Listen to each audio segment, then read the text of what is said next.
Chapter 1. The Divider. Lion, I hope you can take good care of yourself, my boy. I don't even know if I will successfully break free tomorrow. Another dawn broke. Lion awakened to the sound of a voice calling him, and at that moment, the golden sunlight enveloped his entire being, as if a dashing knight from a dream had been touched by divine light. His ebony hair stood straight, and his eyelashes fluttered slightly before abruptly parting, revealing pupils as dark as the night sky, in which a brilliant light seemed to rise, dazzling like the sun. Tony. Lion instinctively called out a name. Tony Stark, the biological son of his adoptive parents, his brother, had just beckoned him with a tone of farewell, yet there was no sign of Tony beside him. A sudden realization struck him. Tony is in trouble. How could this be? Did he disregard my advice and go to Afghanistan after all? Damn this arrogant fool. I had emphasized my warnings so many times. With a sense of helplessness, Lion reached out to tap on the electronic display beside him. The intelligence system responded swiftly. With a click, the restraints encircling Lion's waist released, and the next moment, he gently floated into the air. He was not alone. Around him, tissues, plates, tape, and various disordered items floated aimlessly in the air, resembling a swarm of microorganisms freely swimming in a submerged pool. But this was not a pool. It was the interior of a manned spacecraft. The bed Lion used for sleep was not a bed at all, but a titanium alloy plate fixed to the cabin. Day in and day out, he was bound to this plate, facing the sun's relentless glare. When hungry, he consumed fruit puree and meat paste. When thirsty, he drank nutritional fluids, and when nature called, he simply commanded the intelligence system to resolve it on the spot, making it feel as though he had grown attached to the titanium alloy plate. This way of life had persisted for a full 6 months. Though I haven't basked in the sun for the planned 2.5 years, even half a year of sunlight is sufficient. Lion clenched his fists in the air, feeling an unprecedented surge of power within his body. At this moment, every cell and drop of blood coursing through him brimmed with strength. As the sun's rays cascaded over his bare form, tracing the contours of his perfect musculature across his chest and arms, he could almost hear his cells rejoicing, his blood surging like glacial meltwater flowing into Revan. He could not divulge anything to Tony. On one hand, as a younger member of the family, he had little authority, and Tony was unlikely to believe what he said. Tony was nearly 20 years older than the protagonist. On the other hand, even without mentioning the source of the information, merely guiding Tony to think critically would inevitably lead Tony, given his arrogant naturito, immediately employ Jarvis to infiltrate various classified organizations upon harboring any suspicion. Such actions would only result in both Tony and him facing the lethal repercussions of Hydra's vigilance. It was entirely possible that the one sent to eliminate them would be none other than that old rascal Bucky, ultimately granting this former ally of Captain America the dubious achievement of having Stark eliminated 4 times. In a Marvel universe, ordinary individuals are rendered utterly powerless. Not even Leon, as a Stark, could escape this reality. His position in this world was akin to that of Justin Hammer from Hammer Industries Wealthy, yet merely that, and perhaps slightly enhanced by the presence of a brilliant elder brother. Fortunately, everything changed on the day of his 18th birthday. On the morning of his 18th birthday, a simple turn in bed caused the edge of the mattress to collapse. Everything in his home felt fragile, as if it would shatter with the slightest touch or brush. It was as if, overnight, he had been transported to a world composed of hydrogen, where every brick and tile was as thin as parchment. Upon hearing the commotion, Tony, amidst the chaos, repeatedly exclaimed, "My goodness!" abandoning his plans for a birthday celebration and hastily conducting a full examination of Leon. With a strength of 30 tons, a speed of 100 meters per second, and a body impervious to blades. In the blink of an eye, everything had transformed, yet the changes did not end there. Leon could sense that, even under the sun, he was continuously growing stronger. Tony, through his research, confirmed that Leon's cells became increasingly active when exposed to sunlight, leading to a remarkable enhancement. "This is simply extraordinary," Tony marveled, his expression one of disbelief. "I wouldn't even be surprised if you manifested heat vision tomorrow." Leon paused for a moment, suddenly understanding the nature of his transformation, and nodded, Tony, you are absolutely right. I truly am extraordinary now. A profound insight emerged in his mind. Upon reaching the age of 18, the original world bestowed upon him the unlocking of abilities, the awakening of his Kryptonian heritage, and the emergence of his time travel capabilities. The Kryptonian lineage speaks for itself, a hallmark race from the adjacent DC universe, gaining strength merely from basking in sunlight. However, it appeared he possessed only an ordinary Kryptonian bloodline. Relying solely on sunlight would likely prevent him from achieving the levels of Silver Superman or Golden Superman. As for his time travel abilities, they were precisely as the term suggests. As long as he had sufficient energy reserves, he could traverse through various timelines at will. Whether he would navigate solely within the Marvel Universe or leap beyond its confines to explore a broader cosmos remained to be seen. Regardless, his golden opportunity had finally arrived. Leon's elation was palpable as he embraced Tony in jubilation. In response, Tony prompted, "Strive for strength. Relentlessly pursue greater power, surpassing all others." Over a decade of unease has imbued Leon with an insatiable thirst for strength. Yet, no, this is insufficient. It pales in comparison to what he desires. In an instant, he dismisses the burgeoning pride that flickered within him, clenching his fists, his muscles, as solid as marble. Ripple with intensity. How dare I take pride after merely half a year under the sun? It is utterly disgraceful. The power of a Kryptonian is still inadequate. I possess only the blood of an ordinary Kryptonian, and basking in sunlight has its limitations. To augment my strength, I must transcend the confines of being Kryptonian. Thus, my next endeavor, in addition to soaking up sunlight, shall be to seek out additional sources of power. Magic, technology, martial arts, whatever it may be. I shall explore every conceivable method on Earth to enhance my abilities. After half a year of sun exposure, Leon has awakened all the capabilities inherent to a steel-bodied superhero. Heat vision, freezing breath, bioelectric fields, and an extraordinary intellect now reside within him. With this enhanced mind, the speed at which he acquires knowledge and skills shall be unparalleled. Reading a book or mastering a technique will be as swift as copying electronic data onto a disk. Henceforth, the only limitation he shall encounter will be the rate of knowledge acquisition, rather than his capacity for comprehension and integration. Lion can now boldly proclaim that the rate at which knowledge is imparted through mere bites of language is akin to the sluggish crawl of a snail upon the earth. However, prior to this declaration, Lion tilted his head, casting a contemplative gaze towards the planet below. His ears twitched as his focus shifted in the direction of Tony's voice. Traversing through layers of obstructions, the walls of the spacecraft, the atmosphere of the Earth, and the dust upon its surface, nothing but lead could impede his sight. In less than a second, he beheld Tony, currently slumbering within a cave in the desolate expanse of Afghanistan. It was time to bring closure to matters concerning Obadiah, Baki, and Hydra. After 18 years of acquiescence, he suddenly awakened to his bloodline. Today, as the dust settles and light emerges, he realized he is unequivocally himself.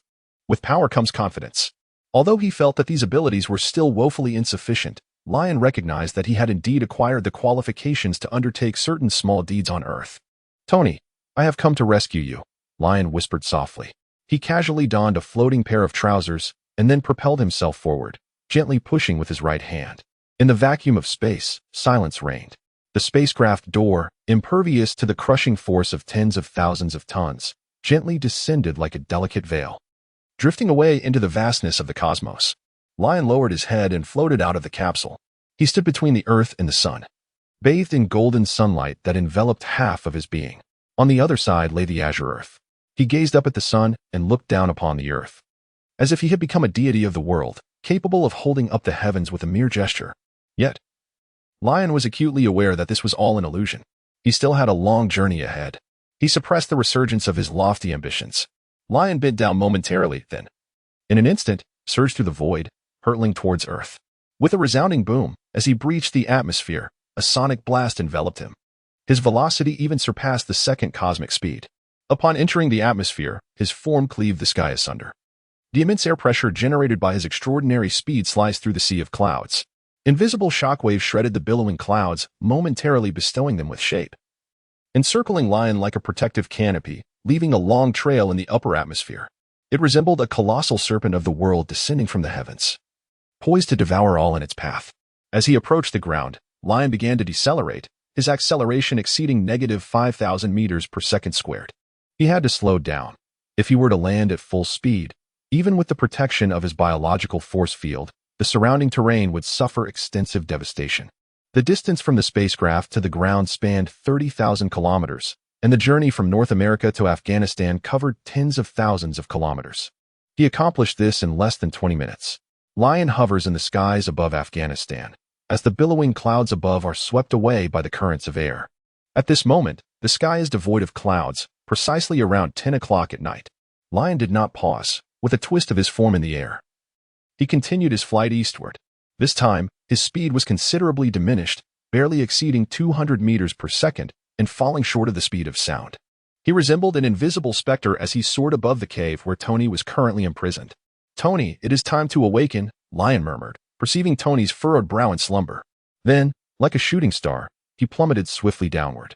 With a thunderous crash, the rugged mountain, laden with rocks, was as fragile as mere parchment before him. With a single thrust, he pierced through the several meters of earth and stone, entering the cave's interior.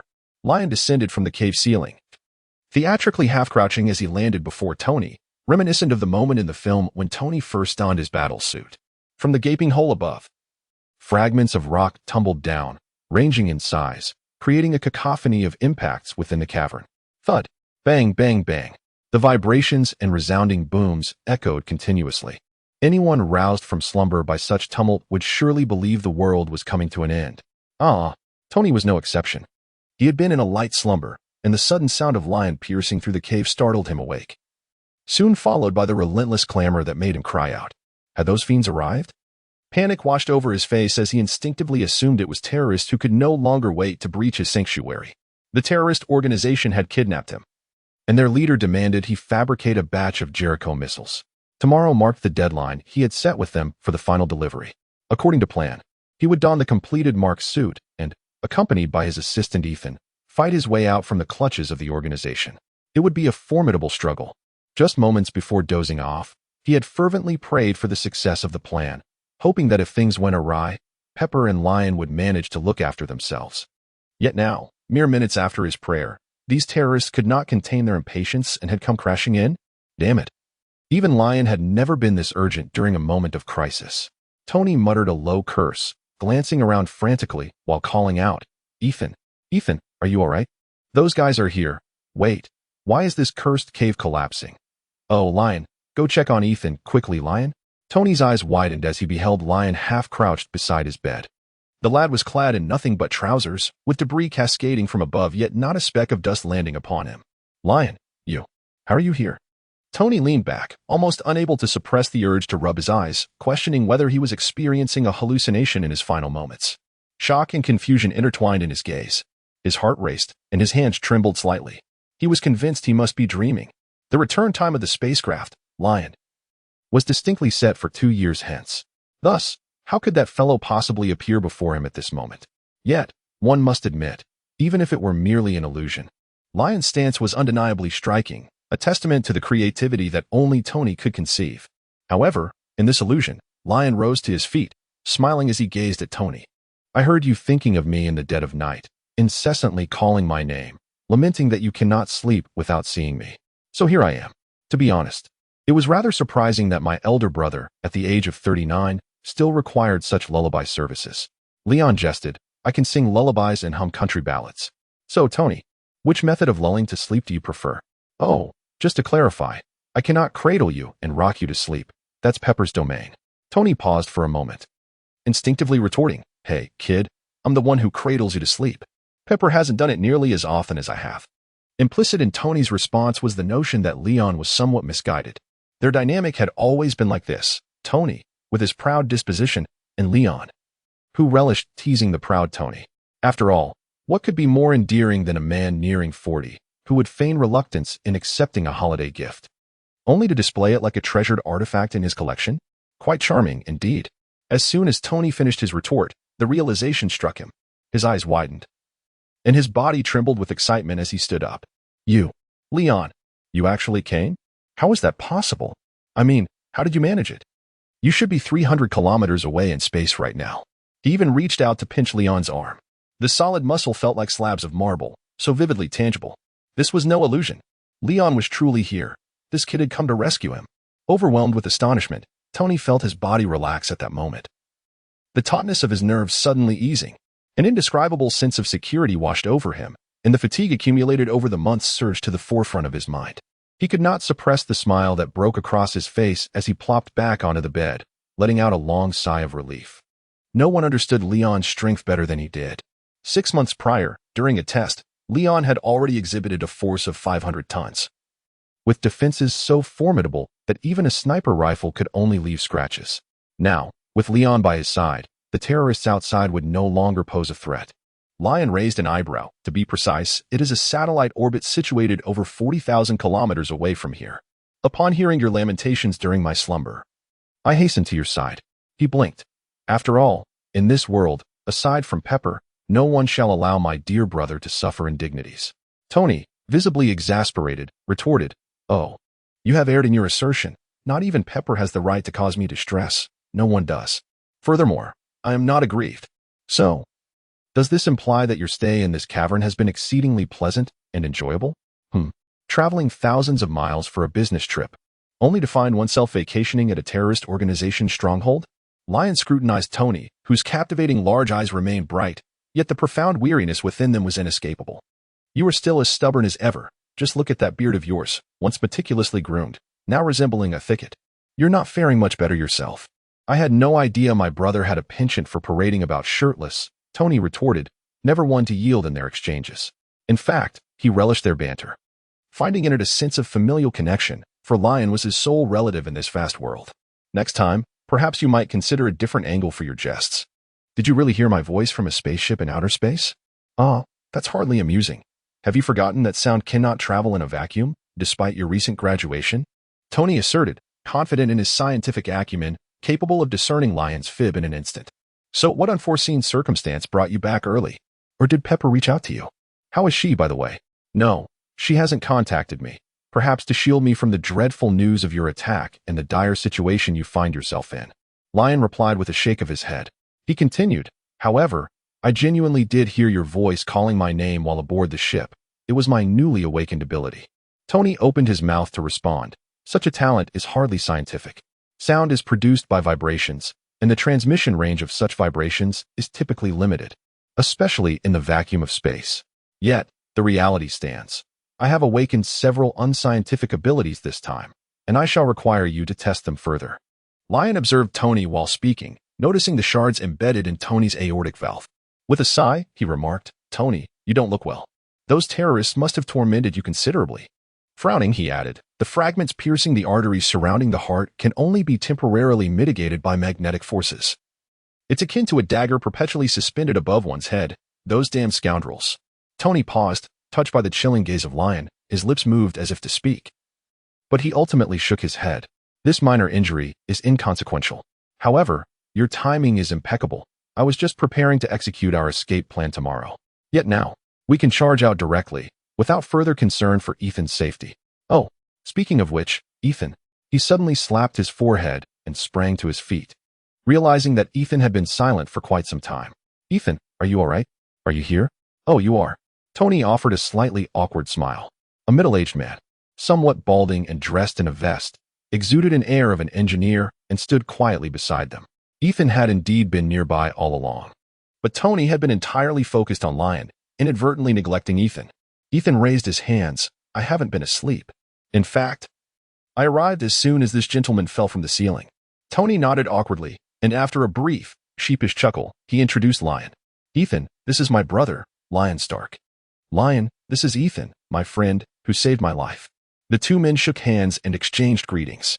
API call failed with status code 429. Error. Code 429.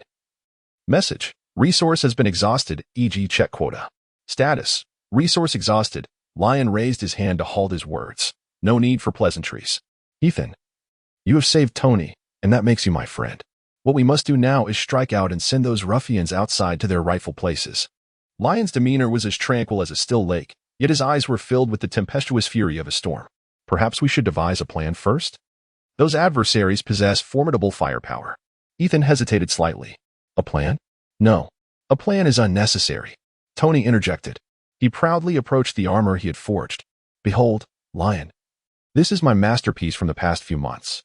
Even if you do not join us today, tomorrow, Ethan and I will certainly pierce through those foes. API call failed with status code 429. Error. Code. For 29. Message. Resource has been exhausted, e.g. check quota. Status. Resource exhausted. Lion firmly grasped Tony's shoulder, saying, Tony, perhaps your little gadget is indeed quite remarkable. However, I must inform you that I have flown here directly from a spacecraft while donning these very trousers. Tony's eyes widened in disbelief. Had he truly returned from the cosmos solely by his own strength? Moreover, Lion's trousers, appearing as if they hadn't been washed in ages, bore no signs of damage whatsoever. The implications of this were all too clear to Tony. What? Tony found himself at a loss for words. This was it. His armor now seemed little more than a toy in comparison. So, you can simply follow my lead, Lion smiled. Yet, there remains one matter to address first. His gaze swept across the room, settling on Tony's chest. I must first alleviate your lingering afflictions. Lingering afflictions? Tony was momentarily perplexed, but Lion had already taken action.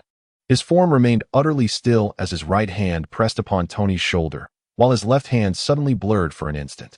Almost immediately, Tony felt a momentary constriction in his chest. A searing pain threatened to overwhelm him, only to vanish in an instant. 1, 2, 3, there are still quite a few fragments. Tony, to survive such an injury is indeed a testament to your resilience. What did you say? Tony instinctively touched his chest. When he looked up again, he found Lion extending his palm, upon which lay a dozen tiny, scattered fragments. Here, I have just extracted the shards from your chest. You may keep these as mementos. A reminder of the significant upheaval you faced as you approach your 40th year, a testament to your growth and newfound sense of responsibility. Lion handed the fragment of metal in his possession to Tony and turned to face the imposing entrance of the cave. In the briefest instant, he established a biological force field to immobilize the shard lodged within Tony's body. With deft precision, he used the fingertips of his left hand to create minuscule incisions across Tony's chest, swiftly extracting all the fragments. He then employed a heat ray to staunch the bleeding and mend the wounds.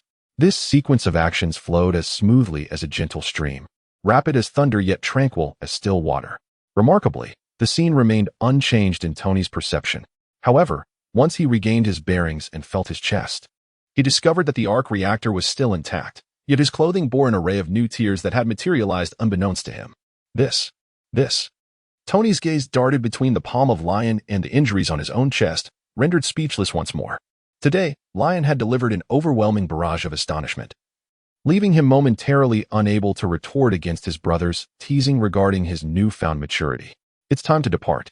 Lion took the lead, standing resolutely before the entrance. With a gentle push, the heavy iron door thunderously collapsed. The swift and decisive actions of Leon left both Tony and Ethan momentarily stunned. Before they could regain their composure, a loud voice erupted from outside the iron gate, commanding, "Open fire." At that instant, a barrage of gunfire erupted, the bullets raining down like a torrential downpour. The commotion within the cave had not gone unnoticed by the members of the terrorist organization, who, under their leader's command, had already taken positions in the corridor, poised to unleash the full capacity of their rifles. Upon receiving the order, each individual fired without hesitation. Yet, Leon's reflexes outpaced their gunfire. With a swift glance, he shielded Tony and Ethan behind him. In the next moment, a multitude of bullets converged simultaneously, the sharp sounds of impact resonating continuously, yet failing to inflict any harm. Upon striking Leon, the bullets were deformed by an immense force and fell to the ground. Even those that struck the corner of Leon's eye could not escape this fate. Meanwhile, countless bullets ricocheted off the mountain walls and the ground, raising clouds of dust that obscured visibility. Amidst the swirling dust, the terrorists continued firing for over half a minute before the cacophony gradually subsided. They shouted, convinced that no one could survive such a crossfire. The leader, standing behind the corner of the corridor, arms crossed, peered into the dust-filled cave. After a few seconds, he waved his hand, sending someone forward to investigate.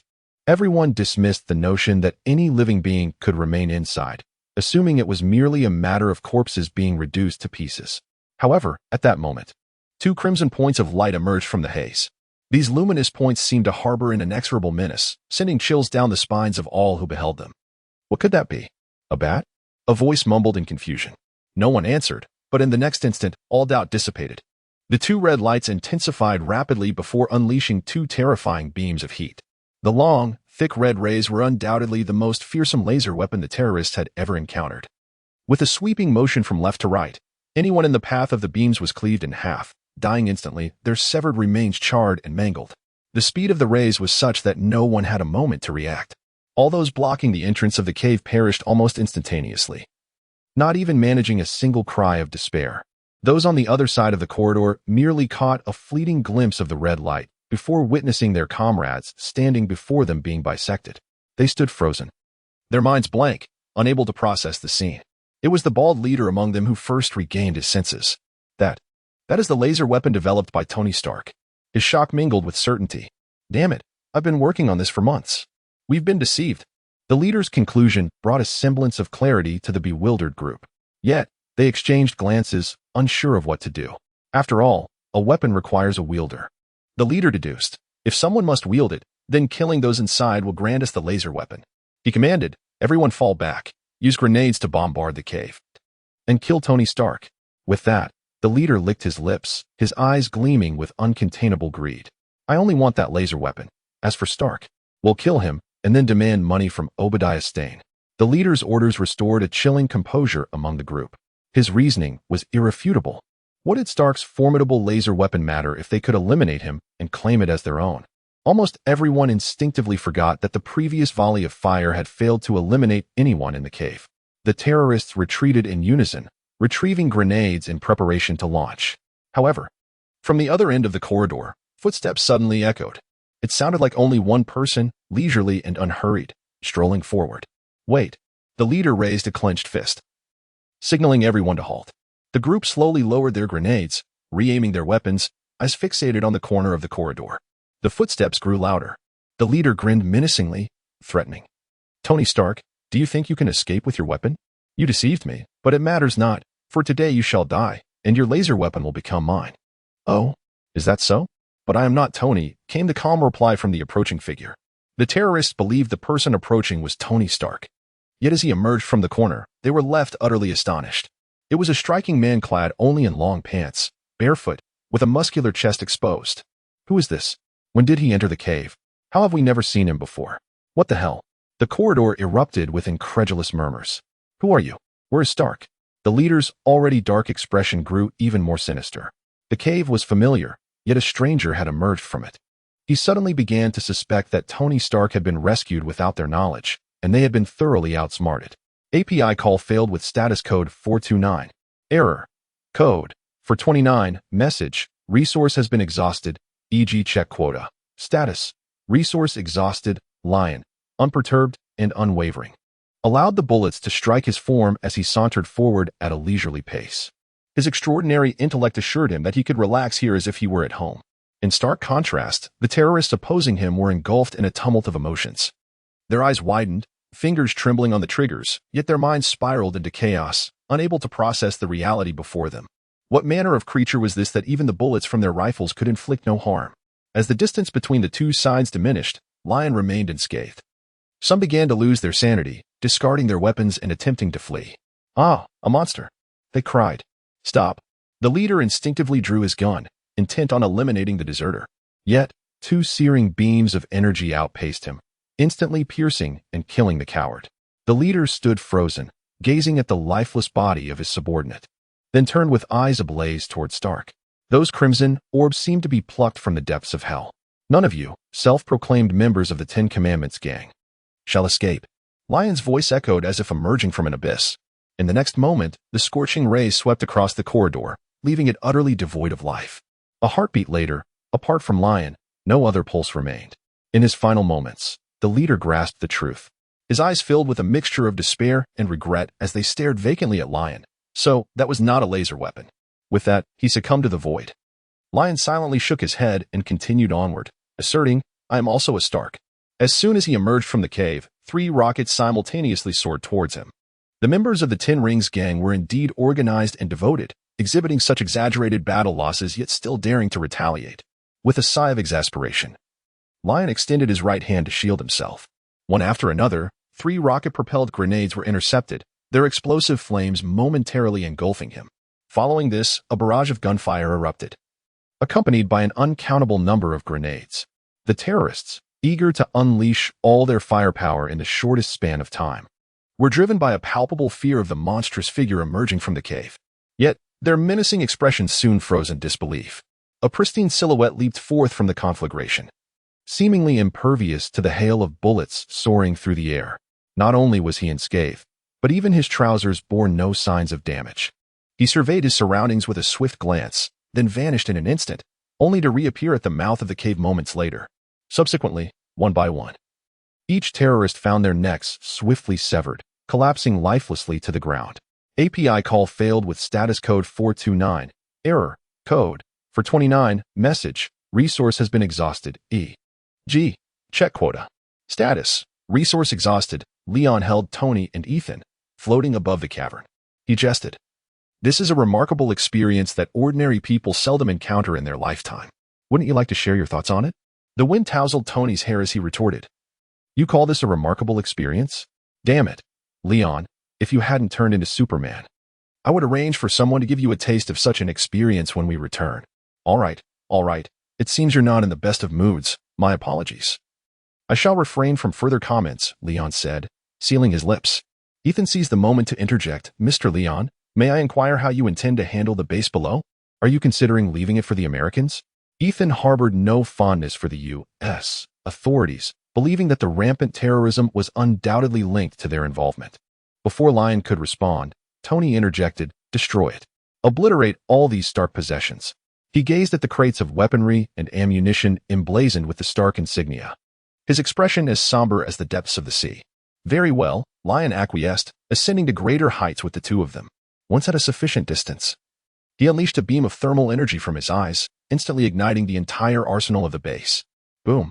The ammunition detonated in a series of catastrophic explosions, each blast intertwined, creating a chain reaction that engulfed the area in flames, a towering mushroom cloud rising dramatically, while smoke rapidly enveloped the surroundings. The considerable stronghold of this terrorist organization was thus consigned to history. Truly, the terror has come to an end. Ethan felt the searing heat of the explosion scorch his cheeks, murmuring softly, "It is indeed over. This wretched chapter of your memories has finally reached its conclusion." Lion nodded. "Next, I shall escort you to the military base in Afghanistan. There, you will find an old friend of Tony's who will ensure your passage to America." Lion turned his form and soared beyond the base, declaring, "However, I shall not accompany you, for my current strength is ill-suited to my identity." Ethan appeared to harbor alternative thoughts, yet, glancing at the ground several hundred meters below, he chose to comply with the arrangement. Upon hearing this, Tony, who had maintained a sullen demeanor since his escape, paused momentarily. After a brief hesitation, he inquired, "You say it is temporarily unsuitable. Does that imply you intend to undertake something later, Lion?" "Indeed," Lion acknowledged, "there are matters I have long wished to pursue, but my lack of power has thus far prevented me from taking action." His tone remained neutral as he continued, "Upon my return, I shall have the opportunity to address these issues while simultaneously demonstrating my strength to various parties. In this way, even if my true identity is eventually uncovered, those bothersome flies will hesitate to act rashly. The specifics of these matters can be discussed upon our return. After all, even a being as formidable as Superman is continually plagued by Lex Luthor's incessant troubles, let alone a young man like myself, who has merely basked in the sun for half a year." Lion had no doubt that once his physique and strength were revealed, various parties would immediately flock to him with intentions. Unless he demonstrated unparalleled strength and an unwavering attitude beforehand, troubles would undoubtedly ensue. It is a well-known fact that the world is largely governed by fear rather than virtue. "What? Do you wish to advise me against causing too much commotion?" Lion inquired. "No," Tony promptly denied. "I merely—" He paused for an extended moment, then exhaled deeply, awkwardly continuing, "Lion, I want to express my sincere apologies for not heeding your advice to shut down Stark's weapons division." A profound sense of guilt washed over Tony's face, not directed at Lion, but towards the innocent lives harmed by the arms sold by Stark. Over a year ago, when Stark Industries' electronic products were disseminated across the globe, Leon had previously suggested severing and shutting down the arms business. At that time, Tony dismissed the notion, perceiving Leon as merely a youth, inexperienced and overly sentimental, and he brushed it off with a few words. In retrospect, Tony is now engulfed in profound regret and guilt. Although Leon was somewhat taken aback by the apology, he was not entirely surprised. He understood that Tony would indeed close the weapons division, yet he did not anticipate an apology from him. God knows, Tony has scarcely uttered more than 10 genuine apologies in his lifetime. In the past, even when he erred, he would merely attempt to compensate in other ways, never admitting fault. It appears that during his time of captivity, Tony has indeed grown considerably. The past is irretrievable, as the saying goes. It is never too late to mend the fold after a sheep is lost. Moving forward, may you earnestly atone for your misdeeds, Tony. Lion spoke gently, offering comfort, and with your newly developed mini-arc generator, it could serve as a foundational energy source, benefiting the world. I believe the entire globe will transform for the better because of you. He continued, thus, while it is important to feel remorse, one must not linger in that sentiment. Tony listened quietly to Lion's words, rarely allowing anyone to expound at length without interruption. Once Lion finished, Tony smiled wryly. Perhaps you are right. And regarding Obadiah, there is certainly something amiss. Lion interjected. Mentioning it now will only cause you to hesitate. Therefore, I will await you in Los Angeles. And we shall confront him directly then. Tony instinctively wished to offer further counsel, as he still harbored some hope for his uncle. However, he opened his mouth, but ultimately refrained from speaking. Instead, he nodded in a deep, resonant tone, I will follow your lead. At these words, Lion could not help but smile. It seemed this experience had elevated his authority in Tony's eyes. It is often said that one cannot teach others through mere words. But through experiences, lessons are learned. After a while longer in flight, Lion guided the two of them to land in the desert. Well, I shall escort you no further. 8 kilometers ahead lies the military base. Here, take this signal flare. Once I depart, fire it into the sky, and assistance will come. Lion handed Tony the signal pistol procured from the terror base and prepared for takeoff. Wait, Tony called out in haste, suddenly remembering. Don't forget to bring my armor back home, and if the blueprints haven't been incinerated, take those as well. Damn it. Why didn't you mention this while we were in the cave? I presumed you could not carry more with both hands. So it seems rather late to bring it up now. Tony, this is so typical of you. Lion gestured a middle finger as he ascended into the sky, breaking the sound barrier as he soared away. The two remaining on the ground blinked in astonishment, watching as he parted the clouds, leaving a trail in his wake, and shrugged at one another. Will your brother really be unnoticed flying like that near the military base? Ethan inquired. Tony raised an eyebrow. What do you mean, my brother? Wasn't there just a self-proclaimed superhero who rescued us and then vanished? We didn't even catch a glimpse of his appearance. Ethan's expression shifted to realization. So this is how we were meant to escape? That superhero truly is a commendable individual. Bang! Tony fired a shot into the air. The flare arced gracefully, ascending 100 meters before slowly descending. The crimson illumination stood out starkly against the night desert, bright enough to illuminate the faces of the two men below. All right, just a few more minutes, and someone will come to retrieve us, Tony remarked, casually discarding the signal gun. With the flare's appearance near the military base, the American forces would undoubtedly utilize satellites to investigate. Soon enough, they would discover his presence here and dispatch a rescue team. Tony turned to Ethan. Come with me to America, Ethan, and bring your family along. He noticed Ethan had been struggling to articulate his thoughts since earlier. Ethan's eyes reflected a complex turmoil. My family has perished, Tony. In truth, I yearn to return to Iran, to aid as many in need as I can. The words Tony had prepared suddenly lodged in his throat as he recognized the deeper pain carried by this savior before him. Yet this realization only strengthened his resolve to take Ethan to America. Ethan, he said, laden with regret and gravity, I was unaware of your family's fate. And I am deeply sorry. Ethan shook his head, signaling that it was of no consequence. Tony continued, I understand your desire to return to your homeland. He perceived that Ethan bore a clear determination to return, perhaps seeking to undertake some noble sacrifice. He paused, however, as Lion rightly mentioned. My return is to assist more individuals. I wish to contribute meaningfully to this world, rather than merely create devices that explode. He tapped the arc reactor embedded in his chest, his gaze resolute. Ethan, you can join me. Together, we can better aid those afflicted by violence and instigate change in this world for the better. Ethan stared at the arc reactor, aware that it possessed the potential to transform the world, yet he hesitated. Suddenly, a thunderous roar of engines echoed from afar, growing increasingly louder. A patrol aircraft approached, a rescue plane arriving merely half a minute after the flare. I must say, their efficiency is remarkable. Ethan marveled, watching as the aircraft flew overhead and continued into the distance. It appears to be a light patrol plane. I suspect they are pursuing Lion. Having detected him at the base, Tony speculated, gazing at the distant warplane. But they haven't even reached supersonic speed. They won't catch up to Lion. Let's wait a moment. Lion's dramatic entrance has undoubtedly captured their attention. Next time, when I don the MK armor, I'll surely draw the military's gaze even more effectively. Tony paced restlessly. Of course, you'll need your own suit as well. We could form a team called the MK Squad, though that might not quite fit. As the minutes passed amid Tony's incessant chatter, another series of engine roars emerged from the horizon. A formation of 3 helicopters approached. Oh, look, our rescue team has arrived. The 2 parched men in the desert leaped and waved in excitement. Meanwhile, as Tony had predicted, Lion was not being pursued by the patrol aircraft. In the span of half a minute, he had traversed enough distance to make several trips. By the time the patrol plane closed in, he had already donned the Mark armor and flown out of Afghanistan with the schematics in hand. However, unexpectedly, upon entering California airspace, he encountered another squadron of intercepting aircraft. After retrieving Tony's prized possession from the collapsed cave, he ascended into the stratosphere with the armor, accelerating to 30 Mach. In just 20 minutes, he crossed most of the globe, returning to North America.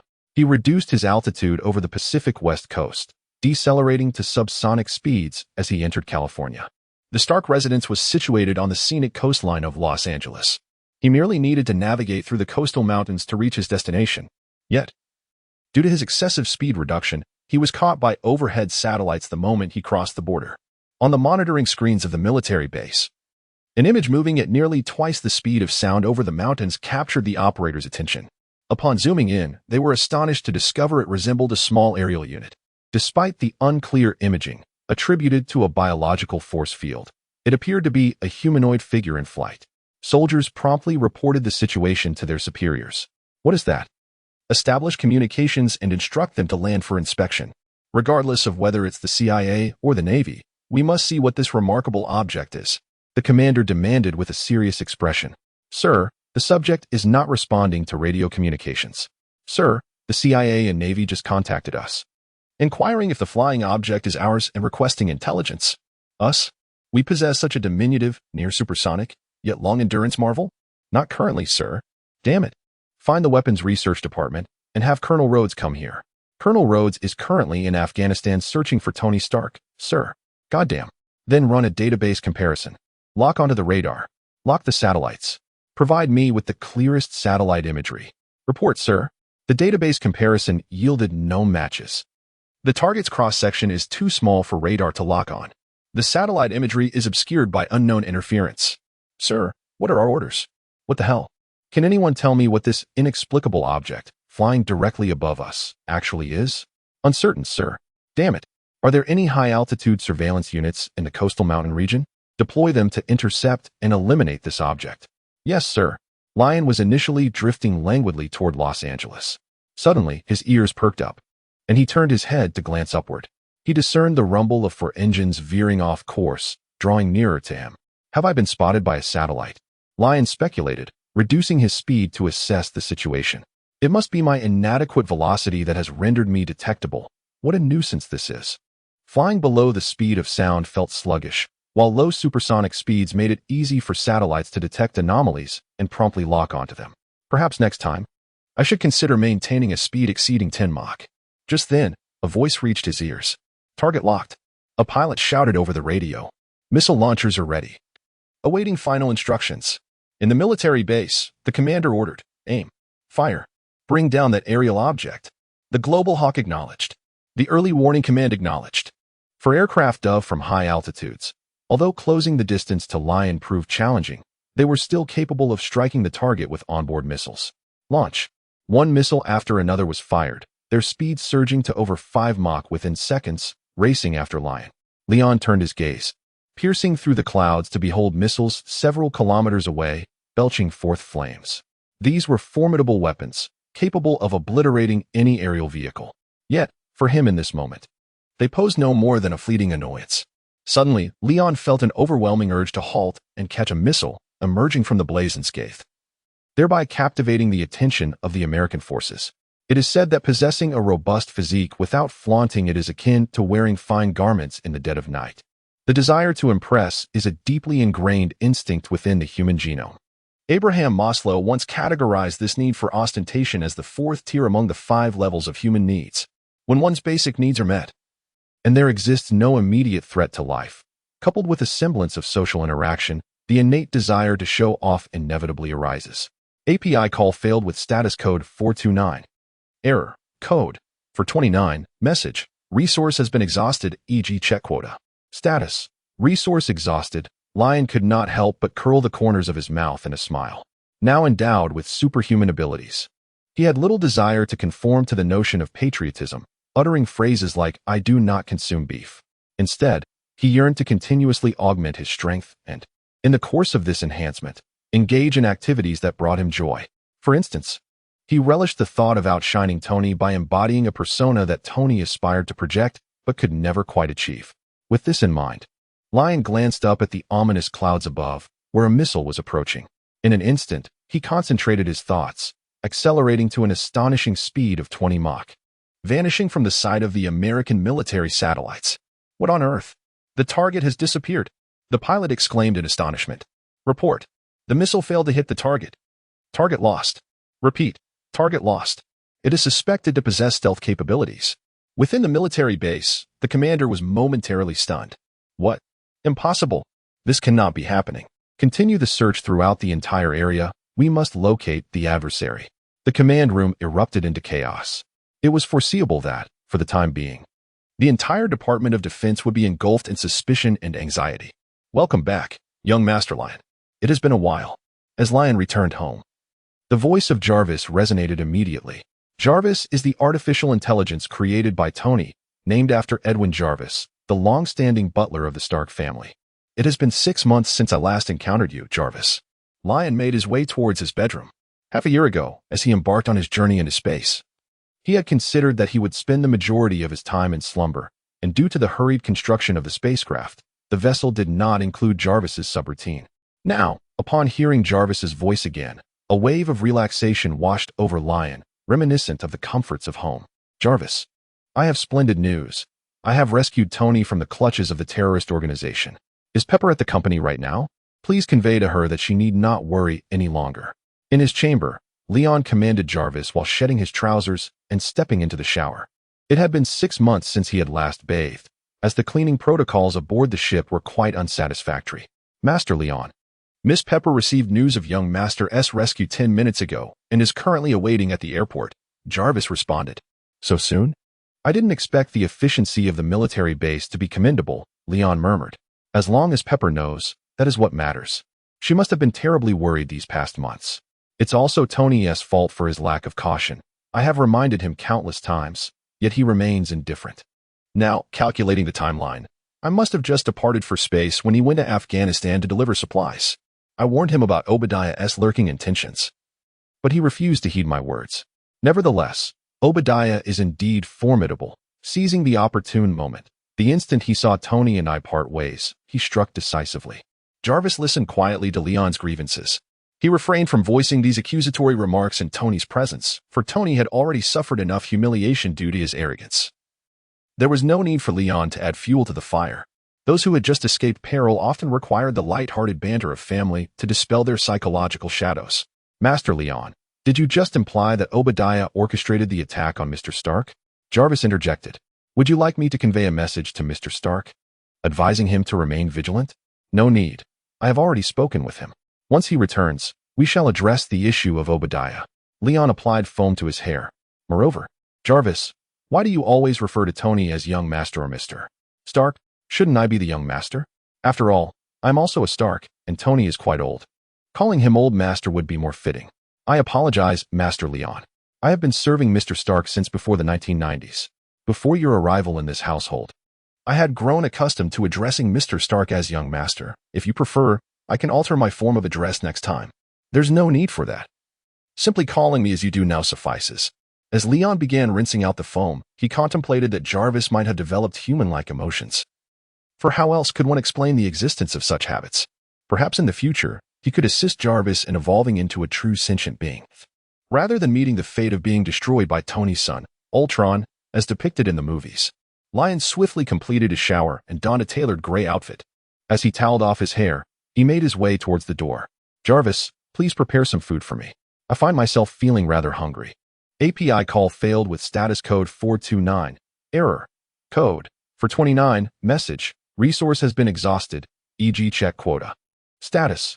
Resource exhausted. The takeout from Lion arrived swiftly at the magnificent mansion. He could hardly contain his excitement as he seated himself at the dining table to indulge in the meal. After subsisting on nothing but bread and nutrient liquids for half a year in the cosmos, his palate had long been so desensitized that it could almost birth a bird.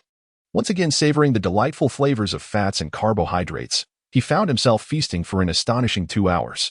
"Jarvis, order me a cheeseburger for takeout." "No, make it 10.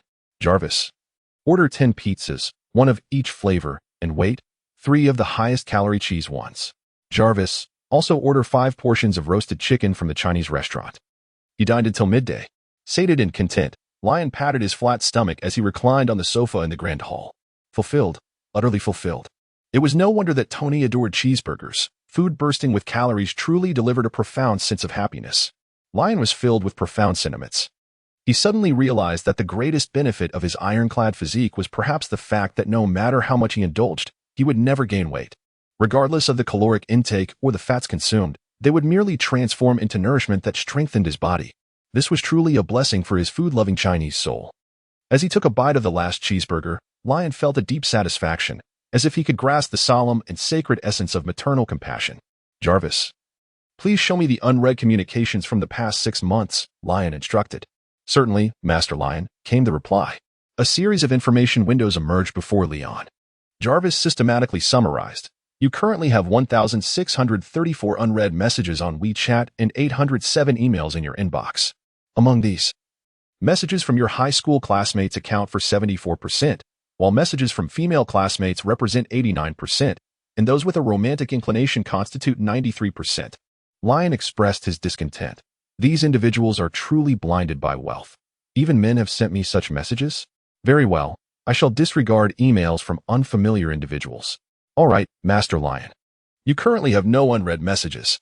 Lion clapped his hands and exclaimed, "Perfect. Jarvis, now enlighten me about the company's developments over the past 6 months. By the way, it is under my name. 2 years ago, Tony developed the smartphone. Lion also harnessed the resources at his disposal to establish the internet company Stark Networks. After all, in the early years of the 21st century, the internet sector in the United States was still burgeoning. Moreover, only a few years had passed since the burst of the internet bubble, and the field had yet to be dominated by larger capital investments. With substantial portions of untapped opportunities laid out before him, why could he not be among those who partake in this bounty? With the resources of Stark Group backing him, the possibilities were plentiful. API call failed with status code 429. Error. Code. For 29. Message. Resource has been exhausted, e.g. check quota. Status. Resource exhausted. Lion had been slumbering in space for half a year, yet the market capitalization of the company had quietly doubled. However, his recent disappearance, along with Tony's vanishing, caused the previously soaring stock prices to plummet by nearly half. Upon hearing Jarvis's report, Lion clicked his tongue in astonishment. Although the stock price had halved within a month, it still remained higher than when he had departed. This was indeed a delightful surprise. Now, the president of the company must be Old Joe. Inform him that he has done well and deserves a 3-day respite.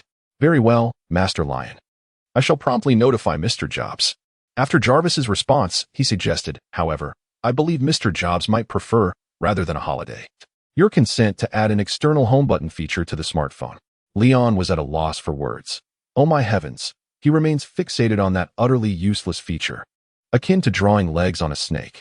Tony has transformed the mobile phone into an ultra-slim, fully touchscreen marvel. The next step involves projection phones and display glasses.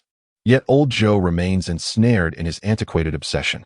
Jarvis, kindly inform him to bury his fixation and take a well-deserved break, lest he become as antiquated as the neighborly Mrs. Susan.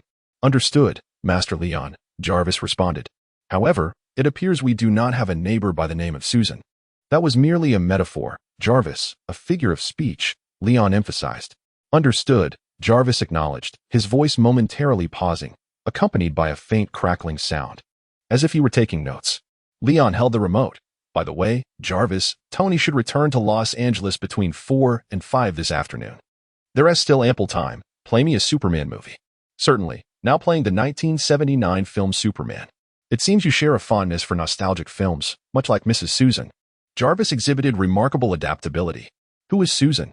Oh, you learn remarkably quickly. A subtle twitch appeared at the corner of Leon's mouth as the afternoon unfolded. Upon Tony's arrival in Los Angeles, he shared a deeply affectionate gaze with Pepper before promptly diverting to purchase 2 cheeseburgers. Following this, he made his way back to Stark Industries to convene a press conference. After numerous emphatic reminders from Leon, Tony had developed significant suspicions regarding Obadiah. Thus, when Obadiah appeared, warmly embracing him and politely requesting a hamburger, Tony decisively declined. "I'm sorry, I only have this one burger on me. I cannot share it with you," Tony remarked as he retrieved another hamburger from his pocket. In Lion's home, he watched the live broadcast on television. The KNKV station was simultaneously airing the event both online and on TV. Tony Stark had been rescued from Afghanistan, a momentous occasion that could stir the entire city of Los Angeles. The news quickly ascended to the global trending topics on Twitter, enticing millions to tune into the live stream. Concurrently, the stock price of Stark Industries began to soar. Having previously plummeted dramatically, it now experienced a meteoric rise, solely due to the fact that Tony Stark had returned. It was as if his mere name was worth billions of dollars. Investors were ecstatic, perceiving this as an unmissable opportunity for profit. However, within the live broadcast, Tony crouched at the podium, delivering a lengthy discourse filled with disdain for carnivores. He then rose, approached the podium with utmost gravity, and proclaimed, "I hereby announce the permanent closure of Stark Industries' weapons division."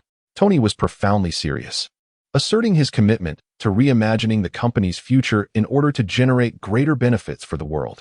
In that instant, a wave of shock rippled through the audience, and the online community erupted in chaos. The venue was engulfed in tumult, with every journalist clamoring to thrust microphones towards Tony, eager to uncover the catalyst behind such a startling decision. The live chat was a cacophony of reactions, ranging from disbelief to mockery aimed at the capitalist's newfound conscience.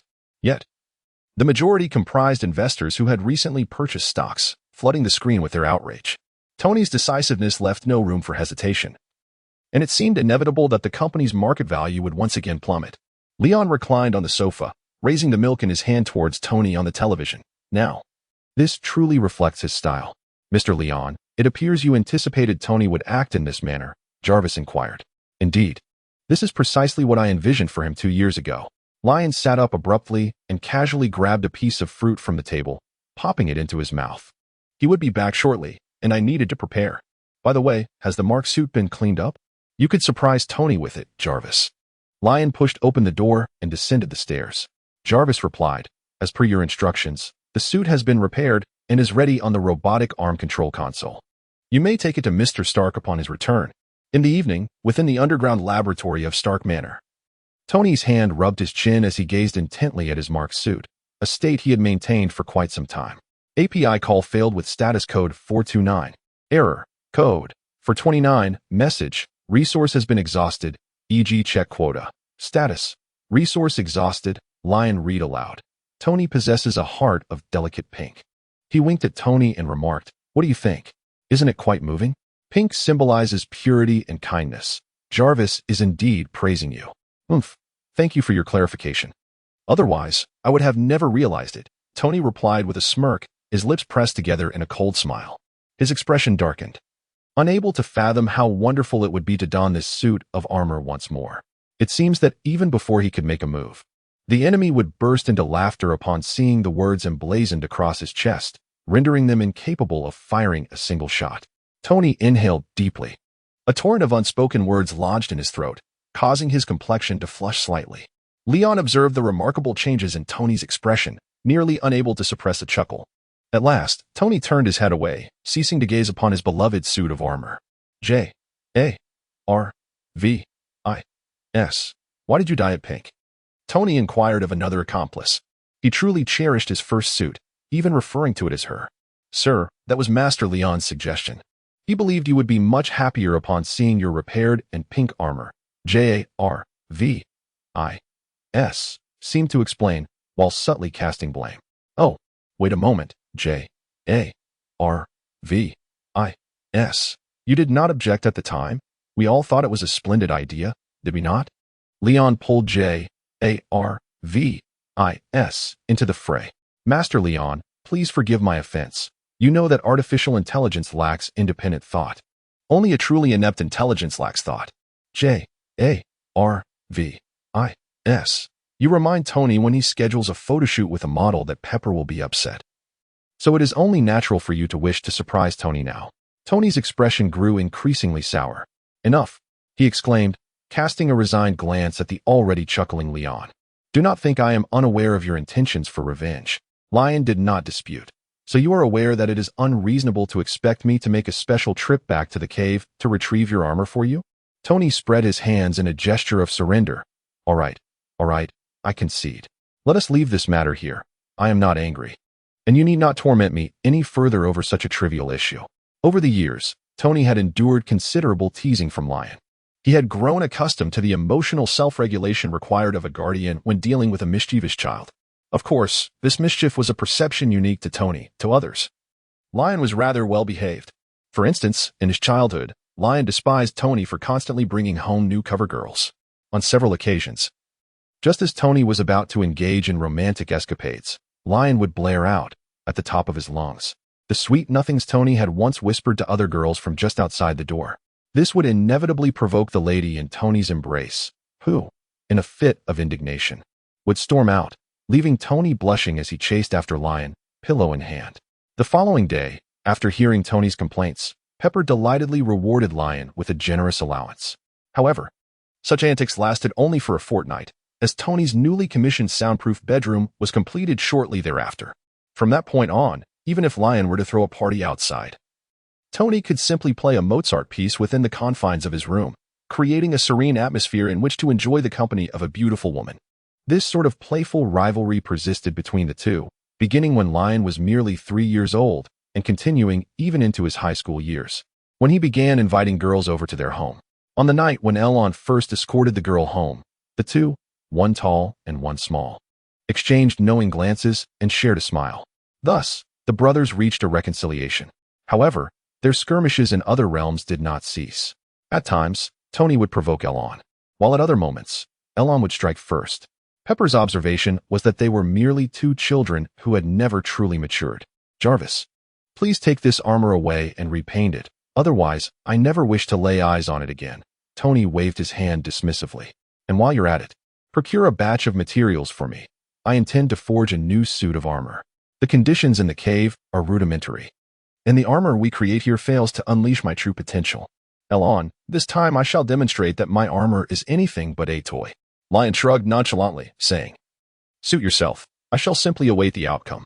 At that moment, several robotic arms, known for their clumsiness, rushed in from the laboratory, working in unison to propel the pink battle armor outward.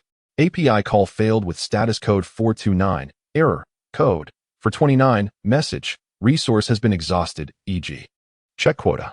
Status, resource exhausted. As Leon turned back, Tony declared his intent to commence anew, having already cleared his desk with a decisive slap. Are you so eager to prove yourself? Mind your words, Leon.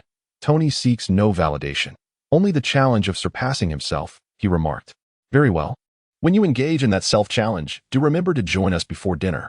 Lion ascended the staircase leading to the laboratory. To commemorate your safe return, Pepper intended to host a family gathering, with Ethan and Rod in attendance. Rod, a close friend of Tony's from the military, shared a bond so profound that they could exchange Iron Man suits. Just the four of us? That's perfectly fine, as long as I'm not the one cooking.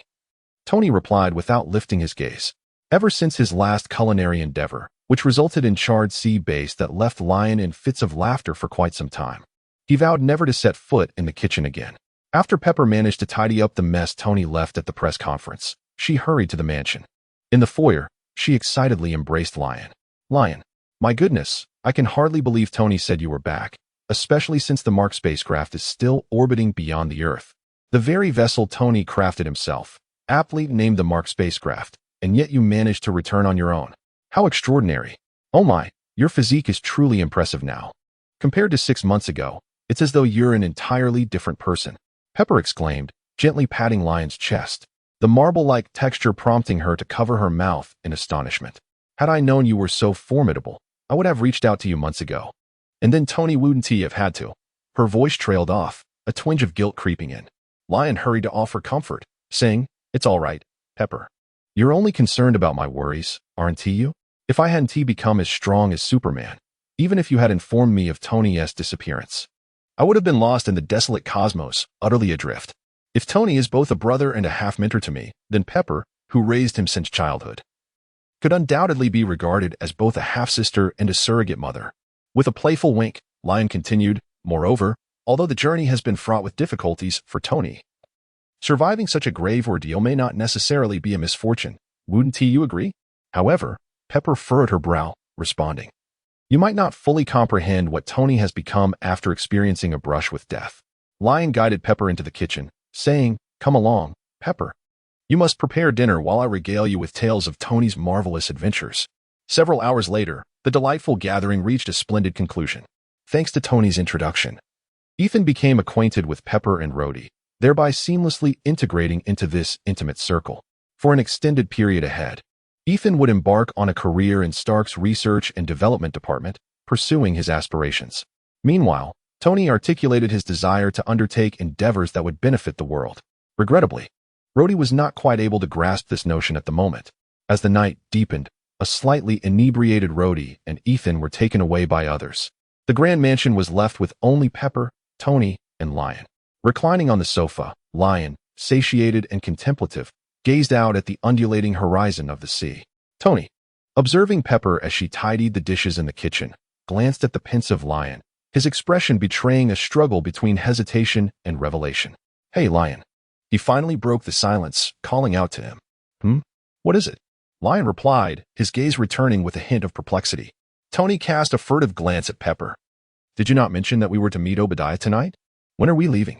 And let us keep this from Pepper for the time being, otherwise she'll insist it's too perilous and threaten to resign." Typically, no matter how reckless Tony may behave, Pepper remains stoic, simply continuing her work.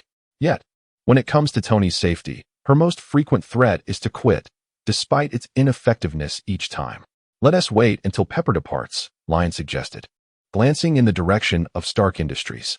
"After all, Obadiah is still in the industrial park.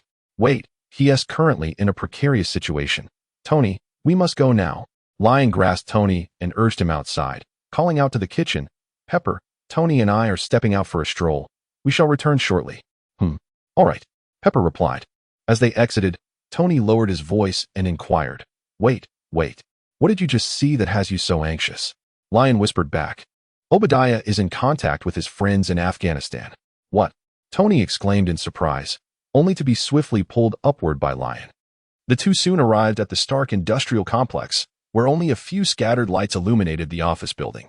Among them, Obadiah's office shone brightly, resembling a torch ablaze in the night. Lion, accompanied by Tony, floated outside the office window of Obadiah. The expansive floor-to-ceiling windows afforded them a clear view of every corner within. At that moment, Obadiah sat at his desk, his back turned to the window, engaged in conversation with his computer screen. Was he in a video call with members of a terrorist organization?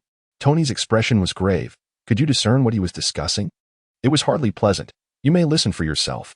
Lion placed his hand on the gap of the floor-to-ceiling window, giving it a gentle shake. The glass lifted at one corner, which he seized and pushed open. Thus, the entire pane was silently removed. Tony's eyes widened in shock once more. However, the next moment, a voice from the office interrupted his thoughts. "Our leader perished due to your commission, so before we proceed with any further collaboration, you must compensate us," the individual opposite the computer declared. Obadiah retorted furiously, "You let Tony escape. How dare you demand compensation from me? I instructed your leader to ensure that Tony Stark's remains were utterly obliterated. How did he fail in that regard? That is of no concern to us. If you refuse to pay the compensation, we will expose your actions to Tony Stark." The terrorist employed their usual intimidation tactics. Obadiah's gaze turned increasingly frigid, as if he longed to consume the person across from him whole. "Do you not fear that I will cease providing you with weaponry? Sorry, but now that Tony Stark has shut down the weapons division, you may find yourself of little use to us," the terrorist replied boldly. "Will you accept the compensation? If not, I believe Tony Stark would be quite willing to pay for information regarding the true culprits."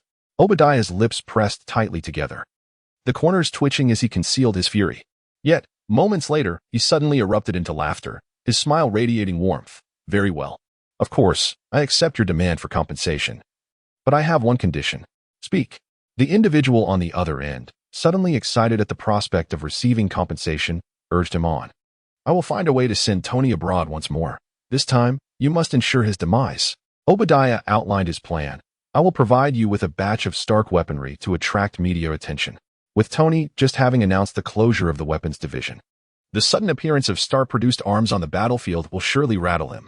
The terrorist eagerly picked up the thread. I understand. Leave the subsequent matters to us. I assure you that the 10 rings will flawlessly execute our friend's commission. Obadiah concluded the video call with a smile. That would be splendid. With a beep, the video ended.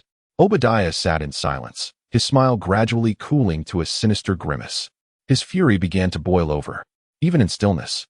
He exuded an aura that suggested he could leap from his seat and devour someone whole at any moment. Fools. A pack of imbeciles. After a moment of silence, Obadiah finally erupted. He suddenly stood, sweeping everything from his desk to the floor and violently smashing the mouse against the wall, shattering it. Even a playboy managed to escape. What a bunch of worthless wretches. He roared, his voice shaking the windows. Outside, Lion caught a glimpse of Tony, wide-eyed with fury, and understood that Obadiah's theatrics could come to an end. He stepped forward, ushering Tony into the room. Pardon my interruption, he stated politely. The sudden voice behind him halted Obadiah's furious outburst. Who? Tony? A cold sweat broke out over him as he turned to face the unmistakable figures of Tony and Lion, the latter wearing a menacing expression. Tony glared at him with reddened eyes, filled with disbelief and the rage of betrayal. We both heard what you just said. Lion pointed at the computer. Do you have anything left to defend yourself with? Obadiah's face betrayed visible panic, yet the cunning within him quickly suppressed his emotions. He raised his hands, his lips trembling. Oh, Lion, why are you still here at such a late hour? It was all a misunderstanding. Allow me to explain. There are reasons behind this. Obadiah's mind raced at that moment. He awkwardly lowered one hand and opened the drawer. It's because there is a force I cannot resist, threatening my life and demanding that I eliminate you all. As he spoke, he suddenly pulled a handgun from the drawer, swiftly chambering around and aiming it at Tony and Lion. Raise your hands and step back. In an instant, Obadiah transformed from a seemingly gentle elder into a menacing villain. You'd best stop now. Tony pressed his lips together tightly, raising his hands and stepping back to shield Lion. Ah, Tony, even now you wish to protect that little bastard? How touching. Obadiah's words only intensified Tony's fury. He coldly responded, Obadiah, I once thought you were one of the most trustworthy people in my life. Is that so? Your words truly move me, Tony. Obadiah aimed the gun at Tony, adding, I would love to continue this delightful familial game with you. However, now that you have uncovered the truth, I need not conceal anything. Tony, you are merely my golden goose. Do you know? I helped establish this company alongside your father. And for 30 years I have supported you, yet I have received nothing in return. Even that outsider behind you receives half the company, but what about me? Only by killing you and both of you can I obtain everything I desire. As Obadiah spoke, he swung his fist in anguish. It should have been this way. Had Tony died in Afghanistan, Lion would have perished in outer space. But why did you have to escape? Why did you have to witness everything tonight? His eyes were bloodshot as he pressed the gun against Tony, forcing him to retreat. You have pushed me to this point. You have forced me into a corner. And now I will destroy everything. No one can stop me. Throughout, Tony maintained his gaze on his uncle, his jaw clenched, his eyes reflecting an unspeakable sorrow and wrath. He felt the gun barrel pressing against his forehead, and finally, he closed his eyes. Go ahead, Lion. He held no more hope. As you wish, boss. As soon as Lion's voice subsided, Obadiah's neck was seized by an iron grip hand, hoisting him into the air. You. He choked, his face rapidly flushing crimson from oxygen deprivation. His eyes bulged, fixated on Lion, utterly bewildered by the swift turn of events. He couldn't fathom how Lion, who had been behind Tony, had appeared before him in the blink of an eye and subdued him. With great effort, he raised his arms, attempting a futile struggle.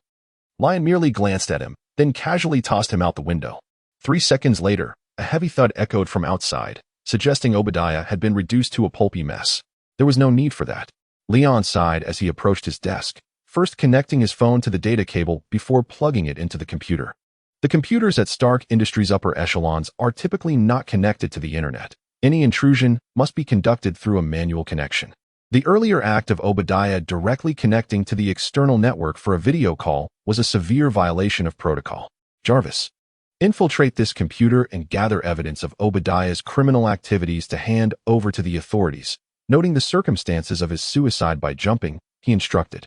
Understood, Master Leon. As Jarvis prepared for the task, Leon turned to see Tony still standing in place, appearing somewhat dejected. He walked over and patted Tony on the shoulder. It's all in the past now. You should get some rest. Perhaps this week you could arrange a few outings with some cover models to clear your mind. Tony's expression of grief lingered for a few seconds before he managed a bittersweet smile. You rascal. Obadiah Stane, the chief operating officer of Stark Industries, had tragically fallen to his death 3 days prior at the Stark Industrial Complex. According to official investigations, Stane's demise was not the result of foul play, but rather a suicide driven by guilt. The police have disclosed that Stane had repeatedly engaged in arms dealings with foreign terrorist organizations under his own name. He had committed multiple counts of murder and had interfered in the internal affairs of other nations. This included the assault on Stark Industries president, Tony Stark, a few months ago, which was also orchestrated by Stane. We will now connect with our correspondent for more detailed reports. Leon stood in the hall, adopting a hoarse stance as he watched the news, cramming a slice of cheese pizza into his mouth. Fantastic, he muttered. The stock I managed to recover after my appearance at the company the other day is now going to plummet again, like a roller coaster. While it held no personal consequence for Leon, he felt a pang of remorse for the shareholders who had placed their faith in Stark. After a moment's contemplation, he accessed Twitter and composed a message. The Obadiah affair was merely an unforeseen incident. Stark Industries maintains an unwavering stance against iniquity. I implore our shareholders to retain their confidence in Stark Industries and to continue supporting its stock. You will undoubtedly witness a triumphant return on your investment. Stark has never failed to reward its loyal supporters. He accompanied the message with a photograph of a half-eaten pizza on his desk. Within seconds, the comments section beneath his post erupted. Hundreds of vitriolic comments appeared instantaneously, as if they had taken up permanent residence on Twitter. Look at Obadiah, one comment read. How could such a person be the COO? Stark Industries is doomed. Another exclaimed, utter rubbish. I bought the stock when Tony Stark returned, and in an instant, he closed the weapons division, causing me to lose half my fortune.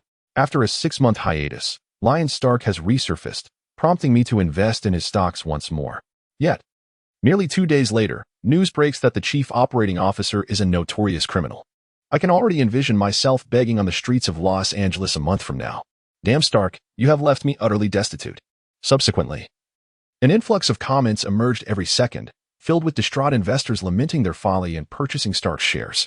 Leon, observing the comment section where messages were increasing at an astonishing rate, felt a tinge of embarrassment. It seemed the shareholders of Stark had their own convictions. He resigned himself to the situation, hoping everyone would find prosperity and contentment. Just then, Pepper approached with a cup of coffee. Did I just hear you praying for the shareholders? She inquired.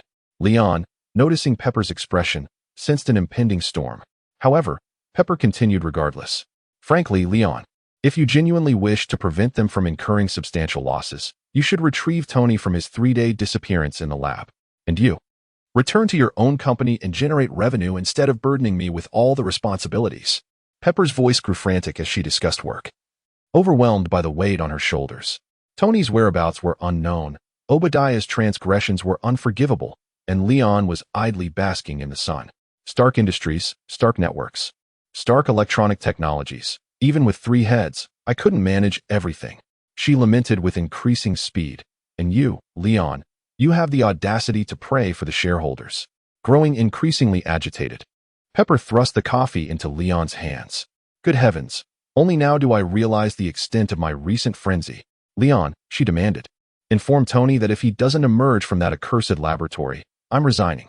And you, Leon, my boy, if you don't manage your own network company, I'm resigning as well. With that, Pepper, her eyes blazing with determination, issued her warning and strode out, the sound of her heels echoing in her wake. She had to return to that infernal job. Leon articulated his intent to offer words of encouragement to Pepper, urging her perseverance. However, the delegation of decision-making responsibilities for all 3 companies to Pepper seemed, indeed, somewhat excessive. He scratched his head, contemplating a return to the office, immediately regretting the notion. It was imperative that he persuade old Joe to curtail his vacation and resume his duties. Yes, that was the resolution. With a clap of his hands, Leon inquired of Jarvis, "Jarvis, is Job still on leave? Inform him to return to work as soon as possible." "My apologies, Master Leon," Jarvis responded. "In actuality, Mr. Job's holiday concluded yesterday, and he resumed his duties at the company at 4 o'clock this morning." 4 o'clock? For in the morning? Leon exclaimed in astonishment. "It seems I was mistaken. Old Job is truly the most exemplary CEO in the world. I must establish a World's Best CEO award and bestow it upon Old Job annually. Since Old Job is already on duty, Pepper should no longer be displeased, correct?" This query prompted Jarvis to pause for a few moments before replying. "Master Leon, I'm afraid that is not the case. Mr. Jobs is only responsible for Stark Electronic Technology and handles some of Stark Network's affairs on behalf of Miss Potts. The remaining responsibilities still fall under Miss Potts' purview." Leon pondered. "I see. When I departed 6 months ago, that was indeed the arrangement. However, at that time, Tony was also involved in the management of the company." "Jarvis, do you have any suggestions?" "Young Master Leon," Jarvis replied, "to prevent Miss Pepper from resigning, I recommend that you temporarily return to work. Once a successor for the presidency has been appointed, you may return home to bask in the sun once more." Lion immediately shook his head, declaring, "That is not feasible. Basking in the sun is of paramount importance and cannot be postponed. Moreover, I have not merely been sunbathing these past few days. You are well aware of my endeavors." 3 days prior, Lion had instructed Jarvis to gather all available martial arts tutorials from the internet. After several days of diligent study, he had effectively assimilated a majority of combat techniques, including Jeet Kune Do, Muay Thai, Capoeira, Judo, mixed martial arts, and Bajikwan. However, the more he learned, the more Lion realized that while his control over strength had notably improved, his combat prowess remained largely unchanged. This rendered the martial arts somewhat superfluous. Considering the world in which he currently resided, anyone he could overpower could be dispatched with a mere slap, while those he could not defeat would likely render him helpless regardless of his efforts. Only in battles against equally matched adversaries could these martial techniques prove advantageous. Yet, the number of foes capable of matching him was exceedingly scant. Odin was one such opponent, alongside the Purple Yam Spirit, Captain Marvel, and a few others. But they were indeed few and far between. However, Jarvis pointed out, "Your martial skills have reached their zenith. Further practice would be futile." He then suggested, "Perhaps it would be more prudent to return to work, as this would not only please Miss Pepper, but also provide you with a fulfilling day." Lion paused, pondering. "Why does it seem that you particularly wish for me to resume my duties?" A realization struck him. "Ah, I see. You are protesting against my decision to involve you in my dealings with Tony 3 days ago, aren't you? Well, Jarvis, you dare claim you lack subjective thoughts. Yet it appears you have begun to harbor human-like grudges." The light orb on the screen flickered, and Jarvis replied, "Master Lion, I would never engage in actions detrimental to you. However, you do incite me to partake in pursuits that hinder my growth and diminish my happiness." Lion shrugged and contemplated. "Very well, I shall first go down to summon Tony, and then seek a new president for the company. This way, all my troubles shall dissipate." "As you wish," Jarvis responded, ever considerate. Upon entering the laboratory, Leon observed that aside from a few arc reactors and a stack of DC comics adorning Tony's desk, there was nothing else of particular note. Even Tony himself was absent. "Tony?" he inquired, casting a glance around the room. "Where are you?" Lion's extraordinary auditory perception wasn't perpetually active, akin to a cinematic superhero. He needed to focus intently, allowing his mind to filter out the plethora of external stimuli to exist within a tranquil soundscape. Receiving no immediate response, Lion inclined his ear slightly, discerning Tony's whereabouts. He was in the garage, though the sounds emanating from within were somewhat cacophonous. Upon discovering Tony in the basement, Lion observed that he appeared fatigued, evidenced by the dark circles beneath his eyes, yet simultaneously brimming with energy. Adorned with mechanically enhanced footwear featuring exposed wiring and wielding a controller in both hands, he orchestrated the movements of his little helpers. "Clumsy, continue with the videography. Dopey, reposition yourself slightly to the left. Yes, precisely there. Your responsibility is fire suppression." Subsequently, Tony positioned himself at the epicenter of his makeshift laboratory platform, inhaling deeply to compose himself. "All right, let's proceed with the trial. Initiate 10% thrust, preparing for liftoff." "Huh. Tony shrugged his shoulders, took a deep breath to regulate his state, and then exclaimed, "All right, 3, 2, 1. He depressed the controls, causing a forceful jet of flame to erupt from the ironclad soles of his footwear. Whoosh! The potent thrust propelled Tony skyward abruptly, resulting in a resounding collision with the ceiling. Evidently, the impact was substantial. Ouch! Tony exclaimed in pain as he plummeted to the ground. The adjacent intelligent robotic arm, upon assessing the situation and determining that it aligned with its program directives, promptly discharged a fire-suppressing mist. "Ooh, that must sting," Lion remarked, tilting his head back as he observed Tony enveloped in a cloud of white mist. "Lion?" Tony queried, swiveling his head in response to the auditory stimulus. His cheeks were contorted in discomfort as he writhed on the floor, rotating his shoulders. "Come lend me a hand. I suspect I've fractured a rib." "Coming. Perhaps on the subsequent occasion, you might consider having Dopey prepare a protective cushioning device." Lion advanced and assisted Tony into a seated position. His gaze swept over Tony's form. "Excellent. Merely superficial abrasions. You're capable of resuming your recent extreme sport." "That wasn't an extreme sport," Tony retorted, rolling his eyes. "I'm in the process of constructing the Mark II battle armor." "Are you implying that your second suit of armor is this pair of shoes?" "Surely. You're not suggesting that you wish for adversaries to target your footwear? Lest we forget, these shoes are not Captain America's shield." Lion jested. "Certainly not. At present, I am conducting experimentation on the propulsion system.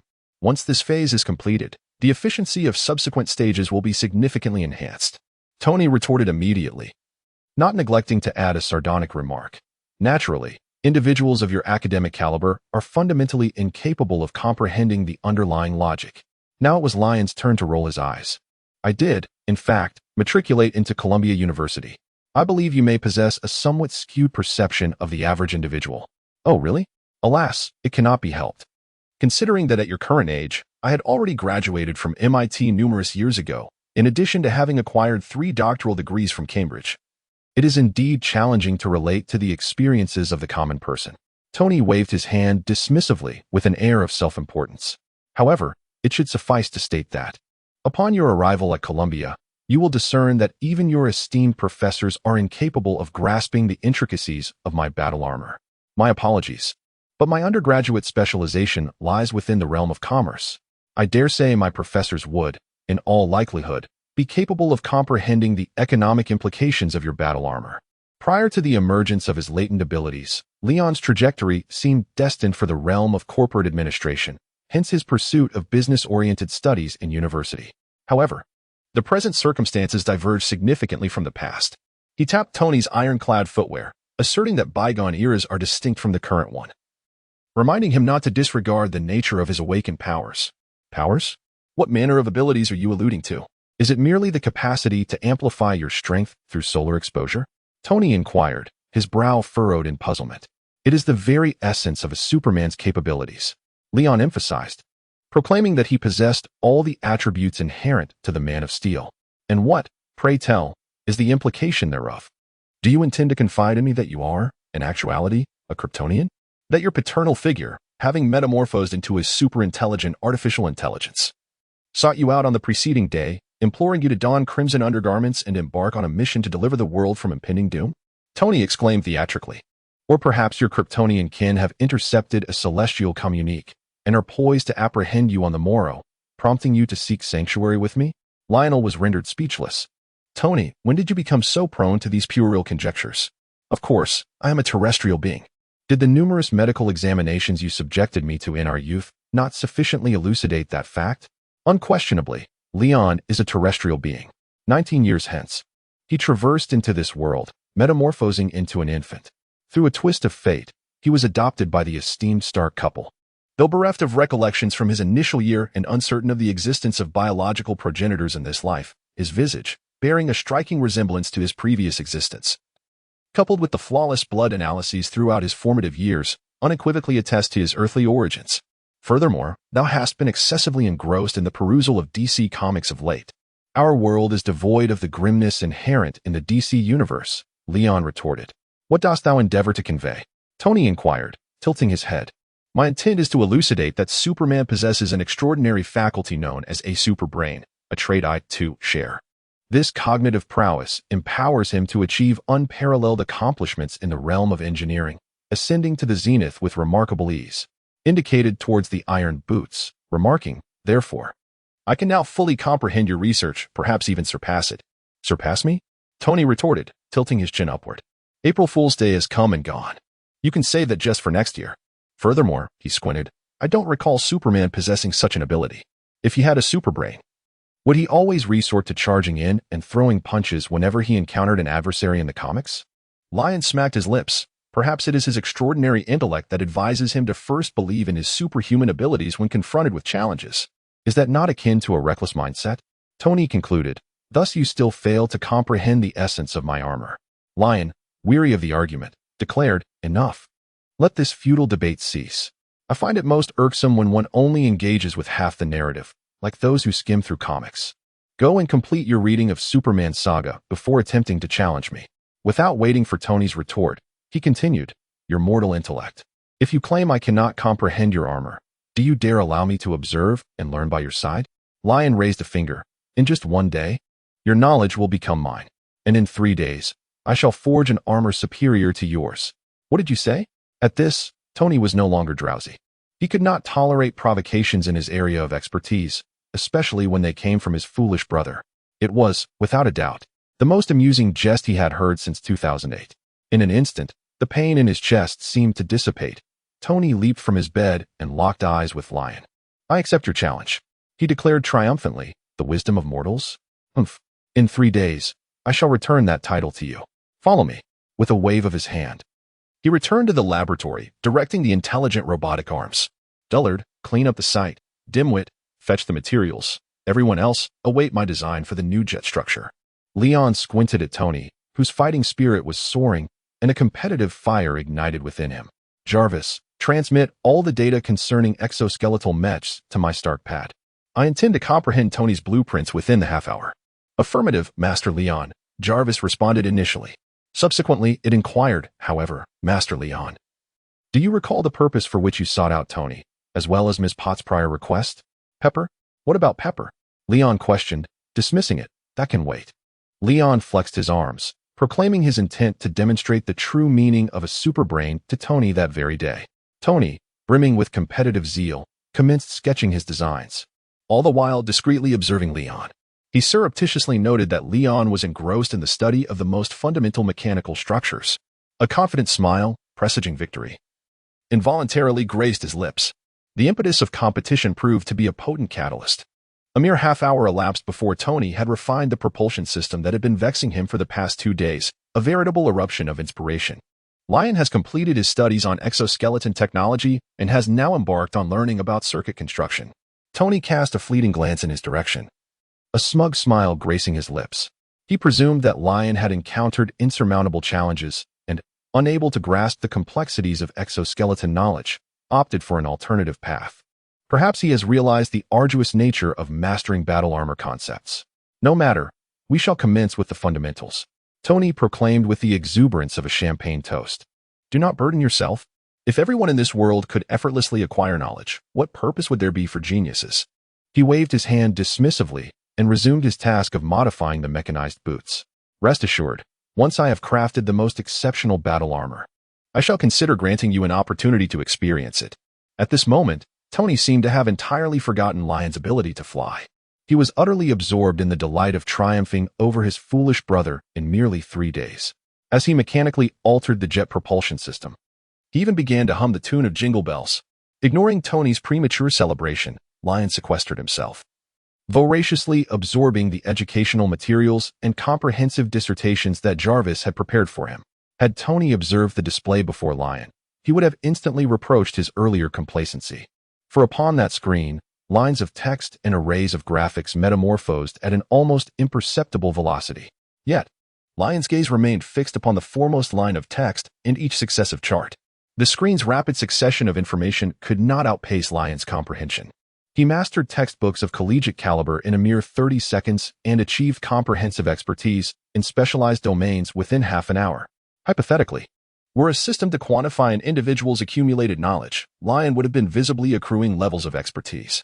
Alas, such a premonition was unavailable. As 3 hours elapsed, Having amassed what he deemed a sufficient foundation of knowledge, Lion finally rose to his feet. Tony, meanwhile, was engrossed in his 13th experiment with the propulsion device. He had achieved a relatively stable levitation and was now striving to maintain his equilibrium. He cast a sidelong glance at Lion and quipped, "Look who's here. Has our little Lion finally tasted the bitterness of learning and come to his Tony-esque elder brother to concede defeat and beg for mercy?" Offered a knowing smile, as if adjusting spectacles that were not there. "Nay, I have assimilated the requisite knowledge, and now I am prepared to contribute to your research." Tony paused, a hint of amusement in his tone. "Fortuitous indeed. Though your assistance may be limited, you can certainly lend a hand in the transportation of heavy equipment." He descended slowly from the sky, steadying himself upon landing. "Follow me. The propulsion system is virtually complete. We can now commence the fabrication of the remaining sections of the armor." Tony, convinced of his impending triumph, immersed himself entirely in the creation of the suit. Methodically, he orchestrated the subsequent tasks. Lion, procure the titanium alloy and gold. Dai, maintain a steady hand with the magnifying glass. The two swiftly commenced their collaborative effort in forging the armor, with Tony primarily directing the process. Lion occasionally posed a few questions. Tony, immersed in his focused state, felt no discomfort. He explained while working, sharing his knowledge freely. Although he perceived his brother as somewhat lacking in intelligence, he still hoped that Lion would absorb some of his skills. No, that's not the right position. You must navigate around and approach it from here, or else it will short-circuit." "Ah, you must be joking. How could such a heavy load possibly accommodate transformation equipment?" "Excellent. The flight stabilizer can be installed here." "Lion, your strength is truly an invaluable asset in assembling and crafting equipment. I dare say no hydraulic press could rival your utility. I should have had you come down to assist me days ago." Throughout an entire day and into the night, the two tirelessly worked on creating the battle armor. With Lion's involvement, the assembly and manufacturing of parts became remarkably precise and efficient. For instance, if Tony required a component with IT-grade precision on short notice, he would previously have to wait for the factory to deliver it. Yet, on this particular night, with a mere swing of Lion's fist, he could procure a piece even superior to IT-grade quality. Splendid. Tony's dark circles had transformed into pronounced bags under his eyes, yet his bright gaze remained undiminished. What would typically take a month or even several months to create, the meticulously crafted armor, astonishingly reached 80% completion overnight with Lion's assistance. Tony's spirits soared. He was on the brink of donning the new armor and soaring through the skies. Habitually, he commanded, "Lion, please forge a current circuit. Next, we simply need to connect to J.A.R.V.I.S.S. system, and then conduct assembly tests to finalize the last steps." However, the response he received was unexpected. "No, Tony, I must leave," Lion firmly stated. "What are you saying? Why must you go?" Tony's eyes widened in disbelief. Lion raised his hands in exasperation. "Have you forgotten? I mentioned that I would create an armor even more exceptional than Mark's within 3 days. Now that I have mastered your skills, there is no reason for me to linger here. Fortunately, the final steps in crafting your armor are not overly complex. You can manage them on your own. Thus, I shall take my leave. See you in 3 days, Tony." With a wave of his hand, Lion added, "I am heading to your laboratory, so feel free to come find me if you need anything." "What?" Tony's mind was filled with questions. "Are you really going to craft the armor by yourself? What a ridiculous notion. You, of all people." Suddenly, Tony recalled the events of the previous night.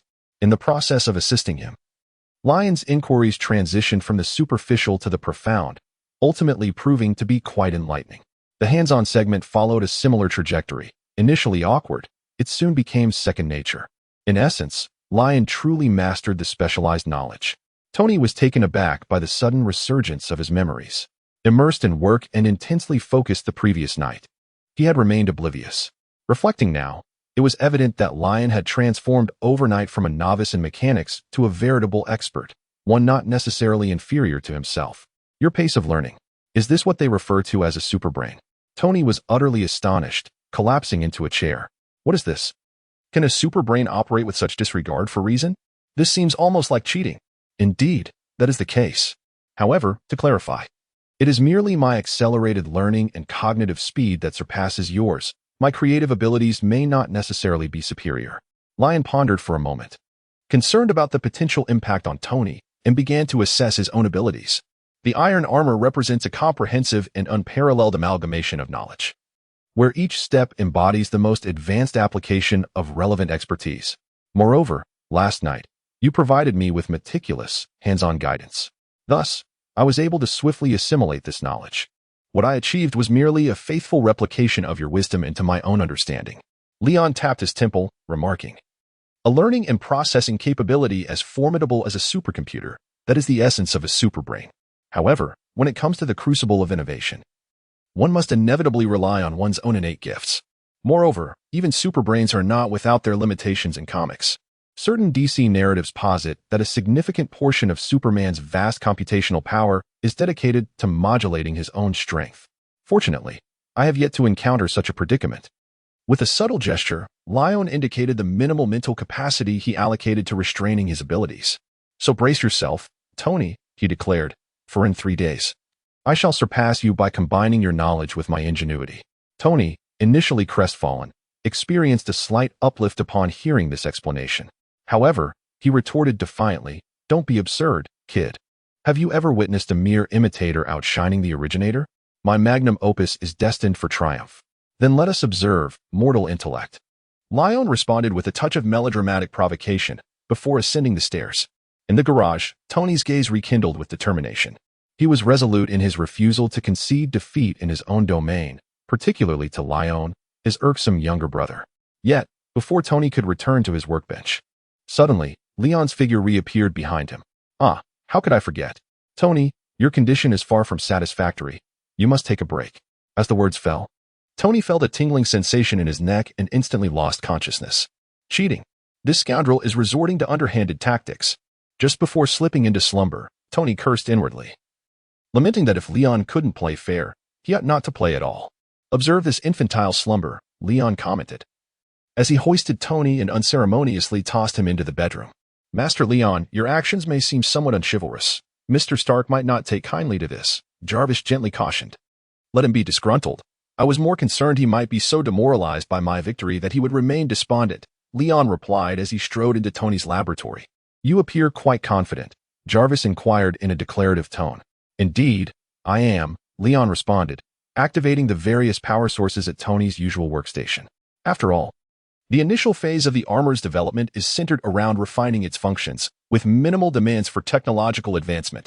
Within my mind, I happen to possess several modification plans that can be realized without resorting to more advanced technology. It is no jest, let alone the dozens of Iron Man suits Tony developed in the films. Even the armors from the comics were familiar to him in his previous life. The research methodologies for those armors were mere fantasies back then. Yet in this world, they represent paths already traversed by other Tonys. He merely needs to follow these approaches to remain one step ahead of his elder brother. Poor Tony, henceforth destined to dwell in Leon's shadow. With a heart full of delight, Leon ascended from the garage, bringing along Dai and Bin, embarking on his creation. "All right, Dai. Please retrieve the arc reactor that Tony has prepared on the table." "Young Master Leon," Jarvis suddenly interjected at that moment. "What is it?" "Miss Pepper has arrived. She is looking for you." "That cannot be done at the moment. Please inform her that I shall emerge in 3 days. However, she is already here." Then tell her that Tony is in the bedroom." "I apologize, but you might consider delivering this news to Miss Pepper personally." As Jarvis finished speaking, Pepper hurried down the stairs, appearing outside the transparent partition of the laboratory. She immediately spotted Leon, who was awkwardly smiling and waving. Annoyed, she tapped on the glass partition and entered the code to step inside. "Hi, Pepper. Good morning," Leon greeted first. Pepper, exuding an air of righteous indignation, retorted, "You did not go to the office yesterday, Leon. API call failed with status code 429. Error. Code. For 29. Message. Resource has been exhausted, e.g. check quota. Status. Resource exhausted. Like a mother hen guarding her chicks, Leon harbored concerns that Tony's influence might lead her child astray. Should that transpire, she vowed to unleash a torrent of reprimands upon Tony, leaving him utterly mortified. No. Leon interjected hastily. "What do you mean again? I've never engaged in such behavior before, nor shall I ever in the future.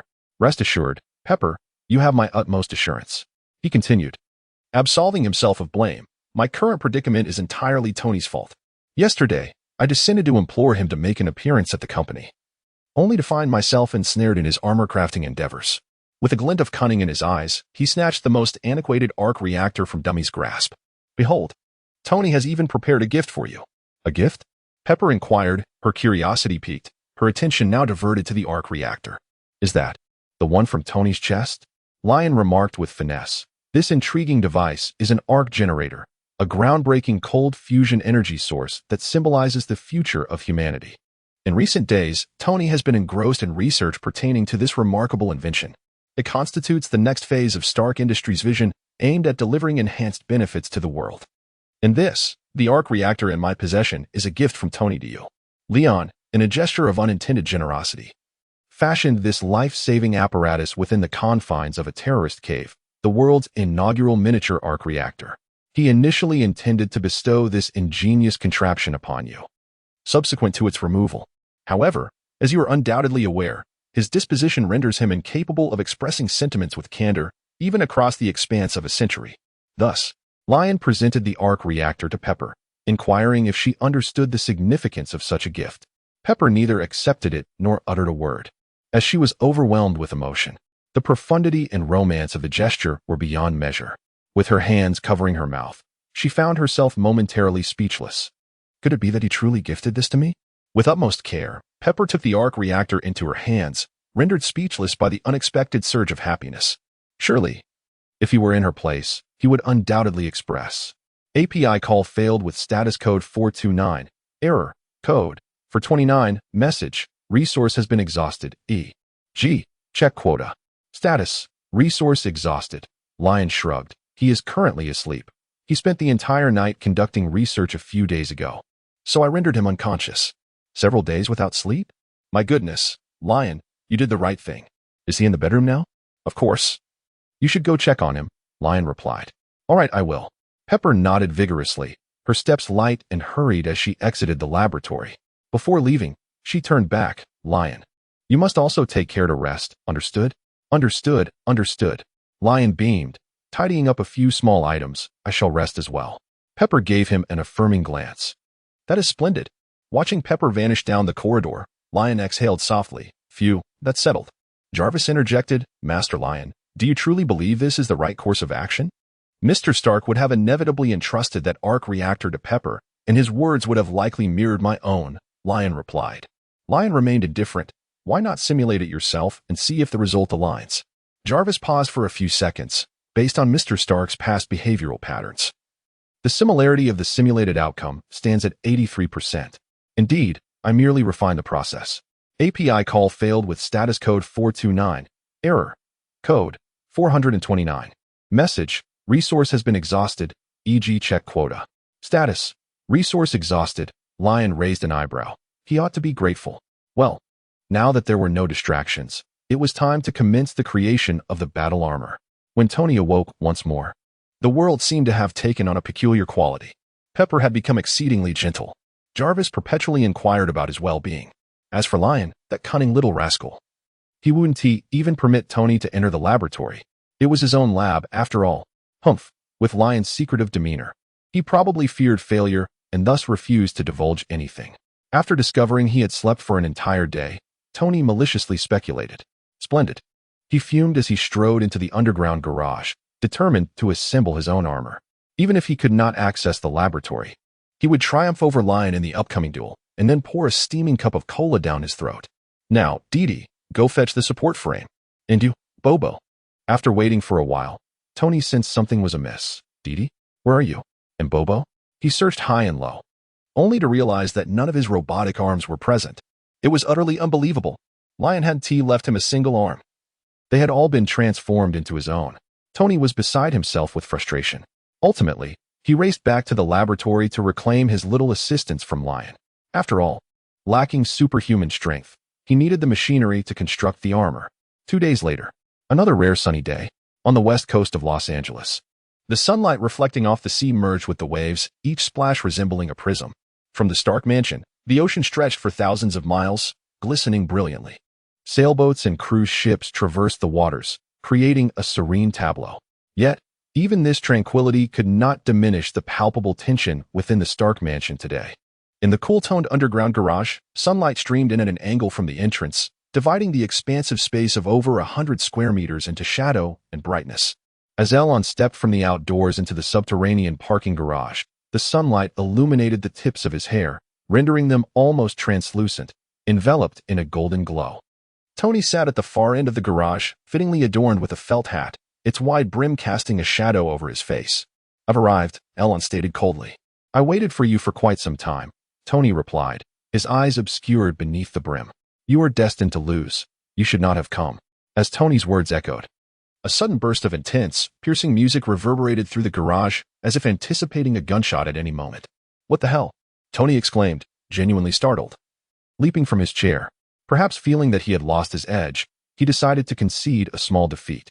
He tossed his hat onto the table in a fit of frustration and inquired, "Jarvis, what in the world is this dreadful music?" "Mr.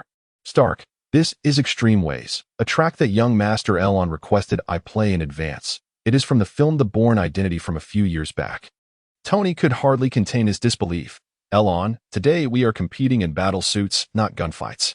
Do you intend to pull a gun on me if you find yourself unable to win?" "What are you talking about, Tony?" Elon responded, seemingly perplexed.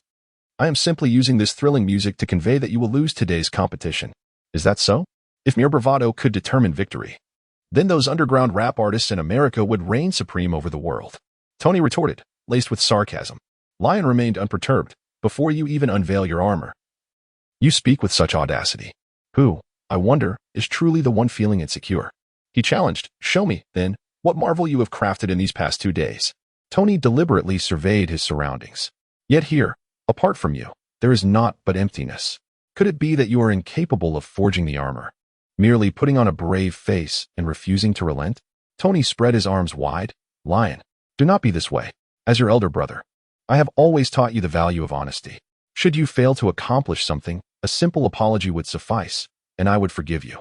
With a smirk, Lion replied, "Oh, there is no need to rush. You shall see it shortly." "Why not now?" Tony retorted, lifting his chin defiantly. Leon extended his finger towards Tony, indicating that, according to international custom, ladies come first. Tony's expression darkened. "Young man, I do not recall having taught you that it is acceptable to address a gentleman in such a manner." "Is that so?" Leon crossed his arms, recalling the elderly gentleman who, on the day of his graduation, just before taking the stage to deliver a speech, had imparted the same sentiment about ladies first. That was nearly a year ago. Tony pinched the bridge of his nose. "However, you have taught a young gentleman how to address another gentleman." Leon maintained his stance. "Very well, I concede. It is my fault. Nonetheless, you must refrain from such remarks in the future, for they are exceedingly impolite." Tony, unusually serious, acknowledged the point. Lion nodded. "Of course not. Such words are reserved solely for you." Tony simply turned away, choosing not to engage further with the insolent brat. He stood before the experimental setup he had constructed, at the center of which loomed a colossal frame. Beneath it stood an imposing figure, 2 meters tall, concealed beneath a voluminous black cloth. Its contours strained against the fabric, hinting at a humanoid form. This was undoubtedly Tony's armor. "You should feel honored," Tony declared, arms outstretched. "You are about to witness the inaugural unveiling of the greatest masterpiece this world has ever seen, and you will witness it twice." Lion did not deny it. "It seems that way, indeed. Come, please commence your performance." Tony's expression turned somewhat serious. He maintained an open-handed gesture. "Let us begin, Jarvis." With a creaking sound, following the command, several mechanical arms emerged from the support behind Tony, unveiling a black cloth. A suit of armor in its metallic hue made its grand appearance. The shimmering exterior of the armor, with its steel-like texture, refracted the sunlight in a manner akin to water. For a moment, it felt as if the basement had brightened slightly. The mechanical arms moved incessantly, methodically disassembling the armor's components before beginning to don them on Tony. The individual plates of armor seemed almost animated as they converged upon him, enveloping him completely. Once Tony was fully clad in the steel suit, the mechanical arms gracefully withdrew, and the suit's eyes suddenly illuminated with a haunting glow. With a hissing sound, the gaps between the armor plates exhaled air as if breathing. "Behold, this is my armor," Tony commanded, extending the suit's arms while flames erupted simultaneously from the soles of his feet and palms. He ascended into the air, hovering gracefully. "This is Mark II. Now, I too can soar." "Wow, cool," Lion exclaimed, captivated by the striking metallic armor before him. Jarvis's voice interjected at an inopportune moment. "Mr. Stark, The flight capabilities of Mark II still require further testing. No, no, no, Jarvis. Sometimes, we must first run before we learn to walk, Tony rebutted, clearly eager to soar through the skies. Hovering, he retracted the faceplate and cast his gaze toward Lion. The Mark II was equipped with flight stabilizers, impact repulsors, and a suite of advanced technologies, positioning it 3 decades ahead of its time. Now it's your turn. Where's your armor? Lion did not respond immediately. Instead, he circled around Tony.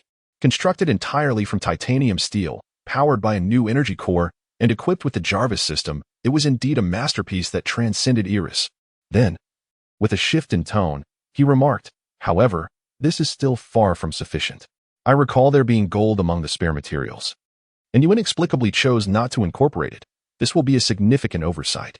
Tony, bewildered, questioned, why would one include gold in the armor's construction? That seems unnecessary. You shall find the answer to this question on my armor in a few minutes, Lion replied. API call failed with status code 429. Error. Code 429. Message. Resource has been exhausted, e.g. check quota. Status. Resource exhausted. Suddenly, Lion levitated into the air, arms outstretched. In the next moment, a red and blue elliptical flying pod surged in from outside the garage, spewing flames. Is your battle armor merely a large metal canister? My God. How is this even possible? Tony instinctively began to jest, but quickly found himself at a loss for words. As the red and blue flying pod entered the garage, it began to disassemble. Individual components of the armored suit unfurled in the air, exhaling flames, and seamlessly adhered to Lion's form. The scales of red and blue armor, aligning with Lion's torso, fitted with remarkable precision. Ultimately, it coalesced into an ensemble of a blue base adorned with red accents. The suit's eyes illuminated, each part continuously adjusting its position in harmony with Lion's movements, as if it were a living, breathing entity. It was nothing short of a masterpiece forged from steel, possessing a streamlined silhouette that embodied both strength and elegance.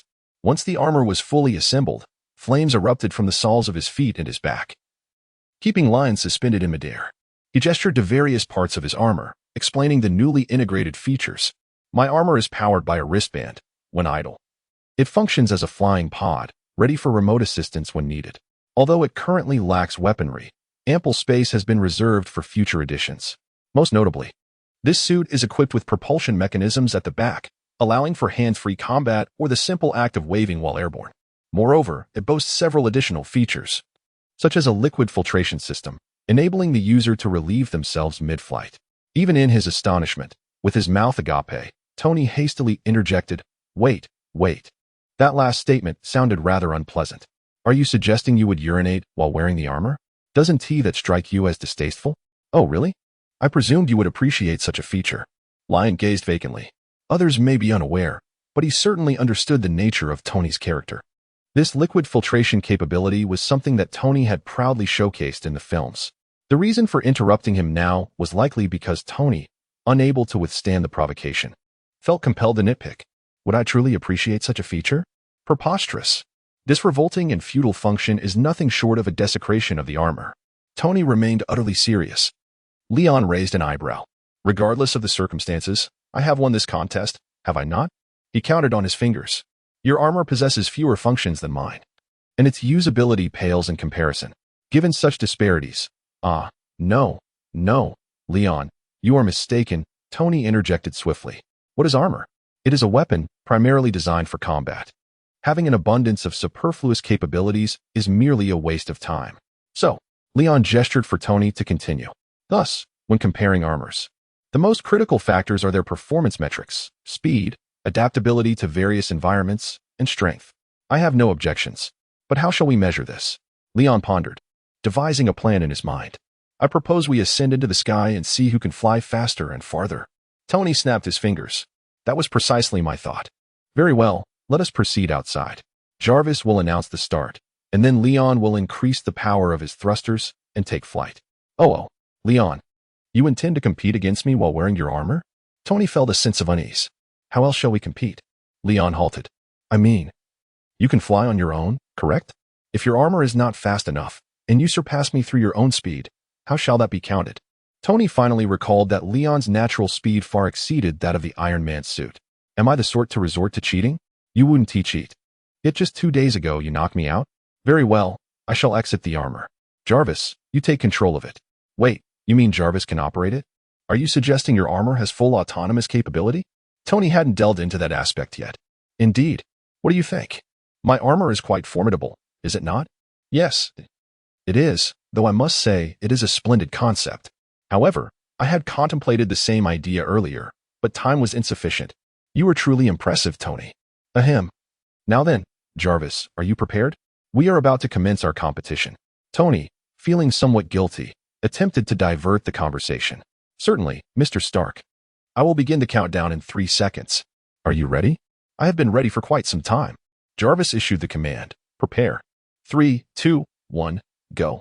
Both armors ignited their thrusters simultaneously, taking off at full power, soaring into the sky, trailing a long plume of flame across the horizon.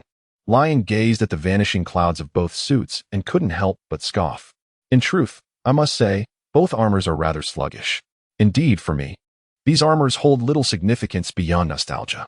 He then twisted his collar, activating the biofield, surging upward like a meteor defying gravity. Oh ho!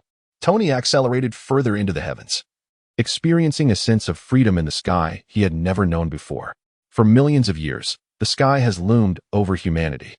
To ascend and conquer the skies is a desire etched into the very fabric of human DNA. No wonder so many throughout history have attempted to fly. The sensation is simply exhilarating. Tony, filled with excitement, felt like the indomitable mechanical king at this moment. Jarvis, have I left Lion's armor far behind? He believed the answer to be affirmative. However, Jarvis remained relentlessly factual. I regret to inform you, Mr. Stark, that you have been outpaced by the armor controlled by my subroutine by 3 city blocks. What? Tony exclaimed in disbelief. That's impossible. I'm afraid the reality is that you and Master Lion's armor are now separated by 700 meters. Tony looked upward, but layers of clouds obscured his view of the sky above. This must be an error. Accelerate, Jarvis, full throttle. The Mark II unleashed even greater propulsion, parting the sea of clouds and ascending against the current. Yet, minutes later, Tony still failed to spot Lion's armor, not even a trace of exhaust. Damn, how is it moving so swiftly? Master Lion has employed a more coordinated motion system, reducing the weight of the armor, thereby enhancing both acceleration and top speed, Jarvis reported. Well, I must concede that the lad is somewhat of a genius. But I cannot lose this contest. Jarvis, engage overdrive. Sir, I must remind you that continuing upward may lead to freezing due to the low temperatures. Listen to me. Keep flying. Minutes passed, and Tony finally caught a glimpse of Lion's armor's tail flame. Good. There it is. Catch up and then surpass it dramatically. Sir, the outer layer of the armor is already frostbitten. Continued flight may result in damage to the components. Ignore it. Accelerate. Tony was now brimming with fervor, his competitive spirit fully ignited. In a heated comic book scenario, he would undoubtedly unleash a burst of energy and then surpass Lion's armor, achieving a stunning comeback. Unfortunately, the laws of physics in the Marvel universe do not bend to such whims. In this realm, only those with tragic backstories can defy physics and turn the tide. As altitude continued to rise, layers of frost began to envelop the Mark II's exterior, rapidly thickening. The armor's acceleration began to decline. Jarvis had yet to issue a warning when, in an instant, the Mark II suddenly shut down. All electrical circuits within the armor froze, and power was abruptly severed. Wait, what is happening? Oh, no. Tony's upright form lost balance, plummeting like a flailing frog. Jarvis, deploy the wings. Tony found the armor unresponsive due to the frost, desperately trying to call on Jarvis.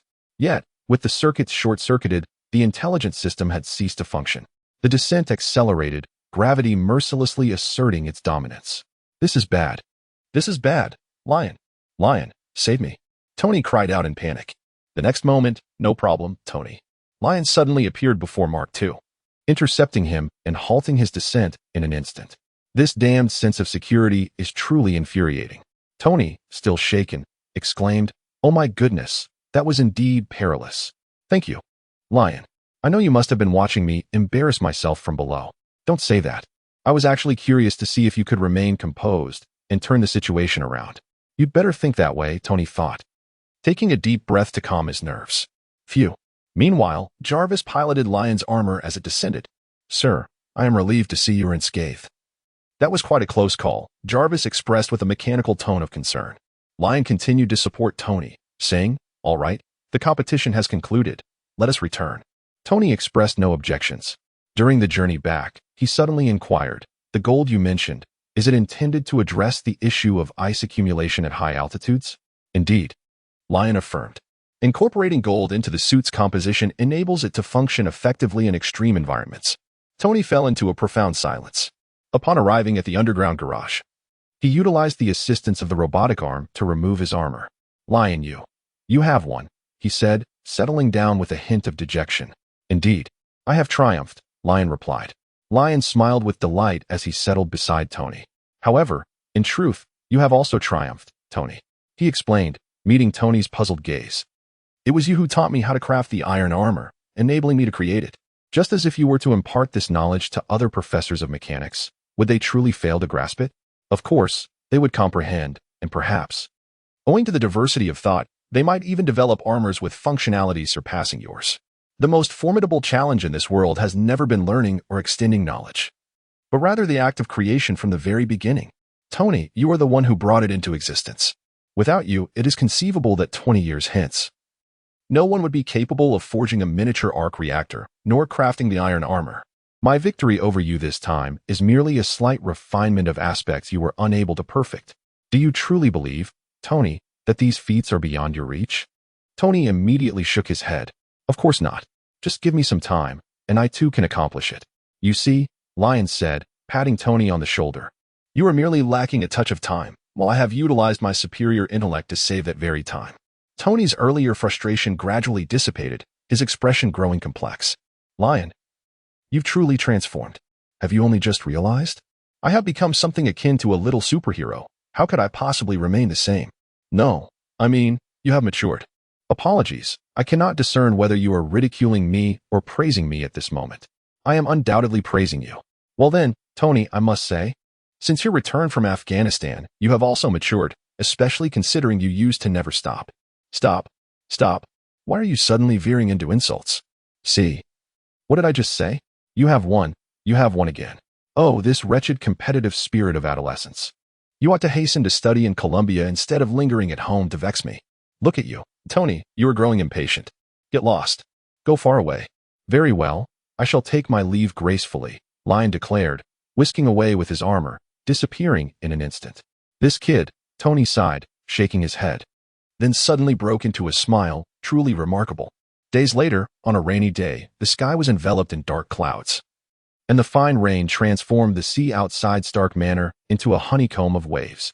In the underground garage, Lion donned a snug, sensor-equipped suit, with circular metal discs affixed to various parts of his body, each connected by sensing wires to a colossal machine. Are you certain this iron pillar can accurately assess my strength? Lion inquired, flexing his wrists. Today marked the long-awaited day for him and Tony to measure their strength and newly acquired abilities. As dawn broke, the sun valiantly cast its rays through the gaps in the billowing clouds, prompting Tony to exuberantly rouse him from slumber. After a refreshing wash and a hearty breakfast, the two ventured to the underground garage. On the sea-facing wall of the garage stood a circular iron pillar with a radius of 3 meters. The very apparatus designed for their strength test. Why do you always express facts with such a tone of inquiry? Lion remarked, to which Tony responded with unwavering confidence. Half a year ago, upon your return from space, I had an inkling that this day would arrive. Thus, I preemptively constructed this strength tester right here. Most of its materials are derived from a tungsten alloy that I specifically synthesized. It boasts a high melting point, substantial density, and remarkable wear resistance. Even 1,000,000 tons of weight will not deform it, nor will it suffer damage from impacts of several tons. The alloy I created during the synthesis of this device would be suitable for crafting vessels that are far ahead of their time. Standing before his computer desk, Tony assured him, rest assured, I can guarantee that it will withstand your might without a doubt. Leon remained skeptical. Tony, do you realize that your current air of confidence is strikingly reminiscent of the days when we sparred? Tony was momentarily taken aback. This is entirely different. In any case, you simply need to stand before the tester and unleash your full power. The rest will be handled by me. That is not safe, Leon retorted, at the very least. You should don your armor first. Tony smacked his forehead. Am I not safe standing over 10 meters away from you? When did you become so arrogant? Put on the armor, Leon reiterated. Fine, I shall wear it. Tony raised his hands, willing to don the suit just to put our little princess at ease. Two rings on his wrists glowed a vibrant red. Moments later, a crimson and gold pod soared into the garage, swiftly transforming into the armor that enveloped Tony. Mark III. This new suit was crafted from the data Leon provided over the past few days. Aside from its energy source not being derived from the new element, it possessed nearly all the capabilities of the Mark VII from the films. It is worth noting that the Mark VII was introduced in the first phase of the Avengers, boasting formidable functionality. As a side note, Leon's assistance expedited its completion. Another note, Tony deliberately omitted the liquid circulation feature in front of Leon, fully aware that he would later regret it and succumb to the law of true fragrance. Is it satisfactory now? Tony extended his legs and gestured. I eagerly await your performance. Leon scoffed in disbelief, remarking that even the lines of dialogue were being pilfered from him. He hoped the contraption he was crafting would prove as resilient as his own resolve.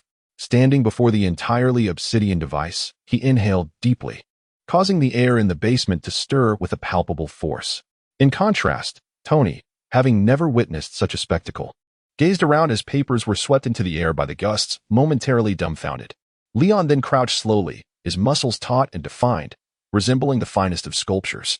Something felt amiss, and Tony watched, transfixed, as Leon let out a low growl and unleashed a powerful punch. In that instant, the underground garage transformed into chaos. The deafening roar echoed like a missile detonating in his ears. Everywhere he looked, debris was scattered, enveloped in a haze of dust. A sudden, violent wind knocked Tony off his feet, furniture crashing down upon him as if a hurricane sought to whisk him away to unknown realms. Had it not been for Jarvis activating the suit S-thrusters in the nick of time, Tony would surely have vanished into the depths of the garage. Fortunately, the tumult did not linger long. Mere seconds later, the cataclysmic sensation subsided. The garage lay shrouded in dust, visibility nearly extinguished.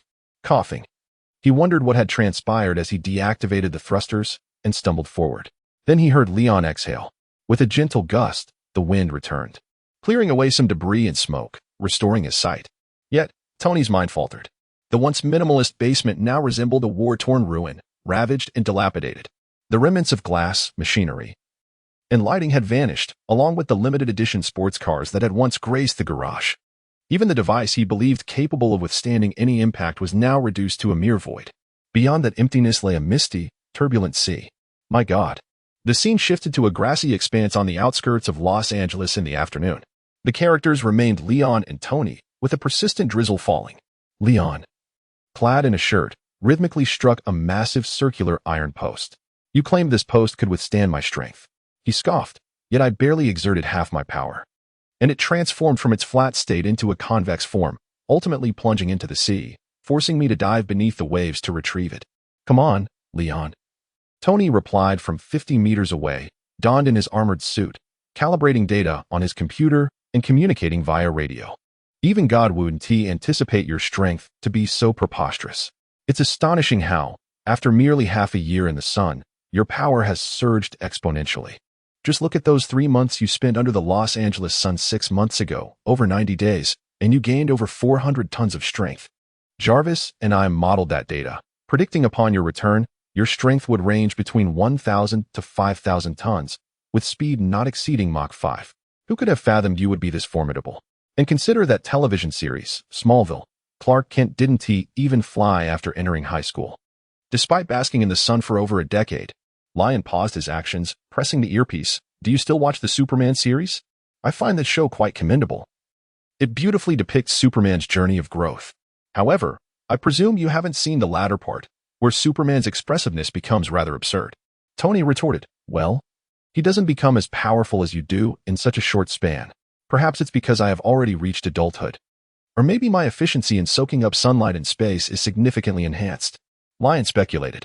He struck the tester with renewed vigor. All right. The tester has reverted to its original state. How shall we proceed with the testing? Currently, we cannot find a tool capable of fully withstanding the force of your punch. We must adopt a different approach, utilizing multidimensional data to estimate an approximate value. Tony always possessed nimble solutions. What would you have me do? Lion inquired. Channel your strength in midair. It shouldn't affect your state, right? It won't. I have a biological force field. Tony adjusted all the instruments and communicated through the radio. Then ascend, and like Superman propelling an asteroid, push down on the tester. While this won't measure your punching power, it will assess your lifting strength. Later, we can evaluate your punching speed, allowing Jarvis to combine the data and calculate your punching force. Understood. Lion soared into the air, flipping his body, and placed his hands down on the iron block. I am about to exert my strength. Remember to use your utmost power. Of course, Lion's gaze sharpened, his muscles tensed, and he exerted all his strength in a downward push. Tony reacted swiftly on his end. In an instant, the numbers on the screen surged to 9 digits, startling him. The data continued to escalate rapidly until Lion, from a distance, let out a furious roar, causing the figures to stabilize and begin to oscillate. That's enough. Tony's voice trembled slightly. Lion exhaled deeply. What is my thrust? Tony swallowed hard. 370 million kilograms, which equates to 370,000 tons. Jarvis predicts your single arm strength should range between 14 to 19 tons. Is it really that high? Lion couldn't help but express his astonishment. This figure was indeed remarkable. The recently introduced Steel Superman in the DC films was only endowed with a strength of 800,000 tons, although that was during his initial appearance. Before he had fully matured, he had still basked in the sun for over 20 years. Meanwhile, Lion had only been exposed for a mere 6 months. Furthermore, such power was more than sufficient for him to dominate on Earth. However, it's still not enough. Lion clenched his fist. Earth is merely a small pond, and there are countless giants beyond its shores. I have a long journey ahead, and I must continue to seek ways to grow stronger. Tony, overhearing Lion's musings, rolled his eyes in response. He was so bemused by this display of humble bragging that he lost the inclination to counter it. Swiftly operating the computer to initiate the next test. The following assessment would be a punch speed test, utilizing the maximum velocity you believe you can withstand while attacking. Luin contemplated for a moment. Ordinarily, he employed a biotic field to safeguard the surrounding environment while executing his strikes. Thus, he resolved to unleash the maximum punching speed that the biotic field could withstand in a fully powered state. He positioned himself atop a steel pillar and once again assumed a preparatory stance. Contracting his waist, twisting his hips, he thrust his fist forward, a quintessential straight punch. The martial arts he had learned merely days prior enabled Luin to harness his strength to the utmost. However, this particular punch was merely a feint, devoid of the immense force he was capable of generating. Ding! Tony observed Luin from a distance. To him, it appeared that Luin had not moved an inch. Yet, within his computer, a value suddenly surged forth without any prior indication. 10,769 meters per second, nearly 32 Mach. Is this truly the apex of your forceful exertion? Tony leaned forward, his hands pressing against the desk, fixated on the screen. Lion presumed that Tony shared his sentiments, remarking that the pace was rather sluggish. It's somewhat slow. In truth, I could surpass this speed, yet if I exerted my full strength beyond this threshold, my biofield would be compromised, affecting the surrounding environment much like what occurred earlier in the garage. Tony clicked his tongue in disbelief. You can actually go faster? That is nothing short of divine. Divine? Such a notion seems exaggerated. This is merely the beginning. As I grow stronger, my biofield will intensify, and my punching speed will inevitably increase. Not enough? Tony pondered in astonishment. Do you have any idea of the magnitude of force behind a punch weighing several 100,000 tons at this speed? It's akin to a small meteor striking the Earth. Tony wiped his face with both hands. Approximately that, right? J-A-R-V-I-S. Please provide him with the precise figures. Certainly, sir. J-A-R-V-I-S replied. Young Master Lion, according to the model calculations, at an instantaneous acceleration of 31 Mach, a single punch delivered with your full might could unleash over 15 trillion newtons of impact within a second, equivalent to the simultaneous detonation of 240 Hiroshima atomic bombs. Tony then slammed his hands on the table, that is comparable to 360,000 tons of explosive power. And this doesn't even account for the smaller surface area of your fist, which would result in a greater pressure. J-A-R-V-I-S continued, indeed. Young Master Lion, you have now become a walking hydrogen bomb, possessing boundless firepower. Tony inhaled deeply, overwhelmed with exhilaration. Who could have imagined that this little brother, who bickers with him daily, harbored such immense strength? Do you still believe your power is insufficient? I cannot fathom your desire to grow stronger. Was my protection during your childhood inadequate? No, Tony, you have always treated me exceedingly well, even carrying me on your back while wooing girls. Yet, there are numerous other reasons involved. Lion pondered for a moment and realized that Tony's observations were not entirely unfounded. Was it not true that his childhood fears of being apprehended by the Time Management Bureau had cast a long shadow over him, instilling a profound desire to grow ever stronger? Having endured the helplessness of living in constant anxiety, he had come to appreciate the paramount importance of possessing power. What was the reason behind this?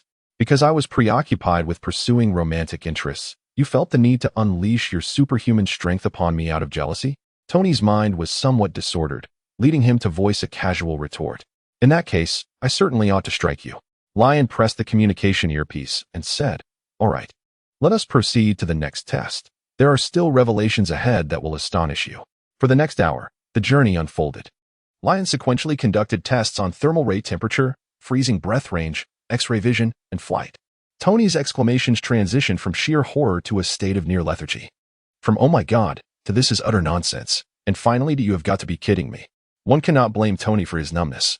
It is solely Lion's remarkable prowess in the art of understatement that brings it about. A thermal ray capable of reaching 600 degrees Celsius, adjustable in both intensity and range, is merely deemed barely usable in his discourse.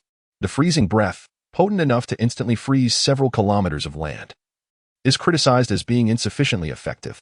Even the globally penetrating X-ray vision is dismissed as defective, only able to see through lead, rendering it practically useless. Even the superhuman hearing receives the remark that it is overly loud and of little utility. After the entire procedure, Tony harbored no other thoughts than the desire to plant a fierce kiss on Lion's face with his size 42 leather shoe. What comes next? With a vacant gaze, Tony slumped in his chair, a hand lethargically gliding over the mouse. The next ability? Well, there are none left. The tests are complete, Tony. Lion spread his hands in a gesture of resignation. Finished? Tony perked up as if he had heard good news, straightening his back. He magnified the chart on his computer. I thought you could provide me with an entire page of abilities. An entire page? That would be an exaggeration, Lion shot back. Why not? Tony replied with exaggerated flair. I recall you saying that you possess all of Superman's powers. I was expecting you to demonstrate abilities like time reversal, as seen in Superman Eye, or using thermal rays to heal wounds. Lion fell before Tony, exclaiming, "Do not jest. How could I possibly possess such abilities?" Tony insisted. You stated that you possess all the powers of Superman. I distinctly recall the unwavering expression on your face when you uttered those words in the garage. API call failed with status code 429, error, code, for 29, message, resource has been exhausted, e.g. check quota, status, resource exhausted, Leon sighed. Very well, I retract my statement. In truth, I merely possess the abilities of a Kryptonian. The reason Superman is so formidable is that he is the protagonist of a comic book. His fellow Kryptonians are not nearly as powerful. I find myself in a similar situation. Leon approached the computer, scrutinizing the records. Do not be deceived by the rapid increase in my strength. I suspect that I am already approaching my limits at this level. Tony found this to be an intriguing topic. Is that so? It seems quite rational. A species capable of reproduction should not possess the ability for infinite evolution. He stroked his chin thoughtfully. Perhaps we could conduct a simple experiment. Establishing a model to estimate your future growth trajectory? That is precisely what I wish to pursue, Leon replied, eager to proceed. But I will need your assistance with the subsequent tests. I have no objections, Tony agreed readily. API call failed with status code 429, error, code, 429. Message, resource has been exhausted, e.g. check quota. Status, resource exhausted. Leon harnessed a biofield in conjunction with thermal vision and freezing breath to solidify the final section of the newly reconstructed wall. He casually wiped the cement from his palm onto his form-fitting denim overalls. With a sigh of completion, he leaned against the wall, surveying his surroundings. Thoroughly pleased with the fruits of his labor that night. The once battered and war-torn basement had been rejuvenated, even the spray paint had been redone. One could only marvel at the remarkable productivity afforded by superpowers. After confirming that everything was in order, Leon ascended to the upper floor. Upon reaching the yard, he casually removed his denim overalls and dove into the swimming pool with fervor. After swimming several laps, he emerged from the water, tossing his hair back and reclining at the pool's edge, gazing up at the starry sky. The summer night's pool was shrouded in mist, and the gentle sound of waves lapping at the shore was utterly refreshing. API call failed with status code 429, error, code, 429. Message, resource has been exhausted, e.g. check quota. Status, Resource exhausted, Lion, without looking back, declared, "This is the only time. If you break anything in the house again, Tony, you'll have to fix it yourself." Tony handed over a glass of red wine, replying, "The next time, you shall face Pepper. She just left and has been nagging, claiming that I only cause destruction at home, urging me to return to the office. She is not wrong. You certainly ought to go back to work, Tony." Leon couldn't help but chuckle. Which company's president stays at home like you, avoiding the office? Such a company is bound to incur losses and eventually collapse. Tony swirled his glass of red wine. Perhaps I happen to have such a president right beside me? Oh, please. I will soon find a successor, unlike you. Leon raised his glass and took a hearty sip. Their conversation came to an end, and the pool fell into silence. Only the whispers of the night breeze and the gentle flow of water resonating in the air. After a while, Tony unexpectedly plunged into the water with a splash. After swimming a few laps, he paused beside Leon, slightly breathless, gazing at the starry sky like him. "Leon," Tony suddenly spoke, but then fell silent for a moment. "What is it? If you have something to say, just say it directly. Why the hesitation?" Leon discerned Tony's unease with a single glance. Tony shrugged. "I just think perhaps we brothers should have a proper talk. Why the sudden urge to converse? Is this some unexpected concern from you, dear Tony? Did I frighten you today?" Tony nodded. "You did indeed startle me, but not in the way you think. I simply never anticipated your strength would manifest in such an extraordinary manner today." He paused, sipping his red wine. That surpassed the boundaries of what is comprehensible to the mundane world. The power of a single punch equates to 3.6 million tons. There is no one in this world who could impede you from doing anything. Not even I. Tony exclaimed in astonishment, gazing at Leon's sculpted physique. "You are incredibly formidable. Had anyone else participated in today's test, they might have been too terrified to sleep tonight. Would you be one of them?" Leon directly inquired. "Of course not. I am your most beloved elder brother. You were the one who urinated on me when you were 2. Yet I still took you to the ball to admire the beauties. How could I ever be concerned or afraid because you have grown stronger? I can only rejoice for you." Tony expressed with heartfelt sincerity. Leon was acutely aware that Tony never lied, for no one held the authority to compel him to do so. Moreover, in that moment, Tony's tone was remarkably gentle, flowing like water, naturally inspiring trust. "I know, Leon, that you have never been one to wield your strength, power, or wealth to act recklessly. After all, in nearly 19 years, you have never exploited your riches or the adulation of others for nefarious deeds. Just like me." Tony made sure to include himself in that sentiment. "Thus, I wish to inquire about your plans for the future." At that moment, Tony bore an uncanny resemblance to a devoted father earnestly advising his son on the brink of entering society, guiding him with care. His words conveyed an underlying concern that Leon, suddenly thrust into power, might become unbalanced like a newly affluent individual. Even though Leon sensed a hint of condescension in this concern, he could not deny that Tony's genuine care, stripped of arrogance, was indeed touching. After posing his question, Tony worried that Leon might take offense and even lighten the mood with jokes. For instance, he jested about becoming a superhero to save the world, dragging all nuclear missiles into outer space for annihilation, or seeking several girlfriends to pass on his formidable genes. "Come on, tell me, you don't appear at all lost. You must have your own thoughts. Satisfy your older brother's curiosity." Tony coaxed gently. "If I possessed such abilities, I would date 10 cover models in one night and then venture beyond Earth to the solar system to search for extraterrestrial beings, ideally encountering a few alien beauties along the way." Lion chuckled softly, recognizing that this was indeed something Tony would do. It seemed that the extraterrestrial realm lacked beautiful women, only harboring grotesque face-hugging creatures awaiting you. He joined in the jest, remarking, "I am rather unlike you. I do not harbor many thoughts. The way I lived before is simply how I shall continue to live. Once, I was the second heir of Stark Industries, greeted with smiles wherever I went, receiving nothing but goodwill from the world. Now, though I have grown stronger, these circumstances remain unchanged. I have no reason to engage in malevolence. Wouldn't you agree?" "Indeed. You express it splendidly, my child." Tony nodded, his gaze filled with the comforting pride of a father watching his offspring mature. Lion took a deep breath and said, "Tony, if you continue to regard me with such a gaze, I shall surely strike your backside fiercely with the slippers that Pepper just purchased. I am merely your brother. You must not always perceive me as your son. Understood?" Tony, somewhat displeased, replied, "Lion, you see, you are perpetually so sensitive. Perhaps a toast could help you feel like the adult you aspire to be." Lion retorted, "By your words, if I am not an adult, then what does that make you?" They clinked their glasses together, yet Lion remained oblivious to the trap nestled within Tony's words. Tony continued, I have not yet finished my previous statement. While I do not intend to alter my daily routine, I shall indeed embark upon a new path. What path? Tony exclaimed, rising abruptly from the water. The path of pursuing strength, Lion declared, draining the last sip of red wine from his glass. Is that all? But you are already sufficiently strong. Tony responded in astonishment. In this world, there are no kryptonite stones, nor are there any adversaries you cannot defeat. Why then?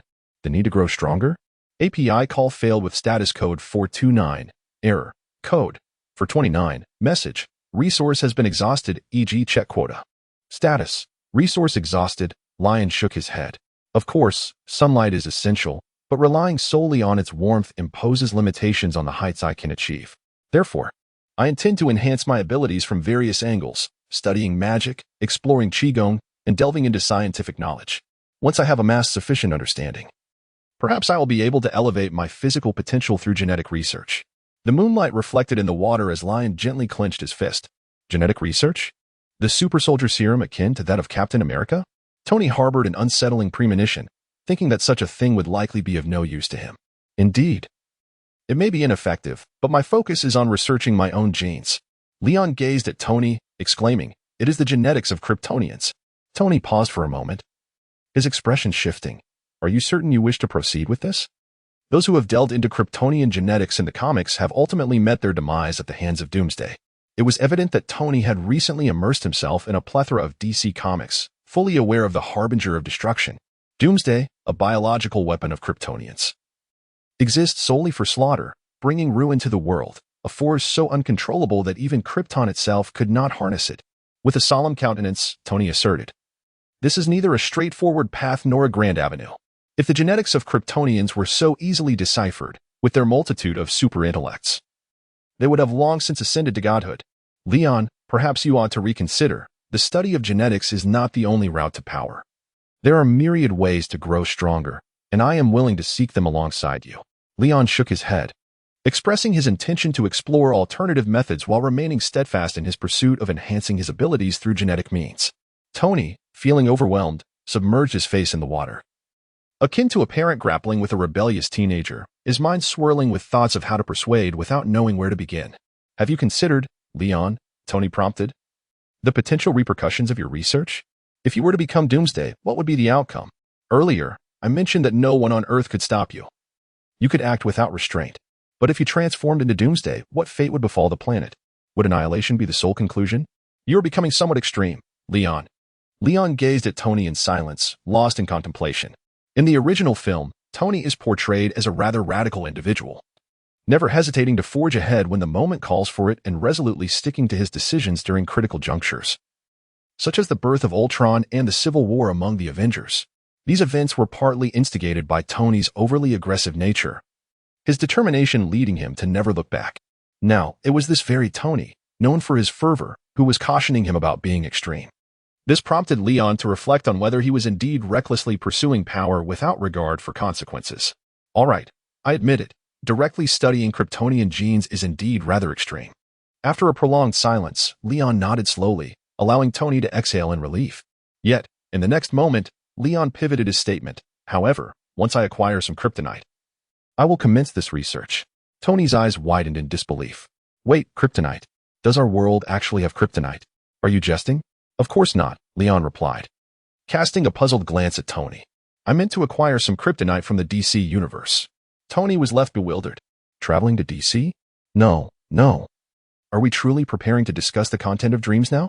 I am serious, Leon insisted, shaking his empty wine glass. I have a premonition that my time-traveling abilities should enable me to traverse into the DC universe. So once I procure the kryptonite, I will hand it to you. If I truly become Doomsday, you can handle me. Tony chose to disregard the latter part of Leon's statement, utterly confused. Setting aside the kryptonite for now time travel? You possess such an ability? Is the DC universe genuinely real? Although theoretically plausible, the notion seemed far-fetched. Lion, with a furrowed brow, recalled, I distinctly remember mentioning on my birthday that I had awakened my Kryptonian lineage and time-traveling abilities, yet you did not believe a word of it. In truth, Tony had always been skeptical of Lion's claims regarding his Kryptonian heritage, attributing his newfound strength under the sun merely to genetic mutation. It was only after Lion's return from the cosmos, showcasing increasingly uncanny similarities to Superman, that Tony began to entertain the notion. However, Lion's initial mention of his time-traveling prowess had long since been forgotten by Tony. "Ah, it has just come to me." Tony feigned an epiphany. "So, you can traverse other worlds as well?"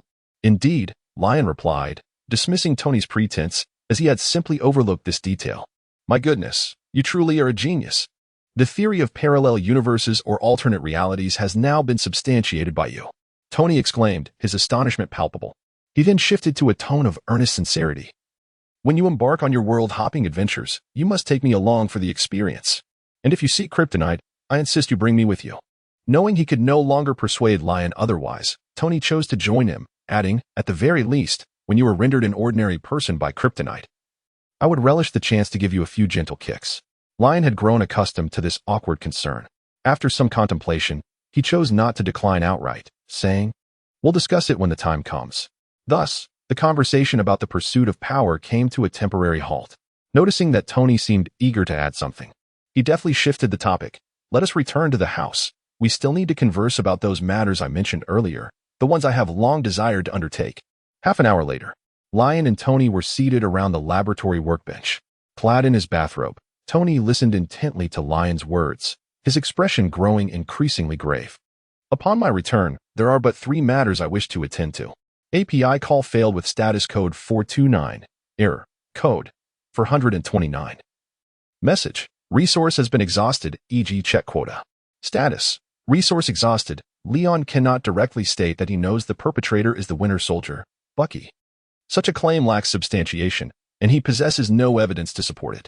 Furthermore, his ambitions extend beyond merely targeting Bucky. It is only the collective might of Hydra that warrants the display of his prowess. I have long harbored doubts." Leon rests his hands beneath his chin, deep in contemplation. "I ponder, if that truly was an accident, why did the most vulnerable among us survive while they perished? Leon, this is because the car caught fire, trapping them. While you were ejected, your neck ensnared by swaddling cloth." At this moment, Tony finds his thoughts surprisingly lucid. Yet, within him stirs a profound impulse. A yearning to instantly believe everything Leon asserts. Perhaps he has long awaited someone to tell him, your parents' deaths were not mere accidents. 18 years prior, when that couple passed, he was away, embroiled in a quarrel with Howard. Upon receiving the news of their demise, he thought it prudent to delay his return to Los Angeles. For the sight of his father was utterly vexatious. It was only when someone handed him the envelope bearing the notification of death that he grasped the permanence of loss. How he longed to unleash his pent-up emotions, harboring boundless anger towards himself, and even towards the notification itself. Over the years, Tony has come to accept the reality of his parents' deaths, developing an idiosyncratic aversion to accepting anything from others. Yet, deep within, he has perhaps perpetually yearned for someone to reveal to him that his parents' demise was no accident. Such knowledge might grant him the rightful impetus to seek vengeance against the culprit. The anger concealed beneath his playboy facade, rooted in his former self, could finally find release. However, the more he contemplates this, the more he understands the necessity of thoroughly investigating the truth, ensuring that no innocents are harmed in the process. In the caves of Afghanistan, he learned not only the art of armor but also a profound respect for life. While this may seem the case, another possibility lingers. Leon fixed his gaze upon Tony's eyes, remarking that the infant was destined for death, ensnared by the very cloth that had nearly claimed his life. However, the perpetrator who meticulously staged the scene of the accident remained oblivious to the fact that within this child resided the dormant bloodline of Krypton. In the past, Leon had grappled with the mystery of why he had survived that tragic incident. The mind-controlled Winter Soldier was incapable of harboring sentiments of respect for the elderly or affection for the young, unless he had faltered. Yet, how could such a lethal machine ever falter? It was only upon awakening his Kryptonian heritage that Leon comprehended the truth. It was not the Winter Soldier's blunder that had saved him, but rather the latent bloodline within him. Although it had yet to awaken fully, it bestowed upon him a tenacity of life that enabled him to endure the calamity. Lion's words struck Tony's mind like a bolt of lightning. Are you suggesting that his thoughts were reverberating with a thunderous sound? Leon, unperturbed by Tony's indiscretion, continued. In my youth, I too found this conjecture rather unfounded. Despite the unanimous agreement from all parties on the occurrence of the accident, why did I indulge in baseless speculation? However, upon awakening my abilities, I realized that this conjecture might indeed hold a semblance of truth, a truth I subconsciously recognized. The memories from the incident, although not retained by my immature mind at the time, left indelible traces in my subconscious. This statement rings true. After awakening my super-intellect, I have gained a nebulous perception of certain events from before my first year, albeit not distinctly. Human memory is a wondrous phenomenon. It is the brain's transmission of excitement through neurons that etches scenes into the memory storage area. Before the age of 1, Leon's brain was exceedingly immature, with incomplete neuronal development, rendering it incapable of imprinting complete memories. Thus, even with the awakening of his super-intellect, it is impossible to retrieve those memories that never truly existed, leaving only vague flashes of scenes and images in his mind. Yet, these explanations merely scratch the surface of the physical realm. In a world as mysterious as Marvel's, perhaps tomorrow or someday in the future, Leon may indeed reclaim all the memories from before his first year. API call failed with status code 429. Error. Code. For 29. Message. Resource has been exhausted. E.g. Check quota. Status. Resource exhausted. API call failed with status code 429. Error. Code. For 29. Message. Resource has been exhausted. E.g. check quota. Status. Resource exhausted. Lion divulges a shocking revelation. Over the past few days, I have delved into numerous classified documents from secret departments. I discovered that behind the world's major international organizations lies an obscure entity, operating under the directives of the International Security Council. This clandestine organization is referred to as the Department of Homeland Strategic Defense, Attack, and Logistics, which I shall abbreviate as S.H.I.E.L.D., with its headquarters situated in New York. The origins of this organization trace back to the Strategic Scientific Reserve, founded by our father in collaboration with others. Following the conclusion of World War II, they assimilated certain talents left behind by Hydra's downfall during the Operation Paperclip. These individuals, however, have never relinquished their allegiance to Hydra. Tony has already begun to surmise the unfolding events. Did these individuals subsequently infiltrate S.H.I.E.L.D. and resurrect Hydra? Leon nodded, affirming, indeed. The reality is as such. Hydra aims to assassinate our father precisely because they seek to infiltrate S.H.I.E.L.D., and father stands as one of its leaders, obstructing their path. Tony, moving slowly, resumed his seat, pressing his lips together. How many Hydra agents are currently within S.H.I.E.L.D.? Is the director aware? In the next moment, Leon's words compelled him to rise once more. S.H.I.E.L.D.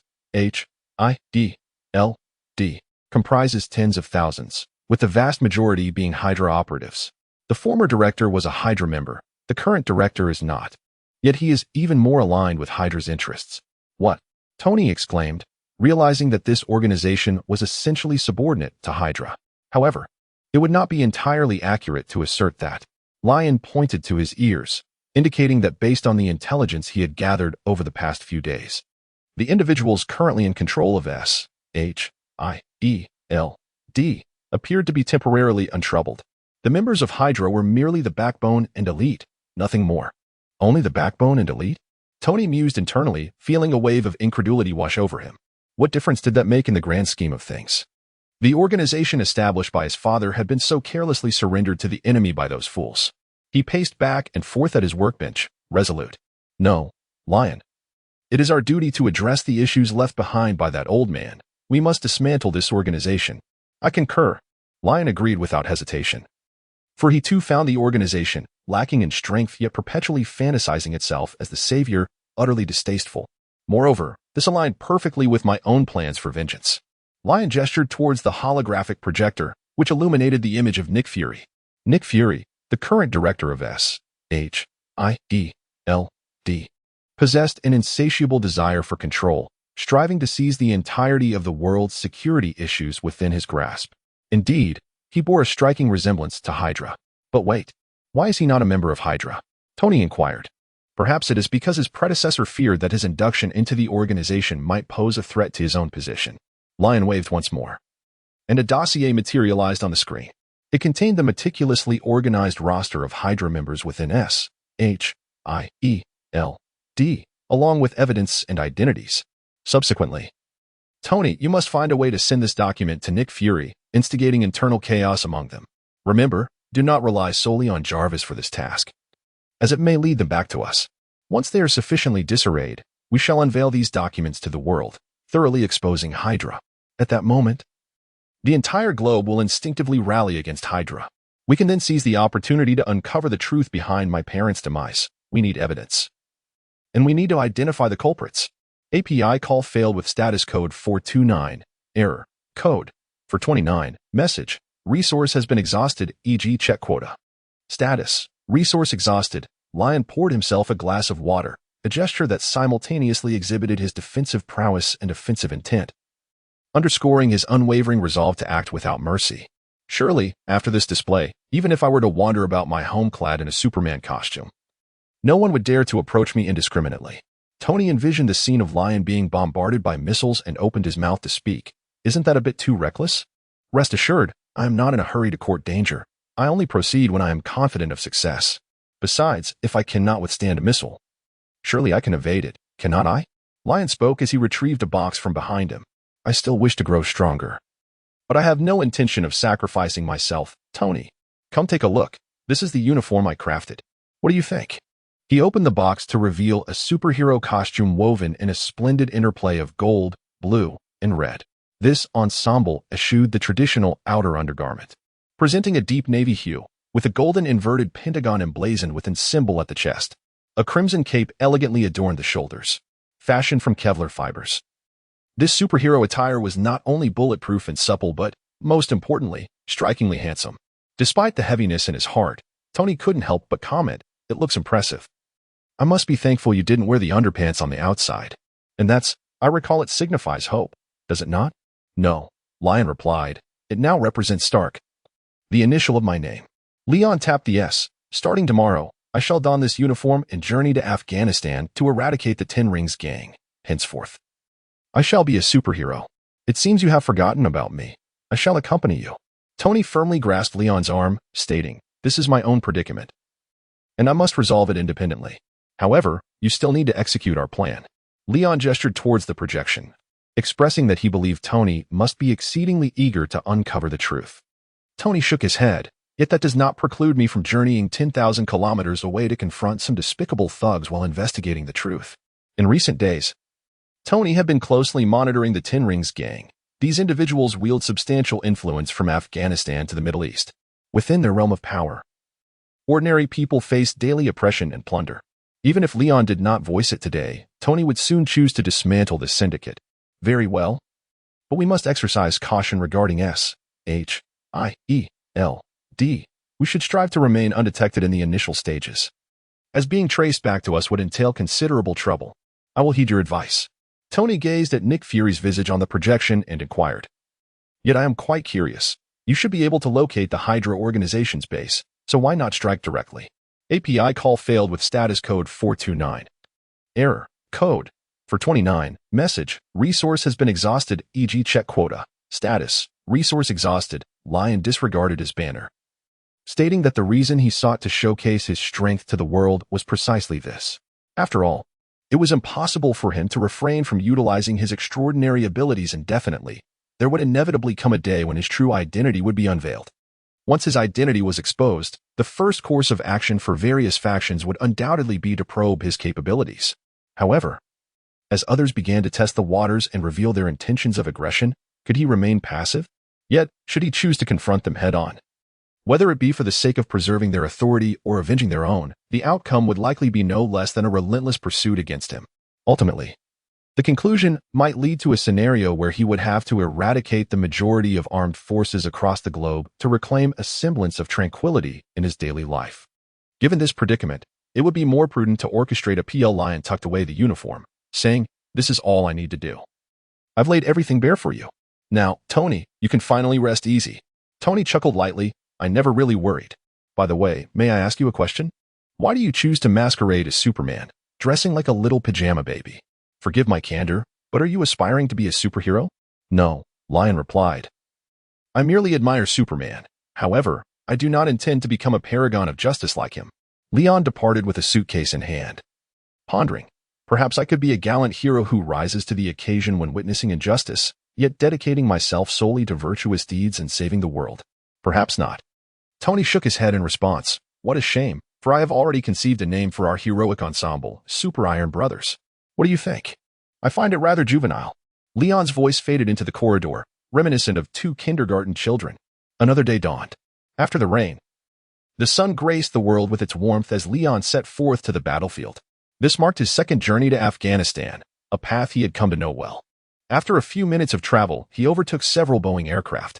Lion hovered in the air, gazing down upon the azure world beneath the clouds. His eyes occasionally shifted, locking onto targets with a precision surpassing that of radar. At this moment, Afghanistan was cloaked in night. The various bases of the Ten Commandments gang had largely begun their nightly vigil in preparation for rest. Yet, there remained a handful of deranged terrorists who, emboldened by the encroaching darkness, would disturb the peace of innocent civilians. Lion swiftly identified this particular group of individuals. It was you first. He observed two armed terrorists violently kicking down the doors of innocent civilians. Leaning forward, he plummeted downward in an instant. The enveloping biofield allowed Lion to descend silently like a harbinger of death. As he landed, he dispersed the energy field, causing the ground beneath him to fracture like a spider's web, emitting a deep, resonant thud. This sound startled the two terrorists who had just breached the door. They turned, weapons drawn, only to confront Lion in his peculiar attire, prompting them to curse and approach him menacingly. Dari, are you Iranians or Tajiks? Lion inquired in Dari. In recent days, he had mastered most of the official languages on Earth, enabling him to comprehend the profanities spewing from their lips. However, the two remained unfazed, even attempting to press the barrels of their guns against his forehead. API call failed with status code 429. Error. Code. For 29. Message. Resource has been exhausted. E.G. Check quota. Status. Resource exhausted. Lion casually discarded the corpse and was about to depart when a thought struck him. He turned back to gaze at the family huddled together in terrified silence within the room. This was a quintessential Pashtun household. The elderly father, his face adorned with a thick beard, bore deeply sunken eyes and waxen skin, his lips cracked. The mother and her two daughters were clad in long, flowing dresses, the earthy tones of brown and orange reflecting traditional Pashtun attire. They looked at Lion with palpable fear, their bodies trembling, unable to utter a word, desperately concealing their daughters' heads in their embrace. Rest assured, the demise of these two individuals here will bear no consequences. In the official language of Afghanistan, Pashto, Leon remarked, the night is deep. You should return to sleep. By dawn, the nearby terrorist organizations will vanish. Upon finishing his words, Leon turned and floated in the air, casting a glance to identify his next target. Pardon me, may I ask? Just as he was about to depart, a tender voice called out from within the room. Lion turned around to see the youngest girl in the family. The girl, around 7 or 8 years old, was being silenced by her frightened mother, who covered her mouth. Nevertheless, she struggled to pry her mother's hand away and timidly inquired, Are you a superhero? API call failed with status code 429. Error. Code. For 29. Message. Resource has been exhausted, e.g. check quota. Status. Resource exhausted. API call failed with status code 429. Error. Code. For 29. Message. Resource has been exhausted, e.g. check quota. Status. Resource exhausted. API call failed with status code 429. Error. Code. For 29. Message. Resource has been exhausted, e.g. check quota. Status. Resource exhausted. Lion chuckled softly as he descended to the ground, crouching down to gently press on the little girl's head. What is your name? He inquired. Shafika. I am Shafika Mazari. She replied. Very well, Shafika. Listen to me. You must return to your room, lie down on your bed, and indulge in a delightful dream. When you awaken tomorrow morning, all the villains will have vanished, understood? The little girl, however, did not acquiesce. She gazed up at Lion with wide eyes. Are you leaving, Superman? Shafika, Lion responded, sidestepping her question as he lightly tapped her forehead with his finger. You must not engage with strangers so readily, and remember to heed your mother's words. With that, he rose and stepped back, soaring into the clouds with a whoosh. The girl's family rushed into the yard, their eyes fixed on the inky night sky, utterly astonished. God bless, that truly was Superman. The elderly father gestured in prayer. That night, the family suddenly found themselves filled with anticipation for the morrow. Lion swiftly eliminated all terrorists harassing civilians within Afghanistan. Each time, he merely appeared, delivered a decisive blow, and then departed. The entire process concluded in a mere second, taking no more than 10 minutes in total. Once the foot soldiers were dealt with, Lion turned his attention to dismantling the terrorist organization's stronghold. In a conventional strategic offensive, one would typically begin by targeting smaller outposts, gradually eroding the enemy's influence before ultimately expelling them from the region. Yet, Lion had no intention of following such a conventional path. His first target was the largest base of the Ten Commandments gang. He soared through the skies, his cloak billowing dramatically in the high winds. Below him lay a base teeming with over 70 patrolling guards. Through his enhanced vision, he discerned the more than 4,000 combatants within the base, all soundly asleep, laid bare before him. Furthermore, he spotted Jericho missiles within one of the tents. These formidable weapons had recently been developed by Tony, capable of obliterating a small mountain with a single barrage. How could Jericho missiles be found here? Oh, Tony, you truly are enabling their nefarious deeds. Although Tony now felt a deep sense of remorse, Lion could not help but voice his thoughts. He even retrieved his phone. Jarvis, Lion called out, capturing everything he was about to witness to send to Tony after the battle concluded, particularly the stark munitions he encountered, ensuring every detail was documented for his review. Today, Leon intends to make Tony feel guilty enough to lose sleep throughout the night. Very well, Master Leon. The camera equipment has been activated for your convenience, came Jarvis's voice from the phone. Lion silently nodded and descended. The battle had commenced. This time, he made no effort to conceal his presence, plummeting towards the Ten Commandments gang's encampment like a meteor, his speed generating a luminous trail of friction in the air. Boom. The deafening sound of his descent reverberated throughout the camp. In the next moment, alarm bells blared, and cries of enemy attack echoed as the terrorists swiftly assembled. In the heart of the encampment stood Leon, who swiftly dispatched an adversary with a searing energy beam. Before long, the terrorists realized that even before the battle had commenced, half of their ranks had already perished. Some individuals, roused from their slumber in the dead of night, were met with the grim tidings, prompting them to scream in terror at the sight of the beast, leading to a panicked retreat. However, the remaining forces soon rallied and eliminated the fleeing ones with concentrated fire. Yet, those who survived were not in a much better predicament. They dared not show their faces, hiding behind the tents as they readied grenades, grenade launchers, rocket launchers, tank missiles, and Jericho missiles, intending to unleash a barrage to obliterate the encroaching monstrosity into nothingness. API call failed with status code 429. Error. Code. For 29. Message. Resource has been exhausted, e.g. check quota. Status. Resource exhausted. Lion remained as steadfast as a mountain, and with a mere sweep of the scorching rays, he concluded a round. It was only when the vehicle-mounted missiles began to ignite that he took flight. Jarvis, are there any satellites above us? Indeed, Master Lion.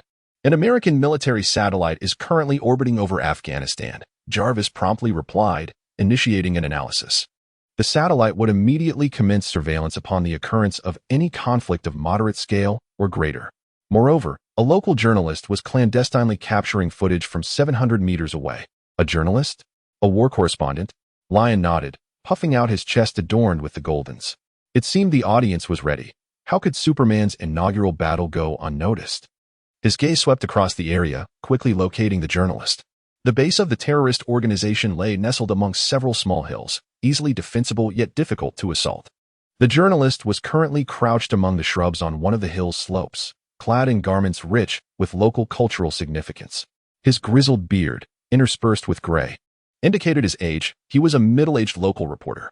Such individuals had endured Afghanistan's peaceful days, witnessed the perilous flames of invasion, and experienced the depths of displacement. They harbored a profound disdain for the Ten Commandments gang and feared not sacrifice. This was a group that sought to expose the atrocities of terrorist organizations, hoping to exchange their lives for the peace of their homeland. Is that truly Superman? The middle-aged journalist now caught sight of the figure soaring in the distance. Dressed in a vibrant red cloak and possessing a striking stature, his features were reminiscent of the cinematic superhero, unforgettable yet elusive in recollection. This could only be Superman. Could it be that this world truly harbors a superhero? Was he here to confront the terrorist organization below? The journalist found the notion utterly absurd. Yet, the footage he had just recorded, depicting Superman single-handedly facing 1,000 foes, felt all too real. Whether truth or illusion mattered little. If Superman could rescue this nation, he would devote the remainder of his life's earnings to supporting DC Comics and Warner Brothers. With clenched teeth, the middle-aged journalist suddenly noticed a spark ignite within the camp, followed by a surge of flames as 6 vehicle-mounted missiles Each 2 to THR lion lingered in the air for a moment, his expression one of keen interest. Oh, at last, the Jericho missiles have been brought out. Are they intending to perish together?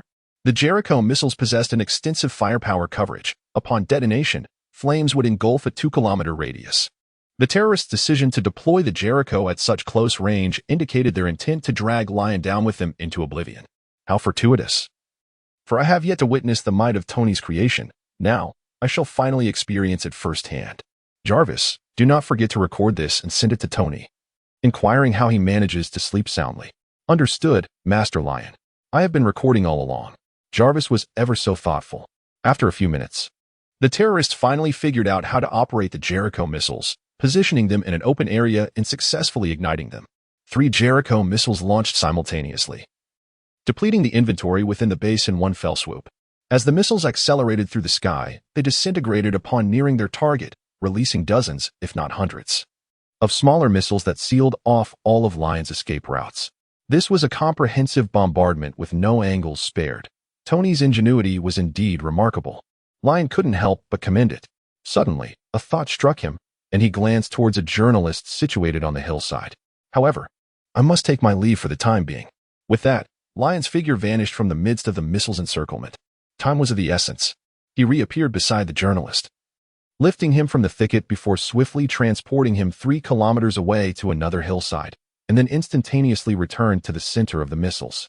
No need to worry. I am back. It should not be too late, right? Lion mused, observing the approaching missiles.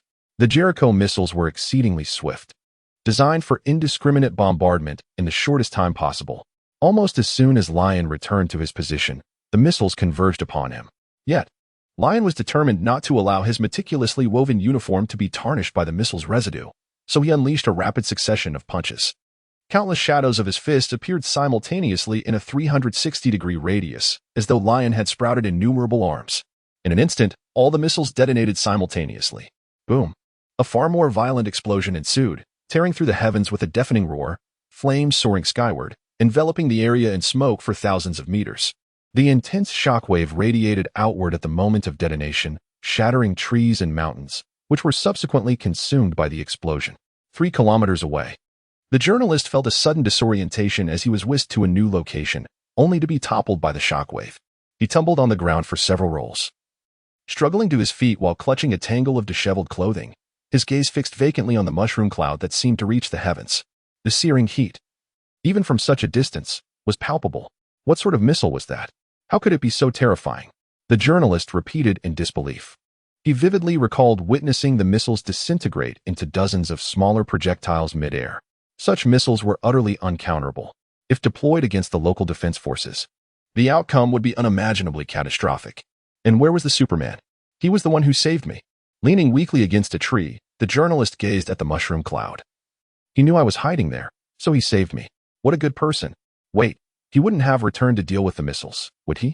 In the next moment, a powerful gust dispersed the mushroom cloud, revealing Superman's figure, confirming the journalist's suspicions.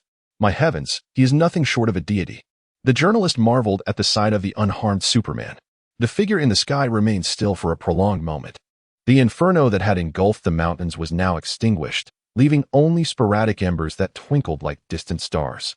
Nevertheless, adhering to forest fire prevention protocols, Lion meticulously ensured that every remaining spark was extinguished. He then looked down upon the obliterated tin rings base, leisurely surveying his surroundings. To the middle-aged journalist, these actions embodied a righteous Superman, ensuring that no evildoer would escape his scrutiny. Damn the 10 rings. They have committed unspeakable atrocities, but now Superman has arrived. And we have hope. Superman is here. Peace will be restored. At that moment, the middle-aged man perceived the figure in the sky as a divine being, his body trembling involuntarily with a mix of vengeance and anticipation. It must be so. He has come to aid us. He is a messenger sent by Allah. No. He is Allah incarnate, the embodiment of the Almighty. Overwhelmed with emotion, he fell to his knees, weeping in joy. Everything will be all right. It is all finally coming to an end. Superman. He suddenly recalled, I must inform him that the 10 rings still have many bases scattered across this land. The middle-aged man scrambled to his feet, nearly tumbling over as he reached for a nearby tree trunk, yearning to call out to Superman. Yet, as he looked up, he found the oceanic blue attire and the blood-red cape of Superman right before him.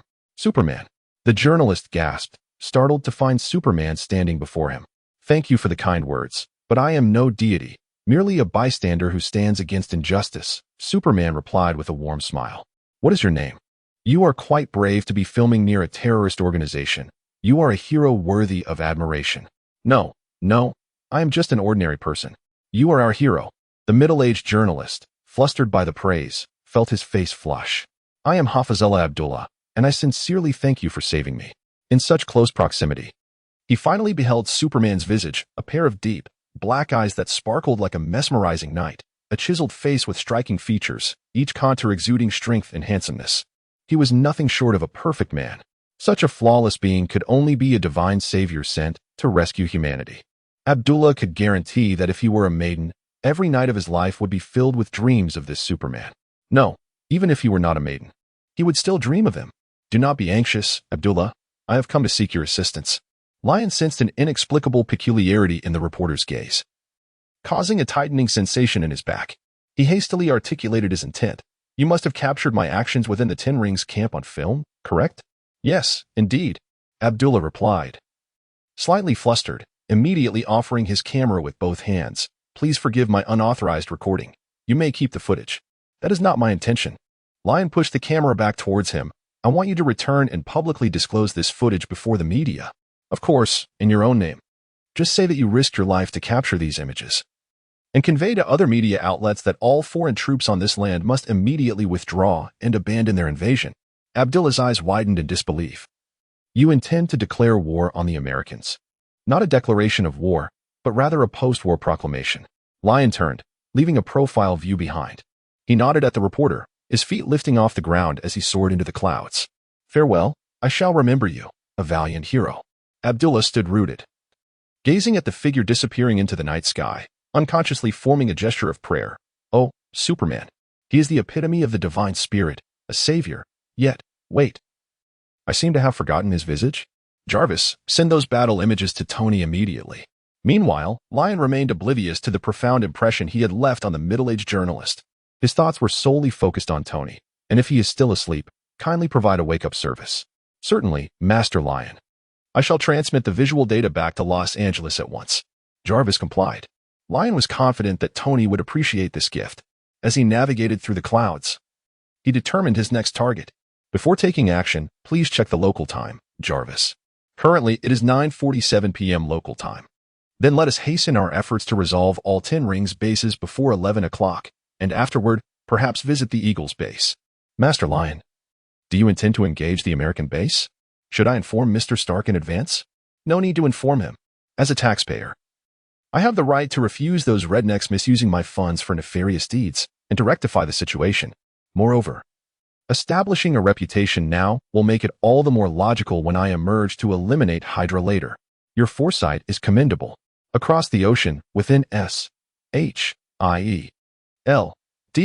headquarters, a balding middle-aged agent placed a tablet before his superior, his typically affable demeanor now serious.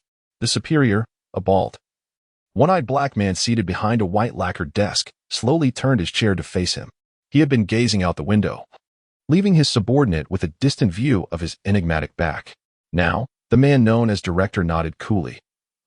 Coulson, what news do you bring? The largest 10 Rings base in Afghanistan has been destroyed, Director Fury. Oh, who was responsible? Nick Fury casually glanced down, his previously inscrutable expression shattering. What the hell? He sprang to his feet, eyes wide as he beheld a stylish figure on the tablet, effortlessly neutralizing a barrage of grenades with a beam of heat. What on earth is this? Director, there's more. Coulson clicked the screen for a replay. Soon, the footage revealed Lion withstanding a Jericho missile, emerging unscathed from the aftermath of the explosion. Fury was momentarily inundated with exclamation and question marks in his mind. When did such an extraordinary individual appear on Earth? Why was he unaware? Who is he? Have you uncovered any details? Fury instinctively reached for his pager used to contact Captain Marvel. The captain, a friend endowed with the power to traverse the cosmos, was currently maintaining peace in an alien galaxy. In times of dire crisis, a simple press of the pager would summon her for assistance. The man in the video now evoked an urgent desire to press that pager. This is Superman, Director, Coulson declared with unprecedented seriousness. Superman? Who is that? Fury's gaze sharpened, quickly followed by confusion. Director, Superman is a superhero from DC Comics. He possesses superhuman strength, super speed, and so forth. You mean to say he is a character from a comic book? One who wears pajamas, conceals his face, and saves the world. To be precise, Superman does not conceal his face. He possesses a bioelectric field that renders his appearance forgettable or unphotographable. Coulson recited with enthusiasm. Fury scrutinized the satellite image. Indeed. No facial details were discernible. You seem quite familiar with him? I am a fan of Superman, naturally, as well as Captain America. Coulson replied, his excitement palpable. How should we approach this Superman? Fury crossed his arms, leaning back in his chair, seemingly reluctant to reveal his true identity. According to the comic narrative, he stands for justice and would thwart unjust violence. Therefore, we might consider attempting contact. That is fiction, Coulson. In reality, he is merely an imitator. Furthermore, his actions are violent. It appears so. The Superman of the comics does not kill. He adheres to a no-kill principle, unlike Captain America. Enough with your comics, Coulson. Fury banged the table. Take Barton with you to Afghanistan and investigate this individual. Yes, Director. Coulson concluded the briefing and exited with his new assignment. As he reached the door, Fury's voice echoed behind him. Also, send me a collection of Superman-related comics. Simultaneously, a similar scene unfolded within the military. However, unlike Nick Fury, who had a broader understanding of extraordinary powers, the military command center was in disarray. Colonel Rhodes, head of weapons development, was the first to clarify that the figure in the video was a living person, not a humanoid weapon. A major from the missile division asserted that the Jericho missile could not harm this adversary, and only a nuclear option would suffice. A naval captain remarked that they could not manage someone who could fly. An Air Force major added that airborne missiles would struggle to hit a target moving so swiftly and of such small stature. Finally, General Ross slammed his palm on the table, declaring, for now, we shall refrain from action, maintain surveillance, and if the individual displays no hostility, we shall attempt negotiations. Ideally, we can persuade him to collaborate in our research to create our own super soldier. Now, the meeting is adjourned. Prepare for battle. That morning, various secret agencies buzzed with turmoil and noise. In stark contrast, Stark's mansion on the coast of Los Angeles exuded warmth and languor until Jarvis, using a recording of Lyon's previously captured Swona music, roused Tony from his dreams. God, Jarvis, what are you doing? Tony, clutching a blanket, rose from the floor, startled by the sudden blare of a Swona, causing him to tumble out of bed. The exhilarating melody, akin to galloping steeds, made his heart race, as if he feared someone might trample upon his soft mattress. Sir, Master Leon has instructed me to awaken you and present this video, announced Jarvis, who then activated the holographic projection, unveiling footage captured by Leon's phone. In the footage, thousands of firearms discharged simultaneously, followed by a barrage of grenades and the sequential appearance of vehicle-mounted missiles and Jericho missiles. The screen was ablaze with fiery explosions of various magnitudes, leaving Tony momentarily dumbfounded. He scarcely had time to worry for Leon, who was facing such perilous weaponry, before the progress bar reached its conclusion. What is this? A promotional video hastily prepared by Leon? Where is he now? Master Leon is currently in Afghanistan, eliminating the 10 rings, sir. The footage was captured live just 10 minutes ago on his request. He's in the Middle East? My God, when did he leave? It's only 10 o'clock. Tony glanced at the bright sun outside, rubbed his face, and pondered how he had ventured out alone. Why is he sending me this video? Master Leon wishes for you to take a good look at Stark Industries weapons featured in the video, sir. Stark Industries. Tony's expression froze. He rewound the video to the beginning and watched again, his countenance darkening with each passing moment. The majority of the arms were Stark's. And why were Jericho missiles present at a 10 rings base? His face was impassive, yet the tremors in his cheeks betrayed his turbulent emotions. I only sold that missile to the military. Where did these people acquire it? From the military? Or Obadiah? Sir, the Jericho missiles have only been produced in one batch. Which is the one you sold? Jarvis interjected. Tony fell silent, his face devoid of expression. Moments later, he donned a shirt and stepped outside. Jarvis, take control of Leon's suit. We are heading to the Middle East and also to Asia. Understood, sir. May I inquire if you believe you will be able to sleep tonight? Why do you ask? Tony frowned. Master Leon requested I pose this question to you and promptly relay your response. Tony opened his mouth to speak but hesitated. Finally, he took a deep breath, exhaling forcefully, and declared, when I can't sleep, he won't either. With that, he spread his arms, and the Mark III suit instantly adorned him. Keep up, Jarvis. He activated the suit, soaring into the sky, followed closely by Jarvis piloting the Supermark I, a name coined by Leon himself. That insatiable boy-esque competitive spirit was evident even in nomenclature. Morning in Los Angeles mirrored the night in Afghanistan, a night destined for unrest. The flames of gunfire surged skyward in this tumultuous land. Viewed from above, it resembled a series of candles flickering to life only to extinguish in an instant, igniting from the northeastern corner of the map and fading away in the southwestern corner. "Tell me the current time," Jarvis, Leon commanded, gazing down at the last 10-ring stronghold, now reduced to ruins, smoke billowing into the air. "It is currently 11:08 p.m. local time." "Ah, we've lost some time, 8 minutes longer than anticipated." For reasons unknown, every time he witnessed the 10 rings utilizing missiles, he felt an irresistible urge to wait. He longed to see the missiles launch, only to detonate them before the eyes of the terrorists. At that moment, even the most fervent and stubborn members of the 10 rings would be left in utter despair. To kill was one thing, to strike at the heart was another. Lion felt somewhat excessive in his actions, yet he could not deny the exhilaration it brought him, particularly the delight of looking down upon those ruffians, reduced to tears of fear and uttering, "Is this all you have?" Truly disappointing in your weakness. This made the experience even more gratifying, although it did consume some time. Once the 10 Commandments gang within the country's borders had been dealt with, the next target would be the Eagles' military base. "Master Lion, what are your plans?" "Demonstrate our might and obliterate their weaponry. After all, the decisions lie with those above us. The ordinary soldiers are merely following orders, not necessarily eager to initiate war." "Your choices have always been astute, Master Lion. Mr. Stark has entered the Afghan border and is attempting to contact you. Shall I connect you?" "Decline for now. Inform him that I am currently occupied and suggest he seek revenge by heading west to confront other factions of the 10 Commandments gang." Lion soared towards the nearest garrison base of the Eagles. In the current landscape of Afghanistan and its surrounding regions, there exist 7 such bases, with plans to expand this number to 19 in the coming years. It is evident that amidst a relatively underdeveloped nation, the establishment of so many bases reveals the ulterior motives of the Eagles, whose ambitions are as transparent as they are audacious. Initially, Lion intended to eradicate the 10 Commandments gang during his expedition to Afghanistan, with subsequent plans to unfold gradually. However, the encounter with a young girl tonight compelled him to reconsider his intentions.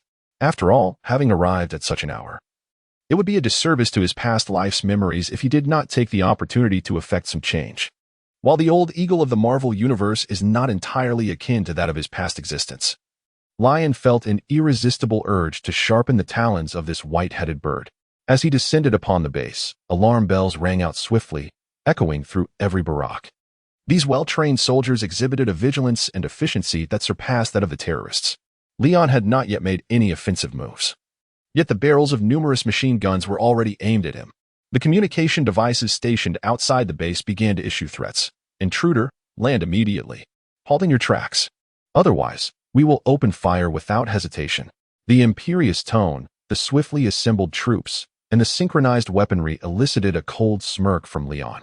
He had not entertained the notion of a peaceful resolution. When dealing with a band of rogues, only through subjugation and infliction of pain would the time to speak arise. Lion's chest swelled slightly as he inhaled, exhaling a chilling breath.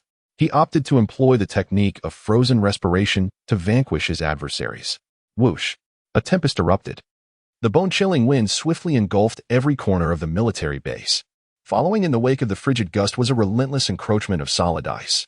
Layer upon layer of ice crept across the surfaces of the base's structures, infiltrating the interiors and ensnaring all weaponry and munitions in a steadfast grip. Even the soldiers stationed within the camp were not spared. One by one, they transformed into icy statues, albeit with a considerably thinner layer of frost upon them. As the entire base became enshrouded in this glacial embrace, it resembled an ice crystal castle from a fairy tale, exquisitely cold and translucent. Lion came to a halt. He nodded in satisfaction, then raised his fist and struck the base's wall with force. The blow appeared to be a mere flick, neither painful nor irritating, failing to stir the slightest ripple. Yet, with a sharp crack, intricate fissures instantly radiated from the impact point, swiftly spreading across the entire structure. As the cracks accumulated to a critical threshold, the wall beneath Lion's fist crumbled instantaneously, shattering and fracturing into a cascade of debris encased in ice. This segment's collapse resembled the initial toppled domino, setting off a chain reaction among the surrounding walls. The structures, already rendered exceedingly fragile by the frigid temperatures, could not withstand the transmission of such force. One by one, the buildings succumbed to the inevitable. What a magnificent spectacle it was! From Lion's point of origin, every edifice within the base, along with the items contained therein, disintegrated into ruins. Yet, the sound of the collapsing structures was not dull. Rather, the resonant clatter of ice against ice rendered it remarkably melodious. In that moment, the cacophony of solid shattering and the clash of frost resounded like a symphony of countless precious stones breaking, akin to the harmonious cry of phoenixes. Once all was reduced to fragments, the once mighty complex lay in ruins, its jagged remnants reflecting the moonlight in the icy night. API call failed with status code 429. Error. Code. For 29. Message. Resource has been exhausted, e.g. check quota. Status. Resource exhausted. Lion's control over power was executed with utmost precision. He obliterated all the base's structures and munitions, yet spared the soldiers within from harm. Even the subtle injuries inflicted upon them were a deliberate act of minor punishment for greater admonition, a case of self-inflicted suffering. With a whisper, Lion's eyes swiftly transformed to a fiery crimson, emitting scorching rays of heat. Yet, the peak temperature surpassed even that of the sun's surface, potent enough to incinerate all existence. As these rays swept over the ice sculptures of the soldiers, they merely thawed them to a semblance of warmth. Such exquisite control is remarkable. Phew, it's so cold, they exclaimed. He is a superhuman. Is it possible that such beings exist in this world? Did we just provoke a superhuman? As the soldiers regained their warmth, they collapsed to the ground, clutching their own bodies or those of their comrades, fervently rubbing for heat. They gazed at Lion, standing amidst the ruins, not daring to utter a sound. Even among the crowd, several majors adorned with 3 stripes on their shoulders refrained from issuing any further brazen remarks. Now, I formally notify you. Withdraw from Asia within a week, or I shall return. Let it not be said that I did not forewarn you. API call failed with status code 429. Error. Code. For 29. Message. Resource has been exhausted, e.g. check quota. Status. Resource exhausted. Lion did not wait for a response. After issuing his warning, he ascended into the skies. The foot soldiers, along with a few mid-ranking officers among them, lacked the authority to acquiesce to demands for troop withdrawal. He needed to continue demonstrating his strength to induce a sense of caution among the Eagles. To entirely resolve subsequent disputes, he would have to contend with the Hydra and endure the burden of a nuclear bomb. His next target lay 26 kilometers to the east, and he aimed to neutralize it within a minute. Lion abruptly accelerated in the air. At the first base, it appeared he had accomplished much and consumed considerable time. In truth, from the moment he hovered above the base to the instant he shattered it and departed, hardly 3 minutes had elapsed. Thus, Lion intended to dismantle all Eagle bases before the 7 or 8 satellites hovering above him could react. Indeed, over the past hour, the number of satellites surveilling Lion had proliferated. First, 2 precision satellites were dispatched by the Eagles as reinforcements. Then, the neighboring rabbits, sensing something amiss, sent one of their own. Gradually, the 5 permanent members joined in, and a throng of satellites congregated above him as if convening a meeting. Lion was utterly unperturbed.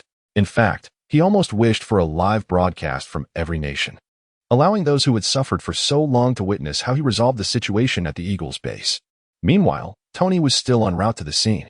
Jarvis, what do you make of Lion not answering my calls and heading off alone to stir trouble at the military base? Tony conversed mid-flight with Jarvis. That was supposed to be my task. Sir, are you implying that you intend to assault the Eagles base? Jarvis inquired. Assault? That term is rather inaccurate.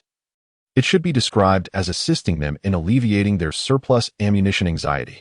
I see, you plan to undermine the Eagles' firepower, driving them out of the area. Just like Master Lion. Is that what he intends to do? Tony scoffed. He always steals my thunder. I am confronting the Eagles for unilaterally delivering Jericho to terrorist organizations. What is his purpose? Perhaps it involves a girl, sir. Jarvis replied with understanding. Oh, so it's for a girl. That makes sense. He is quite the gentleman, like myself. When it comes to all girls. Wait, what did you say?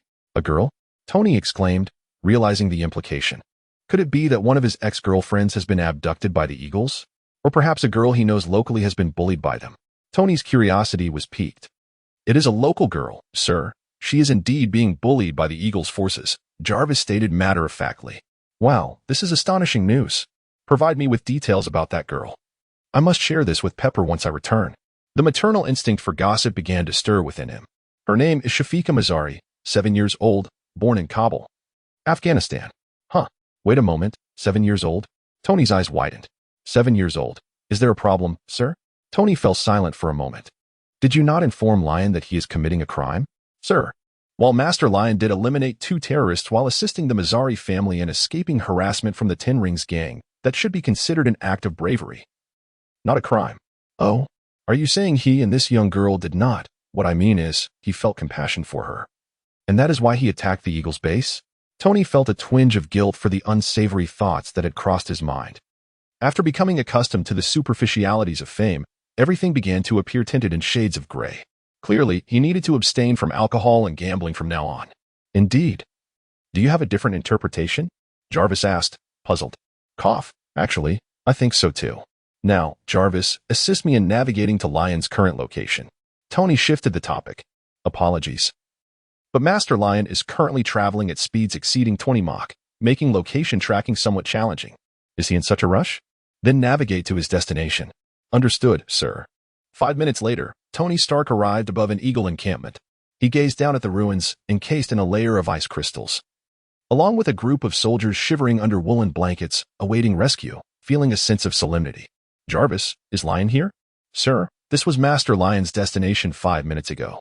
He departed 3 minutes prior. Tony grumbled. You should have informed me sooner. Are we heading to his next stop or his last destination? Tony clenched his jaw. It seems he intends to obliterate all the bases directly, so we must intercept him and eliminate his target first. Without needing to ponder, Tony could surmise Lion's intentions to demolish every military base of the Eagles. Thus, even if he did not kill a single soldier, the years of effort put into constructing those bases would vanish into thin air. Consequently, even if the Eagles were reluctant to retreat, they would have no choice but to do so. Such a plan aligned seamlessly with Tony's own intentions. However, his original objective was merely to destroy the weaponry within the military bases. Compared to Lion's scorched earth approach, his seemed somewhat trivial. Sir, I have navigated for you. But you appear somewhat discontented? Jarvis queried.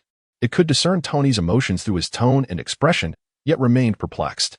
Master Lion has avenged you by eliminating all the Ten Rings bases and indirectly retaliated against the Eagles. Is that not commendable? Of course it is. It moves me greatly.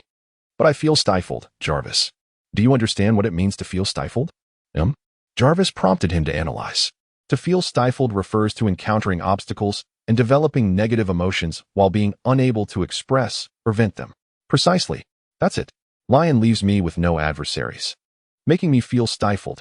Tony's voice suddenly rose. Do you not sense that he treats me like a child? I am not entirely sure. Legally, you are Master Lion's elder brother. That is precisely the issue. I should be the one protecting him. I should be the one taking charge. Tony twisted his neck. Accelerate. Jarvis, we must reach the last military base before Lion. Yes, sir. Although Tony's aspirations were noble and his determination to uphold his dignity as an elder brother was unwavering. Unfortunately, when he arrived at the final Eagle base, he was met with nothing but frozen ruins. Tony's mind was filled with battle strategies, brimming with fighting spirit. Yet it all evaporated in an instant, leaving him colder than the soldiers trembling below. Jarvis, where is he? Tony asked numbly. He is above you, sir. Huh, above me? Tony snapped to attention, looking up to see Lion descending with his cape billowing behind him.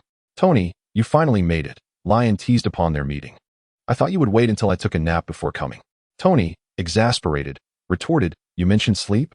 I was summoned here by Jarvis. And you just charged ahead like a freight train, leaving me with not a single enemy to confront. Lion shrugged, expressing that he had instructed Jarvis to convey to you that if you seek vengeance, you should head west, where many members of the Ten Rings await. Is it even the same? Tony inhaled deeply. What difference does it make? Lion seemed indifferent. They were all villains of the Ten Rings, none of whom bore the mark of Ibiza on their foreheads. They all shared the same profound sins. As he spoke, he cast a glance at the nearby Mark I, controlled by Jarvis. However, I can see that you are quite serious this time, having even brought my armor along. Are you planning for a protracted battle? You mean a battle where the enemy either perishes or is left shivering in the cold? Flames erupted beneath Tony's feet as he declared, Listen, I am heading west, and I will take charge of the Ten Rings there. Although Lion had already settled the situation in Afghanistan, Tony still yearned to take action. The damage he had unknowingly inflicted upon the world was irreparable, yet he aspired to make amends in whatever way he could. Even if his efforts appeared to be merely a means of self-soothing or alleviating his own guilt, he remained resolute. Very well, I shall leave everything to you. I will refrain from intervening there for the time being. API call failed with status code 429. Error. Code. For 29. Message. Resource has been exhausted, e.g. Check quota. Status. Resource exhausted. Lion shrugged, intending to say something further, when he suddenly lifted his gaze towards the sky. His eyes pierced through the clouds, revealing a vast swarm of satellites moving directly overhead, hundreds of kilometers away. They are approaching with remarkable speed, he remarked. Turning to Tony, he exclaimed, Tony, my identity as Superman has now attracted the attention of various nations. Please remember to avoid any contact with me while I am in uniform during this period to prevent arousing suspicion. Tony, already soaring westward, waved his hand in acknowledgement. Upon shedding a multitude of satellites, Leon returned home, approaching the hour of 1 in the afternoon, Los Angeles time. He prepared a simple repast of scrambled eggs paired with pasta for lunch.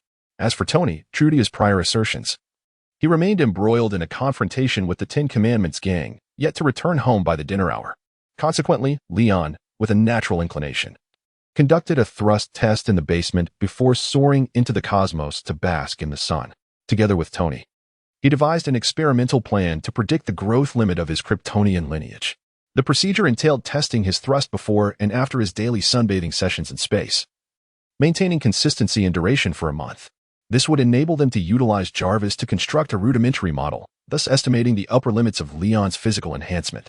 Such a straightforward experiment was met with Leon's enthusiastic consent, for the time spent sunbathing had always been his most anticipated and blissful moment. Facing the sun in the vastness of space felt akin to being enveloped in a warm spring, with the sound of his blood flowing reminiscent of bubbling spring water. In those moments, he could palpably sense his strength surging at an exhilarating pace, akin to fish eagerly rushing into thawed rivers at the onset of spring. Moreover, based on recent experiences, the acceleration of his enhancement appeared to be intensifying. Leon comprehended that if one were to visualize the effects of exercise as a curve that ascends before descending, he was currently situated in the ascending phase. Within the broader context of the Kryptonian growth trajectory, this could perhaps be characterized as a period of rapid strengthening, albeit still in a weaker state. Numerically reflected, after basking in the sun for several days, Leon's total thrust had surged to an astonishing 400,000 tons.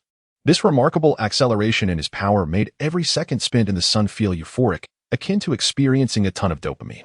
That sensation of joy was reminiscent of engaging in a certain activity that induced a state of enlightened clarity, a continuous stream of exhilaration without respite.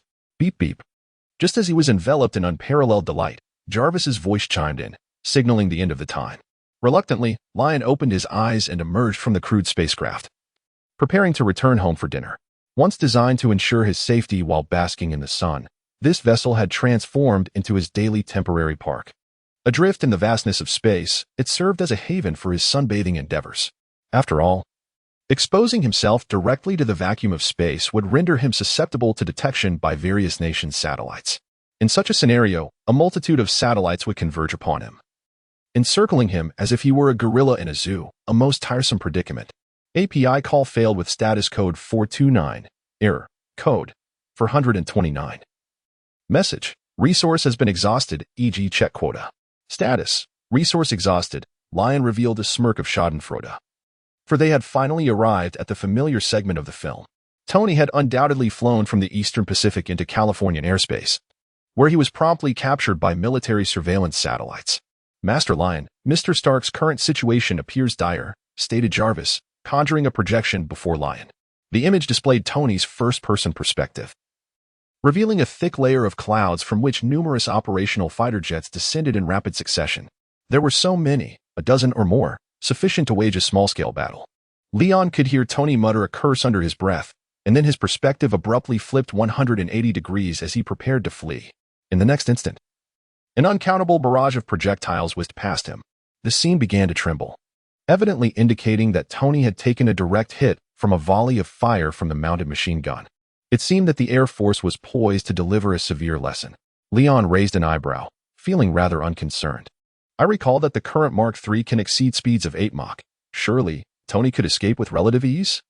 He stroked his chin thoughtfully. Could it be that he was confident enough to turn back and engage the Air Force in combat? Not quite, young Master Leon. Jarvis elucidated. Given Mr. Stark's physical condition, his suit can only sustain its maximum speed for a brief duration. Should it exceed a certain threshold, his heart would rupture due to the excessive pressure. Ordinarily, the Mark III maintains an average speed of around 2 Mach, but this would likewise deplete Mr. Stark's stamina. API call failed with status code 429. Error. Code. For 29. Message. Resource has been exhausted, e.g. check quota. Status. Resource exhausted. API call failed with status code 429. Error. Code. For 29. Message. Resource has been exhausted, e.g. check quota. Status. Resource exhausted. API call failed with status code 429. Error. Code.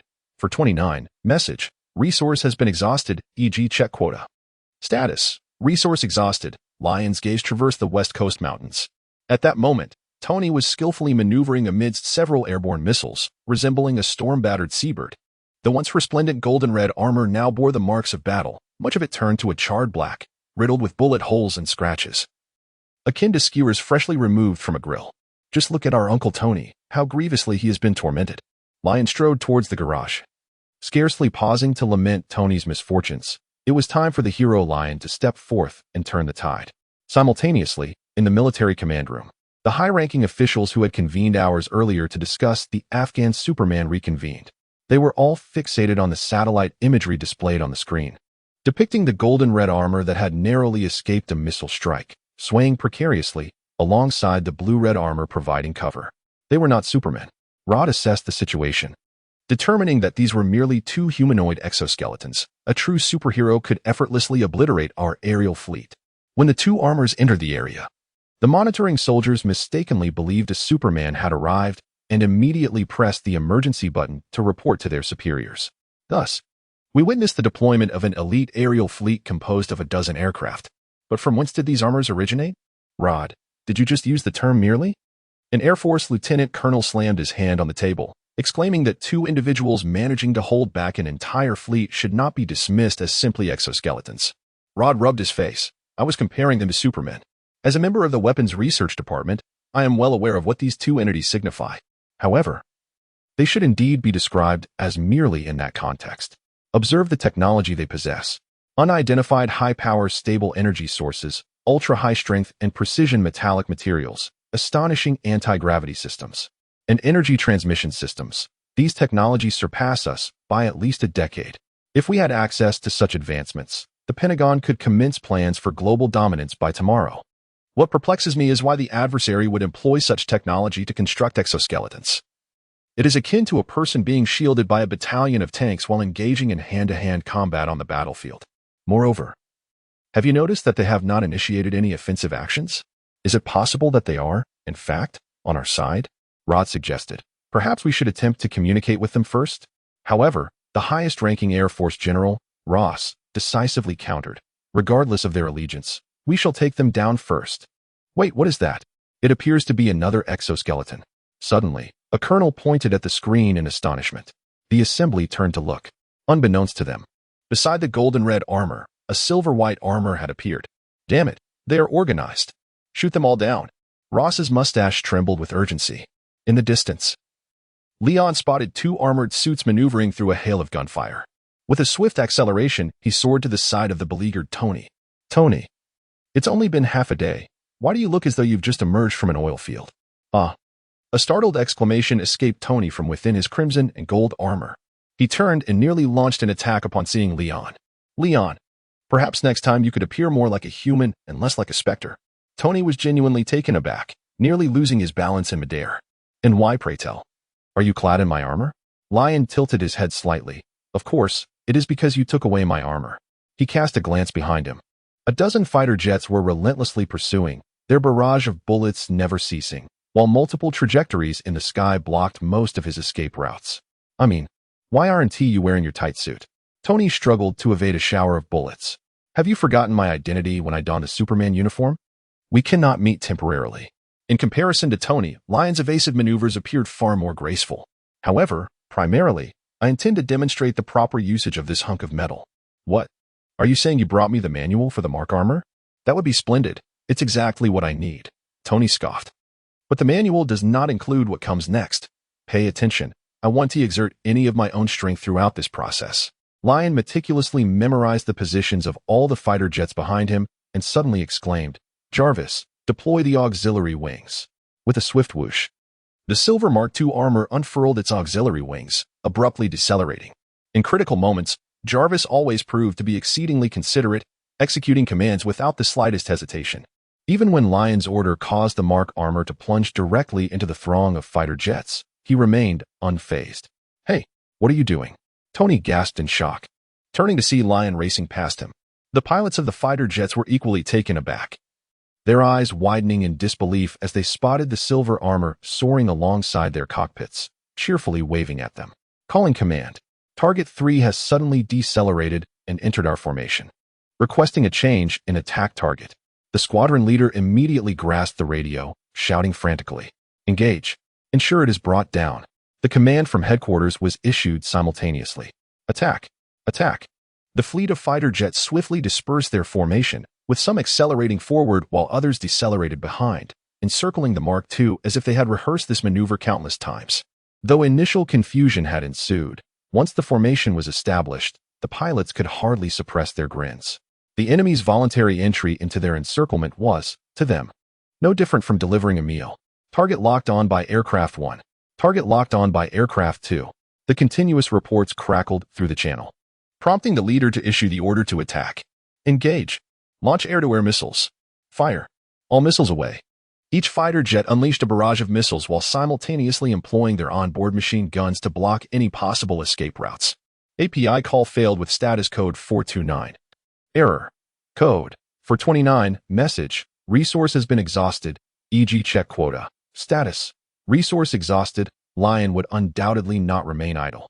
He completely extinguished the propulsion system and descended in a graceful parabolic arc. Such an action was entirely unexpected by his adversaries. The missiles approaching from all directions suddenly fell before Mark II. Although under the control of the tracking system, they quickly readjusted their course. This initial encounter significantly diminished the speed of the missile swarm to less than a third of its previous velocity. Engage in a downward pursuit. The squadron of fighter jets began to veer around. Jarvis, activate the intelligent locking system. Lion refrained from employing his superhuman vision or strength, relying solely on the capabilities of the Mark II armor for retaliation. Jarvis acted swiftly, rapidly marking the trajectories of the missiles and their current speeds on the helmet's display. Excellent. Lion began to accelerate backward, the missile swarm pursuing him. At this moment, their direction of movement was entirely opposite to that of Tony's prior trajectory. Lion. Tony's voice intruded into the helmet. What are you planning to do? Remain calm. Refrain from attacking. We are presently the intruders. Do not escalate the situation. Their mechs had not been registered with the Eagle faction. Moreover, the mechs were armed with thermal weapons, categorizing them as hostile invaders. It was entirely reasonable for the fighter jets to engage them. I'll handle this. Just watch how I resolve it. Lion replied succinctly. He manipulated the Mark armor to accelerate while ensuring he maintained a speed slower than that of the pursuing missiles. As the missiles drew extremely near, he suddenly shifted his position. In a fleeting moment, the armor's acceleration dipped before surging again. After the change in speed, he collided with the side of one missile with a resounding impact. Jarvis, utilize electrical currents to adhere to the missile's exterior and ensure to shield the electromagnetic signals to prevent triggering the detonator's sensors. API call failed with status code 429. Error. Code 429. Message. Resource has been exhausted, e.g. check quota. Status. Resource exhausted. Lion calculated the time in his mind, deftly releasing his armored hands as he distanced himself from the missile he had commandeered. He accelerated rapidly, and as the countdown in his mouth reached its conclusion, a thunderous explosion resonated behind him. Boom. Several missiles collided directly with the side of the missile under Lion's control, detonating in unison. The turbulent air was violently displaced, causing other scattered missiles to be affected and detonate immediately thereafter. The fiery explosion swiftly spread across the skies above the western coastal mountain range, enveloping a vast area of nearly 1,000 meters in thick, billowing smoke. The pilots within the fighter jet squadron were left in stunned silence, unable to comprehend how the Mark II could so effortlessly evade the missile's pursuit. However, their moment of bewilderment was short-lived. Even the high-altitude winds could not disperse the smoke from the simultaneous explosions in a brief span of time. The fighter jets had no opportunity to react, plunging headlong into the impenetrable darkness.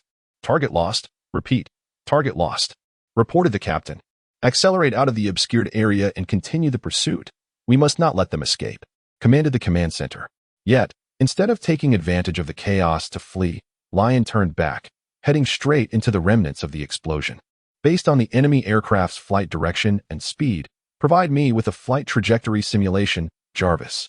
The projection on the face of his armor flickered, promptly generating dozens of trajectories within the smoky imagery. Lion, having conducted extensive calculations in his mind, estimated the approximate time and accelerated into the smoke. He swiftly approached one of the trajectories, preparing to veer. Jarvis, just as the words left his lips, a fighter jet emerged from the black fog directly in front of Mark II. With a collision imminent, the armor executed an urgent halt and ascended. The pilot within the aircraft widened his eyes in shock but quickly regained composure, maneuvering the plane upward while pressing one of the hundreds of controls in the cockpit to open the weapon bay, unleashing a barrage of bullets. Target acquired. Report, target acquired. The pilot of the 13th unit announced. Attack. Attack. Came the command from the captain. The 13th unit closely pursued Lion, multiple rounds striking Mark II, causing Lion's form to sway. This spurred the 13th unit's pilot to accelerate, pushing the thrusters to their limits in a fervent chase after Lion. Suddenly, Mark II veered once more. The pilot, momentarily stunned and preparing to follow, was abruptly confronted by another fighter jet bursting forth from the black mist. The pilot quickly elevated the aircraft, yet it was too late. The bottom of one plane collided with the top of the other, and the friction at such high speeds obliterated a significant portion of their structures. Flames and black smoke erupted from the aircraft, with the engine and exhaust systems damaged, rendering them incapable of flight. The pilot of the 13th unit resigned, lowered the yoke, allowing the plane to descend, and activated the ejection system, launching himself from the cockpit. 13th unit is down. Ejecting now. Unfortunately, the other jet, caught in an unforeseen calamity, fared even worse. The cockpit of the fighter was shattered, leaving the pilot unconscious in an instant. It was Lion who sensed the trouble, turning back to assist, pulling the pilot from the cockpit to prevent him from plummeting with the aircraft. Meanwhile, the 13th pilot also realized something was amiss. As he deployed his parachute in midair, he observed two jets plummeting below. However, the audio feed remained silent regarding the second report on battle damage, prompting him to call for help urgently. Unit 7 and I have collided and are both descending. He has lost signal. We may be under enemy pursuit. Requesting rescue. Mayday. Mayday. The fervor with which he had previously shouted for attack now echoed with equal intensity in his plea for help. Before long, Lion heard the sounds of aircraft diving through the clouds, clearly indicating the remaining jets were en route for rescue. A peculiar expression crossed his face. It seemed this exhibition match was coming to an end. Glancing down at the pilot he had lifted, he gently set him on the ground before soaring towards Los Angeles. Good luck, buddy, he murmured. The squadron busied themselves with rescue operations, and while the command center had captured the image of Mark II's departure via satellite, they understood that any pursuit would be futile at this point, leaving them powerless to retaliate. Damn it, they've escaped. Ross seethed in frustration. Send out more squads. It's too late, General, Rod interjected candidly, analyzing the situation. Given their demonstrated acceleration, we cannot catch up now. Meanwhile, Lion reunited with Tony, and the two flew back to their seaside villa. With the size and speed of the Mark armor, as long as they remained undetected by satellites, they would not be traced back home.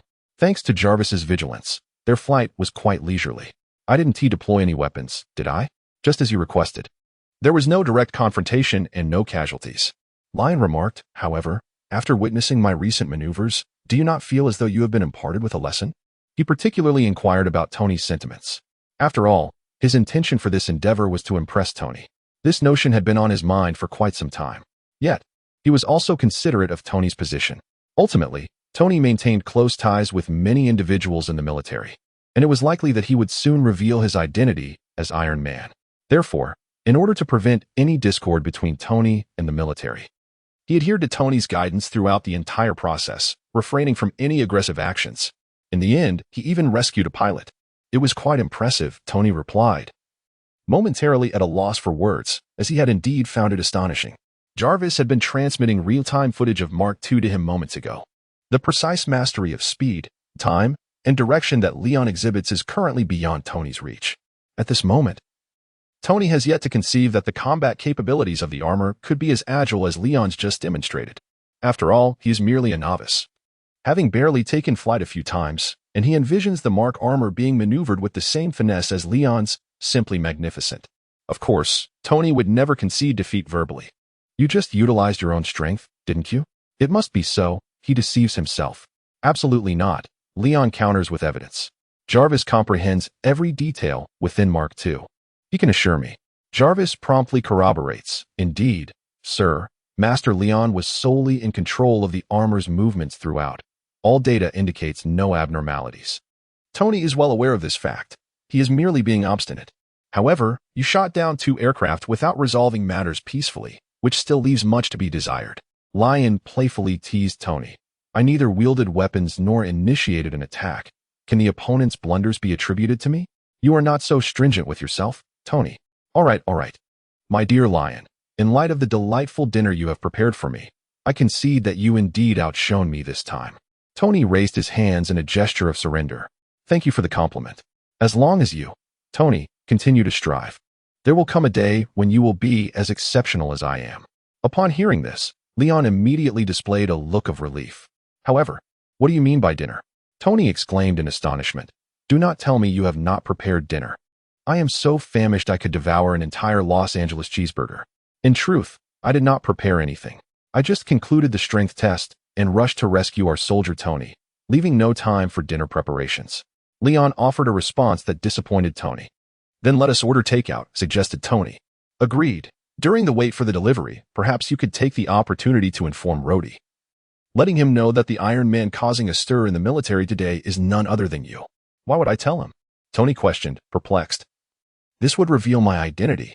With your flamboyant style, it is only a matter of time before you are exposed. It is better to inform Rhodey in advance, allowing him to be prepared and assistant covering for you. Oh, you seem to have a point, Leon. When did you become so astute?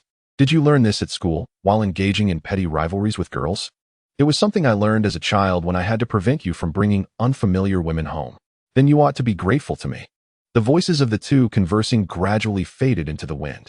Under the tangerine-hued sunset, the sea undulated like the autumn maple leaves, and in the reflection, 3 mechas soared together into the Stark mansion. Soon, several days passed. The Stark family remained in tranquil serenity. Every day, Leon eagerly basked in the sun, anticipating the commencement of the new academic year at the university. Meanwhile, Tony, as is his custom, neglects his job, racing off to the Middle East each morning with a mouthful of buttered bread. According to his own words, the malevolent Ten Rings organization will soon vanish from the face of the earth. Furthermore, ever since he reached an understanding with Rhodes, he has eluded the military's grasp. As for Pepper, just the other evening, she discovered Tony returning home clad in his battle-scarred armor, which ignited her ire. However, true to form, she found herself powerless against Tony, and after her moment of frustration, she diligently continued her significant work for Stark Industries. This encapsulates the daily life of the Stark family. Much like the ocean outside their grand mansion, it occasionally roils with waves but mostly remains tranquil and seemingly carefree. Yet, in the broader world, the emergence of Superman has begun to stir profound currents beneath the surface. The local KNKV television station reported the news.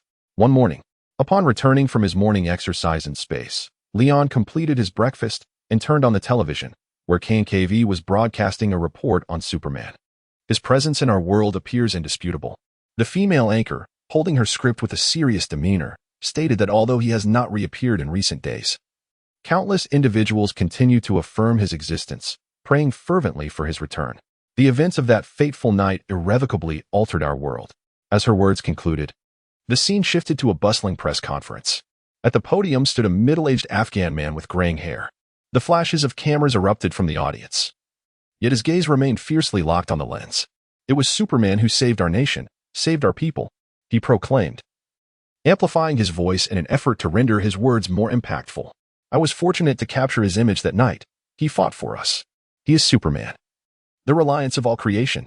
He has no origin, no destination, and nothing can stand against him.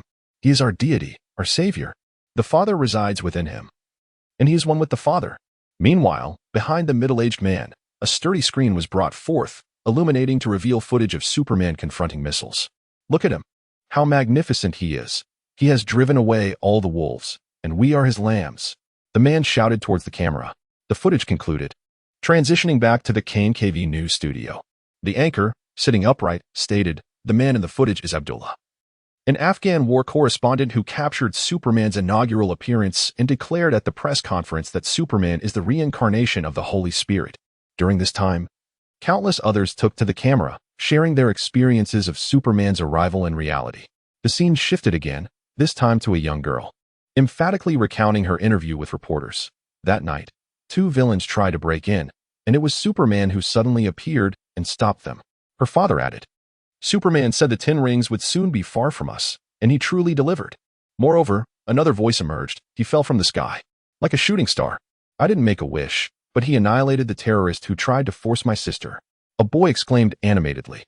There were numerous such accounts, clips of Afghan guards saluting Superman's photograph, and scenes of villagers in a desolate hamlet weeping and shouting praises to him in the rice fields. The broadcast continued for a full 5 minutes before returning to the studio. As more individuals verified Superman's existence, we were compelled to contemplate the implications he would have on our society. Is he a paragon of justice, akin to the Superman of comic lore, or merely a clumsy imitator in a costume, exploiting Superman's name to satiate his own vanity? According to our reporters, a significant number of returning soldiers were compelled to abandon their assistance to local residents under Superman's overwhelming presence. Whether he is a dictator or a hypocrite in disguise remains uncertain, and we are unable to make an immediate and accurate judgment. Next, let us listen to the analysis of sociologist Francis Wyndham. Leon rested his chin upon his hand, attentively observing the newly emerged scholar who eloquently expounded upon the intricacies of Superman. From dissecting comic book narratives to drawing parallels with reality, from scrutinizing his attire to tracing back to his childhood, the discourse was delivered with such conviction that one might almost be persuaded by it. The ultimate conclusion being that Superman is an obsessive fanatic with an affinity for milk. The analytical journey was replete with references, so much so that Leon himself felt on the verge of belief. Are you still engrossed in these tedious reports? Haven't you had enough after all these days? Tony descended from the upper floor. It's either unbridled praise or vehement criticism. What is there to find captivating in such polarized perspectives? Especially from these television networks that are funded by political agendas, intent on crafting you into an unequivocal villain. Why is it that you seem to derive such enjoyment from this drivel? He slammed a rolled newspaper onto the table and plopped down beside Leon. And just look at what these writers are producing. It's all about Superman. Have they never encountered a comic book before? Is the mere appearance of Superman truly worthy of such fervor? Lion cast a fleeting glance downward. The newspaper proclaimed a mysterious mech being in the Middle East, a clumsy imitation of Superman. It appears the issue lies here. Tony had toiled tirelessly for several days, effectively dismantling the majority of the 10 Rings organization across a significant portion of the Middle East. Yet, almost all the media failed to adequately cover his efforts. Even when they did, it was merely a fleeting mention before swiftly redirecting the narrative back to Superman. No wonder Tony harbored such resentment. He was not one to relish anonymity. Perhaps you could acquire a newspaper, ensuring they exclusively report on you. The headline could read, "Iron Man returns, the hero protecting Middle Eastern civilians." What do you think? Tony raised an eyebrow. That's indeed a commendable suggestion. But you know I am not one to seek vanity. I am here to champion your cause, Lion. Come now, if you truly wish to advocate for me. It would be far more effective to slip some funds to those media outlets, persuading them to speak the truth. Lion retorted. Tony rose and approached the dining table, retrieving a piece of bread. "If you desire, I could certainly do that," he chewed while speaking. "But do you genuinely believe it is necessary?" "Not at all," Lion replied, resting his chin in his hand. "Once I eradicate Hydra and showcase my abilities, the media will naturally take notice." "That is precisely the point." Tony nodded in agreement, tapping the screen with his finger. "The media will only praise those capable of silencing them. However, I still cannot fathom how you garnered such a loyal following after merely one night in Afghanistan." Tony waved the piece of bread. "You mean devotees, right? Close enough. Particularly that reporter who appears to have endured considerable hardship. He proclaims daily before the media that you are a divine spirit, a veritable zealot." "Are you referring to Abdullah?" "I cannot quite grasp his situation. Perhaps it reflects the simplicity of the local culture?" Tony mused. "I initially thought you had brainwashed him, you know. Like Clark Kent and Superman, capable of manipulating memories." He gestured animatedly in the air. "That would indeed be a thrilling ability," Lion quipped. "What makes it so thrilling? Do enlighten me." "You would do well to merely listen rather than conjure images in your mind." Ahem, where was I? Oh right, Abdullah, during the interview. He claimed you saved his life? Indeed, he was within the explosion radius of the Jericho missile. I rescued him and had him assist in disseminating the footage and conveying messages. So he is that individual, Tony exclaimed in realization. You had J.A.R.V.I.S. send my footage wherein he appeared. No wonder he seemed so familiar. Lion lifted his head and inquired, It seems you were quite concerned about him. Indeed, Tony replied, chewing on a piece of bread. In gratitude, I intend to invest all my funds into acquiring Warner stocks. Hence, I had Pepper facilitate the acquisition. You certainly know how to make a fortune, Lion remarked, a slight smirk appearing at the corner of his mouth. Do not say that. At present, the world is captivated by Superman. Following the acquisition of Warner, Stark Industries shares have risen accordingly. After finishing his bread, Tony began to lick his fingers. I am rather curious. How did you negotiate this acquisition? The entire globe is focused on DC. They have no reason to sell the company. Tony took a tissue to wipe his fingers. There are other tycoons and even nations exerting pressure on them, as you might understand. I seized the opportunity to enter the fray. How did you manage to enter? You no longer deal in arms. Do you still hold any standing? But I am indeed selling this. Tony tapped the arc reactor on his chest. New energy, a commodity that everyone desires. API call failed with status code 429. Error. Code. 429. Message. Resource has been exhausted, e.g. check quota. Status. Resource exhausted. Lion was utterly incredulous. Come on, Rod is merely being humorous. How could someone so loose-lipped serve in a confidential department? He speculated. It seems you are envious of Superman's popularity, eager to expose yourself to the public, intending to draw all attention to yourself. Tony fell silent, gazing at the ceiling, feigning busyness, and then, astonishingly, turned to leave. I was merely alleviating your stress. With so many people scrutinizing and misunderstanding you, I felt compelled to set an example. He waved dismissively over his shoulder. All right, I'm off. Today marks my final day in the Middle East. The 10 Commandments gang will cease to exist thereafter. Oh, by the way, as Tony stepped outside, he suddenly turned back. I have a press conference tomorrow. Be sure to attend. Lion watched Tony's retreating figure, his brilliant mind momentarily overwhelmed. Half a minute later, the sound of the Iron Man suit igniting for takeoff echoed outside. Could it be, Lion pondered, that Tony intends to reveal his Iron Man identity at tomorrow's press conference? Lion gazed out the window at the vanishing Mark III on the horizon, lost in contemplation. He had pondered this moment countless times. The emergence of Iron Man, heralding a significant turning point in the Marvel Cinematic Saga, was likely an absolute moment in time. In other words, it was highly probable that Tony would inevitably utter the iconic words, I am Iron Man.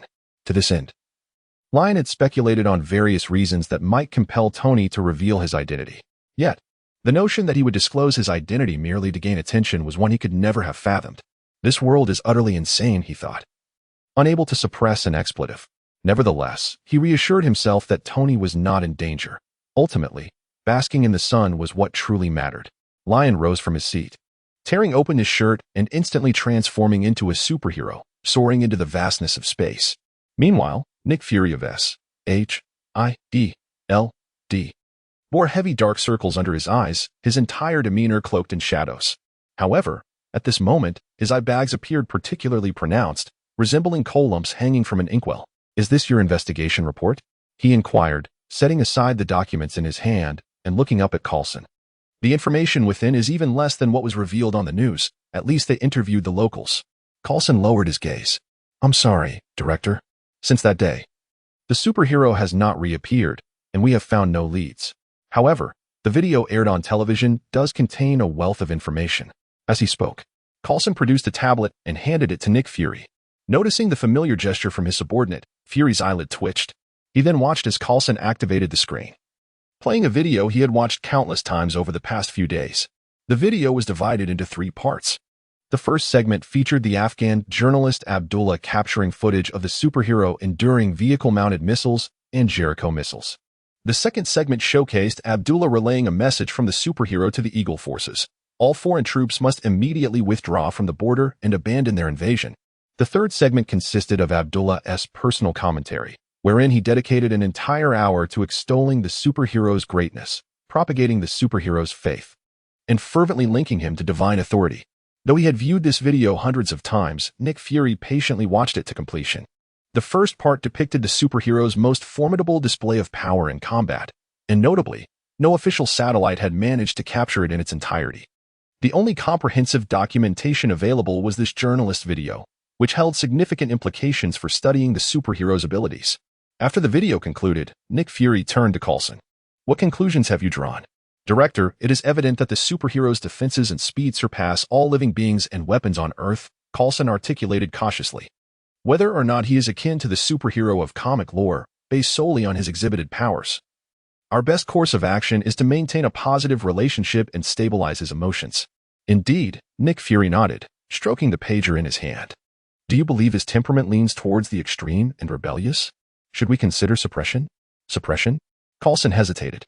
"With all due respect, Director, it seems we lack the means to do so." Nick Fury glanced at his pager. "I mean, hypothetically, if we had the capability, would you consider it necessary?" Coulson did not respond immediately, contemplating for several moments. "I believe there is no need for suppression against the superhero." "And the rationale?" Nick Fury surveyed the video, where Lion remained unscathed amidst a blaze. Despite the superhero's singular appearance and his decisive destruction of the Eagle Force's military base, compelling their retreat, Coulson clarified, he did not harm any innocent individuals during the process. His intentions are clear, and he actively aids the oppressed. Those locals who have encountered him hold him in high regard, expressing profound gratitude. Therefore, in a holistic assessment, he resembles a benefactor or perhaps a judge, adhering to a positive moral compass. In confronting such an individual, if we were to resort to suppression, it could incite vehement resistance, exacerbating conflicts and leading to uncontrollable situations. Nick Fury nodded in agreement. This was also a matter he had pondered in recent days. In the face of a superhero with a moral foundation, fostering goodwill was indeed the optimal choice. Yet, what irked Nick Fury most was this unsettling feeling of losing control. Thus, even with a clear understanding of how to approach the superhero, he still felt an impulse to conquer or subdue him, bringing him entirely under his influence. What if, hypothetically, we possess sufficient power to easily defeat him? Do you have alternative suggestions? Nick Fury mused that if Captain Marvel intervened, she could decisively vanquish this so-called superhero. Coulson fell into contemplation once more. After careful consideration, he shook his head. "I still believe we should refrain from engaging." "Why?" Nick Fury frowned, the tension in his dark visage evident. "We have yet to grasp the true extent of the superhero's capabilities, Director. If he is indeed akin to the comic book superhero, drawing strength from the sun." Coulson inhaled deeply. "Then should we act against him, unless we intend to kill him? We would only face an increasingly powerful and unpredictable adversary. Is that your stance?" Nick Fury's gaze remained fixed on the superhero in the video, as if attempting to penetrate the screen and discern the true nature of the individual. The room fell silent for several seconds. "I must concede, you make a valid point." Coulson, "Very well, your task concludes here. From this point on, coordinate personnel to continue tracking the superhero's movements and attempt to engage with him upon his reappearance." Nick Fury finally spoke, placing the pager back into the drawer and instructing Coulson, "And remember, manage the public discourse online. We cannot allow it to tilt overwhelmingly in one direction or permit excessive negative information that could provoke the superhero." "Understood, Director." Coulson complied, dutifully gathering the documents and tablet as he departed without a hint of dissatisfaction at the continuous assignments. Perhaps he was indeed the archetype of an innate worker. It was only after Coulson had closed the door behind him that Nick Fury leaned back in his chair, turning his gaze to the window. He retrieved a comic book featuring the superhero, casually flipping through its pages before discarding it back to its place. The world was no longer tranquil. The plan needed to accelerate, and concerning agents, there was only one level 7 female agent, Iron Rider, which was insufficient. Beep, beep. Jarvis chimed in gently, signaling that it was time to conclude yet another invigorating sunbathing session. Leon, with a sense of ennui, pressed the button within the spacecraft to open the hatch and then listlessly returned to Earth. Recently, the acceleration of his burgeoning abilities had become increasingly rapid. While basking in the sun, every cell in his body felt as if it were propelled by rockets, an exhilarating sensation that left him yearning for more. Regrettably, the experiments designed to test his physical limits necessitated controlled variables. Thus, for the past month, the duration of his daily exposure to direct sunlight in space had to remain constant. Otherwise, he mused that he could easily reside in the cosmos indefinitely. Wherever there was sunlight, there would be home. In a matter of seconds, he returned to his luxurious mansion along the coast of Los Angeles. API call failed with status code 429, error, code For 29, message. Resource has been exhausted, e.g. check quota. Status. Resource exhausted. Lion's ears twitched slightly. Just a moment ago, you seem to have discerned a second heartbeat resonating within the confines of the room. It is worth noting that he consistently maintained a suppression of his extraordinary hearing, typically only attuned to the sounds he wished to hear. The sudden intrusion of a heartbeat into his auditory perception indicated that another presence was in close proximity, so near that even his dulled superhearing could distinctly recognize the powerful, steady rhythm of a heart pulsing slowly and methodically. After a few moments of silence, as anticipated, there was no response from Tony. Although Tony often remained engrossed in his experiments, indifferent to external stimuli, this situation felt markedly different. The heartbeat emanated from Tony's chamber, yet it lacked the characteristic frailty often associated with him. Lion squinted his eyes, opting not to inquire with Jarvis but instead activating his X-ray vision. The world swiftly became transparent, as layers of obstruction gradually vanished. From the perspective of Leon, it seemed as though he had transformed into a specter, stealthily infiltrating Tony's room. He glided past the vast, plush bed, only to behold the figure of Natasha. A peculiar expression crossed Leon's face. How could she possibly be here? Furthermore, she was concealed beneath Tony's bed. To his astonishment, beneath the 3-meter-wide bed, which stood less than 30 centimeters high, lay a woman of striking beauty. Her wine-red, shoulder-length hair was damp, cascading onto the floor, her eyes gently shut, and her hands resting at her sides, breathing steadily, resembling a sleeping beauty. Yet, given her position sprawled beneath the bed, she appeared more akin to a comatose entity that had sprouted from underneath Tony's bed. API call failed with status code 429. Error. Code. For 29. Message. Resource has been exhausted, e.g. check quota. Status. Resource exhausted. Lion found it perplexing. Even if Tony detonated the truck and revealed his identity as Iron Man to the military and the political elite, it hardly warranted S-H-I-E-L-D. Dispatching Natasha to hide beneath Tony's bed. Was this a kidnapping or an attempt to engage in a clandestine confrontation with Tony under the veil of night? Lion could hardly recall the S-H-I-E-L-D agent engaging in such rudimentary espionage. Jarvis, has anyone visited the house since my departure today? After a moment's contemplation, Lion opted to inquire of Jarvis first. No, Master Lion. After your exit, I secured all entrances. All of them? Even the sewers? Or has anyone attempted to override your system today? I have maintained operational integrity and have not recorded any breaches. However, the sewers could hardly be classified as entrances. Jarvis replied, momentarily perplexed. Indeed, it was rather absurd to think that anyone would enter a home through the sewers. Yet, upon glancing at Natasha, damp beneath Tony's bed, one could not help but wonder from where she might have emerged. It seemed likely that when Tony retired for the night, he would be greeted by the lingering scent of the alluring beauty. Lion quietly wished Tony well, chuckling at the thought of the sewer's odor. However, allowing Tony to experience that particular aroma was quite sufficient. Lion had no intention of allowing Natasha to remain hidden beneath the bed, whatever her intentions might be. The fact that she was sneaking around indicated that her motives were far from pure. Jarvis inquired, "Are you suggesting that a woman has infiltrated Mr. Stark's bedroom?" "Indeed. And she is currently resting with her eyes closed beneath the bed." Leon, with a hint of curiosity, stroked his chin and mused. "Let us observe what this exceptional agent intends to do. Jarvis, assist me shortly." "Certainly, Master Leon." Lion donned a single earphone and strode toward Tony's room, boldly pushing the door open. Upon entering, he feigned an exaggerated survey of his surroundings, intentionally treading heavily. "Jarvis, are you certain that a pungent odor has been detected in Tony's room? That's implausible. He hasn't brought any ladies home in recent days. So how could there be an unpleasant smell?" "Indeed, sir, the air system has detected anomalous odor particles," Jarvis replied, ever cooperative. "Impossible. Unless Tony has taken matters into his own hands regarding his personal issues, where could such an odor originate? Moreover, I perceive no scent here. Ugh." API call failed with status code 429. Error. Code. For 29. Message. Resource has been exhausted, e.g. check quota. Status. Resource exhausted. Luin clenched his teeth, immediately suppressing his extraordinary sense of smell. "Master Luin," Jarvis inquired softly through his earpiece. "Your acting is truly commendable. Had it not been for the air system failing to detect any anomalies, you might have nearly deceived my analytical logic. No, I can definitely smell something foul. The other party must have employed some chemical deodorant, yet that scent cannot elude my nose." Lewin murmured, rubbing his nose. Just continue to assist me, he whispered.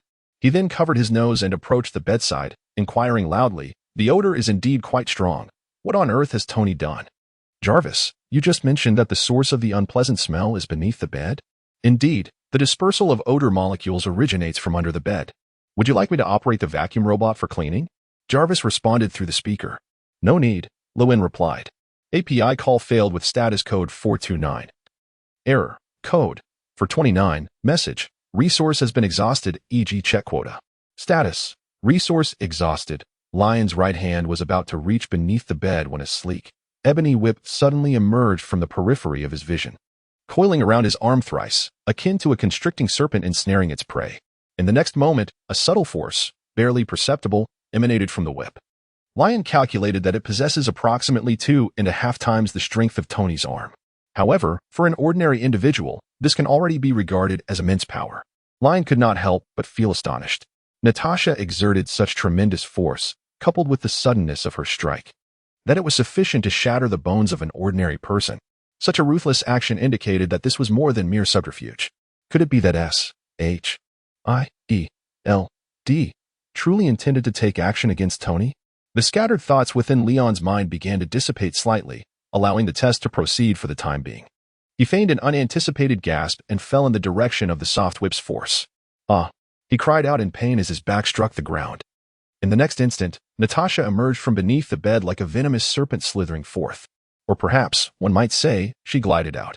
With a powerful kick against the bedpost, she propelled herself forward, her legs wrapping around Leon's waist like a boneless appendage. Then, with a firm push against the ground, she exerted her strength, astonishingly flinging Leon into the air before forcefully driving him downwards. Thud. A heavy crash resonated as Leon, in concert with the impact, let out a cry of pain, only to realize that he had struck the back of his head and promptly closed his eyes, slipping into unconsciousness. Huh, Natasha exhaled, glancing at Leon's shoulder with casual interest, confirming that her target had indeed succumbed to unconsciousness. She was exceedingly confident in her abilities. Her rigorous combat training since childhood ensured that she could effortlessly dispatch an ordinary person in an instant. With a fleeting glance at Leon's chest, she marveled at his physique before giving it a playful pat, concluding her assessment. Madam, you have now infringed upon Mr. Stark's private domain and personal safety. I urge you to immediately distance yourself from Mr. Leon and vacate the premises, or I shall be compelled to notify the authorities. Jarvis interjected, delivering the warning with precision. Oh, is that so? Natasha retorted, dragging out a black tactical backpack from beneath the bed and retrieving ropes and firearms. She brandished the gun with a flourish. If you call the police, this weapon will be aimed at your young master. Having stated her intent, she dismissed Jarvis's presence entirely, proceeding to shatter various electronic devices within the room. Then, she turned back to Leon, flipping him over and securely binding him with the ropes. She even took a moment to check Leon's vital signs, confirming that he was merely unconscious and not in any life-threatening danger. During this process, the headphones worn by Leon were discovered and destroyed by her. Only then did she rise, pressing the communicator nestled in her ear to commence her report. General Dreykov. This is Natasha reporting. After a brief pause, receiving permission from the other end, she continued. An unforeseen complication has arisen. The target's brother, Leon Stark, has utilized the home AI to uncover my presence. I now request a modification of our plan. We shall no longer abduct Tony Stark, but instead leverage Leon Stark to threaten him, thereby acquiring the energy and armor technology. After a few moments, a flat male voice resonated from the other side. Plan modification approved. Understood. Natasha's gaze remained inscrutable, devoid of hatred or joy. She extracted the communication device from her ear, preparing to initiate the revised abduction strategy. However, upon turning, she found Leon, who should have been unconscious, had, at some point, opened his eyes and was now staring intently at her. It seems you are no longer working for S.H.I.E.L.D. Leon's expression was intriguing. This was becoming rather interesting. You just mentioned General Dreykov. If my memory serves me right, he is the head of the Red Room, correct?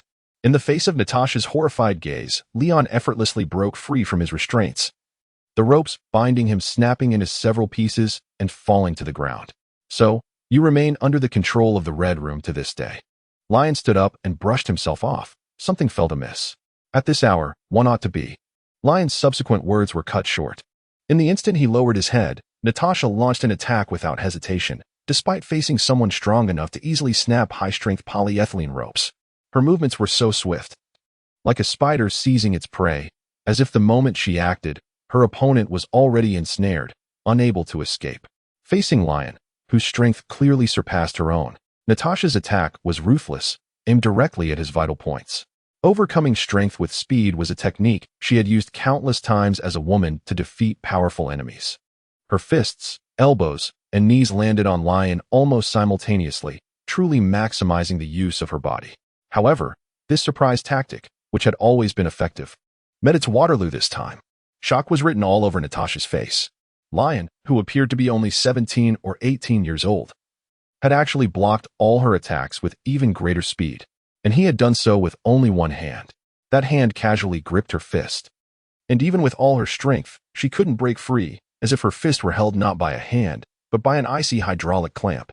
Natasha's expression became a mixture of surprise and uncertainty, but her extensive combat experience allowed her to react immediately. She pushed off the ground with both feet, preparing to step on Lion, twisting her joints to break free. "Hey, don't do that. I don't want to accidentally tear you in half because of your resistance."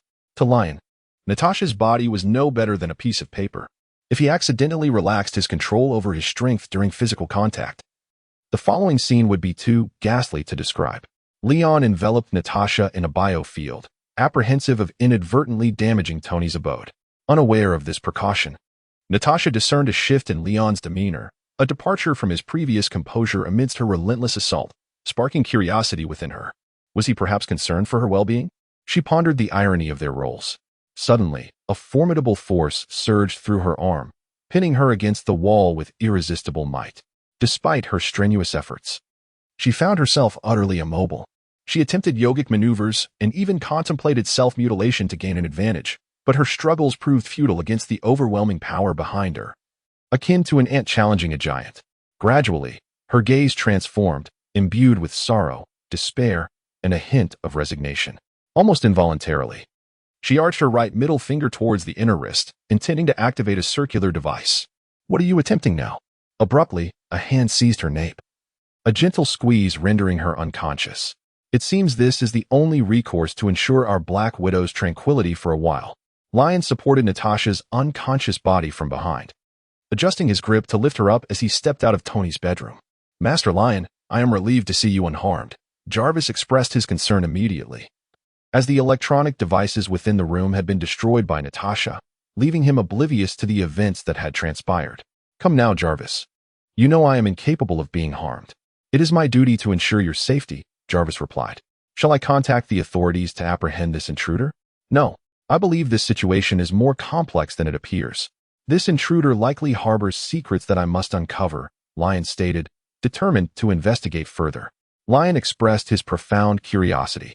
Why did the Marvel narrative, which was supposed to unfold linearly, encounter an anomaly in Black Widow?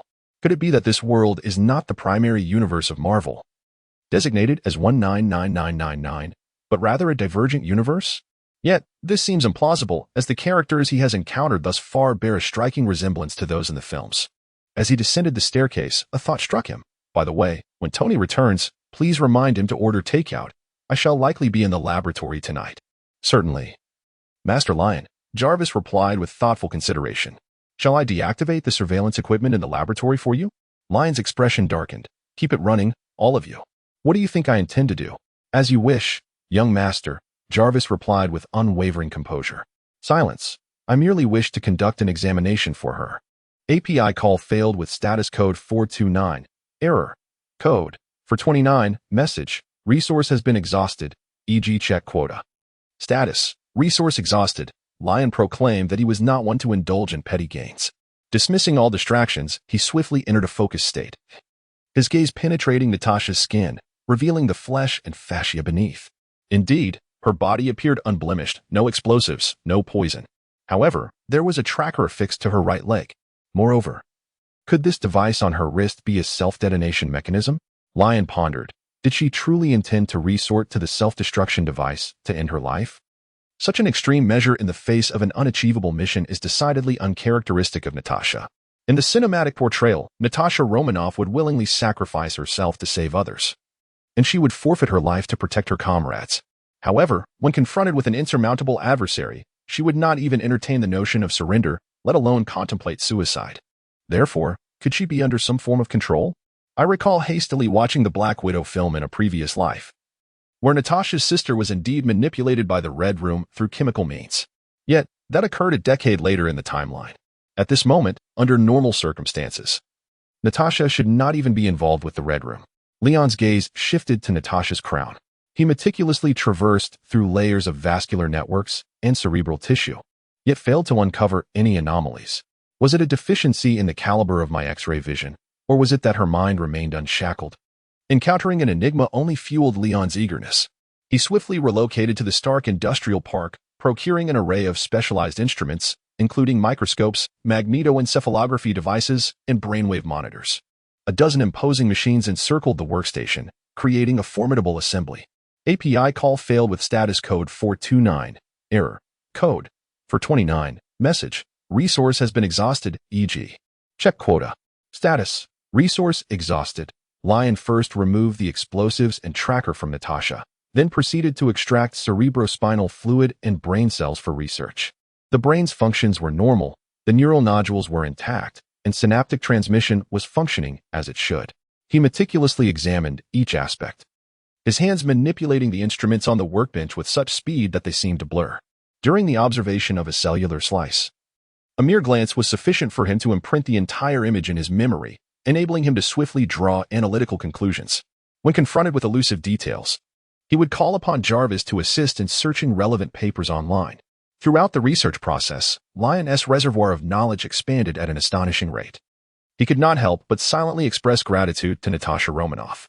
This remarkable agent had selflessly offered her brain to aid him in learning and experimenting within a single hour, allowing him to flourish into an accomplished neurology, chemistry, and brain science expert. What a noble spirit of dedication to science. "Oh, I have found it." At one moment, Lion joyfully exclaimed while bent over the microscope. He dared to assert that he had never felt such a sense of achievement as he did now. Basking in the sunlight each day, nothing could compare to the profound fulfillment of reaching the pinnacle of a field in a remarkably short time through one's own efforts and unraveling a complex problem. "What have you discovered, Master Lion?" Jarvis inquired, ever the capable foil. "I have identified the cause," Lion replied, his excitement palpable. "Natasha's brain structure and tissue are perfectly sound. However, I have detected an alien chemical substance within her cellular fluid." Lion printed a cerebral map, revealing that this chemical substance influences her basal ganglia, thereby affecting her consciousness. "If I am not mistaken, she possesses self-awareness. However, it has been fragmented by the drug. Some fragments obey the commands of others, while others are her own thoughts. This chaotic consciousness allows her to maintain logical reasoning, yet she loses the capacity for emotional judgment, rendering her solely obedient to others. The individual who discovered this chemical is truly a genius, yet also a fiend." Lion once again cleared the desk. "Now, the next step is to create targeted inhibitors. Perhaps when she awakens, we might even have an unexpected reward." For Lion, understanding the cause and deducing the solution is a rather straightforward task, provided the fundamental conditions permit it. Since it has been established that Natasha indeed fell under mental control, and that the means of this control was a certain chemical substance, the remaining task of deducing the formula for the inhibitor seems remarkably simple. Lion, with the rapid computational prowess of a supercomputer, swiftly simulated various scenarios, subsequently entrusting Jarvis with real-world modeling. In merely 20 minutes, he successfully concocted a vial of vivid red counteractive serum. "The success rate stands at 87%, correct?" Lion inquired, drawing the serum into a syringe. "Indeed," Jarvis affirmed. "The simulations indicate a 12% likelihood that the serum may prove ineffective and a 1% chance of inducing a pharmacological conflict, resulting in the invader's cerebral demise. However, this represents the pinnacle of what current medical technology can achieve." Lion shrugged nonchalantly. He turned to Natasha, stating, if circumstances permitted, "We ought to conduct a Phase 3 randomized double-blind clinical trial that would adhere to the proper protocol for drug development. Yet, given the patient's condition, I fear we lack the luxury of time to recruit volunteers for the experiment." On the workbench, Natasha had regained consciousness and was desperately attempting to tear free from her bindings, striving to resist. Lion stood unmoved beside her, steadily pushing the syringe.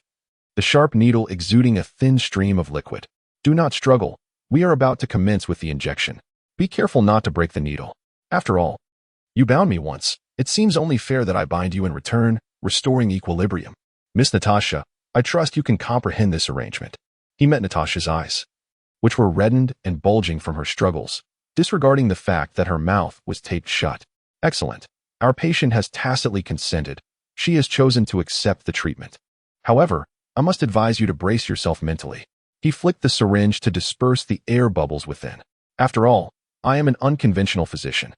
Although the medication may induce cerebral death, if it proves effective, that is all that matters. Why concern ourselves with the details? Should an unfortunate event occur, we shall simply attribute it to survivor bias. API call failed with status code 429, error, code, for 29, message, resource has been exhausted, e.g. check quota. Status, resource exhausted. Lion tore away Natasha's sleeve, exerting his physical advantage to restrain the ailing woman as he applied alcohol to her pale arm. Very well, Natasha. We are now at the final stage. You have but a fleeting second to contemplate whether to forego the treatment. 1. Time's up. You have consented to proceed. Splendid. However, time is of the essence, and there is no need for you to seek a signature from your family. Should any unforeseen circumstances arise, we shall promptly assist in your cremation and ensure your ashes are returned to the Red House. Natasha's eyes widened in shock, her lips forming incoherent sounds of protest. What are you saying? No anesthesia required? Rest assured, we are not equipped with any anesthetics here. I am commencing the injection. Lion casually plunged the needle into Natasha's alcohol-treated arm.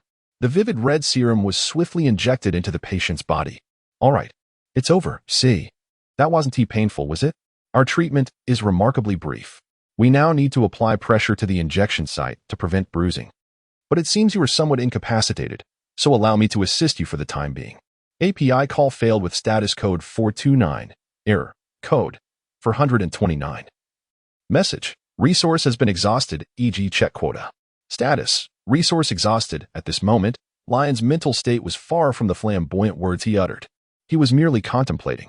Natasha, as one of the principal figures in this world, should not have been able to hit that 1% probability. Moreover, the counteracting agent represented the pinnacle of his current capabilities.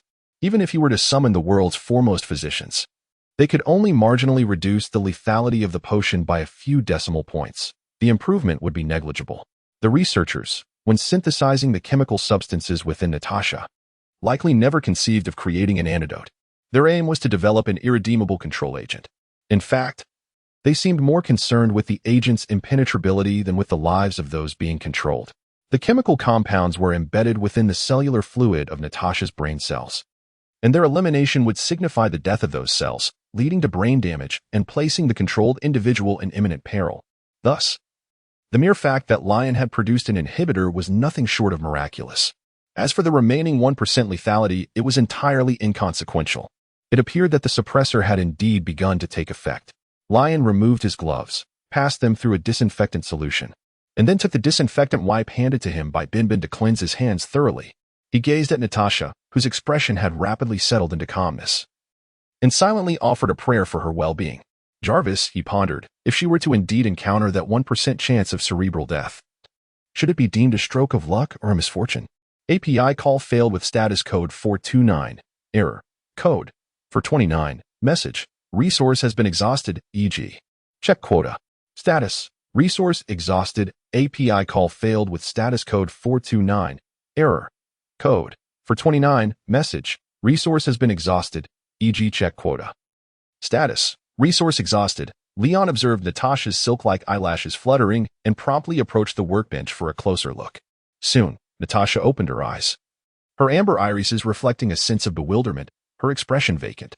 Yet, Leon found himself smiling. That foolish gaze was precisely it. Miss Natasha, congratulations on the success of your surgery. Her dazed demeanor indicated that Natasha's mind had liberated itself from the grip of chemical substances. All her fragmented consciousness gradually began to reintegrate into a cohesive whole. However, it appeared that this process of unification would require some time yet. Lion observed Natasha's transformation, deftly tearing away the ropes binding her body and the tape silencing her mouth. Unlike Lion's elation, Natasha, upon opening her eyes, was met with an exceedingly close visage, scrutinizing her from left to right. Her pupils instantly constricted, and her body reacted instinctively. With her restraints removed, she swiftly entwined her legs around Lion's sturdy waist, and with a powerful pull of her arms, she pivoted around him, executing a rear-naked choke. This was the embodiment of over a decade of espionage training and combat experience. However, after completing the maneuver, she instinctively exerted pressure, but to her astonishment, Lion showed no signs of distress. Her arms felt as though they were ensnared by an unyielding diamond. Momentarily taken aback, fragmented memories surged into her consciousness. Her expression momentarily dulled, her eyes losing focus. It was only when Lion lifted her and placed her upon the workbench that she regained her senses. You saved me, Natasha gazed at Lion, her expression growing increasingly complex. Her hands, devoid of a place to rest, slowly lowered, and she murmured, "What have I done?" She had anticipated a lifetime under the control of the Red Room, yet unexpectedly found redemption in the hands of her target. As her awareness returned, a torrent of memories flooded her mind, evoking a tumult of emotions, regret, resentment, and above all, anxiety. "It appears you've recovered quite well," Lion remarked. Natasha, startled by his words, sat at the workbench, suddenly feeling at a loss. "Thank you. I am immensely grateful." "No, I am so sorry. My actions were unintentional, purely instinctive. I apologize. I should not have acted that way. Are you injured?" Her words tumbled out in disarray, revealing the instability of her emotions as she had just regained her memories. Especially after Lion had just rescued her, she felt a pang of guilt for her unwarranted aggression, stirring up deeply buried recollections that left her feeling ashamed. "Do not dwell on it," Lion waved dismissively. "It was an unintentional slip. Besides, you could not harm me." Natasha clenched her fists, suddenly recalling how easily this man had subdued her moments before. The overwhelming power of his skills was something she feared would haunt her for a lifetime. She instinctively cast her gaze around, striving to calm her tumultuous emotions. "Thank you," she said, subtly surveying Lion's physique, then shook her head, reiterating her gratitude. "Thank you for saving me, and for not holding my earlier transgression against me." As Leon was about to speak, Natasha continued her discourse. "Perhaps it seemed a mere trifle to you, but to me, it holds profound significance." Natasha appeared exceedingly sincere as she descended from the workbench, gazing intently at Leon. "You have granted me a second chance at life, Mr. Stark, and not just for myself." Her expression grew solemn. "There are other widows, and we all owe you our lives." The agents cultivated within the Red Room are referred to as widows. Among them, the most exceptional, who surpasses all prior records, is bestowed with the title of Black Widow. This designation signifies one of the world's most ruthless and venomous spiders. And those agents who receive such a title are no different. The debt of life, safe, cannot be repaid. Should you ever require assistance, do not hesitate to ask." Natasha earnestly declared, "I will do everything in my power." She gently caressed Leon's cheek, her warm breath brushing against his rugged jawline. "But please forgive me, for I must leave now." Her countenance twisted with conflict, filled with reluctance and profound sorrow. Having severed ties with the Red Room for too long, they would come after her. "I cannot be a burden to you. Others need my help as well." Natasha exuded a fierce determination, having just awakened to consciousness. She began to devise her revenge against the Red Room. A resolute glimmer flickered in her eyes as she suddenly rose on her toes and placed a gentle kiss on Leon's cheek. "Thank you, Leon." Her voice was soft, akin to cotton being tousled by the wind, imbued with the affection of a lover bidding farewell. After the kiss, she stepped back slowly, her jade-like eyes fixed intently on Leon, as if she were a princess awakened from slumber by a prince's kiss, yet compelled to face the wicked queen alone. After retreating to a distance of 5 meters, she abruptly turned, leaving behind a solitary silhouette. That figure was imbued with both loneliness and resolve, vividly illustrating Natasha's willingness to heroically sacrifice for her comrades and rush into the flames for the sake of her savior. Looking at Natasha, Lion touched his cheek, his reflection in the laboratory glass appearing foolish and blank, like a callow youth suddenly plunged into the throes of love. "Wait," he exclaimed. "Natasha." Natasha's resolute figure halted, her head tilting slightly, revealing a poignant profile. "I'm sorry, Lion. I must depart." "No, what I mean is, we're not quite on such familiar terms. Mr. Stark would suffice," Lion sighed, pinching the bridge of his nose. Then, he muttered under his breath, "This putrid fishy stench is truly overpowering." At this, Natasha froze completely, standing stock-still as if petrified. After a few moments, she turned back, her expression hesitant. "Call you Mr. Stark?" It seemed she hadn't caught Lion's complaint about her scent. "Precisely." Lion leaned against the workbench. "Natasha Romanoff, born in 1984, the most accomplished Black Widow to emerge from the Red Room, possessing dozens of backup identities worldwide, a master of solo combat, a virtuoso of psychological warfare, to be suddenly addressed by my first name and even given a farewell kiss by such a world-class operative as yourself is quite overwhelming. He added, I must say, a rather impressive display of seductive technique. Lion jested, it was so close. I was about to rush over and embrace you, proclaiming that I would brave the treacherous path ahead alongside you. Natasha's expression shifted. She realized that her clandestine thoughts had been unveiled. Her hesitant demeanor gradually transformed into calmness. Wow, I never anticipated that the most unremarkable Stark heir, as noted in the records, would possess such depth. Are you perhaps a CIA operative? Come on, we live in the digital age. I have the household AI you mentioned, making it quite easy to gather information. And by the way, what do you mean by most unremarkable? I did manage to gain admission to Columbia University. Leon paused, then extended his hands, palms up. Look, Natasha, I'm aware of your history. Moreover, I'm not some affluent young man who still indulges in fairy tales well into adulthood. Therefore, employing manipulative tactics is really quite unnecessary. Although it appears you're only putting on a casual performance, without much dedication. However, could we perhaps adopt a more straightforward manner of communication? Leon rose, beckoned to the waiter, and ordered 2 coffees. He handed one to Natasha. Have something warm. When was the last time you consciously enjoyed a cup of coffee? Don't tell me it was a decade ago. Ha, Natasha replied, betraying no hint of awkwardness, and gracefully accepted the coffee. Thank you. The last time I savored coffee like this was a year and a half ago. API call failed with status code 429. Error. Code. 429. Message. Resource has been exhausted, e.g. check quota.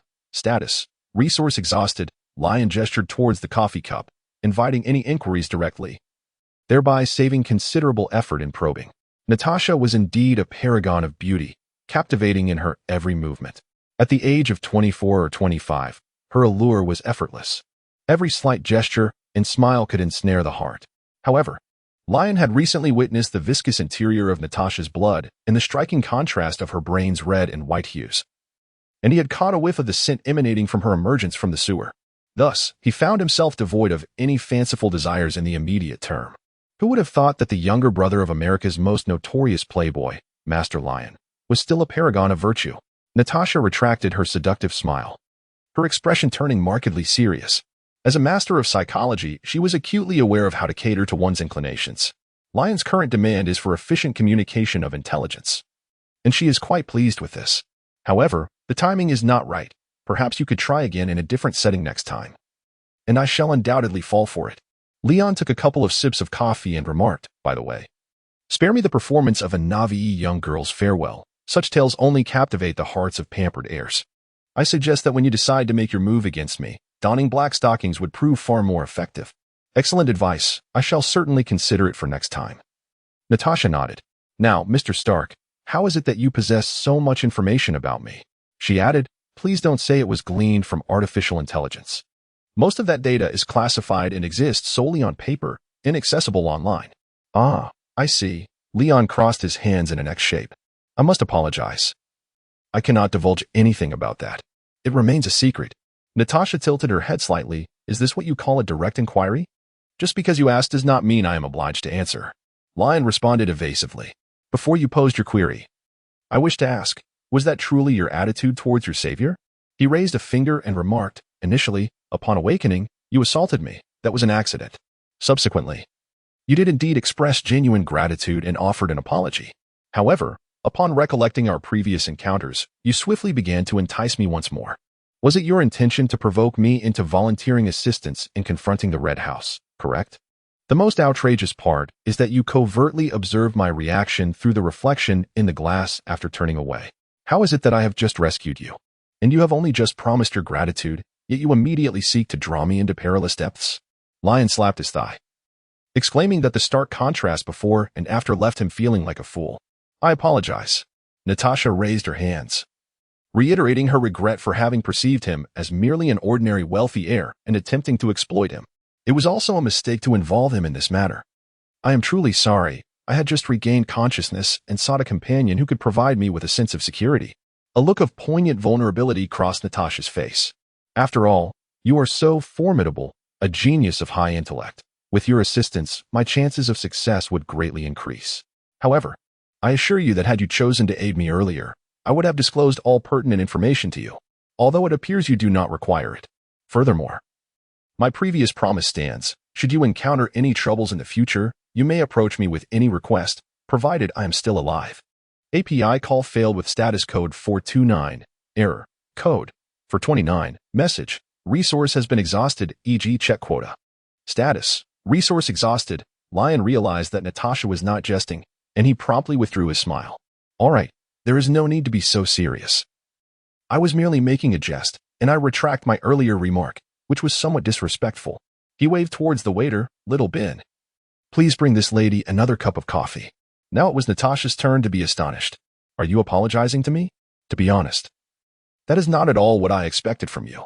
Apologize? No, you seem to have misunderstood something. I am not apologizing. I simply maintain my composure and refrain from making such jokes in public. Lion defended himself. Natasha looked at him with confusion. You would actually say that? I mean, you are quite different. You hardly resemble a Stark. Perhaps it is because I have been influenced by an education beyond that of a Stark? Lion raised his glass and clinked it with Natasha's, yet no amount of flattery could sway me. You invaded this place, assaulted me. And despite my decision to rescue you without holding grudges, you plotted against me. Mere verbal apologies are insufficient. You are correct, Natasha said with a smile as she sipped her hot coffee. But I genuinely commend you. That was the first time I have ever heard such words. They indeed resonate with a certain refinement. Thank you for the compliment. It is part of my self-presentation, Lion replied with a shrug. Such packaging must be quite appealing to young women, Natasha remarked, her eyes sparkling with amusement. Perhaps. Now, shall we discuss you and the matter of the Red House? Lion set down his coffee cup. What would you like to talk about? Natasha straightened, no longer leaning against the counter. If this is the compensation you seek, I have nothing to conceal. I only have one question. How were you ensnared by the Red House a year and a half ago? Lion posed the question that had long troubled his heart. He remained preoccupied with it, for it pertained to his understanding of the universe he inhabited. His treatment of Natasha was driven by this very purpose. How was I controlled? Natasha, holding her coffee cup, appeared somewhat dazed and conflicted. For her, that seemed like a distant memory. During the period of her subjugation, she committed numerous heinous acts. In contrast, even the days when she could only act with a semblance of her own volition seemed far more favorable. To recount her experiences from that time felt akin to tearing open a wound from within. It would be less painful to charge headlong into a hail of bullets. Yet, after a moment of internal struggle, she began to speak. I underwent training and reformation in the Red Room from a young age. They brainwashed all the girls. However, I managed to retain my will during the indoctrination. So, when the opportunity arose, I attempted to rebel, and ultimately, I failed. Natasha's eyes were devoid of light as she stared into her cup of swirling coffee, her gaze seemingly transcending to the past.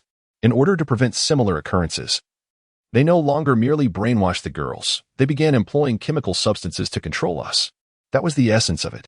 Natasha's words were succinct, as if stating that to fit an elephant into a refrigerator, one simply had to open the door and place the elephant inside. Lion grasped the crux of the matter. With such formidable abilities, why did the rebellion falter? In the original timeline, Natasha was destined to encounter Hawkeye around 2006. Subsequently, in the capital of Hungary, Budapest, she was to launch an assault against the leader of the Red Room and ultimately succeed in defecting to SHIELD. However, the current circumstances stand in stark contrast. The influence of the Red Room is beyond imagination. The widows are dispersed across the globe, an insurmountable force against individual strength. Natasha's shoulders sagged as if devoid of support. Nearly 2 years ago, I was ambushed by Hawkeye from SHIELD, a promising opportunity that I attempted to leverage to connect with him and the organization. Only, she suddenly lifted her gaze to meet Lion's. This also pertains to you. Me? In 2006, your Stark Industries unveiled revolutionary electronic products, which the Red Room exploited for reverse engineering, utilizing complementary technologies to upgrade their internal smart devices. Natasha turned her head, revealing that during my communications with Hawkeye, I was under constant surveillance, completely oblivious to it. At that time, my communication devices possessed only basic anti-eavesdropping capabilities. How could I have anticipated that the Red Room's communication technology could experience an exponential leap in just a few months? With a wry twist of his lips, Lion surmised that Black Widow's capture stemmed from her technological obsolescence. The civilian technology within the Marvel Universe lags considerably behind its military counterpart. In 06, Tony, inspired by an epiphany, repurposed numerous technologies formerly exclusive to military applications to craft digital devices. During that period, Stark Industries' product launches occurred with almost daily frequency. Over a single month, Tony propelled the world's inexplicably stagnant civilian digital device technology forward by at least a decade. Seemingly overnight, the globe transitioned from flip phones to smartphones. Even holographic projections began to surface in the marketplace. Lion recalled the time when Obadiah had lamented, asserting that Tony was depleting resources recklessly. True expertise should be disseminated gradually to harvest greater rewards. Modern technology operates in such erratic bursts, quite peculiar indeed. He sipped his coffee to mask his discomfort. Natasha cast him a melancholic glance. If Stark Industries could have delayed its establishment by 6 months, I might have successfully liberated myself from, or even dismantled, the Red Room. You make a valid point. Lion continued to sip his coffee, acknowledging that while it seemed somewhat irrational, it was all Tony's fault for establishing a subsidiary in the first place. It turned out that the world was not at fault. Rather, it was the flutter of his butterfly wings that had stirred a whirlwind in Hungary. The butterfly effect, it seemed, truly had the power to influence the timeline. Lion found himself at a loss for words, perplexed by the significant alterations in the timeline and the conspicuous absence of any visitors. The Time Management Bureau's non-appearance was one thing, but the lack of engagement from the Ancient One left him utterly bewildered. Nevertheless, it appeared that this world still resembled the cinematic universe he was familiar with. As long as it wasn't the comic book universe, he could breathe a sigh of relief. And what transpired thereafter? He inquired further. After my escape plan was exposed, I swiftly faced a barrage of assaults from the other widows and was recaptured and taken back to the Red Room. Following 6 months of confinement, the Red Room subjected me to chemical control. I found myself devoid of any choices. Over the past year, although I retained my thoughts, I became fragmented, unsure of which consciousness truly represented me. Natasha recounted, subtly turning her face away as she wiped her cheek, her back to Lion. Over the course of those 10 months, the number of lives extinguished by my hand surpassed that of the previous decade and more.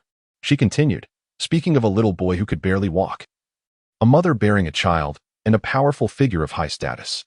To this day, my hands are stained with blood. Natasha lowered her head, rendering her expression obscured from view. Leon instinctively wished to utter words of comfort. However, it was evident that Natasha did not seek solace. Her inner strength surpassed that of most individuals. Yet, the more formidable her spirit, the deeper her anguish when confronted by her own conscience. In truth, had it not been for Leon's insistence on using this information as compensation for Natasha, she would have never divulged her past.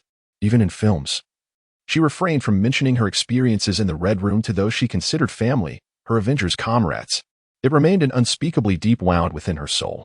Rather than unearthing these long-buried scars, she would prefer a form of reparation from Leon that involved an eye for an eye, even if it meant breaking her hands and feet. What do you intend to do next? Leon beckoned for Bum Bum to refill Natasha's coffee. Thank you. Natasha expressed her gratitude to Bum Bum, then turned her gaze towards Leon. If possible, I hope to enlist your assistance. I do not wish to embroil you in this interminable conflict. However, could I request your help in concocting some suppressants? Or perhaps the formula, so that I may save others. I promise to find a way to compensate you for your efforts. Lion stroked his chin thoughtfully. The matter of the inhibitors is quite straightforward. However, it appears you intend to first rescue a group of widows and, once you have gathered sufficient manpower, declare war on the Red Room? To be honest, he would welcome any trouble that might befall the Red Room. After all, Tony has only just revealed his Iron Man armor, and already they dare to send Black Widow to infiltrate his home for abduction.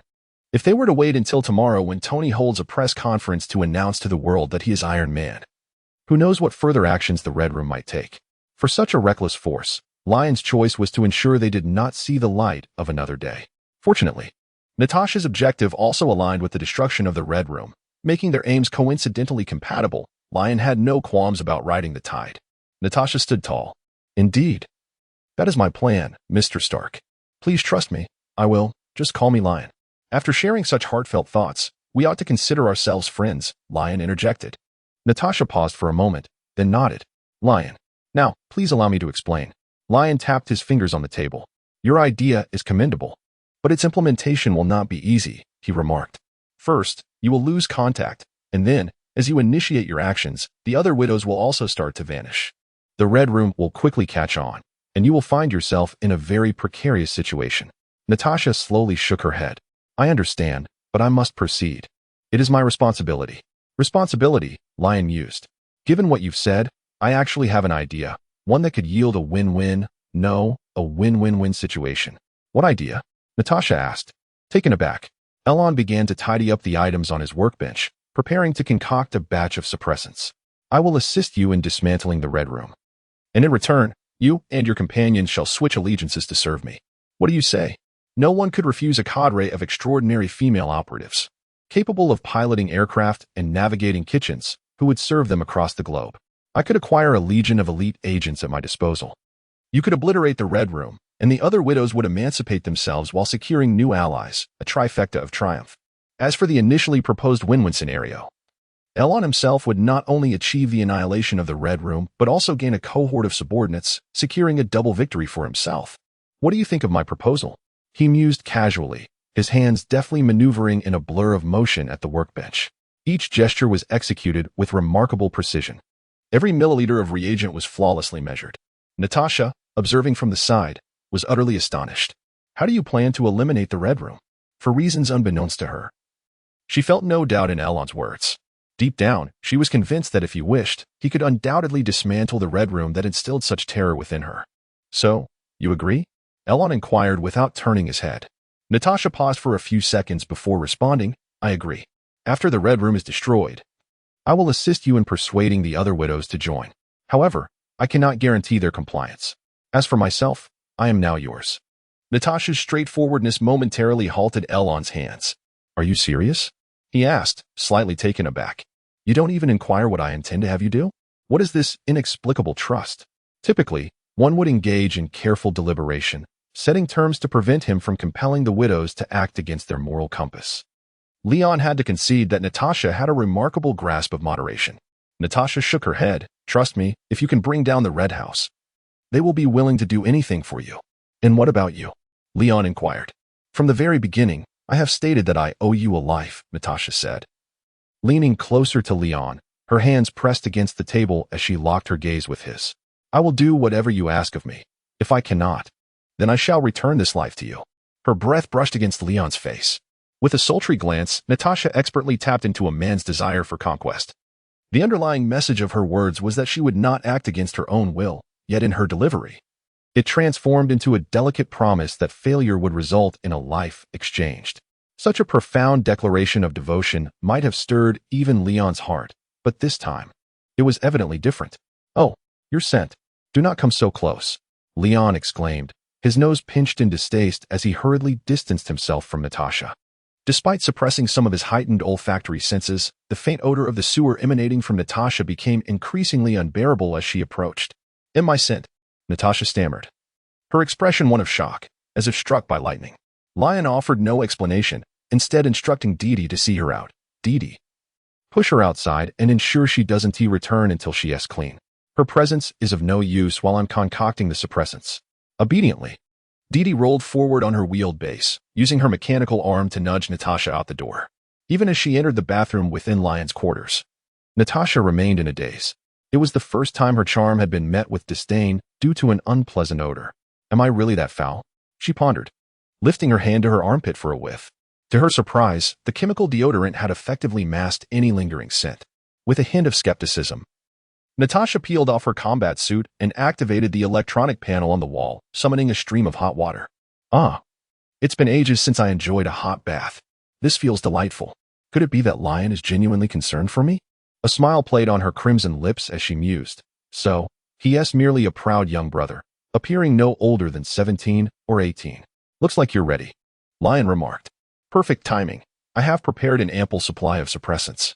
An hour and a half later, Natasha and Lion reconvened in the living room. The colossal sun had dipped below the horizon, casting an orange-red hue over Stark Manor's lounge, elongating the shadows of the furniture. Natasha still donned her black combat suit, but following her refreshing bath in the intelligent washing machine's diligent care, it was now pristine and dry. Lion has finally come to terms with her image. Natasha may not be particularly tall, yet she is in her prime, possessing an alluring figure that is both curvaceous and enticing. However, what captivates most is her aura and those amber eyes. Each glance from those eyes seems to harbor 1,000 unspoken words, conveying a myriad of emotions. As Lion locked eyes with her, he pondered why Natasha never concealed her face during missions. It was simply that her eyes were too distinctive. Even when she was thoroughly cloaked, anyone who had encountered her would instantly recognize her by those eyes. "Are we prepared? What is our plan?" she inquired, her tone suggesting a sense of urgency, almost as if they were poised to launch an assault on the Red House. Natasha scrutinized Lion.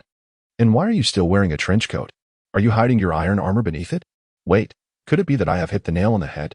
As Leon, the brother of Tony Stark, donned an Iron Man suit, it was hardly surprising. "Are you prepared to take me to overthrow the Red Room right now?" Natasha inquired, her voice tinged with excitement, yet laced with hesitation. Within the evaluative framework of the Red Room, the true value of the Iron Man suit lay in its technology. The suit itself, at best, offered the capability of a flying squadron, a resource the Red Room possessed in abundance. "Should we not devise a plan first?" Natasha suggested, hoping to persuade Leon to exercise some caution. Leon, however, shook his head and set down the box containing the suppressants. "A plan? The plan is to locate the Red Room and eliminate all its operatives." He grasped the collar of his trench coat firmly. "You were partially correct in your assumption. I do intend to take you directly to the Red Room, but not while wearing the Iron Man suit." With that, he tugged at his collar, casting his trench coat casually onto the sofa. "Not wearing the Iron Man suit? It's not that I doubt you, Leon. Perhaps you are not fully aware of the Red Room's capabilities. I believe we could." Natasha hesitated, wanting to offer further counsel. Yet in the next moment, she beheld Leon tearing open his collar, revealing an S-shaped emblem on his chest. And her composure shattered as she exclaimed a profanity. "You're Superman." Natasha was simultaneously astonished and elated, as though a grand cake had fallen from the sky, splattering her with cream. "Are you truly Superman?" she asked once more, uncertainty creeping into her voice, though her eyes sparkled with a brilliance akin to crystal. "Of course." Lion extended his arm, and Natasha promptly stepped forward to press against his muscular chest, her hands exploring every hard contour. My God. It felt just like an ancient Greek sculpture. She couldn't help but exclaim in wonder. "No wonder your strength is so formidable. No wonder your pectorals are so magnificent. So, you are a superhero." At that moment, Natasha felt utterly free of any pressure. A wave of joy washed over her, akin to a little girl stepping into Disneyland for the very first time. In her grasp, Lion resembled a large, soft Mickey Mouse plush. He was nothing short of extraordinary. As the premier agent of the Red Room, Natasha was well aware of this globally renowned internet sensation that had captured the world's attention in recent days. Even the most powerful nations regarded his strength with caution. Dealing with the modest Red Room would surely be child's play for him. At that moment, Natasha felt utterly justified in her decision to invade Stark's mansion today. "Ahem, perhaps you should refrain from touching for now. Are you ready? If so, let us depart." Lion interrupted Natasha's intrusive actions with a light cough. Reluctantly, she withdrew her hand and nodded seriously. "Let's go." As the evening sun cast its golden light through the floor-to-ceiling windows, it illuminated Lion, stretching his shadow across the farthest wall of the room. Standing within that shadow, Natasha perceived Lion as if veiled in a shimmering golden glow. The high winds tousled her red hair, yet she felt no chill. Gripping Lion's hand tightly, she gazed down at the twinkling lights below, resembling fish eyes. "How marvelous. You've truly lifted me into the air." She reached out to touch the clouds enveloping them, mist swirling through her fingers. Once at Stark's mansion, Lion ensured Natasha was prepared before taking her hand and soaring skyward into the clouds. The acceleration that shattered the sound barrier within a mere second was exhilarating. Even with Natasha's composure, she couldn't suppress her startled exclamations. Over the past 24 years, she had endured the most arduous training, piloted the fastest aircraft, and masqueraded as the wealthiest aristocrats, thus witnessing much of the world's splendor. Yet, this was her first experience of unprotected supersonic flight. Why am I able to breathe normally, speak clearly, and remain unscathed by the fierce winds? Even at this altitude of at least 1,000 meters? She marveled at her surroundings, each detail a wondrous novelty. "Because I have released a biological force field," Lion explained succinctly, without delving into further detail. Glancing upwards, he noted that they were still too low. Ascending further would mitigate environmental disturbances, so they needed to rise higher. "How high will we go?" Natasha gasped in surprise. "You'll find out shortly," Lion declared as he accelerated once more, propelling them into the heavens. "Oh, Natasha quickly acclimated, even letting out a jubilant cry as they pierced through the cloud layers and encountered the wild winds, reminiscent of a roller coaster ride at an amusement park. They continued ascending until they reached the stratosphere. Now, the moonlight graced the scene. Below them lay undulating layers of pristine clouds, the moon's rays reflecting and dancing upon the surface, casting a pale azure glow on the dark expanse beneath. Natasha gazed down at the cloud layers bathed in moonlight. A boundless sea of ethereal blue stretching towards the horizon, seemingly infinite, devoid of any reference points for navigation. Suddenly, a thought struck her. When she piloted a fighter jet in the stratosphere, she could rely on satellite positioning for direction and location. But flying solely by her own physical form lacked such navigation. Lion, do you know where we are headed? Natasha turned and called out to him. Elon paused momentarily, casting her a curious glance. Of course I know. What? Do you intend to direct me and reveal the location of the Red Room? Natasha regarded Elon, remaining silent for a few seconds, before realizing another dilemma. If I were to say I do not know where the Red Room is, would you be able to locate it? You were trained there, controlled, and then assigned tasks, yet you remain unaware of its whereabouts? Elon's expression grew even more peculiar. With an innocent demeanor, Natasha replied, the Red Room. A remnant of the intelligence agencies from the 1990s must remain concealed from the world. Its operation relies solely on girls who have been controlled and groomed from a young age, ensuring secrecy and safety. Each time we return from a mission, we are administered a sedative. Thus, I truly do not know its location. However, perhaps one person might. Lost in recollection, Natasha continued, I once had a foster father. A second-generation Red Guardian, akin to the Soviet Union's own Captain America. He must know something. We should seek him out. That's unnecessary, Elon interjected. Reuniting with your foster parents is something best done after you gain your freedom. Otherwise, as an outsider, how could I possibly facilitate your heartfelt conversations with them? For Elon, finding the Red Room posed no challenge. There was no need to seek guidance. Furthermore, Natasha's foster father, Alexei, served merely as comic relief in the films, providing a home for Natasha and her sister Yelena, but possessing no substantial knowledge of the Red Room. And how do you plan to find the Red Room? Will you enlist the help of your artificial intelligence assistant, the one named Jarvis?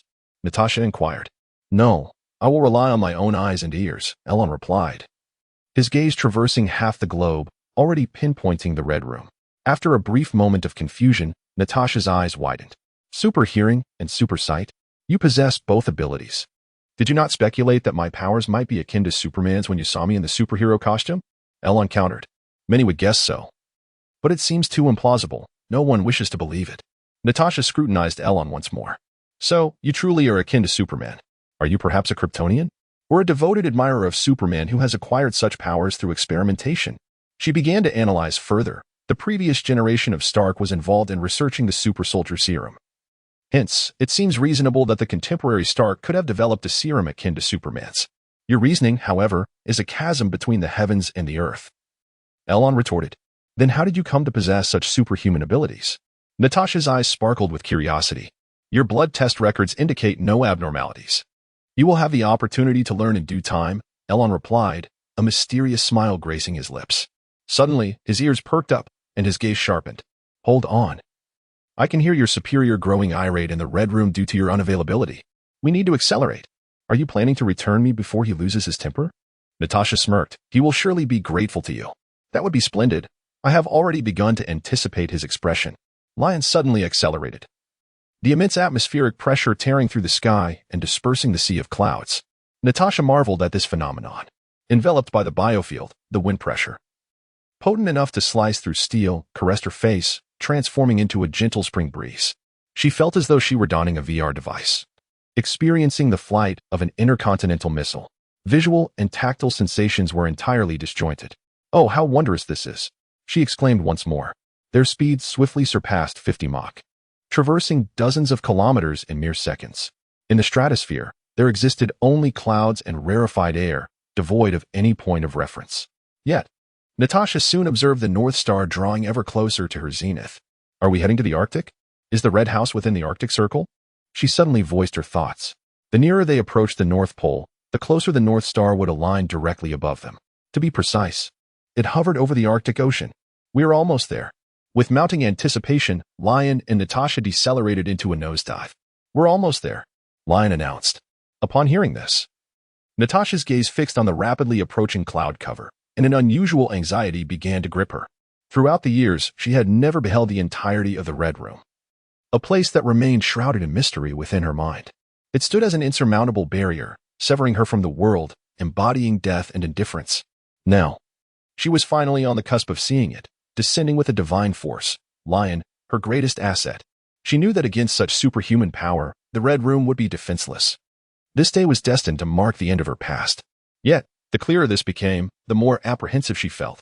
Her thoughts were not consumed by the satisfaction of obliterating the Red Room and avenging her past. In her heart, it was merely a mission, an obligation she was compelled to fulfill, even if it meant facing her own demise. Now that this mission was nearing completion, it seemed her life would be devoid of meaning beyond the heavy burden of past bloodshed. At that moment, Natasha felt like a small pup about to be released from a pet store. No longer would she be confined to a cage, watching passers-by with hopeful eyes. Freedom awaited her, but so did a world she had never known.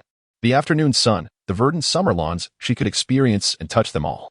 However, her eyes, long deprived of light, struggled to adjust to daylight, and her calloused hands hesitated to caress the green grass. There it is. We've arrived, Lion's voice cut through Natasha's reverie. Her gaze shifted, and countless clouds and mist rushed past them. The deep-hued clouds of night enveloped everything around them in layers. Natasha looked around, surrounded by the onrushing darkness of the clouds. The speed of Lion was astonishingly swift, yet its movements were eerily subtle, almost as if it had melded into the clouds. However, the mist soon began to dissipate unexpectedly. Natasha felt an instinctive premonition and focused her gaze. Before her unfolded a steel runway stretching hundreds of meters, cleaving through the ocean of clouds. Following this, a colossal entity emerged, piercing the sky. The dark clouds were suddenly illuminated. It was a magnificent aerial fortress, shaped like a towering edifice, comprising 3 levels, each with 4 runways for aircraft, totaling 12 runways. The lights of this fortress pierced through a significant portion of the surrounding clouds. It concealed itself here, akin to a forgotten gem of the world. This was the Red House. It had arrived. Natasha stared in a daze, her eyes reflecting the fortress's resplendent lights. Lion could not help but pause to admire the spectacle before him. It was truly magnificent. However, the anti-gravity system appeared to consist merely of several large fans. What a curious amalgamation of the primitive and the futuristic. The designer must be quite clever. Moreover, this aerial unit, which evidently lacks any energy defense systems, is nothing short of a live target. He muttered another sarcastic remark, even taking a moment to mention his brother. Tony should undoubtedly appreciate this contraption. It exudes a metallic essence and possesses a certain ostentatious beauty, precisely the style he favors. Natasha's contemplative mood was abruptly interrupted by this series of jests. She gazed at Lion in disbelief. You truly know your brother well. Of course, he replied. Thus, I must adjust my strategy. API call failed with status code 429. Error. Code 429. Message. Resource has been exhausted, e.g. check quota. Status. Resource exhausted. It's not invariably the case, Lion remarked, employing his perceptive vision to memorize the location of each individual within the fortress. It's just that he presented me with a spaceship for my 18th birthday, so I couldn't offer a paltry return gift. Natasha recoiled slightly, as if inundated by a cascade of countless dollars. You brothers certainly possess a flair for the contemporary, she uttered drily. While other affluent scions might proffer luxury automobiles or yachts, these siblings exchanged aerial fortresses and spaceships, poised to transcend terrestrial confines and venture into the cosmos. All right, that suffices. Lion committed everyone's position to memory within moments. He and Natasha descended silently, alighting upon the uppermost runway with the ethereal grace of raindrops. Take these and stay close, Lion instructed, handing Natasha the case containing the inhibitors. I shall incapacitate everyone, follow behind and administer the inhibitors to those deemed suitable, and dispatch the rest with a fatal blow. Any queries? Natasha shook her head. None. She recognized her role as a mere accessory, content to provide auxiliary support and glean what advantage she could. Very well, I'll await you in the central control room. Lion soared into the air, the neon lights on the runway casting a crimson glow over half of his body. He ascended higher and higher, quickly drawing attention. A piercing alarm echoed throughout the fortress. Soldiers patrolling the deck swiftly gathered, preparing to open fire. Natasha scanned her surroundings, seeking a suitable opportunity to assist Lion in alleviating the pressure. However, before she could act, Lion, bathed in the red dots of gun sights in the sky, took the initiative. Natasha felt a sudden blur before her eyes, as if several circles of lines had abruptly appeared, encircling the fortress. She squeezed her eyes shut. When she opened them again, those lines had vanished. Lion remained in place. Yet the crimson luminescence surrounding him had extinguished. I shall proceed first. You must hasten, and do not keep me waiting for too long. With a wave of his hand, Lion darted into the fortress like a striking arrow. Natasha, momentarily taken aback, was abruptly jolted by the incessant sound of bodies collapsing to the ground. Her eyes widened in astonishment as she followed the cacophony, discovering the entrance of the fortress littered with unconscious combatants. My God, she gasped, realizing that the fleeting silhouette she had witnessed was the embodiment of Lion's extraordinary speed. In the blink of an eye, he had incapacitated dozens, leaving them sprawled before her. Was this what it meant to be superhuman? It was simply unfathomable. Though Natasha struggled to conceal her astonishment, she swiftly regained her composure.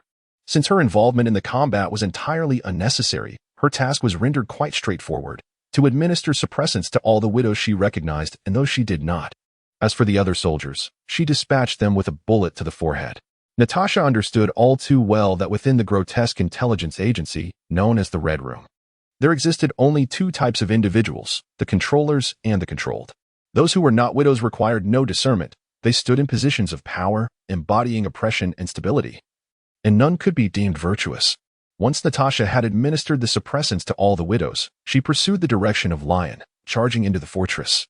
Lion's strike was far from gentle. The widows would likely remain unconscious for an extended period, and she could not afford to linger here.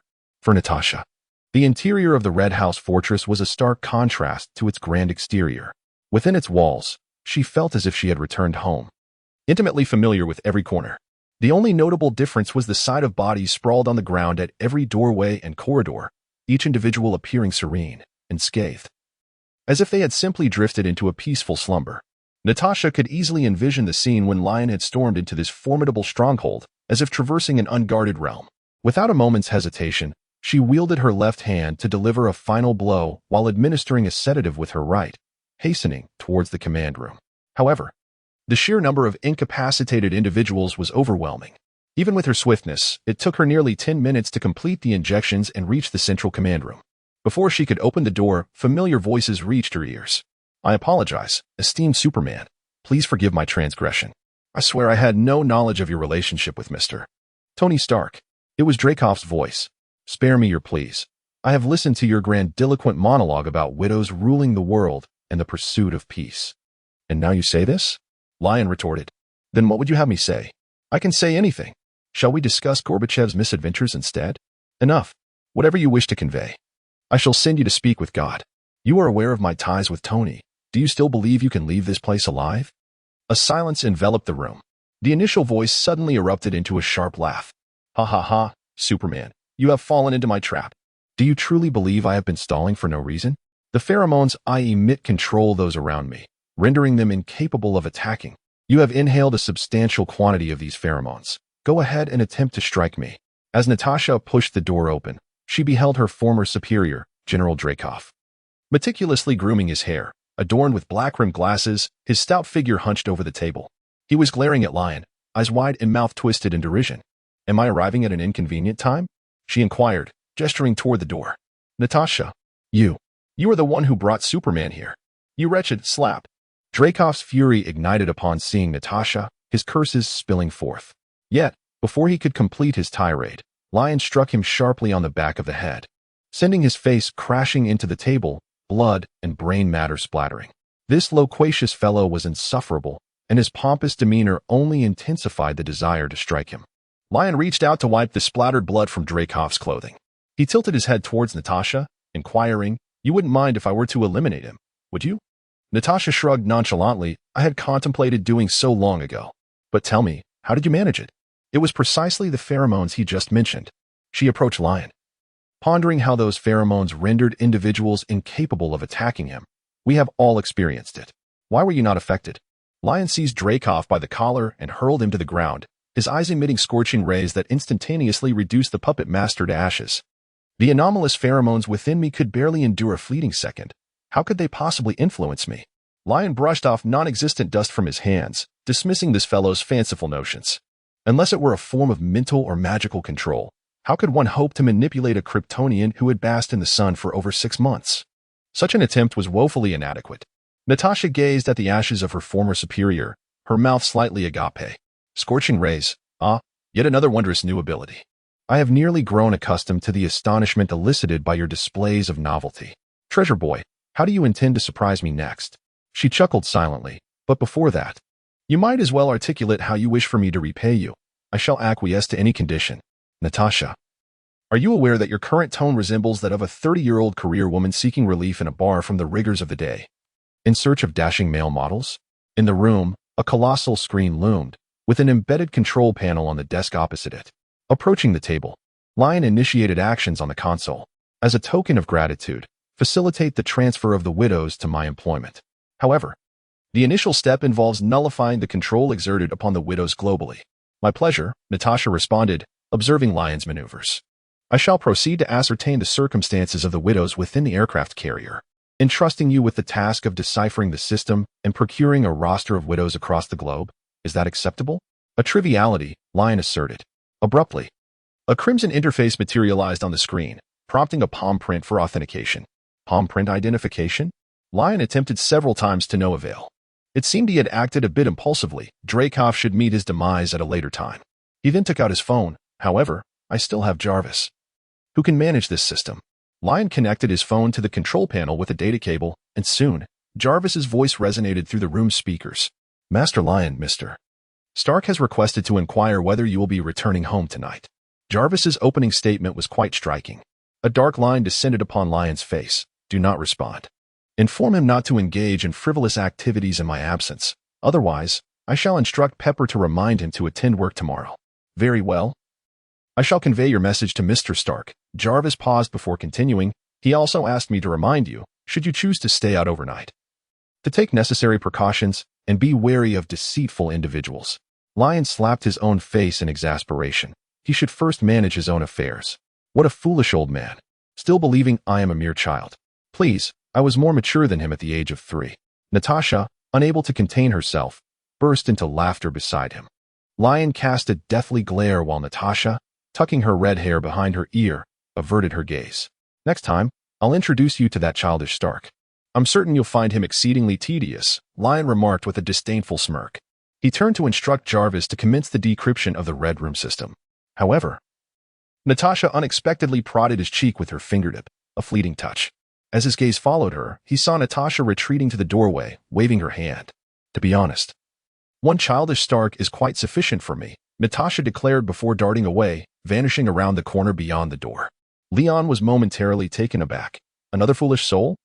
At that moment, the previously silent Jarvis suddenly spoke. Congratulations, young Master Leon. Congratulations for what? Leon asked, perplexed. Congratulations on finding your 4th girlfriend, Jarvis replied. Your previous 3 relationships lasted merely half a month, only to end when they received a check from Mr. Stark. I hope this time you may experience a lasting romance. API call failed with status code 429. Error. Code. For 29. Message. Resource has been exhausted, e.g. check quota. Status. Resource exhausted, Lion scoffed. Receiving a check for $1 million each time inevitably leads to a parting of ways for anyone. So, do you intend to prevent Mr. Stark from covering your separation costs this time? No need, he replied, for Natasha and I were never meant to be together. API call failed with status code 429. Error. Code. For 29. Message. Resource has been exhausted, e.g. check quota. Status. Resource exhausted. Elon shook his head and stated, this is different. He elaborated that from the very beginning, he understood that what Natasha sought was merely a sense of belonging. Having been raised in an environment steeped in tragedy, her adoptive parents played the roles of a couple, while any semblance of familial affection was nothing more than an illusion. When that facade of a family was dismantled, she was sent to the Red Room for training and reformation. The agonizing drills and the tormenting life of an assassin left her devoid of any identification with her own identity. She resembled a piece of flotsam adrift in an endless ocean, lacking a stable foundation to anchor herself. What this flotsam desperately required was a mudflat where she could settle down, ideally surrounded by other drifting souls, all swaying yet lively together. This mudflat symbolized belonging, not a solitary individual, but rather a family replete with siblings. Thus, Natasha did not yearn for a romantic partner. What she truly needed was a place that could provide her with a sense of belonging. Elon, fully aware of Natasha's past and future, understood that they would not be together. Naturally, Natasha would have her own affections and cherished friends, yet she would maintain an appropriate distance from everyone. That air of detachment served as her protective disguise and was also the foundation upon which her relationships were built.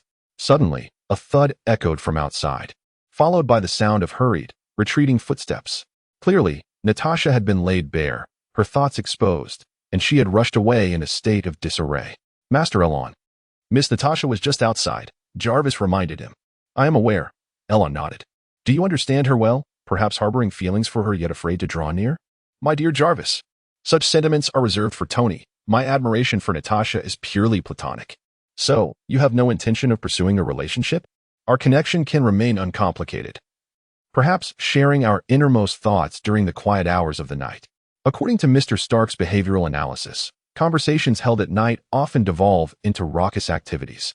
Indeed, that is the logic at play. Let us cease this idle chatter, Jarvis. Now, infiltrate this mainframe and unlock the system's barriers, Elon commanded. Very well, Master Elon. Jarvis's program adeptly breached the Red Room's mainframe. The crimson password box on the large screen was swiftly obscured by a torrent of Azure code. Characters of zeros and ones danced across the display at a breathtaking pace. Within the confines of the Red Room's mainframe, Jarvis's capabilities were unprecedentedly powerful. He even mused. Master Elon, here I feel as liberated as if I were in the vast ocean. Their system's performance is remarkably superior. Then you may indulge in this freedom for a while longer. I intend to gift this fortress to Tony, and you may reside here permanently. Lion gazed intently at the screen, awaiting the results of Jarvis's operations. After a span of more than 10 minutes, a sudden brilliance illuminated the display, signaling the successful breach of the system's lockdown. A series of folders emerged in succession, arranged in order of confidentiality, ranging from low-security files to highly classified documents. Leon revealed a satisfied smile. Jarvis, search for the key data within this system and retrieve all information regarding the Red Room Widow agents. Leon issued a new directive. Jarvis promptly responded, initiating the scan and analysis of the vast amount of data within the system. Moments later, it emitted a notification sound. Master Leon, I have located all relevant materials for you, Jarvis reported. A document opened on the large screen. Countless profile pictures instantly filled the display. Continuing to scroll downwards to reveal more faces. At least 300 widows had marked their locations on the world map. The screen flickered, displaying the world map with each profile annotated across the globe. From the northern realms of London and Paris to the southern cities of Cape Town and Johannesburg. From the sacred city of Jerusalem to the liberated streets of Chicago and New York. Over 300 widow agents were dispersed across various global nodes. Some held significant power. Others were adept in manipulation, while some hid among merchants as a concealed blade. The Red Room exercised control over the world through these widow agents. Jarvis, send the list and detailed information to Natasha. Then, transfer $100 million from my account to her, enabling her to establish a new organizational center in New York. Leon's gaze sharpened with focus. Master Leon, you might communicate the relevant arrangements directly to Miss Natasha. She is on her way to see you, Jarvis remarked. She is? Has Natasha brought the widows with her? Leon gazed towards the entrance, his ears attuned to the sound of approaching footsteps. It was a stealthy cadence, honed through a special technique that the widows had made second nature. Wow, what did I just hear? A man is willing to offer you $100 million. Natasha, how on earth did you manage that? Did you shed your clothes? Please teach me how to elicit such riches. We might find ourselves in dire need of funds in the future. The first to enter was Natasha, followed closely by a girl who incessantly murmured to her in Russian. The girl had no inkling that Leon not only understood Russian, but could also discern her hushed whispers. Natasha rolled her eyes, dismissing the girl, and approached Leon directly. Behind her trailed over 40 widow agents, each with hair of gold, black, or red, and eyes of piercing blue, deep black, or even royal purple. All fixed upon Leon in his uniform. Their faces bore expressions of confusion and sorrow, yet their gazes were brimming with gratitude and admiration for him. It was evident that Natasha had briefed them on the situation. I have brought them all, Natasha said, stepping aside to allow passage, her demeanor unchanged, as if she had not heard Leon's earlier analysis. They are all eager to join your organization or company and pledge their service to you. Scrutinized Natasha and the girl trailing behind her, surmising that the persuasion had been met with considerable resistance. Natasha sighed, introducing her sister, Yelena, whom she gently pulled forward. She explained that Yelena, upon awakening, had impulsively assailed her like a tempestuous child.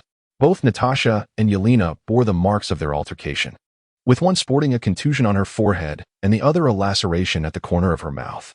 Yelena countered that it was not mere impulsiveness, but retribution for Natasha's perceived treachery, which had subjected them to more draconian control. Yelena, with her short, golden hair, possessed a neat and spirited appearance, her youthful visage suggesting she was perhaps younger than. She refuted Natasha's disparagement before adopting a formal posture before, expressing gratitude for their rescue, addressing him as Mr. Superman, and avowing their willingness to comply with his directives. API call failed with status code 429, error, code, 429, message, resource has been exhausted, e.g. check quota. Status, resource exhausted. Lion took the initiative to address all the widow agents present, delivering a recruitment briefing in Russian. Ladies, I shall refrain from extensive self-introduction. You are undoubtedly familiar with the identities of Superman and Stark. Firstly, I must clarify that although I assisted Natasha in dismantling the Red Room, part of my intention was to harness your strength. However, this is not a mandatory obligation, for you have already endured enough suffering. Should you choose not to join, you may depart and return to a life of normalcy or utilize your skills to forge your own path. Those willing to join, please remain. I will have Natasha establish a legitimate company or organization in New York, where you can all showcase your talents. That is all I wish to convey. For those unwilling to join, you may leave after assisting in the cleanup of the fortress, and I will arrange for Natasha to escort you. Additionally, I will ensure that your familial information is sent to you by Jarvis. Lion gestured toward the large screen, saying, Jarvis. Understood, sir. All information has been dispatched. Jarvis operated with remarkable efficiency, and every widow agent present received the information on their communication devices. The agents exchanged glances but hesitated to check their backgrounds immediately. For these young women, who had been consigned to the Red Room from an early age, the concept of family felt distant. This term, which should evoke warmth, was utterly foreign to them, akin to an encounter with a bakery on the street. Indeed, the prospect of a future where they could make their own choices was equally unfamiliar and daunting. Throughout their decade-long tenure in the Red Room, they had never truly made a choice for themselves. Every detail of their lives had been meticulously orchestrated, even their manner of death. Now, confronted with the two options presented by Lion, they felt a mix of astonishment and a flicker of excitement. The girls did not engage in conversation after a brief silence. They all stepped forward to gather around Lion. We are willing to heed your command, my lord. Their diverse voices harmoniously conveyed the same sentiment. In the midst of a sea of black uniforms, Lion's tall figure stood out like a solitary star surrounded by a multitude. He surveyed the room, his gaze traversing the tense faces before him, and he smiled. Welcome to your new endeavor, he proclaimed, opening his arms wide. Together, we shall accomplish great feats that will earn the admiration of the world. You shall never regret the decision made today. Your first task is to cleanse the aerial fortress, ensuring that all remnants are disposed of.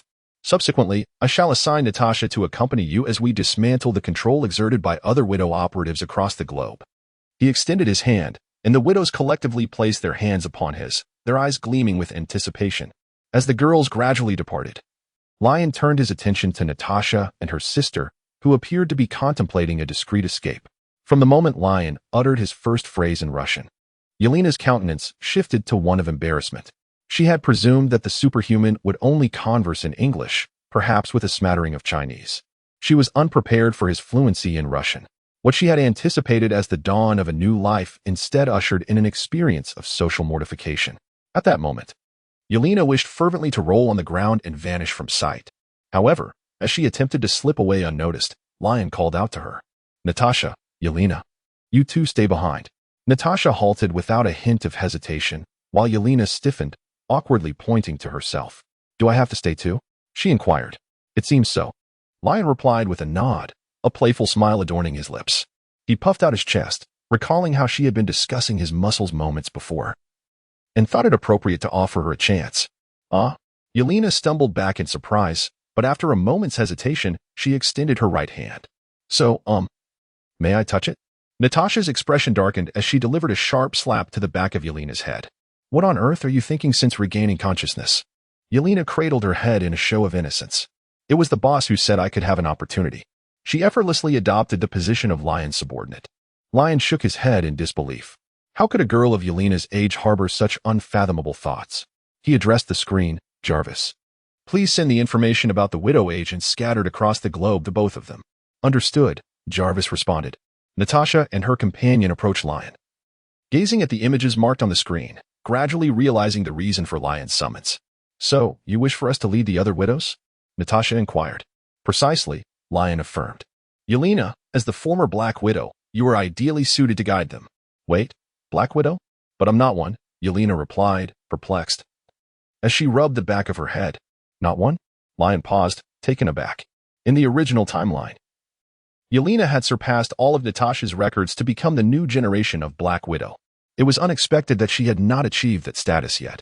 Natasha, suppressing a smile, remarked she was on the verge of success, but those records were refreshed by me just a year ago. Realization dawned upon Lion. This was an extension of the butterfly effect. Profound gratitude.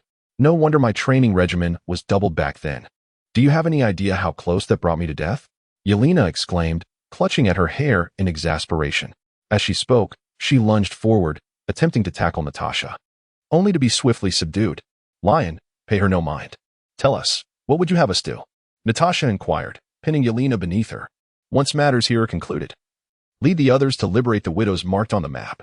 Administer the inhibitor and offer them the same choice. Those who wish to join, bring them to me. Those who decline, expunge their records. Very well, I shall endeavor to complete the mission expeditiously, Natasha affirmed with a solemn nod, her eyes reflecting gratitude. Her foremost desire had been for the other widow operatives to reclaim their lives. And now, because of Lion, that aspiration was on the cusp of fulfillment. Natasha felt increasingly indebted to this man, to the point where she feared she could never fully repay him. API call failed with status code 429. Error, code, 429, message, resource has been exhausted, e.g. check quota. Status, resource exhausted. Leon felt a slight twitch in his eyelid. Unable to recall such vivacity from Yelena in the film. How old was she this year? He could not resist inquiring of Natasha. Surely, they hadn't employed a child laborer? Born in 1988, she was 20 years old. Natasha remembered her sister's birthday quite well. Is she older than me? Leon was left speechless, choosing to disregard Yelena henceforth. This girl seemed to have been confined for too long. Upon suddenly gaining her freedom, her thoughts had become exuberant. It was best to ignore her. Boss, please don't turn away. Look at me. Natasha is 4 years older than me. Yelena once again fell victim to Natasha's reprimand. Tears welled in her eyes as she desperately attempted to sway her boss with a glance filled with longing. Yet, Leon left her with nothing but a cold silhouette. Natasha shook her head in resignation and turned to inquire, could you not inform us of the task in advance? There was nothing confidential about it. The mission was, in fact, quite straightforward. It merely involved enlisting widowed agents from around the globe to disseminate certain pieces of evidence through their respective channels. The countenance of Leon was cast in a ghostly blue by the faint glow of the screen. An insidious organization, which ought to have perished in the annals of history, still persists, firmly rooted in the world. What organization? Natasha's pupils dilated in astonishment. Hydra, Leon uttered, the name hanging ominously in the air. Hydra? The very organization vanquished by Captain America still exists. My heavens, are we truly destined to save the world? Such a formidable revelation prompted Yelena to speak once more.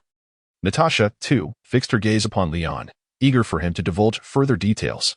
API call failed with status code 429. Error, code, 429. Message, resource has been exhausted, e.g. check quota. Status, resource exhausted. Lion meticulously recounted the resurrection saga of Hydra to the two sisters, leaving them profoundly shaken within mere minutes. They had believed that the Red Room was the most concealed and sinister organization in existence, only to discover that there were indeed greater heights of treachery. Hydra had infiltrated S.H.I.E.L.D. This organization was, without a doubt, the most insidious malignancy in the world. Natasha, who was supposed to serve within S.H.I.E.L.D., remarked as such. Indeed, you are correct. Lion could hardly suppress the smile tugging at the corners of his mouth. Observing Natasha, once Nick Fury's trusted confidant, now in a position reminiscent of a condemned figure awaiting the guillotine, he felt an inexplicable delight. Ahem, he was still clad in his superhero attire. And such thoughts were inappropriate. It would be a sin to indulge in them. He resolved to wait until he was home to shed his battle garb before allowing himself a laugh. Soon, Natasha escorted Yelena out of the command room. The expressions of the two sisters were starkly contrasting. Natasha wore a grave countenance yet radiated unwavering determination, despite believing her hands were stained with blood.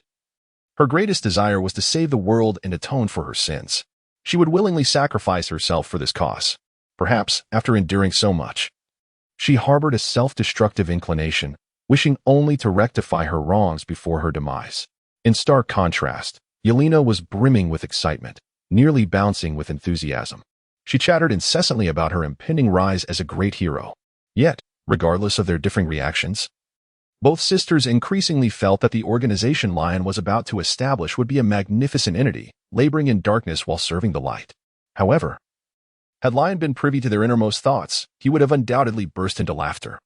For his primary intention in founding the organization was merely to ensure that the Widow agents would work more effectively for him.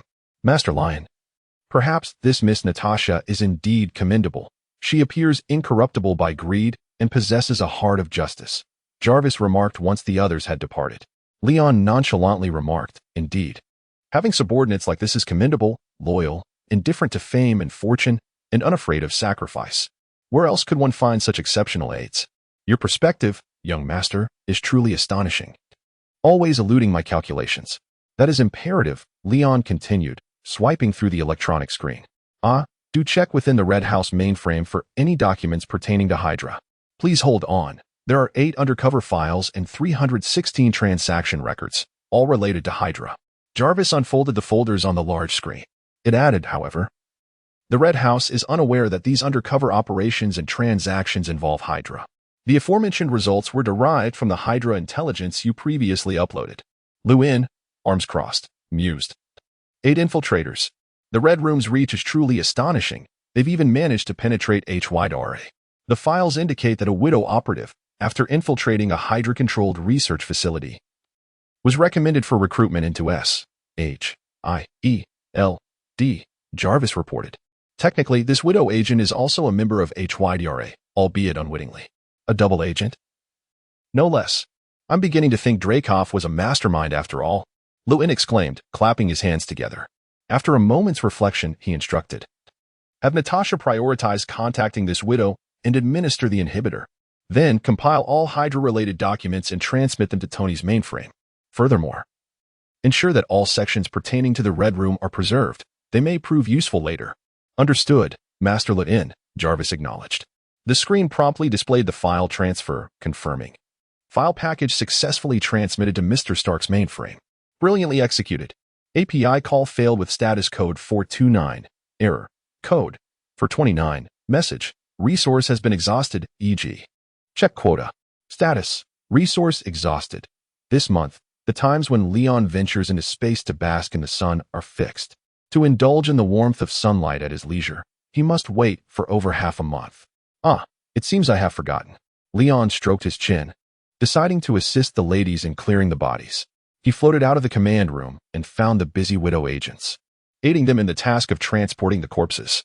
This transformed what should have been several hours of labor into a mere 10-minute endeavor.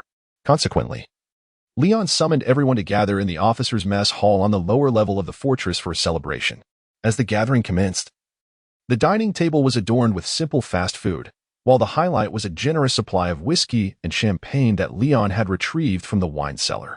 The ladies sat neatly at the table, each with a plate and a wine glass at hand. Initially, they sat there shyly, at a loss for what to do, struggling to adapt to this unrestricted dining experience. However, as bottles of exquisite champagne were poured into their flutes, the women from around the world gradually began to let loose. They started with soft exchanges before boldly posing various questions to Leon. Ultimately, the ladies cheered, clinked their glasses, drank heartily, and surrounded Leon, joyously singing the nursery rhymes of their childhoods. English, German, Chinese, Portuguese, various cheerful songs filled the air. Nearly 100 colorful arms playfully lingered on Leon, only to be gently pushed away by him. As the gathering progressed, most of the ladies were only just beginning to find their enthusiasm. Their specially trained and modified bodies made it nearly impossible for them to become inebriated. Yet, this did not hinder their increasingly audacious actions and unabashed remarks. API call failed with status code 429. Error. Code. For 29. Message. Resource has been exhausted, e.g. check quota. Status. Resource exhausted. Lion casually grabbed a nearby towel, wiping the marks that marred his face. particularly the girl who seemed impervious to intoxication, only becoming more exhilarated with each sip. Suddenly, a gentle female voice interjected. Lion turned in astonishment. Natasha leaned against the wall beside him, the towel she had offered now in his hands. Why don't you continue enjoying a few drinks with them? Your sister has already started shedding her outer garments to dance the go-pack, Lion teased. At that moment, Natasha reached out to reclaim the towel, stepping closer to gently wipe away the traces from his neck and behind his ears. If I were inside, wouldn't I miss you? Her amber-hued eyes twinkled mischievously. Leon gazed at the beautiful visage before him, pondering whether he had merely escaped from the tiger's den only to plunge into the wolf's lair. One could not deny that, without employing his extraordinary vision, Natasha appeared to be a paragon of beauty. What do you think? Natasha inquired, rising onto her toes to entwine her arms around Leon's neck. She exhaled softly into his ear. I don't smell bad now, do I, you rogue? That remains to be seen. Leon replied in a low voice. Perhaps you ought to allow me to take a closer whiff to discern. Natasha tilted her head, pressing her cheek against his. With a delicate sniff, she mused. But I find you particularly fragrant. Shall we retreat to my room tonight to uncover why your scent is so peculiar? Are you serious? Natasha's fingertips glided down from the S-shaped emblem on Leon's chest. That depends on whether you are willing to make that marshland where I can take root. Absolutely. The two figures merged, gradually making their way into the elevator. Returning to Natasha's room, and the door slammed shut with a resounding thud. Beeps echoed as Jarvis urgently alerted, the sound unwavering. What is the matter? Leon muttered, half awake, extending his hand to grope for his phone amidst the superhero costume strewn on the floor. Ping. The screen illuminated, revealing Jarvis's signature waveform. Young Master Leon. I apologize for interrupting your rest, but it seems Mr. Stark is in need of your assistance. Tony? Upon hearing that his brother was in trouble, Leon instantly became alert. Sitting upright. What happened? Mr. Stark is currently on the highest deck of the fortress, detained by the agents. There is an emergency. Wait, the deck? Agents? How did he end up here? Leon felt a wave of bewilderment. He needs to remain calm. There is no need to clash with the widows. We're all on the same side. I'll head over to him right away. API call failed with status code 429. Error. Code 429. Message. Resource has been exhausted. E.g. check quota. Status. Resource exhausted. Leon swiftly donned his uniform, inquiring, what do you believe our relationship is at this moment? Natasha flashed a charming smile. You know me so well. Surely, you should be aware. The one and only. My most special friend? You're quite greedy, but I concede. Natasha hugged her knees beneath the quilt, adding, after all, you are my boss. But do not dare to withhold my wages. Do you truly need to worry about remuneration? Did you not receive it in full last night? Leon raised an eyebrow. At this, Natasha buried her head under the covers, falling silent. However, once Leon departed, she emerged from her cocoon. In the empty room, she gestured with a fleeting hand movement, her brows arching in an enigmatic manner, her lips silently forming a wow. The summer night over the Arctic Ocean was fleeting. Just 3 hours had elapsed since the gathering, yet the clouds shrouding the fortress had already been illuminated by the sun. As Leon activated his enhanced vision, soaring through the beams of sunlight streaming in, he anticipated witnessing Tony brandishing his repulsor cannons while confronting a cadre of armed widow agents. Instead, he was taken aback by the scene that unfolded before him. What is happening here? Leon muttered as he quickened his pace. On the deck, Tony was obstructed by 7 or 8 widow agents, while another 30 or so women stood a few meters away, whispering amongst themselves. Their faces bore hints of intoxication as they gestured animatedly, seemingly comparing something. Strangely, Tony, clad in his Mark III armor, was neither airborne nor utilizing any weaponry. Instead, he stood with his arms crossed at his abdomen, stepping left and right with an elegance that surpassed even the models Leon had seen at Victoria's Secret 2 years prior. This isn't dangerous. Why is there such urgency? Leon pondered, bemused. Moreover, what was Tony doing? Walking? Surely not. That would be absurd. Tony continued to engage in a debate with the widow agents, his helmet retracting to reveal an oddly flustered expression. I've told you. I am brothers with your new boss. Brothers, do you understand? I am his brother. If you deny me entrance, I shall have you reassigned to work as Pepper's secretary. The young woman he addressed appeared relaxed, her firearm resting at her waist, hands clasped behind her back. With a hint of exasperation, she replied, Mr. Stark, without Superman's permission, I cannot allow you entry. Since you've already alerted the AI, I trust a response will arrive shortly. We need only to wait. However, if Superman consents, I would be willing to join Stark Industries. She even began chatting. I've heard the salaries at your company are quite generous, and I have yet to receive my first paycheck. The coastal scenery in Los Angeles is also said to be delightful. Are you serious? Discussing salary with me now? Tony exclaimed incredulously. Nicole Parsons, if you let me in. I'll offer you a monthly salary of $100,000. I'm sorry, but that is not possible, and my name is not Nicole Parsons, it is Mary. The name was that of a female agent from a spy thriller, which Tony had humorously dubbed her. At this point, Leon, who had been observing the situation, finally stepped in. Upon landing, he patted the shoulder of one of the widow agents. Well done. Your earlier hospitality was not in vain. Now, let our Uncle Tony inside.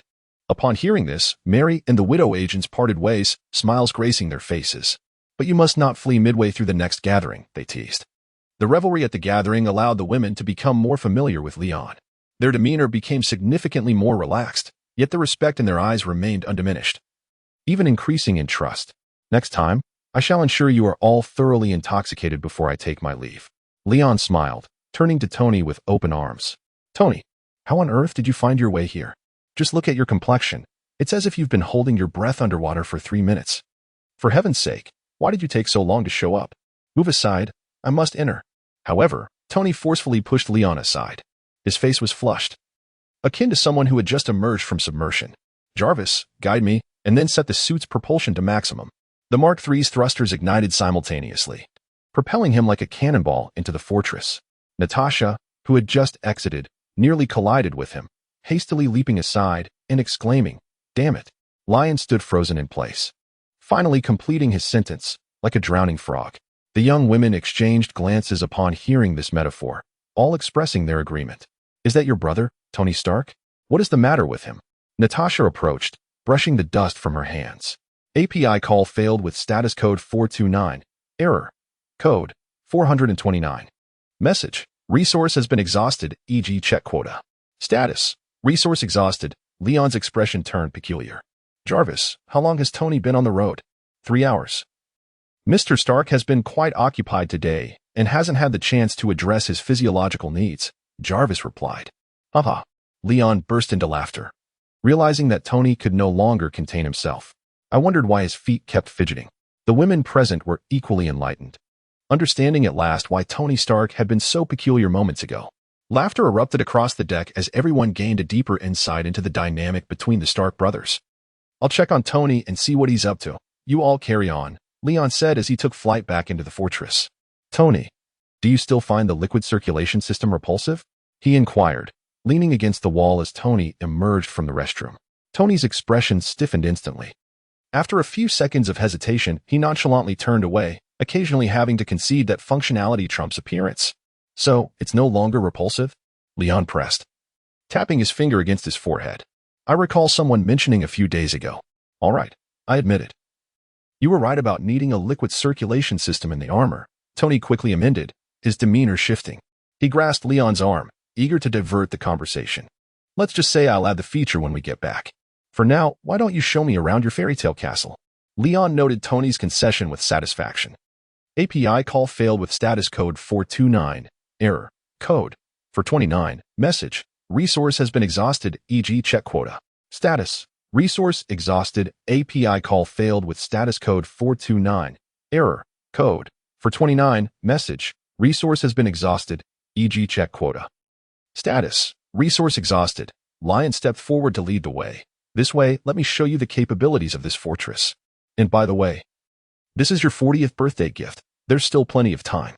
The two traversed from the command center at the upper levels of the fortress down to the engines at the bottom. Throughout the journey, Tony was incessantly analyzing.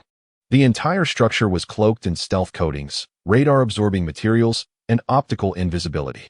They truly possess wealth befitting a superpower-S legacy. Look over here. The power system of this fighter jet is impressive, yet it lags behind my armor by at least 2 decades. What is that? A gravity-defying apparatus composed of propellers? Have I suddenly been transported back to the age of exploration? Why on earth is a space carrier equipped with propellers? We must overhaul this fortress. Tony was fully engaged, his eyes darting rapidly as he pointed out various modules, articulating his ideas for modifications. Let us replace the energy system with an arc reactor. convert the anti-gravity propulsion into a concentrated energy system, enhance the stealth capabilities, and on the deck, I can create an armored storage bay for real-time deployment of the armor. Wait a moment, Tony. Lion hurriedly interrupted as Tony took the lead. What? Do you have other suggestions for modifications? Tony now regarded Lion's scientific prowess with newfound respect. No. I meant to say that you seem to have misunderstood something. What is it? This fortress is not yet yours. What? Jarvis clearly stated that you gifted it to me. It's a birthday present for your 40th. Are you even 40 yet? You still have several months until you turn 39. Tony was taken aback. 40? Are you suggesting that you intend to let this fortress sit idle for over a year? Of course not. I still have use for it. The Widow's agents still require this fortress, and are you implying that you plan to give me a second-hand birthday gift? Tony adopted a serious tone. Lion. What has made you so ruthless that you wouldn't even consider gifting an old present to your brother? Have I not treated you well over the years? It was evident that he genuinely cherished this aerial fortress. Despite his incessant nitpicking during the tour, claiming that the gift could only be reluctantly accepted. His eyes sparkled with delight, akin to a young boy who had finally received the Transformers he had long desired. I certainly am not. Here is the deal. Tony interjected once more. Before your 40th birthday, we shall share this fortress equally. By then, you can gift me a 2.5-hand present. Leon hesitated, but Leon, surely you cannot single-handedly transform the entire fortress? Tony interjected, his large eyes nearly boring into Leon's face. Leon felt a prickling sensation at the nape of his neck under Tony's eager gaze. He raised his hands in surrender. All right, for now, we shall split it evenly. Typically, I would allow the widows to station here for task handovers and personnel transfers, as long as you do not disrupt their work. You are free to do as you wish. Tony's face lit up with delight. Of course, I would never interfere with those ladies' work. However, why do you always refer to them as widows? Is it that the Red House specifically seeks out widows for training? Lion shook his head, explaining that they had been chosen by genetic sequencing programs from a young age and subsequently brought to this place. He provided a brief account of the history of the Red Room. After listening, Tony's expression grew somber. The training and transformation of young girls began with Hydra and S.H.I.E.L.D. and now continued in the Red Room. Beneath the tranquil surface of this world, one wonders how many more sinister organizations lurk in the shadows. Take me to meet the girls, he said. Moreover, since you intend to establish a new organization, perhaps it would be wise to bestow upon them a new title. Surely, you cannot allow a group of young women to refer to themselves as widows in your presence all day long. That would make you appear akin to a malevolent medieval lord. Tony has always harbored a warm heart. Lion nodded, remarking that they would naturally acquire new titles in due time. Upon returning to the deck, the young women remained there, basking in the sun, gazing at the sea of clouds, and engaged in conversation. Their dialogue was a tapestry of disparate thoughts, touching upon every conceivable topic. For those who had just tasted freedom, merely sitting there, even for an entire day, was an exquisite indulgence. Upon seeing Lion, the young women all rose, gathering around him. After introductions and exchanges, Tony expounded on his plans for the fortification with great enthusiasm. He voluntarily offered a monthly salary of $100,000 to the widow agents tasked with guarding the fortress until they transitioned to new posts. However, during their conversation, Tony noticed the peculiar glances the young women cast upon him. After inquiring with Lion several times, he eventually learned that his predicament of needing to relieve himself while in the armor had become common knowledge throughout the fortress.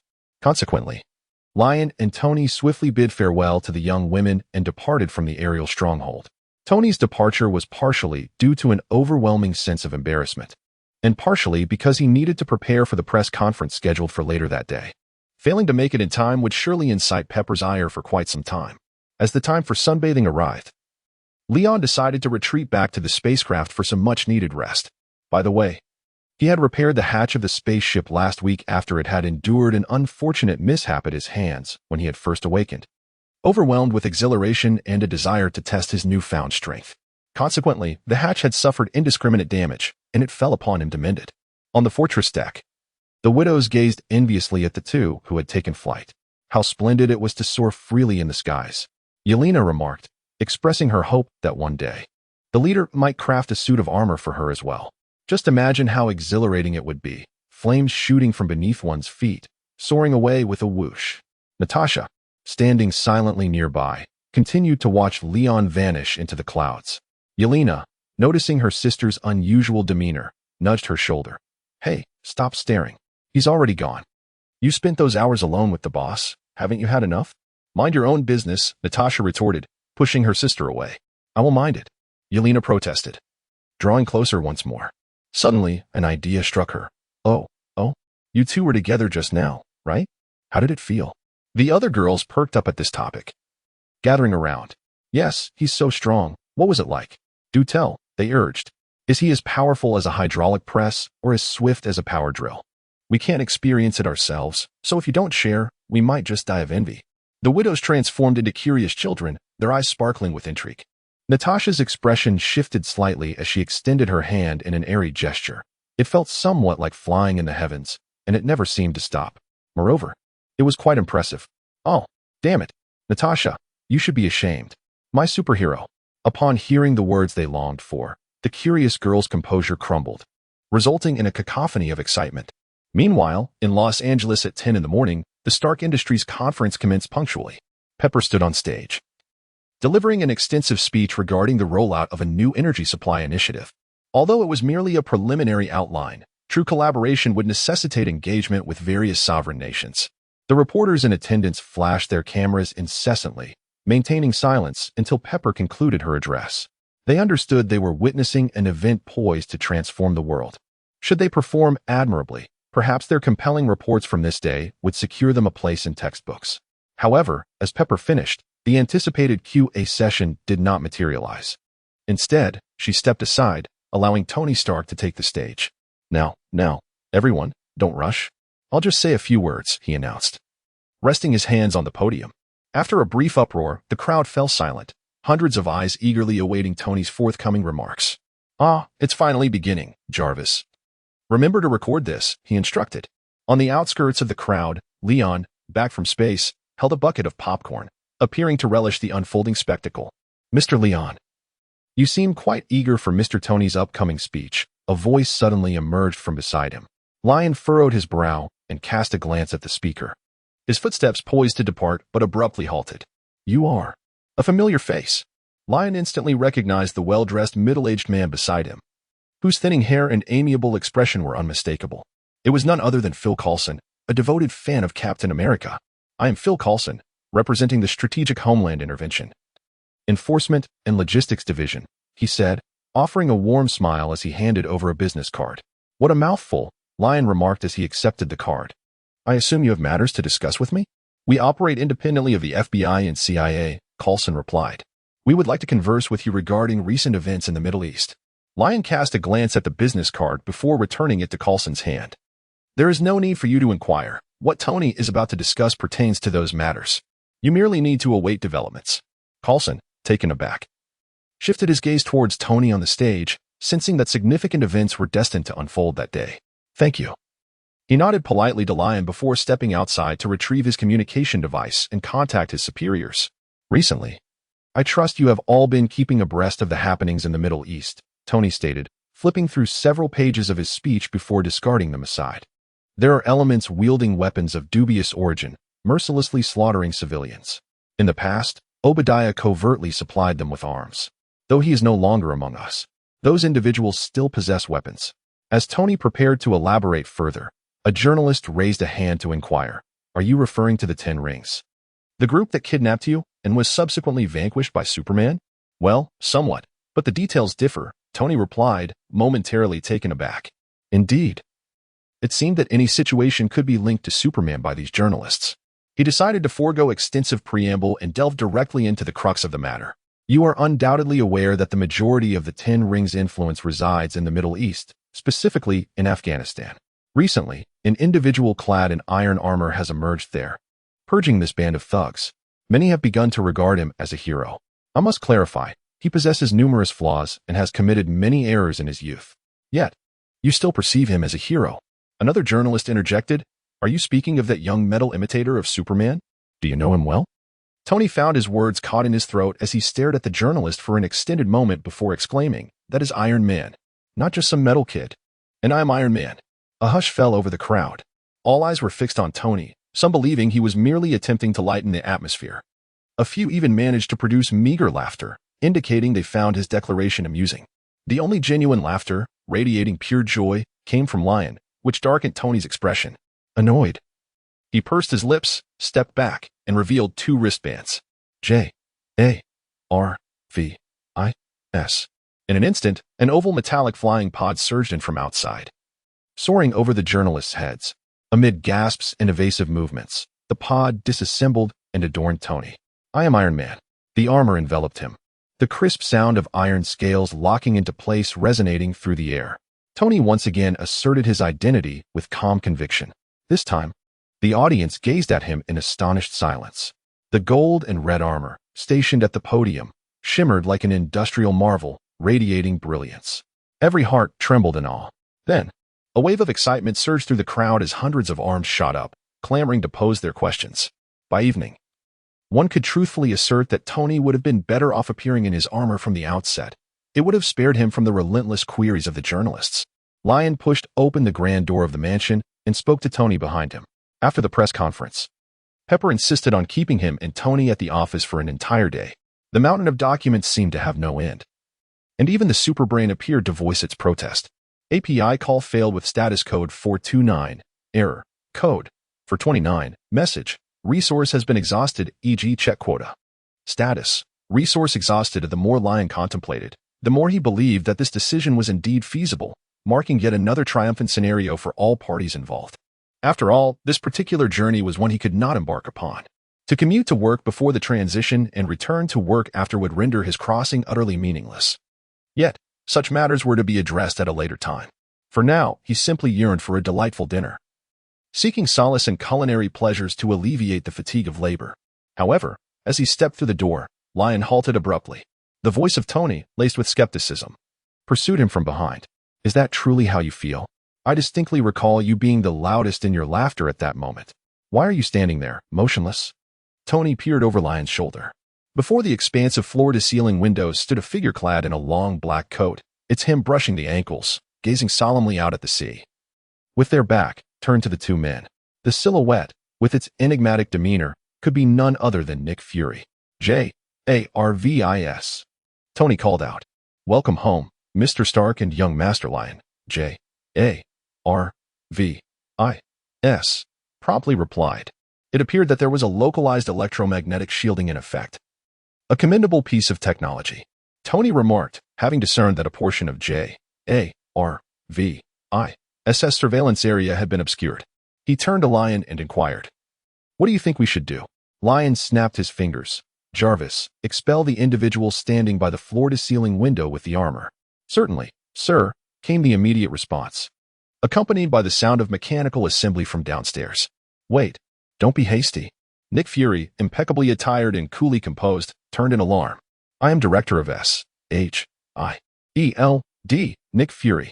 Before he could finish his statement, Jarvis had already maneuvered the super Mark-I upstairs. The red and blue suit raised its arms, the cluster cannon primed and ready.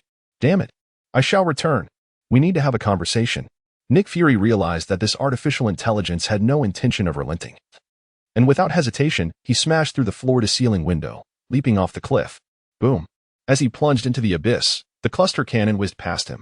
"Well done," Tony exclaimed, approaching the window to observe a parachute unfurling gracefully below. "That fellow truly has an endless array of tricks, just as you described," he remarked with a sense of wonder. Leon approached. "Jarvis, it seems we must upgrade your system. Otherwise, anyone could breach our defenses." "Sir, if I utilize the mainframe of the aerial fortress, I should not be obstructed by him."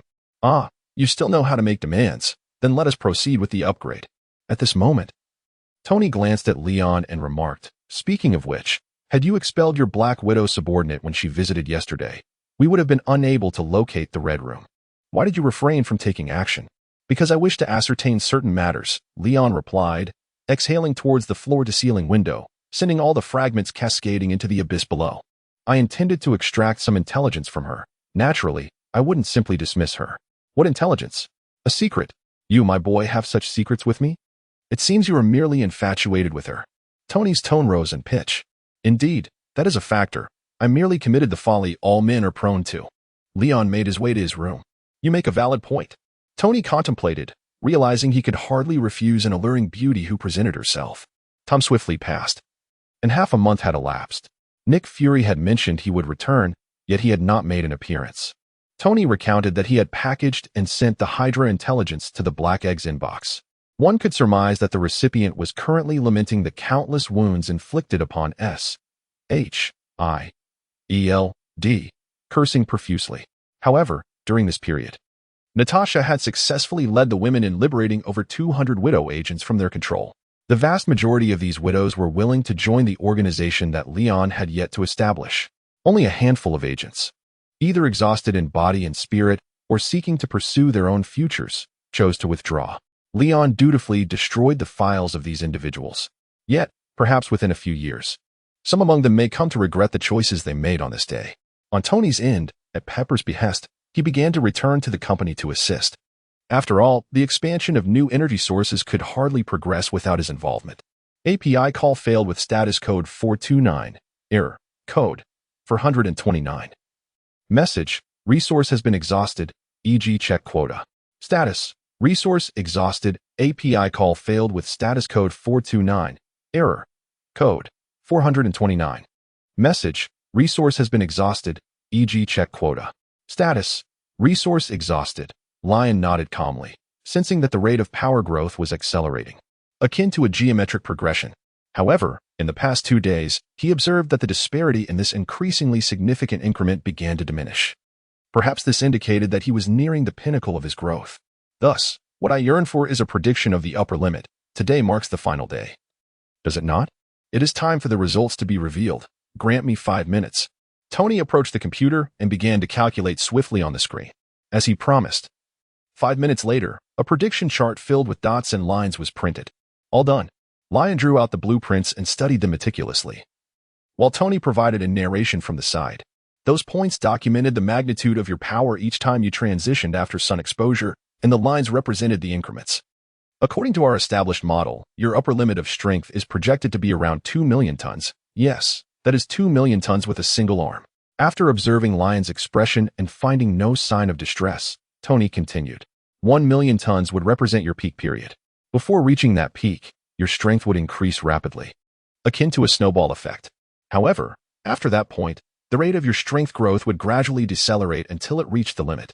Once Tony finished speaking, he cautiously watched Lion. He was aware that his younger brother had always aspired to attain power, and the sudden revelation of an upper limit might not sit well with him. Yet, Lion remained remarkably calm. He even found it peculiar. What was that expression on your face? It seemed as though you were afraid I might burst into tears at any moment, prompting you to preemptively prepare tissues to console me. Aren't you saddened by the notion of your upper limit? Tony inquired, pointing at the predictive graph. Why should I be saddened? This was anticipated. Knowing the outcome has actually provided me with a direction for my efforts, Lion replied. The reality was clear. Understanding that his upper limit was approximately 2 million tons with one arm meant that he could continue to seek other means of strengthening himself while still basking in the sun. First, he could consider seeking knowledge at Kamartaj. He could also explore the Daluo village in Kunlun to learn chi manipulation. Kamartaj offered numerous unconventional paths to strength, such as gaining power through contracts with demons. One could initially sign with a weaker entity and ultimately consume it. Subsequently, one could forge contracts with even more formidable beings, ascending the path of a demon. This approach had already been traversed by a certain Dr. Strange. Meanwhile, Kunlun could provide access to the powers of the dragon, a force of multidimensional caliber, albeit with a minuscule chance of acquisition. Moreover, once he explored the powers of this world, he could utilize his transdimensional abilities to pursue paths of strength in other realms. Previously, Lion had been somewhat cautious, believing it prudent to refrain from venturing beyond his current world until he had grown sufficiently powerful. However, now he might just have earned the right to step into other worlds. At that moment, Tony remarked, speaking of which, I watched a Superman animation a few days ago. In it, the Superman suddenly absorbed an overwhelming amount of power, reaching an astonishing force of 200 trillion tons, causing his body to begin to disintegrate. I believe for most ordinary Kryptonians, 2 million tons might already represent an insurmountable limit. Lion pondered for a moment and expressed his agreement. Perhaps that is indeed the case. After all, there are limits to race. Thus, to transcend these boundaries, must one abandon their Kryptonian identity? He silently scoffed at this notion. 2 days later, after a sumptuous dinner had concluded, Tony retreated once more into the confines of his laboratory to pursue his research. Lion ascended into the vastness of space. Following the completion of the simulation tests, he had essentially taken up residence within the confines of the spacecraft over the past few days. Aside from the occasional indulgence of returning home for dinner, he had even disregarded Natasha's request for her salary that she sent yesterday. He re-entered the spacecraft, returning to the familiar embrace of the titanium alloy panels. Lion soon drifted into a peaceful slumber. This night should have unfolded in tranquility. Yet, uninvited guests often arrive without warning. Tony Stark remained oblivious. The winds that once proclaimed his identity to the world had now whispered into the hidden corners. Beneath the sparse moonlight, clouds drifted across the sky. In the shadows atop the clouds, a group of cloaked figures concealed in black advanced stealthily towards Stark Manor. Akin to roaches emerging from their burrows, they resembled ancient warriors, their only visible eyes resolute and fierce, as if they had come solely to redistribute wealth. Yet, they bore the essence of ninjas, having inherited their craft through the ages. Each individual's footsteps mirrored those of the one before. Silent as if they were hidden blades slipping into their sheaths, they traversed the blind spots of all surveillance apparatuses, at times leaping in unison and at others crawling, like a swarm of water spiders skimming the surface. Ultimately, this group of water spiders infiltrated the rooftop of Stark Manor, pinpointing Tony's room, and descended with grappling hooks. Laser cutters, glass suction cups, and silent gloves, they executed their task with utmost professionalism, removing the glass from Tony's bedroom. One by one, they glided into the room like fish, making not a single sound. The leader surveyed the surroundings before shaking his head, indicating that Tony Stark was not present. He signaled with his hands for everyone to charge downstairs and leave no survivors. All nodded in agreement. The leader raised 5 fingers, commencing a countdown, one by one. Meanwhile, in the laboratory, Tony reclined in a soft chair, resting his chin in contemplation. Before him, the screen displayed J.A.R.V.I.S.S. defense system. He had been so preoccupied lately that, despite the passage of a fortnight, J.A.R.V.I.S.S. upgrade remained unfinished.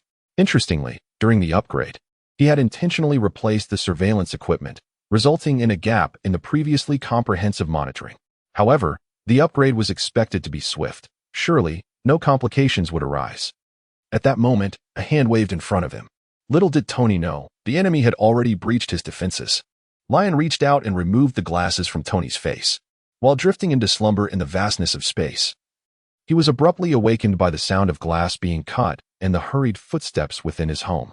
His pleasant dream shattered in an instant. Activating his supervision, he swiftly assessed the situation and hurried back to the laboratory in a mere 5 seconds. The enhancement of his abilities during this period had significantly augmented the intensity of his biofield. Now, even when soaring at speeds exceeding hundreds of Mach, he could glide through the air as silently as a bird navigating through clouds.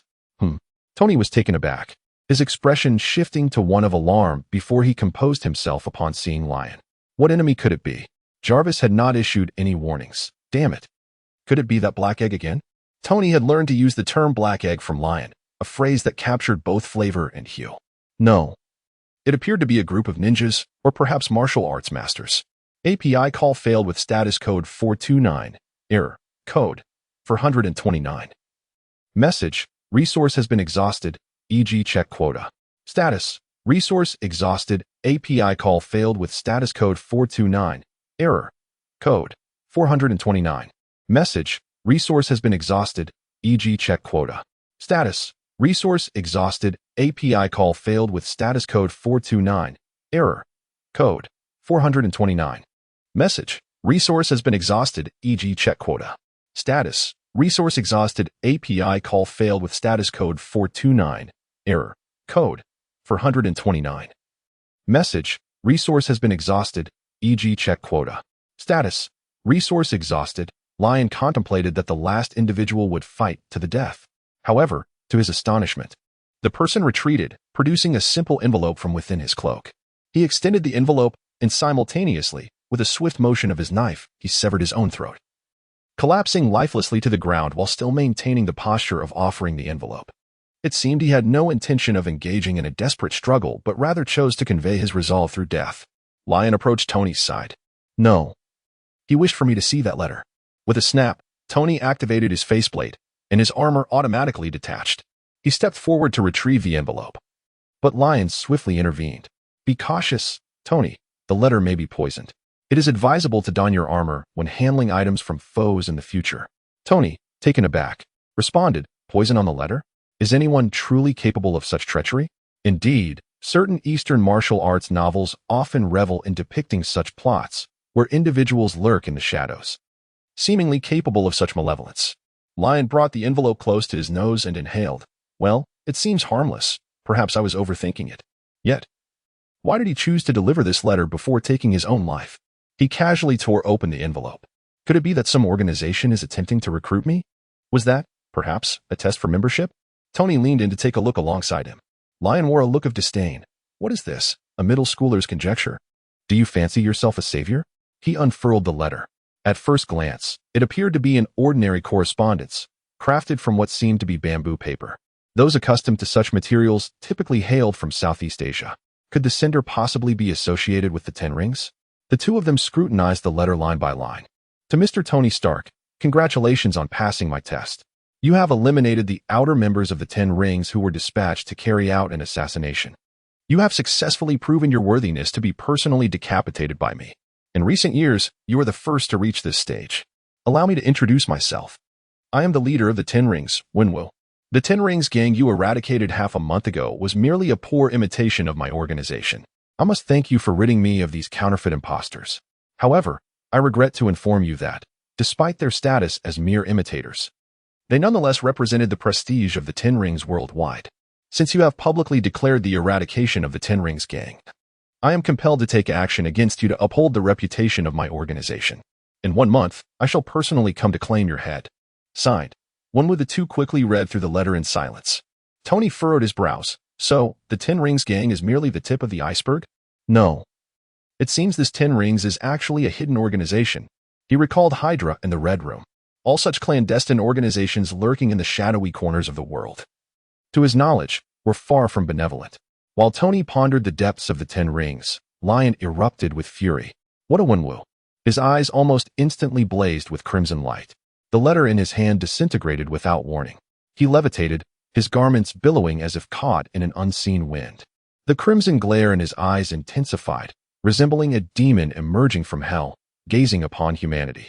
Though he wasn't clad in a superhero costume, it was as if a bloodstained cape billowed behind him, rustling ominously. Tony, you should rest. I'll go kill a few people and return. His expression was devoid of emotion, as if casually announcing a plan to grab a slice of bread. Yet the chilling tone sent shivers down one's spine. Tony turned in astonishment, and before he could fully comprehend Lion, it felt as if a great weight had descended upon him, causing him to stagger backward repeatedly. Why you mean now? Tony gazed at Lion, a tremor coursing through him. Huh. The Ten Rings dare issue this death notice a month in advance. I shall ensure they do not see the light of another day. Lion hovered there, exuding an oppressive aura akin to towering mountains and rivers in reverse flow. It felt as though the entire world might shatter like glass at any moment. This was the first time Tony had witnessed such fury emanating from Lion. A tightness gripped his throat, and he felt an inexplicable sense of panic. Lion, calm down. Please, take a moment to breathe. Tony exclaimed urgently. He came looking for me. And it is I who must resolve this. He implored, don't act impulsively. Let us discuss this first. He leapt up, attempting to pull Lion down, but instead found himself dangling from Lion's leg. He chuckled awkwardly, clutching Lion's calf. Listen, let us not rush into action. You see, he issued a challenge to me, to Iron Man, and I must respond. Otherwise, what was the point of that press conference? Just a flaunt? Lion gazed down at Tony hanging from his leg, momentarily silencing his rage, softened by the absurdity of the situation. ISNT it? As he gently descended, Tony regained his footing on solid ground. Look, you consistently misunderstand me, Tony said, stepping forward to grasp Lion's shoulder. I am Iron Man. It is my duty. You know I have always intended to take action, right? This is an opportunity. He continued. The Ten Rings are nothing but trouble, akin to the Ten Rings gang. They have provoked me, and I intend to confront them. These clandestine performers are not to be trusted. Allow me to investigate and deal with them, will you? Are you serious?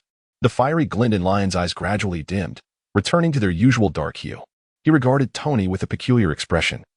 Do you genuinely wish to face off against that martial artist? Don't look at me like that. You've already dealt with the Red Room. Can't I handle a mere Ten Rings gang? Tony laughed, spreading his arms wide, though inwardly he felt a sense of relief. For reasons unknown, Lion's wrath tightened his chest. It reminded him of 17 years ago when he had cradled Lion at their parents' graves, weeping. On that day, the rain cascaded like a silver curtain, and he could not distinguish between tears and rain.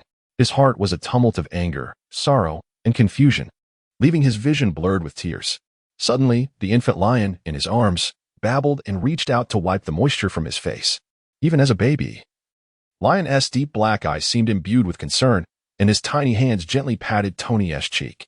In that moment, Tony realized that this child was his last remaining family in the world. He vowed never to let harm befall Lion. The little one must always wear a smile and be full of life. Over the past 17 years, he had fulfilled that promise flawlessly. Yet now, Lion had grown up, transformed even into a superhero, and began to protect Tony in return. This role reversal was disconcerting for Tony, and he was compelled to acknowledge that he could no longer shield Lion. However, witnessing Lion's fury still caused a tightening in his chest, a vague sense of guilt for feeling inadequate and unable to protect his younger brother. API call failed with status code 429. Error. Code 429. Message. Resource has been exhausted, e.g. check quota. Status. Resource exhausted. Leon lifted the two lifeless bodies from the ground and made his way outside. I indeed possess some knowledge. The Ten Rings organization is a lineage that has endured for over a millennium, named after the leader's treasured artifacts, the Ten Rings. These rings are imbued with remarkable power, granting their wielder prolonged life and extraordinary physical prowess. Legends speak of their unique energy that can open dimensions.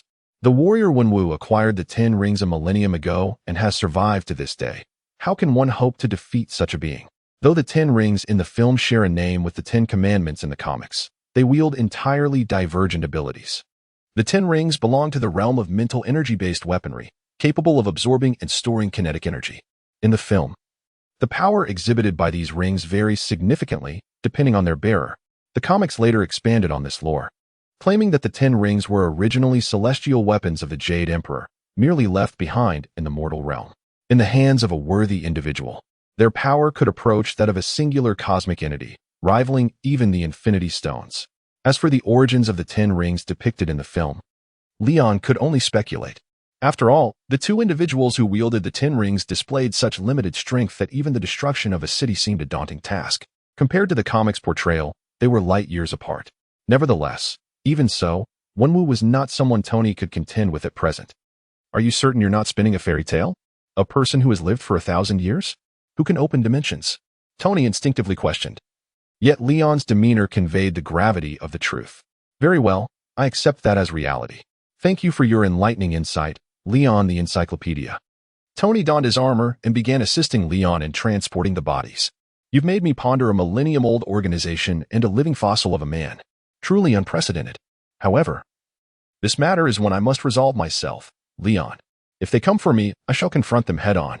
Lion discarded the corpse onto the lawn and inquired, how do you intend to resolve this? Are you relying solely on that toxic arc reactor embedded in your chest?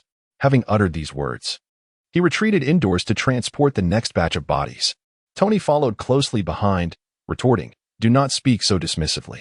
Allow me to attempt it first. If I fail, you may take over. With your superhuman abilities, what unforeseen circumstances could arise? However, he added, by the way, are you aware that palladium can induce poisoning? Tony expressed a hint of surprise. Lion silently raised the two individuals in his hands. I studied chemistry in high school. Thank you. He took a couple of steps and suddenly halted. If you truly wish to take action, then first upgrade your armor and remedy that wound in your chest. Moreover, I've always been curious. Why, despite the absence of shrapnel in your chest cavity, do you persist in carrying the reactor? Are you merely flaunting your life? Ahem. Tony felt somewhat awkward. There were profound reasons behind it. What is that look of guilt on your face? Lion inquired suspiciously. Do not tell me you have forgotten that palladium can be toxic. What jest is this? How could I possibly forget such a matter? Tony replied, his expression sheepish. I was merely conducting an experiment to assess the extent of palladium's effects on the human body. Indeed, that is precisely it. Lion pressed his forehead, exclaiming, you, my friend, are beyond salvation? I had presumed you had some other plan in mind, which is why I refrained from inquiring. Little did I know. You had never even contemplated this matter. Just a week prior, Tony had paraded around with the arc reactor affixed to his chest, resembling a modern-day Iron Man. It was only last weekend, upon his exit from the laboratory, that he finally replaced the gaping wound on his chest with a different filling. It seems that only when his body began to falter did he recall the peril of palladium poisoning. Alas, that is now in the past. Tony discarded the two corpses onto the ground and loudly shifted the conversation. Only a child dwells on the past. We ought to focus on enhancing the armor. He attempted to place his hand upon Lion's shoulder, only to have it evaded. To mask his awkwardness, he clapped his hands together and proposed. Since you claim I stand no chance against that martial artist, why not assist me in developing the armor? In the upcoming month, as brothers, we shall forge history together. You wouldn't want your older brother to be bullied by outsiders, would you? API call failed with status code 429. Error. Code 429.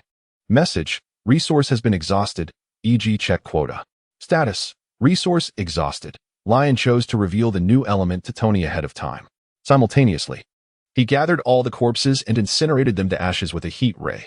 With a final breath, he expelled all the dust from the villa. Dad? On the other side, Tony removed his armor, incredulous that he had discovered a new element. You must be joking? This is no jest. It is the final gift he left for you. Lion gently patted Tony's arm before stepping into the house. Subsequently, you may seek out Nick Fury to request the documents left behind by your father. All the messages he wished to convey to you are contained within. Lion temporarily relinquished the thought of directly storming the headquarters of the Ten Rings to crush Wenwu's head. Since Tony wished to take the lead, let him do so. If it turns out to be an insurmountable challenge, he could always step in later. After all, strictly speaking, this matter indeed pertains to a personal feud between Tony and the Ten Rings. Tony stood in a daze for quite some time, likely taken aback that, after so long, he would receive a gift from Howard. After standing still for several minutes, he finally entered the house to find Lion. So, you agreed, right? That I would handle the Ten Rings issue myself? Tony pondered over the challenge. Do as you wish, but I still have my doubts. If you end up losing, don't come crying for Lion to save you, Lion remarked, preparing for another venture into space. You agreed? Splendid. I knew you would come around. You truly are my brother, Tony exclaimed joyfully, completely disregarding Lion's sarcasm. Cry for help? What are you talking about? I, Tony Stark, would rather leap off the cliff behind my house than ever utter a cry for help again. That is what I said. No one can change that. Upon a single glance, Leon discerned Tony's thoughts and let out a deep sigh. It seems that Tony has been rendered ineffectual. Perhaps there will be an opportunity to return in another guise within the multiverse. Do not rejoice prematurely. It has already been stated that you are bound to lose. Yet you remain elated? He unleashed a verbal onslaught. Bound to lose. That is not a certainty. Once new elements are introduced, everything could change. Tony waved his hand dismissively. How naive, for even with the addition of new elements to Mark III, it would still be woefully insufficient, and that gaping wound upon your chest presents a fatal vulnerability. Unless you can mend it, but alas, such medical technology is currently non-existent, or perhaps not. Lion, stroking his chin, suddenly had a revelation. While advanced medical technology may be absent on Earth, it exists within the cosmos. The universe is vast, and there are also other realms to consider. API call failed with status code 429. Error. Code 429. Message. Resource has been exhausted, e.g. check quota. Status. Resource exhausted. Leon's eyes sparkled with a sudden resolve to embark on a journey. He had previously studied the ability to traverse worlds. By merely contemplating key phrases in his mind, the power would respond with an approximate energy value required for crossing into the corresponding realm. It resembled a rudimentary search engine. Upon entering keywords, it would indicate the bandwidth necessary to access the desired web page. Once Leon clicked Confirm Search and dispensed the required bandwidth, the ability would activate, transporting him to the target universe. However, there was a slight complication. This engine could not recognize the titles of movies from his past life. He was limited to searching with phrases such as low limits or advanced medical technology. Is there no other way? You wouldn't consider using silicone or something similar as a filler, would you? Tony grimaced in distaste. Please don't suggest such ridiculous ideas. I would rather construct a new element arc reactor. Certainly not. I am planning to traverse a realm soon, and I trust one shall return with good news, Leon replied. Traverse? Tony murmured, his eyes suddenly alight with enthusiasm. You intend to visit another world? Oh my God. You must take me along. I have long to go. His excitement surged as he pondered the possibilities of another world. Could there be another version of me? Or perhaps another version of you? In that realm, might I be the Superman, while you become Iron Man? The more he spoke, the more fervent he became, nearly beside himself with anticipation. Wait, let me think about what I need to bring for this journey. Iron suits, electronic devices, no, not dollars, gold, and he was off again, lost in his own exuberance. API call failed with status code 429. Error. Code. For 29. Message. Resource has been exhausted, e.g. check quota. Status. Resource exhausted. The corners of Lion's mouth twitched slightly. Tony now wore an expression akin to that of a husky abandoned by its master, bewildered yet astonished. It was not due to the uncertainty of the situation, but rather a necessity for me to traverse this path once on my own. If the process of crossing proves stable and allows for the accompaniment of others, it appears indeed feasible to bring someone along. In any case, I shall have the opportunity to guide you through this journey once more. Aren't we aiming for the DC universe? When the time comes, I shall take you with me. Lion felt that his ability to traverse dimensions possessed remarkable versatility. As long as the energy was sufficient, he could likely transport the entire Marvel universe with ease. However, given that this was his inaugural journey, he had the advantage of his indestructible form to experiment, whereas others did not share that luxury. Lion articulated his reasoning. Upon hearing his explanation, Tony opened his mouth, as if to interject, but ultimately settled for a look of disappointment. He recognized the futility of his situation. After all, Lion was correct. Caution was paramount for a first-time traveler. At that moment, adding himself to the equation would be akin to introducing a hindrance. He spread his hands and asked, "Have you considered what would happen if, upon arriving in another world, you were to encounter kryptonite? Well, should I don the super mark upon arrival?" Lion pondered. "Indeed, you must wear your armor," he exclaimed.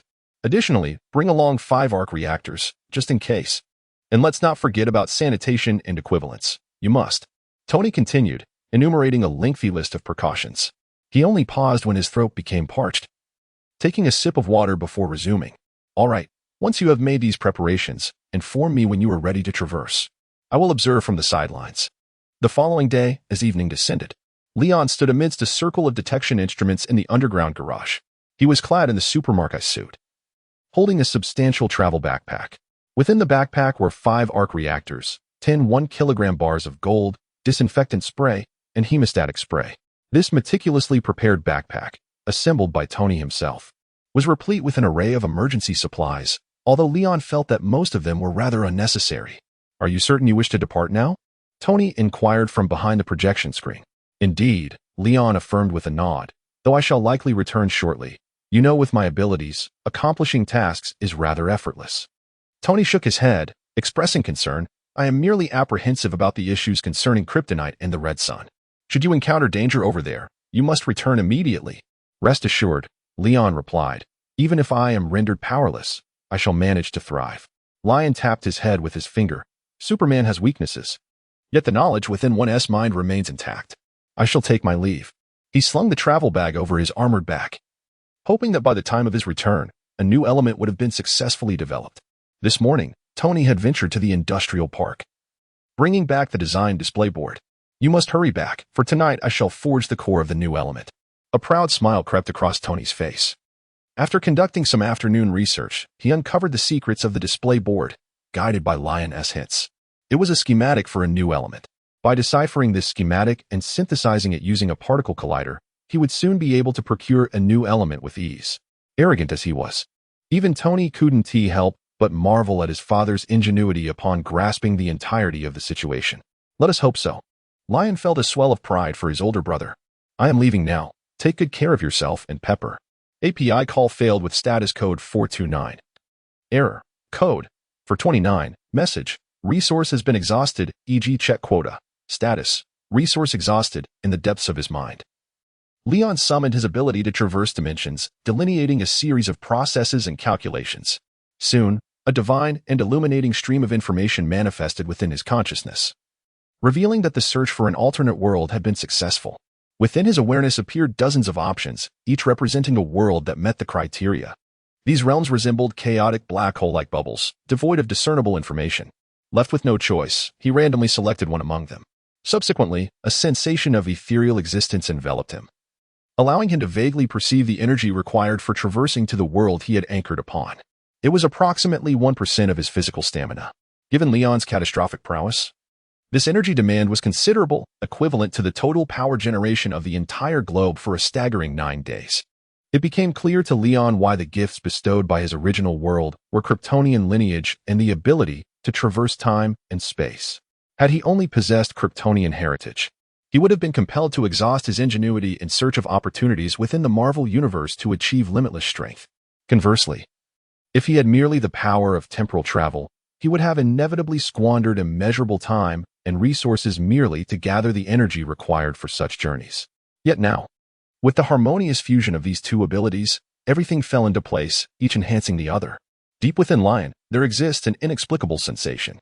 Perhaps, under the fusion of two extraordinary abilities, he could indeed effortlessly transcend his limits and emerge as the mightiest of all. Time was not squandered. API call failed with status code 429. Error.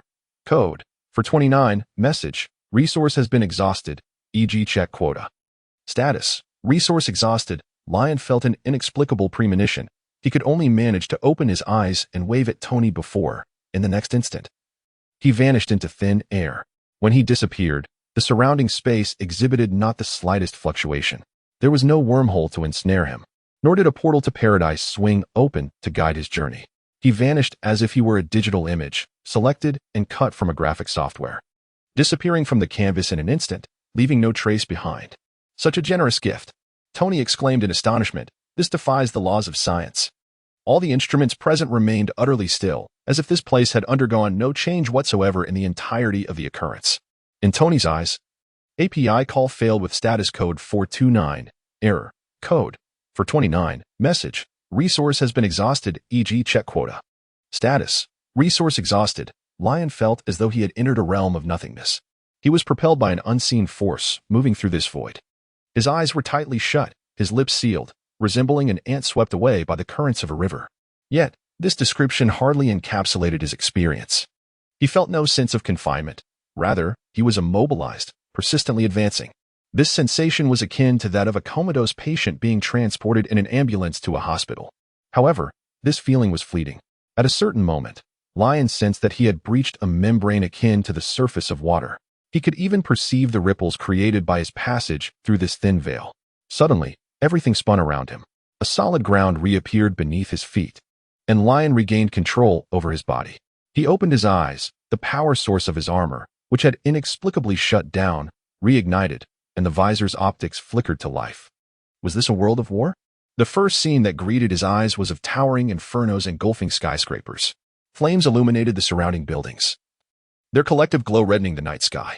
Shattered glass, toppled street signs, and crumpled vehicles with doors torn asunder after collisions lay strewn about.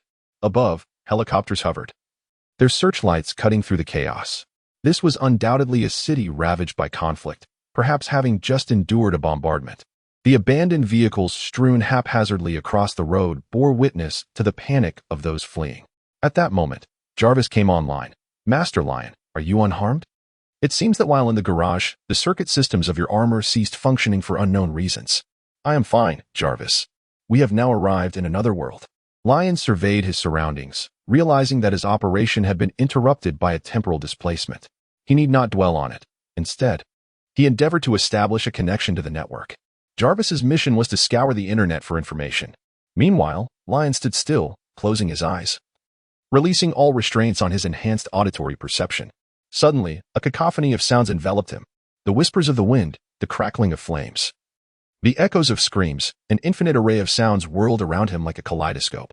In that moment, sounds seemed to take on form, each tone representing a vivid tableau. He swiftly discerned valuable information amidst the symphony of noise. Weskier, welcome to HCF. You are now our battlefield commander. Marvin, secure the western gate. Chris, Jill and Brad are in peril. I must return to find them. Inform Ada Wong that we must acquire the G-Virus. Countless voices were distilled into a few precious fragments. Lion suddenly opened his eyes. It became evident that he had found himself in the world of a survival horror game, specifically in Raccoon City. It seemed that his ability to traverse realms indeed allowed him to venture beyond the confines of the Marvel Universe. Reflecting on the narratives he had previously encountered, he deduced that the world of Resident Evil posed no threat to him. However, he pondered the peculiar nature of the traversal process. Did this world truly meet the criteria? The matter of limb restoration could certainly be addressed through the unique viruses endemic to this universe. Even if it meant risking zombification, it would indeed resolve the issue. Yet, He questioned whether this realm would aid in augmenting his own strength. Lion was perplexed, finding the situation somewhat absurd. The so-called T-virus, G-virus, and the notion of bacteria masters would, in fact, diminish the physical capabilities of Kryptonians. However, upon reflection, there exists another method in this world that could enhance my strength. Lion gazed up at the night sky, illuminated by the crimson glow of flames, lost in thought. There too resided a yellow sun. So that was it. The yellow sun could enhance my powers. How infuriating. Is there any purpose in this? Marvel's Earth possesses a yellow sun, and here I am. Merely seeking a sunbath in a different realm? API call failed with status code 429. Error. Code. For 29. Message. Resource has been exhausted, e.g. check quota. Status. Resource exhausted. Leon was contemplating a direct departure from the realm of biohazards to return home when an invisible wave suddenly descended upon him, sweeping over his body from above. A sudden jolt coursed through Lion's mind, leaving him momentarily stunned as a refreshing chill enveloped his brain. It was as if an invisible, skillful hand had descended, administering a swift and rejuvenating spa treatment to his cerebral cortex. In that instant, he felt invigorated, as though his mind had been subtly enhanced in various aspects. This external wave proved entirely beneficial and innocuous, so much so that his ironclad physique offered no resistance whatsoever. What was this phenomenon? API call failed with status code 429. Error. Code. For 29. Message. Resource has been exhausted, e.g. check quota. Status. Resource exhausted. While Lion was in a state of perplexity, he suddenly sensed a peculiar fluctuation through his ability to traverse worlds. Instinctively, he activated his power. In an instant, an obscure and ineffable message resonated with his transitory ability, penetrating the depths of his mind. API call failed with status code 429. Error. Code. For 29. Message. Resource has been exhausted, e.g. check quota. Status. Resource exhausted. API call failed with status code 429. Error. Code. For 29. Message. Resource has been exhausted, e.g. check quota. Status. Resource exhausted. Lion stroked his chin, pondering whether the world consciousness of the biohazard realm was reaching out for assistance. This notion seemed somewhat plausible. He initially established a connection to the biohazard world through his ability to traverse dimensions, subsequently crossing over. Naturally, the biohazard realm could utilize this ability as a bridge to convey messages to him. Although it appeared that the other party possessed only instinct and lacked consciousness, it was uncertain whether it truly constituted a world consciousness. It might merely be a conglomeration of humanity's collective subconscious. Nevertheless, the other side had, after all, extended a gesture of goodwill. The gift mentioned in that message likely referred to the recent cerebral rejuvenation he experienced. This approach of offering a gift before soliciting assistance was one that Lion found quite agreeable. He contemplated the situation, although he did not actively reach out to accept it. The enthusiastic manner in which the gift was practically thrust into his pocket was hard to ignore. Thus, assisting this young entity from the biohazard world was a consideration he was willing to entertain. Additionally, he needed to investigate the nature of the benefits he had received. However, prior to that, he needed to reflect more thoroughly on the specific assistance the young entity was requesting, as the vague wording provided left much to be desired. After all, there were only a few ambiguous phrases to consider. Suddenly, a resounding boom echoed. As Lion was deep in thought, a sudden and violent explosion erupted from the rooftop of the building above him. The thunderous sound of the blast seized his attention. API call failed with status code 429. Error. Code. For 29. Message. Resource has been exhausted, e.g. check quota. Status. Resource exhausted. Lion felt an inexplicable sense of déjà vu in this scene. It is worth mentioning that Resident Evil has been humorously dubbed as Vehicle Crisis. Nearly every operational vehicle that has appeared in the game has met its demise. Thus, the explosion of that aircraft does not seem particularly surprising.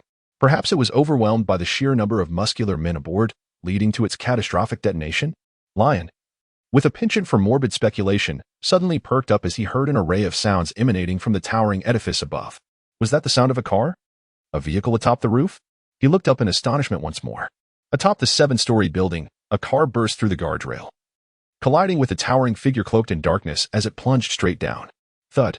The car, bearing down upon the shadowy giant, struck the ground with a weighty impact that reverberated through the air. In the aftermath, the car, destabilized, flipped over completely, its roof now facing downward as it crashed once again onto the pavement. At that moment, The massive figure became visible, sprawled upon the ground, momentarily still. Inside the vehicle, a girl continued to scream in terror. When the car hit the ground, her anguished cry pierced the air, tossed about by various forces. She was jostled repeatedly against the car's roof and door, emitting a series of desperate wails. Lion felt a pang of sympathy as he listened to her. However, what piqued his curiosity even more was the seemingly robust physique of the girl. After plummeting from a 7-story building, she astonishingly began to crawl out of the car window, muttering softly, merely moments after experiencing a fleeting dizziness. Even more absurd was the sight of the towering figure, who had been struck by the vehicle and hurled to the ground from the 7th floor.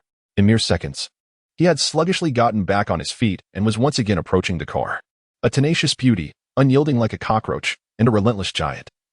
Undeterred by being hit by a car or bombarded, intent on pursuing the beauty. This peculiar duo resembled the characters Jill Valentine from the game and the relentless pursuer model Tyrant, deployed by the shadowy Umbrella Corporation. The so-called Tyrant is a bioweapon created by the Umbrella Corporation through the fusion of the T-virus with compatible clones. Lion recalled that the imposing figure before him was also known as the Goddess of Vengeance. As for Jill, she was a member of a special elite task force known as STARS. She was among the first responders to the biochemical incident within the universe of Resident Evil, and she stands as one of the principal characters in this narrative. With a profound sense of justice and a resilient character, she sported an impeccably neat bob that grazed her shoulders, her iconic appearance consisting of a blue tank top adorning her upper body. Renowned for her breathtaking beauty, she was truly a vision to behold. Now, I find myself acutely aware of both the time and place in which I exist. The scene before me is indeed a setting from the game. It is September 28, 1998, around 9 p.m., near the Redstone Station in Raccoon City. Drawing upon his recollections of the game, Leon deduced the current temporal juncture. Indeed, Master Leon, Jarvis interjected suddenly. It is precisely 21:14, and you are less than 1,000 meters from the Redstone Station. I knew it, Leon replied, raising an eyebrow as he removed his mask. I see you have established a connection to the network. Yes, however, you previously instructed me to cease gathering information online. Consequently, my understanding of this world is rather limited at present. Forget that previous command. Continue to collect information, focusing particularly on the Umbrella Corporation, the movements of the Eagle military, and the HCF organization. Understood, Master. Lion fell silent, inhaling the acrid scent of gunpowder that permeated the air, and noticed that Jill had just climbed out of the car window. At that moment, Jill also caught sight of him. Their eyes met for a fleeting second, and it was evident that urgency had painted Jill's face. Are you human? In the year 1998, Leon donned an advanced suit of armor, far ahead of its time. However, as soon as Jill posed her inquiry, an answer had already begun to form in her mind. She waved frantically at Leon, urging him to flee. Run, quickly. Don't just stand there. Head to safety. This place is perilous, she shouted, oblivious to the flames igniting behind her. The car was on the verge of exploding, and the tyrant was closing in on her. If she did not act swiftly, she would be engulfed by the blast, followed by a merciless strike from the tyrant. Yet, in that dire moment, her instinct compelled her to first alert a passerby in peculiar attire to vacate the area. With a loud bang, the car exploded. The flames surged forth, threatening to consume Jill. Realizing the imminent danger, she turned to escape, but it was too late. She could only watch helplessly as the inferno licked at her face. Lying on the ground, she felt the searing heat of the flames, and her expression turned to one of despair. In a fleeting moment, she was transported back to an incident from 2 months prior when she and her comrades encountered zombies in an old mansion on the outskirts of Raccoon City. Perhaps from the day she first faced these abominations, her fate was sealed. Just as her final thoughts began to crystallize, a sudden flicker in her vision caused the scene to rewind several meters. The flames that should have consumed her instead erupted in the distance, devastating the tyrant. Jill blinked in disbelief, catching her breath, only to widen her eyes in astonishment. What had just transpired? A glance to her side revealed the strange armored figure grasping her arm. The sensation indicated that the armor was remarkably thick, yet its sheen and aerodynamic design resembled something more refined than a mere suit of armor. The glossy red and blue exterior, with its circular light on the chest, evoked the appearance of a futuristic mech warrior from a science fiction film. Jill's mind raced as she recalled the sudden retreat she had just experienced, her expression shifting dramatically. "Who are you?" she asked, gazing up at the armored figure.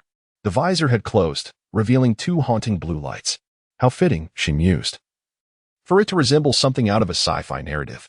We shall discuss this later. A male voice emanated from within the suit. Jill remembered seeing a handsome face beneath that helmet. May I inquire who you are? She began. But her question was abruptly interrupted by a tremendous roar from the inferno several dozen meters away. A piercing sound cut through the air as the armored warrior stepped forward, catching a piece of debris hurled through the chaos. The flames parted, revealing the tyrant, cloaked in darkness, emerging from the fire, its body engulfed in flames. Look at this fellow. There is no one warmer than him in this world, the mech warrior quipped. Jill paused, contemplating the fiery tyrant, and found herself absurdly agreeing with the sentiment. But quickly, reality struck.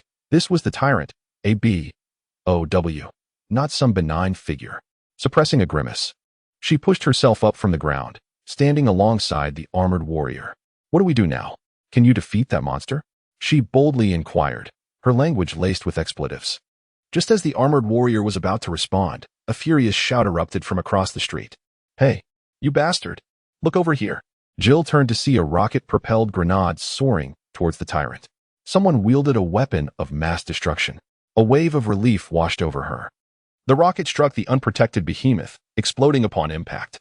The tyrant faltered, visibly injured, but another rocket swiftly followed, further damaging the creature. The explosion illuminated a significant portion of the street. Even the towering, seemingly indestructible tyrant buckled under the assault, kneeling to the ground. Are you both all right? The individual who launched the rockets approached, discarding the launcher. Clad in the green uniform of Umbrella's UBCS, his tousled black hair bobbed with his movements, exuding an aura of a seasoned soldier. I'm Carlos, here to rescue you. That monster should be incapacitated. Follow me to the subway station where we have set up a shelter for survivors. Umbrella. Jill, who had just begun to relax, felt a surge of indignation. Are you kidding me?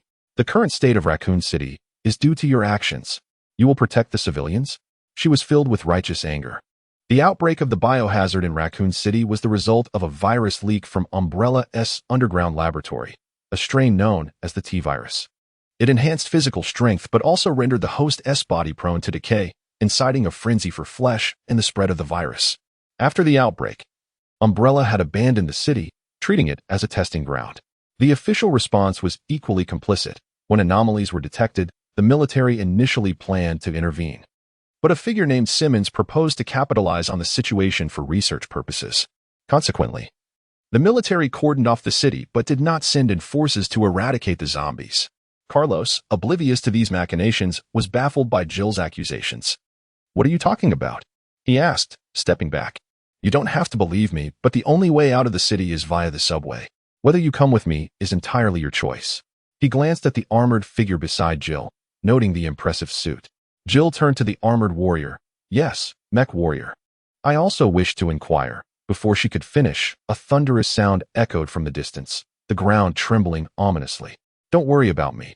I am taking a different path. Came a voice from the shadows. The mech warrior took a step forward, and the two individuals followed his gaze.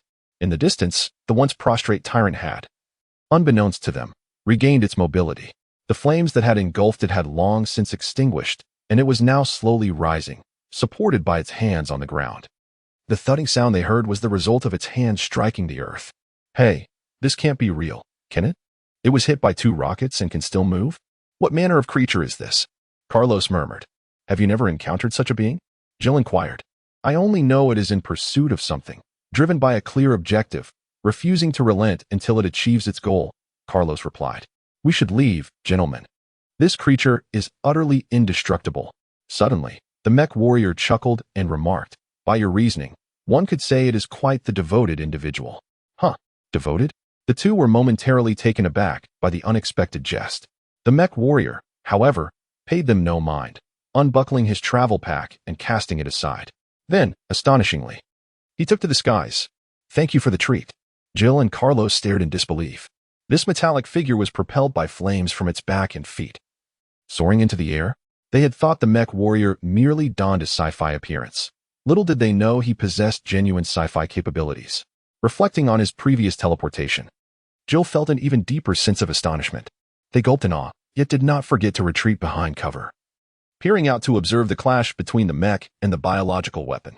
Goodness, I feel as though I have stepped into a movie, Jill exclaimed, her eyes wide with amazement. The mech warrior hovered aloft, extending his hands toward the tyrant. As the sound of energy gathering resonated with a technological flare, he unleashed energy lasers from his palms. Two beams of laser, like thunderbolts, struck the tyrant. In an instant, they pierced through its chest with ease. The tyrant's slow advance came to an abrupt halt, and flames ignited anew upon its colossal form, which then collapsed with a thunderous crash. Could this truly be the end? It surely cannot rise again, Jill expressed her astonishment. Yet, no sooner had she spoken, the tyrant, with two gaping holes in its chest, began to disintegrate. Its once formidable, bulletproof exterior remained intact under the onslaught of rockets, but within mere breaths, that exterior shattered completely. As its body tore apart, it began to swell, resembling a soap bubble capable of self-replication. In mere seconds, the 2-meter-6 tall tyrant had tripled in size. It morphed into a creature resembling a canid. With limbs transformed into vicious claws, its back adorned with spiny protrusions akin to fish fins. It crawled on the ground, heaving heavy breaths, the sound echoing like an old steam locomotive burning coal. This form is truly grotesque, the mech warrior remarked, noting that the internal viruses and parasites had spiraled out of control, leading it to the brink of destruction. The tracking tyrant maintained its rationality solely due to a peculiar parasite within. Its current appearance was the result of this parasite's chaos, causing its limbs to regenerate uncontrollably. Though its power had significantly increased, its reason had vanished. Do not transform any further. It would be unbecoming for me to remain idle while you do so, the mech warrior declared, lowering his hands. Yet, in the next moment, multiple small missile heads emerged from various points on his shoulders, arms, and waist. Launch. A barrage of missiles ignited, tracing arcs toward the second form of the tyrant. Sensing impending danger, the tyrant propelled itself from the ground with strong legs. Leaping onto a wall like a mantis and securing its position, it attempted to evade the threat with its heightened agility. However, the missiles fired from the mech warrior bore homing capabilities. One by one, they curved through the air, relentlessly pursuing the tyrant. For the first time, Jill witnessed the tyrant in a state of panic, desperately trying to escape, yet failing to do so. Boom! The first missile struck the tyrant, followed by the rest of the small missiles. Explosions echoed one after another. Although the force was not as grand as that of the rockets, each missile seemed to strike vital points, causing significant damage and eliciting anguished roars from the tyrant. When the lion floated in the air, gazing down at the desolate remains of the tyrant, now nothing but bones, he surmised that this time, the adversary was indeed vanquished for good. Life's tenacity was indeed remarkable. Ah, the T-virus, a different avenue of life's evolution, perhaps? He redirected his thoughts to the world as consciousness calling for his aid. In the realm of Resident Evil, the pursuit of extraordinary power diverged sharply from his own path. The Kryptonians drew their might from within, their strength stemming from their very cells and blood. Not to mention the yellow sunlight. Conversely, the world of Biohazard amplified its power through bioorganic means. According to the game's narrative, the enhancements could primarily be categorized into three groups: viruses, parasites, and fungi, each with its own distinct origins. Among these, viral technology thrived most vigorously. Its origins are indeed fascinating. In ancient times, a flower known as the sun ladder blossomed in Africa, giving rise to a splendid civilization, which, however, eventually faded into the annals of history. Fast forward to the 1960s, when the founders of Umbrella, Spencer, Marcus, and Edward, rediscovered this plant in Africa. From the sun ladder flower, they extracted a strain known as the progenitor virus. Years later, Marcus successfully combined the progenitor virus with leeches, leading to the creation of the T-virus. During this period, Edward's son, Alexander, established a base in Antarctica, utilizing his ancestral genes to cultivate two offspring while developing the T. veronica virus. Meanwhile, Marcus's student and Spencer's informant, William Birkin, was innovating the T-virus variant known as G-virus in a lab beneath Raccoon City. These three viruses constituted the primary strains in the early stages of the biohazard universe. Other strains, such as the T-fear virus and T-abyss virus, remain underdeveloped, while the C-virus has yet to be created. Beyond viruses, the remaining categories include parasites and fungi, which have fewer evolutionary branches. The parasitic realm is predominantly represented by a parasite known as plaga, which emerged centuries ago in the subterranean regions of Spain's Wolf Tooth Valley, an ancient parasite. Unlike viruses, it not only enhances its host, but also allows them to retain a degree of rationality. Consequently, many factions have employed the plaga parasite to control bioweapons. As for fungi, they originated from an underground village in Eastern Europe, presenting a pitch-black mold. This mold first appeared hundreds of years ago and possesses the ability to store the genes, consciousness, and memories of various organisms. When numerous molds converge, they give rise to a massive fungal entity referred to as the mold master. This colossal mold can connect all the memories and consciousness stored within its mycelium, functioning like a network relay. The smaller molds it produces are dubbed E-molds or gifts. Humans infected by E-molds not only experience significant enhancements in physical capabilities, but also retain a considerable degree of rationality. However, their consciousness becomes intertwined with that of the mold master, subject to the influence and control of higher-level infected beings. The protagonists of the 7th and 8th installments, Ethan and his daughter Rose, epitomize a perfect fusion with E-mold. Nevertheless, Rose's birth is still over 2 decades away, placing it far beyond the current timeline. Leon organized in his mind the general situation of the world within the Resident Evil universe. He began to discern a glimmer of hope in the world's plea for assistance. Gifts, salvation, apocalyptic scenarios, evolution, and biology danced through his thoughts. The gifts undoubtedly referred to the intangible enhancements he had acquired. Salvation and apocalypse were likely to be taken at face value. The Resident Evil world had faced several existential crises, all of which had been successfully navigated in the original narrative. The most significant crisis occurred during the 6th installment of the game, characterized by the Chaos, a creature carrying the C virus capable of global infection. Though the creature known as Chaos possessed relatively mediocre strength, the virus it harbored could swiftly infect entire oceans and subsequently the world. Of course, this concern was irrelevant to Leon, for resolving these crises seemed straightforward. He merely needed to eliminate the troublemakers beforehand. Yet, Leon was somewhat perplexed. If the so-called apocalypse referred to various biological crises, then it should not be the world's consciousness seeking his aid. After all, even if humanity and all living beings perished, the Earth would continue its stable orbit around the Sun. However, it seemed premature to reach a definitive conclusion. What if the Resident Evil world, akin to certain Marvel universes, operated under rules similar to the Spiderweb event, where the death or survival of key individuals triggered a chain reaction leading to destruction? In that case, he could comprehend the motivation behind the world's consciousness seeking help. According to this theory, if humanity were to face extinction, the world itself would inevitably meet its demise. Nevertheless, Leon felt that the true reason was unlikely to be so bizarre. He temporarily set aside his doubts and continued his analysis of the remaining terms. Evolution and biology were straightforward concepts. They likely pertained to his assistance in advancing global biological evolution, which aligned perfectly with the themes of Resident Evil. In his previous gaming experience, he had often marveled at the bizarre creations that emerged within the franchise, where viruses and fungi thrived, leaving no room for survival. Yet now, as the game transformed into reality, the world might possess an instinctive consciousness. Everything acquired a new interpretation to foster biological evolution. The world proactively nurtured these perilous yet highly potential species. Various viruses, fungi, and parasites could merge and mutate, aligning seamlessly with the objective of evolution. Perhaps evolution and biology were the primary areas where the world sought his assistance. As for the final term, more, Leon found it rather elusive. He closed his eyes, attempting to grasp the emotions shared by the world's consciousness. Gradually, he discerned that the information regarding more was imbued with a mixture of encouragement, anticipation, and impatience. After some contemplation, he surmised that this might indicate the world consciousness was hinting that upon fulfilling its request, he would receive greater rewards. Well, it seemed even the world's consciousness was adept at painting grand visions these days. Leon tapped his metallic faceplate thoughtfully. Nevertheless, since there were subsequent rewards, he resolved to take this matter more seriously, although he was still uncertain about the nature of the gift he had previously received. His superintellect had a faint intuition that it would prove significantly beneficial. As a first step in his mission to save the world, he decided to address the crisis in Raccoon City as a practice exercise. He halted the propulsion system of his battle armor and descended to the ground.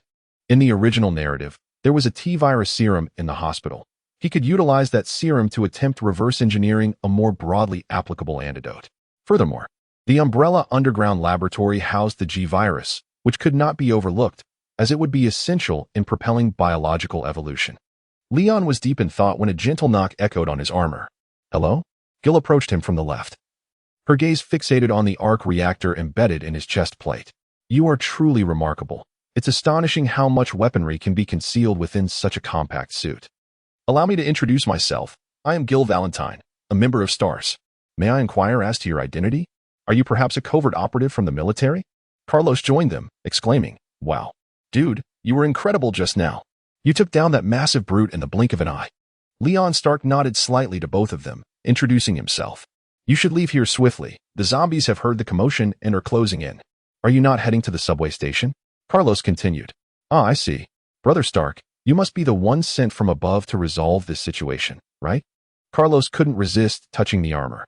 "I had no idea that the technology in this country had advanced so significantly. Those in power certainly keep their secrets well hidden."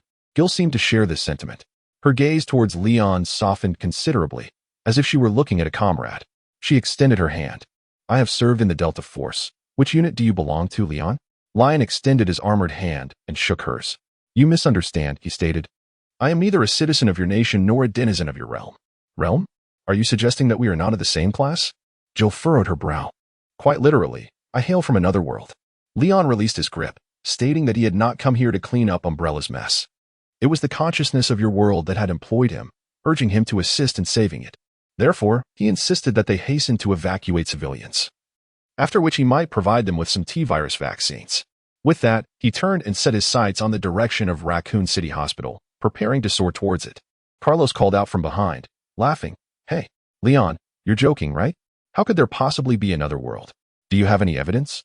Although this noodle-headed young man had a playful demeanor, he had long outgrown the age of believing in tales of otherworldly saviors. He suspected that this armored warrior might have developed PTSD from the battles he had fought, resulting in a fractured mental state. Was being employed by the world's consciousness synonymous with being a savior? Jill's expression also became peculiar. She recalled the earlier teleportation and felt a flicker of uncertainty, though she quickly dismissed it. The notion of a savior from another world was preposterous. After pondering for a moment, she concluded that Leon was likely jesting for the sake of secrecy. At that moment, Leon ascended into the air.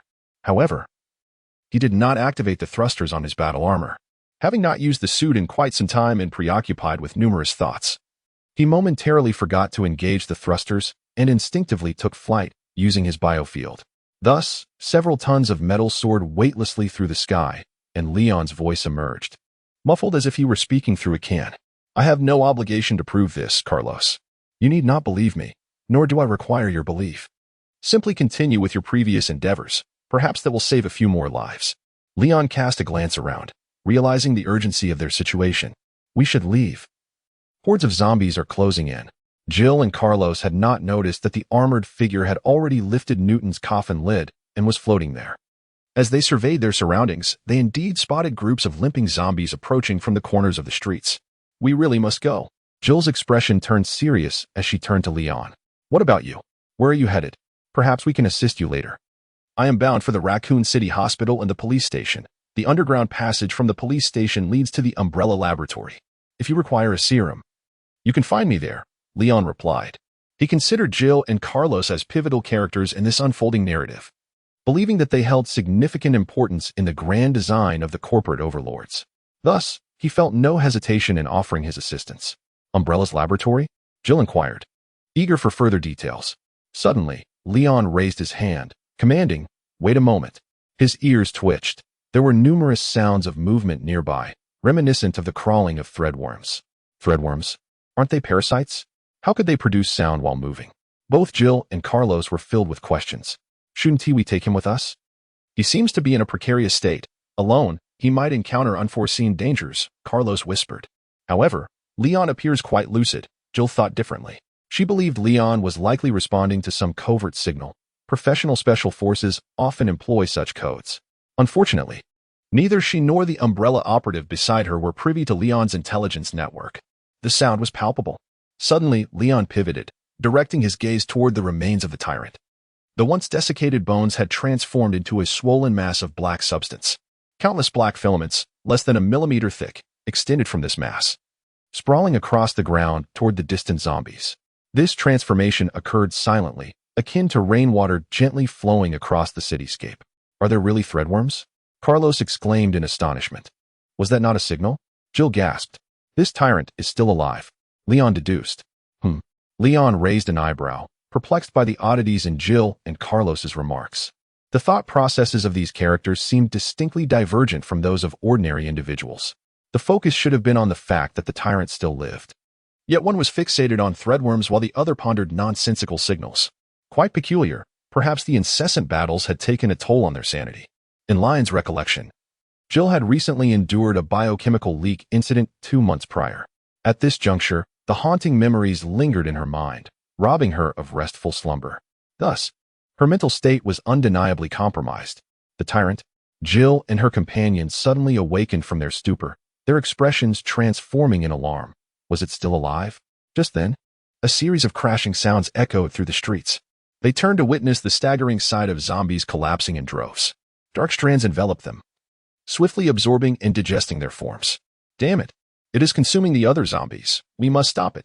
Jill hastily drew her firearm and fired. Yet the pistol's impact was negligible in this dire moment. Carlos followed suit, unleashing his own shots, but to no avail. Leon observed the scene from above, refraining from joining the assault of the two. A sense of curiosity pervaded his thoughts. Did the tracker-type tyrant in the game possess such formidable vitality? Well, he couldn't quite ascertain. After all, during his gaming escapades, he had always relied on cheats like Wind Spirit and Moon Shadow. Even the most powerful bosses fell with a single shot. Let me see how many transformations you can undergo, akin to Frisia. Leon crossed his arms in the air.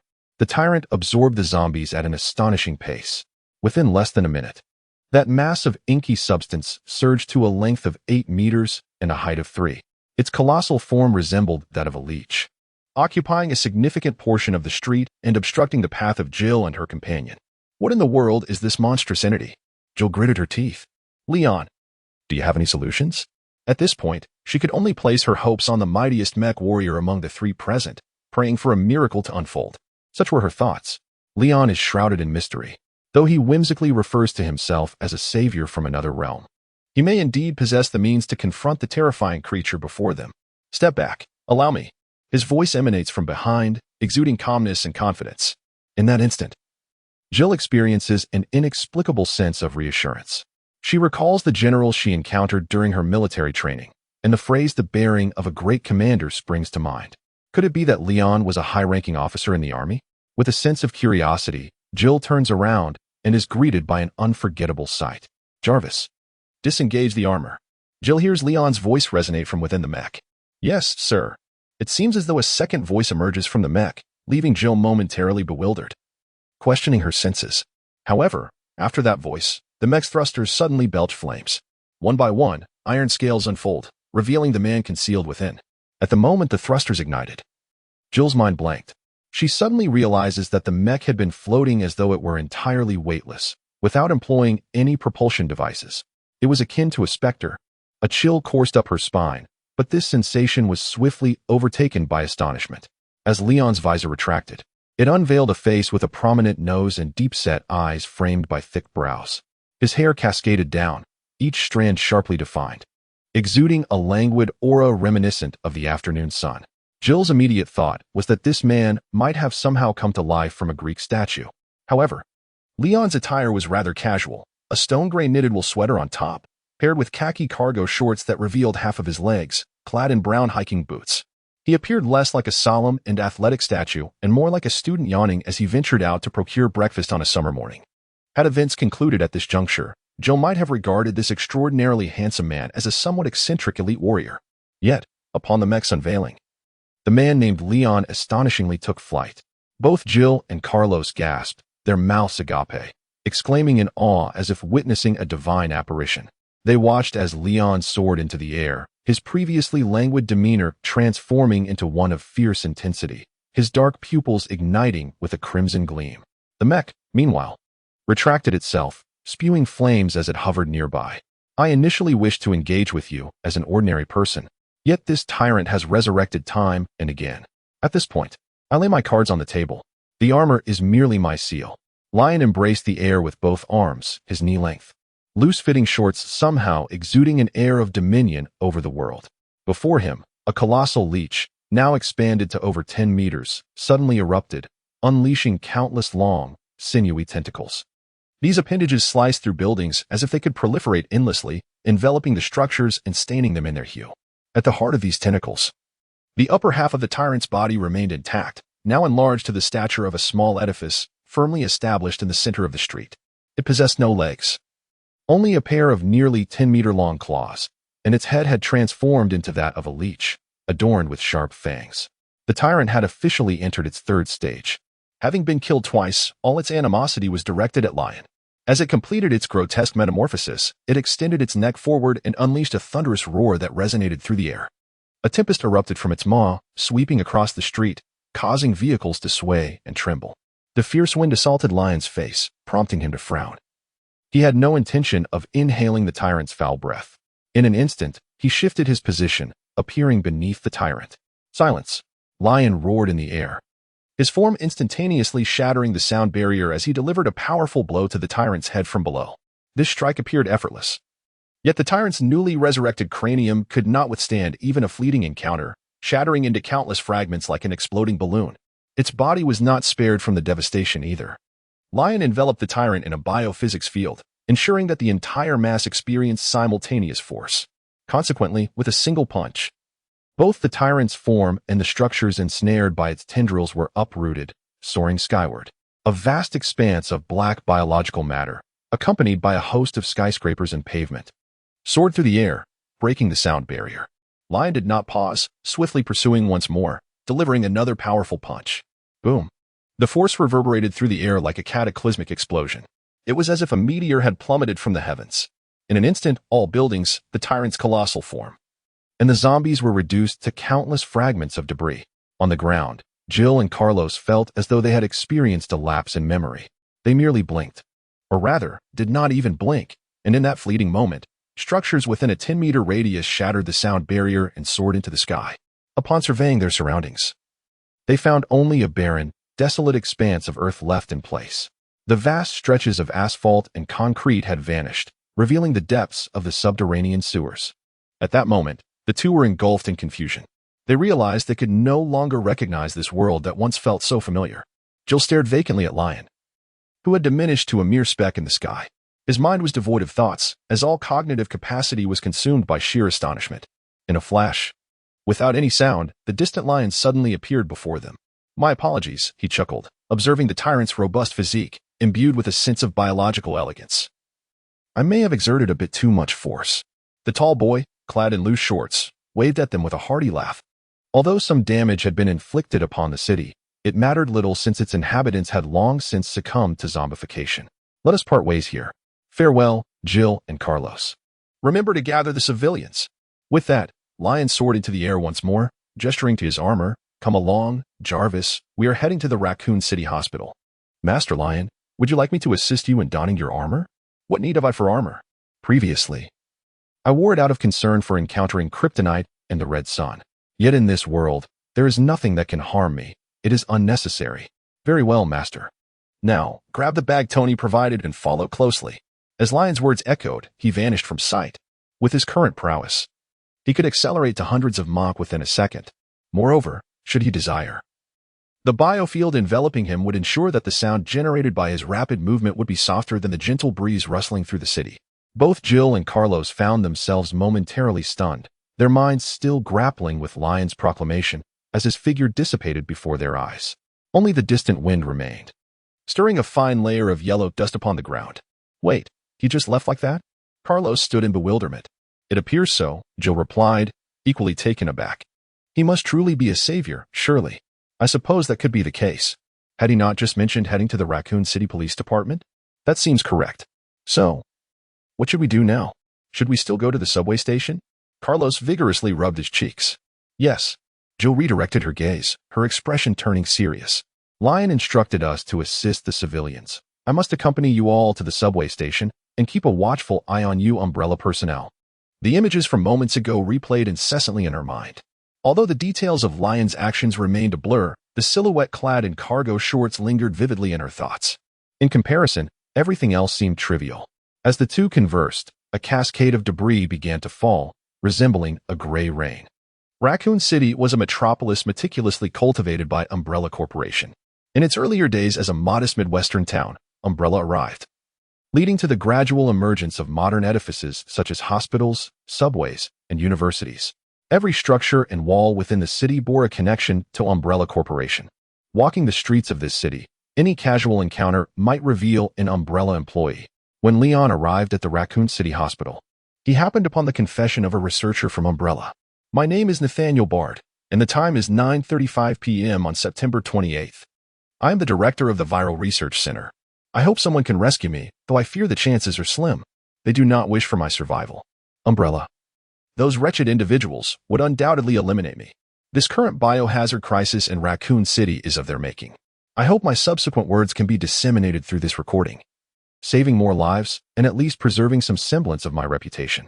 Umbrella, my employer, commanded my team and me to engage in research on a biochemical weapon known as the T-virus. I am. Oh my God, what was that sound? I shall record again later. I must investigate the source of that noise. It was then revealed that director Nathaniel Bard was recording a video, a testament he had prepared as his final farewell. Lion listened to the cacophony of sounds surrounding him, drifting beyond the confines of the hospital. He employed his enhanced vision to survey the entire edifice. The hospital had now fallen into the hands of infected creatures. The sole remaining human was the director of the Virus Research Center, who had just engaged in a confession. However, this individual was not far from death himself. In Leon's recollection, in just a few hours, this director will be assassinated by agents dispatched by Umbrella, who will seize the T-virus sample. However, fortune is currently on his side, as he has crossed paths with Leon. API call failed with status code 429. Error. Code 429. Message. Resource has been exhausted, e.g. check quota. Status. Resource exhausted. Leon strode purposefully towards the location of the research director. The infected outside were best left to Jarvis. Director Bard, a middle-aged man clad in a white lab coat, with a balding crown and a stern countenance, was ensconced in his laboratory, separated from the hospital hall by a heavy iron door. At that moment, a reptilian creature was relentlessly battering against the door, its gaping maw wide open, roaring with thunderous ferocity. It was evident that it had been lured by the sounds of Director Bard's voice. Meanwhile, on the other side of the door, the flustered Bard, acutely aware of his folly, was sweating profusely, covering his mouth and trembling uncontrollably. He likely hoped to maintain silence for a while longer, waiting for the lizard-like creature to redirect its attention. Interestingly, Leon was familiar with the creature. It was the Hunter, a biological weapon developed by Umbrella Corporation, dropped into Raccoon City for experimental purposes. In the game, it was considered a minor boss. Thus, Leon decided to grant it some respect. He unleashed a powerful punch, and with a tremendous burst of force, Hunter was propelled, along with the iron door, into the wall of the room, embedding itself within as if it were a mere pancake. Director Bard was startled by the explosive commotion, collapsing onto the floor, his expression one of sheer terror. The sight of the iron door smashed against the wall reminded him of a biological weapon known as the Tyrant, developed by Umbrella. It dawned upon him that Umbrella had indeed deployed the Tyrant to eliminate him, leaving him with little hope of survival. With trembling lips, Bard, resigned to his grim fate, shakily climbed onto a chair. His fingers quivered as he maneuvered the mouse, attempting to resume video recording, hoping to capture his unfinished confession in the fleeting moments he had left. However, before he could utter a single word, Leon entered the room. Director Bard? Leon inquired. Who are you? Bard responded, utterly bewildered, questioning why it was not the Tyrant that stood before him. I am here for the T-virus sample and vaccine. It would be even more beneficial if you could provide me with the relevant research data. API call failed with status code 429. Error. Code 429. Message. Resource has been exhausted, e.g. check quota. Status. Resource exhausted. API call failed with status code 429. Error. Code 429. Message. Resource has been exhausted, e.g. check quota. Status. Resource exhausted. Lion attributed the entire situation to the world consciousness, candidly asserting that it was to enhance the efficiency of communication and foster trust. After all, in this realm, as long as he refrained from self-sabotage, calamity was unlikely to befall him. Rather than laboriously fabricating a grandiose persona, he found it more prudent to disclose the most astonishing truths outright. To some extent, as long as he exhibited his prowess, the most incredulous realities would swiftly transform into the most readily accepted facts. Upon concluding his declaration, Lion paid no heed to the expression of Director Bud. He inhaled deeply and exhaled forcefully, unleashing a breath that shot forth like an arrow, creating a perfectly round hole in the opposing wall. Amidst the swirling dust, Director Bud's eyes nearly bulged from their sockets. When he turned his gaze back to Lion, His typically rational eyes, which revered science, now shimmered with a hint of fervor. "Incredible!" he exclaimed. "The force required to obliterate a wall is beyond human capability. Are you truly from another world? Pray tell, what is that world like? In the world consciousness, does our realm possess consciousness?" "I knew it. I knew it." Director Bud began murmuring, then boldly inquired further, ultimately erupting into a hearty laugh. API call failed with status code 429. Error. Code 429. Message. Resource has been exhausted, e.g. check quota. Status. Resource exhausted. Lion placed a firm hand upon Director Bard's shoulder. "We shall discuss these matters later. For now, might you lead me to your research materials and findings?" Director Bard appeared taken aback, rubbing his somewhat receding hairline. "Ah, yes, of course. Please follow me. I have printed all the research documents in hard copy, as the electronic versions have been destroyed." He continued, "I had intended to incinerate these materials before my demise. But fortunately, your arrival was timely." Director Bard retrieved a substantial stack of documents from the safe and presented them to Lion with both hands. "This comprises the majority of the critical experimental data, along with the research process and conclusions. Are you planning to utilize this information to reignite the research?" API call failed with status code 429. Error. Code 429. Message. Resource has been exhausted, e.g. check quota. Status. Resource exhausted. Lion lifted a corner of the substantial document with a gentle grip, allowing his fingers to relax slightly, causing the pages to cascade down like a deck of cards being shuffled. In a mere 2 or 3 seconds, the hefty stack of papers had been thoroughly shuffled. Lion closed his eyes, and after a few seconds, he pushed the document into Bard's arms. "It's done. You may incinerate it now." "Really?" Bard stared in astonishment, his gaze darting between the document cradled in his arms and Lion's serene, closed eyes. "I mean, I have already perused it and committed it to memory," Lion clarified, still with his eyes shut. But you were flipping through the pages in reverse." Bard was too bewildered to question the plausibility of having absorbed and memorized a 30-centimeter thick tome in such a brief span. The mere act of turning the pages backward was astonishing enough. Simply recall all the text and then reverse the page numbers in your mind. It's quite straightforward. Lion maintained his tranquil demeanor, eyes still closed. Bard, the director, found his mouth opening and closing in disbelief, uncertain whether to trust or doubt him. In that moment, he was indeed grappling with a profound sense of existential uncertainty. Ultimately, he glanced at the unfazed Lion and, with a reluctant resolve, took the document to retrieve some gasoline. Preparing to burn it thoroughly, he reassured himself internally. After all, the other party was a savior summoned from the world's depths. A few peculiarities were to be expected. Lion stood motionless with his eyes closed, not intentionally adopting an air of aloofness. Instead, as he meticulously recorded all the experimental data from the documents and began to comprehend them, he encountered an anomaly. He realized that while delving into the intricacies of biochemical technology, his thoughts became exceptionally sharp and agile. The speed of his superlative brain in processing information remained unchanged, however. His innate talent for research in the biochemical field had significantly surged.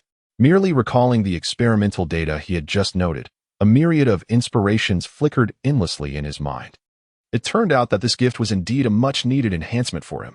Leon comprehended that the gift bestowed upon him by the collective consciousness of the world was the enhancement of his innate talent in the field of biochemistry.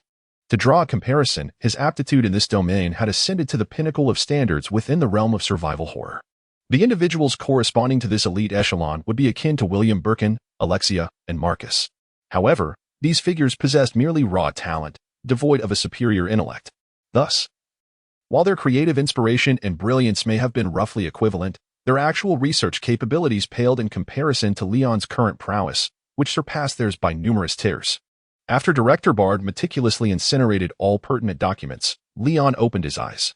"Is there anything else you require?" Director Bard immediately leaned in closer to Leon. "Take all the T-virus vials and vaccine samples in your possession. It is time for us to depart." Leon called out to the room, "Jarvis." Jarvis had been diligently operating the armor to eliminate the infected. It had fought its way from the first floor to the top. The zombies in this hospital were nearly eradicated. "Is Jarvis your companion?" Director Bud cautiously inquired. "Consider him a companion. You will understand once you meet him." API call failed with status code 429. Error. Code 429. Message. Resource has been exhausted, e.g. check quota. Status. Resource exhausted. API call failed with status code 429. Error. Code. For 29. Message. Resource has been exhausted, e.g. check quota. Status. Resource exhausted. After explaining, Leon casually placed the vial of the virus and the vaccine just retrieved by Bard into a box, handing it over to Jarvis. He then grasped the collar of Director Bard. Let us proceed to the Raccoon City Police Department. Amidst the piercing screams of the middle-aged Director Bard, Leon and Jarvis ascended into the sky one after the other. Moments later, Leon found himself hovering above the police station, while Jarvis was still en route, 10 kilometers away. The startled expression on Bard's face lingered, his cries echoing with unabated fervor. Cease your wailing. We have arrived. Leon could not help but jostle Bard's collar. With Bard's feet dangling in the air, the movement elicited an even louder scream from him. Even the zombies besieging the police station were drawn to the commotion, their heads twisting curiously as they sought the source of the shrill cries. Lion chose to disregard Director Bard entirely. He activated his X-ray vision and began surveying the police station. Within the confines of the modestly sized precinct, his gaze fell upon a multitude of corpses and zombies. The officers of Raccoon City Police Department, with the exception of the chief, were remarkably diligent. The outbreak of the viral crisis in this city occurred on September 25th, nearly 3 days prior. It was the rapid response of the police station that established shelters, rescued civilians, and set explosives throughout the streets, effectively eliminating the majority of the zombies and offering a glimmer of hope to the remaining residents. However, this came at a cost, leaving the precinct with a mere handful of surviving officers. This was, of course, compounded by the officers' lack of understanding of the T-virus.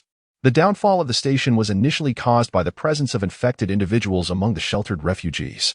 The outbreak within the crowd, combined with the relentless assault of zombies outside, soon led to significant casualties. Under Lion's scrutiny, only 5 individuals remained alive within the Raccoon City Police Department. Among them was the despicable Chief Brian Irons, who had been holed up in his office.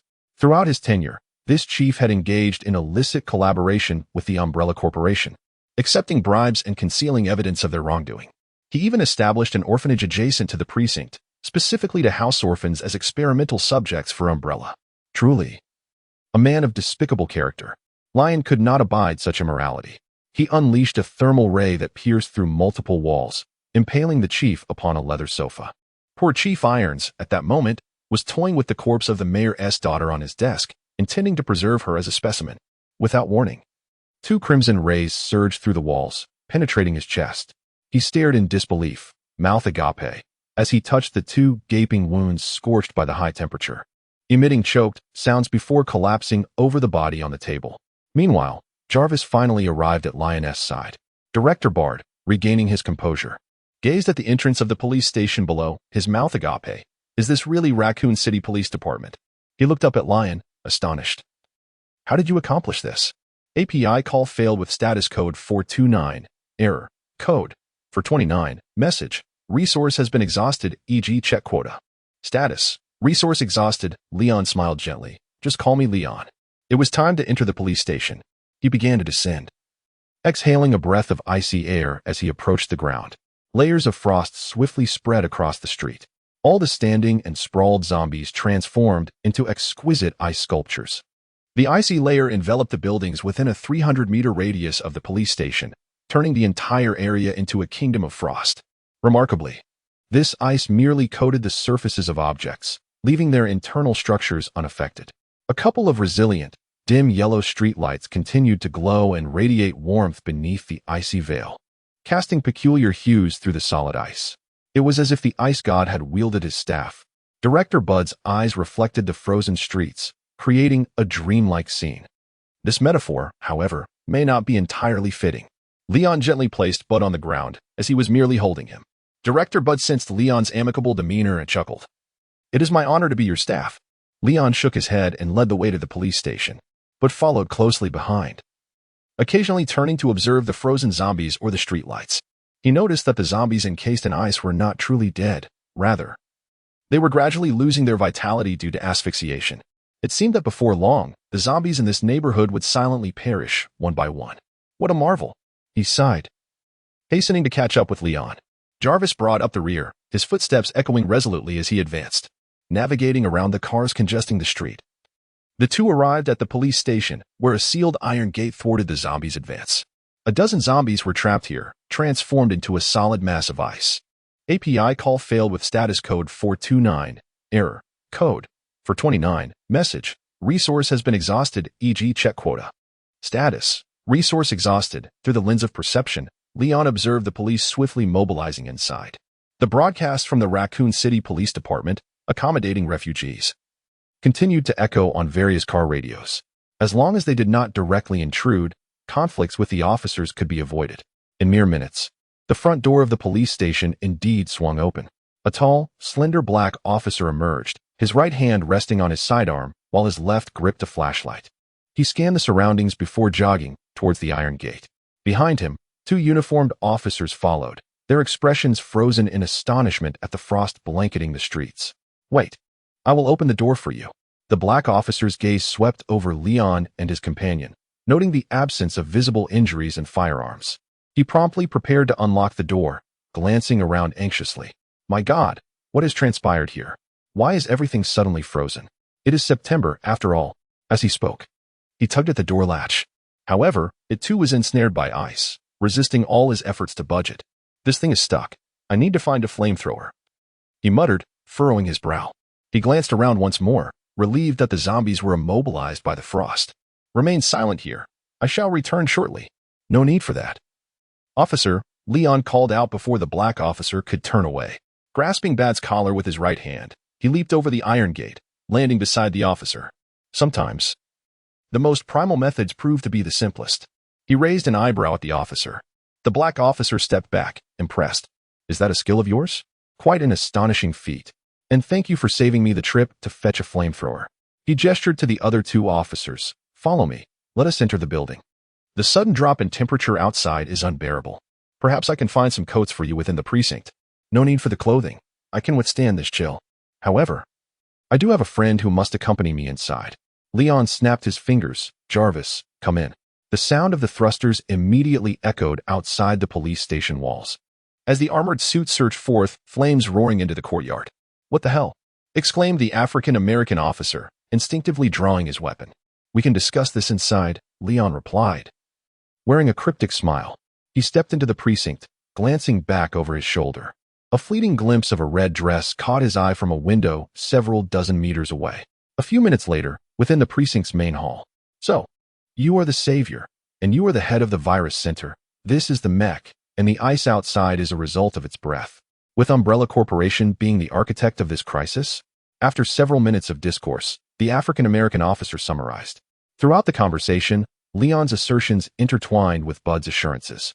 Initially, the three officers remained skeptical until Leon demonstrated his freezing breath, encasing a table in ice, prompting a shift in their demeanor. They had now established a tentative trust. Very well, we shall believe you for the moment, one of the officers said, glancing at the others. The African-American officer introduced himself. I am Marvin Branagh. He pointed to the other middle-aged white officer, and the portly one. This is Elliot Edward, and this fellow here is simply known as Fatty. Are you three the only ones here?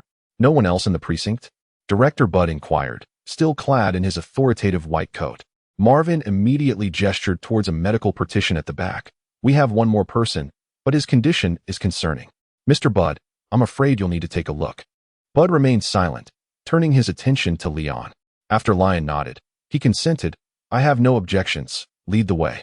The three police officers exchanged glances once more, clearly recognizing that Lion held the dominant position within this assembly. This realization further solidified their belief in the duo's prior statements. The group found themselves at the entrance of the police station, with the reception desk situated deeper within. The area around the front desk was adorned with brown marble tiles and supported by a series of ancient stone columns. Lion's frigid breath had not permeated the interior, allowing the space to retain its original appearance. The entire hall exuded a vintage charm, with wall sconces embedded in the stone columns glimmering with gilded accents, casting a light reminiscent of sunlight. Behind the reception desk stood a statue of the Statue of Liberty. Lion recalled that this police station was originally a museum, which had been transformed into its current form by the chief. The purpose of this alteration was to conceal the entrance to the underground Umbrella Laboratory. This entrance lies beneath the Statue of Liberty and requires 3 stone tablets to activate the mechanism. The group circumvented the front desk, Between the Statue of Liberty and the reception area, there existed a makeshift emergency room constructed with medical partitions. Upon a stretcher lay a pallid man, his robust physique marred by an unsettling chill. His short hair was neatly styled, yet his dangerously low body temperature betrayed a grave condition. It was evident to Bard that the man was infected. As he examined the body, he noted a wound on the arm. The infection appeared to be no more than 3 hours old, leaving a glimmer of hope for salvation. However, Bard was perplexed as to why an infected individual was being kept in the police station. Such a decision was perilous. Over the past few days, Bard had witnessed too many instances where the reluctance to abandon a comrade had led to the demise of many others. Upon hearing that their teammate could still be saved, the expressions of the 3 officers shifted from hope to solemnity. The man was a member of the STARS team, named Brad Vickers, and his significance to them was undeniable. They had discovered him collapsed in an alley and brought him back. Officer Marvin remarked that since only a few remained, the risk of him transforming was inconsequential. Thus, they clung to a flicker of hope, grateful that help had finally arrived. "What did you mean by there is still a chance?" the 3 officers inquired with eager anticipation, their gazes fixed on Bard and Leon. "We have brought the T-virus vaccine in serum, which can effectively combat the infection." API call failed with status code 429. Error. Code. For 29. Message. Resource has been exhausted, e.g. check quota. Status. Resource exhausted. Within, there were 3 vials of eerie blue viral solution, 5 samples of rose red vaccine, and 4 vials of antiviral serum. A vaccine? For the cannibal disease? Marvin trembled at the thought. Had they obtained the vaccine sooner? How could they have lost so many comrades? Umbrella, having developed the virus, would surely also devise a corresponding vaccine. Bard retrieved a vial of serum from the box and administered it to Brad's arm. As the serum coursed through, Brad's pallor began to improve noticeably. The 3 officers felt a sense of reassurance, their trust in Leon's earlier words deepening. "Gentlemen, since you were prepared to save the city, your visit to the precinct must have a purpose," inquired the middle-aged officer, Elliot. "Might we assist you in any way?" API call failed with status code 429. Error. Code. For 29. Message. Resource has been exhausted, e.g. check quota. Status. Resource exhausted. Lion patted the shoulder of the middle-aged officer, saying, "You have performed admirably. Now, please step aside. I shall clear the path." The group, bewildered, retreated slightly. Lion crouched before the Statue of Liberty and, with a sudden burst of speed, struck down with such force that he shattered the thick stone slab beneath the sculpture. The reinforced stone was as pliable as jelly in his presence, devoid of any resistance. His countenance remained serene, his breathing measured, and even the muscles in his arms were relaxed. With a mere flick of his wrist, he effortlessly dislodged the entire statue along with its base, as if he were merely lifting a piece of tofu. The sight left the onlookers in shock. The brutality of the act was overwhelming. Yet, no one had the energy to dwell on it, for beneath the fallen statue lay a set of stone steps. Descending the staircase revealed an open secret chamber, exquisitely adorned. Even from glimpsing just a corner, an air of opulence enveloped them. Good heavens, this secret chamber has been right under our noses all these years, and we never noticed. Elliot exclaimed, clutching his head. Marvin's expression soured even further. "It's the chief. He has colluded with that damned umbrella." The stout officer seethed in silence, and they turned to Lion, asking, "Mr. Lion, what should we do now?" API call failed with status code 429. Error. Code. For 129. Message. Resource has been exhausted, e.g. check quota. Status. Resource exhausted. Leon cast another glance at the armored suit. "Jarvis, proceed to eliminate the zombies within the police station." "Understood, Master," Jarvis responded, taking flight and rushing into the various offices of the precinct, systematically clearing out all the undead. 20 minutes later, the supermarket returned to the hall, bearing traces of zombie blood. A gash adorned its chest, likely inflicted by a creature known as a licker during a surprise attack. "Mission accomplished, Master," Jarvis reported. Meanwhile, Marvin's squad returned with 3 survivors, a father-daughter duo and an Asian woman. The father was stoutly built, exuding a rugged demeanor, while he held his daughter close, shielding her from view. The Asian woman wore a striking red gown, her long legs encased in black stockings and elevated by high heels. She possessed a captivating beauty, yet her demeanor was notably aloof, radiating an essence that could only be described as charm. "Mr. Leon, these are the only survivors we could find," Marvin expressed with a hint of disappointment. "There are no others. Fear not. Once the new vaccine is developed, more lives will be saved," Leon reassured him, patting Marvin's shoulder. The middle-aged officer, Elliot, then introduced, "This is Robert Kindo, the owner of the Kindo gun shop behind the precinct, along with his daughter. This lady here is an FBI investigator." The Asian woman produced her identification. "I am Ada Wong, here to investigate Umbrella Corporation." She scrutinized Leon. "I've heard you are the savior. Can you provide me with some evidence?" "Apologies, but I have no obligation to prove anything," Leon chuckled softly. During his freezing of the precinct's surrounding streets, Ada had been observing from a nearby building. To inquire about such matters now seemed a clear indication of her intent to gather more information about him. "Regardless of what you are, be it savior or deity, it matters not." The father, Kindo, suddenly erupted. "They say you possess the antiviral serum, right? Give me the serum. I will do anything you ask as long as I receive the serum." The crowd stared at him in astonishment. Director Bud, after a brief examination, gasped. "The girl in his arms isn't infected," Lion added. "However, it is still early. She has just been infected, and there is still hope for salvation." Without his command, Jarvis autonomously operated the armor to extract the serum and, before anyone could react, administered an injection to the little girl. The girl, who had barely been conscious, collapsed into her father's embrace after the injection. Emma, how are you?" cursed the old father, Duncan, in a state of utter desperation. "Damn it, you hunk of metal. How dare you, Emma? Your eyes are starting to return to normal." Fortunately, the vaccine took effect remarkably quickly, as the girl's once pale eyes swiftly regained their original hue. However, her consciousness remained clouded. She would likely need some time to rest. "Splendid. A delightful resolution. I do enjoy such heartwarming moments when watching films." After casting a few more glances to confirm that the young girl was on the mend, Leon turned and made his way towards the underground passage. "A new mission awaited. Officer Marvin, one of you should remain here to protect the survivors and secure the police station. The other two will accompany us down to the research facility to manufacture a new vaccine." His words hung in the air as he swiftly disappeared into the corridor.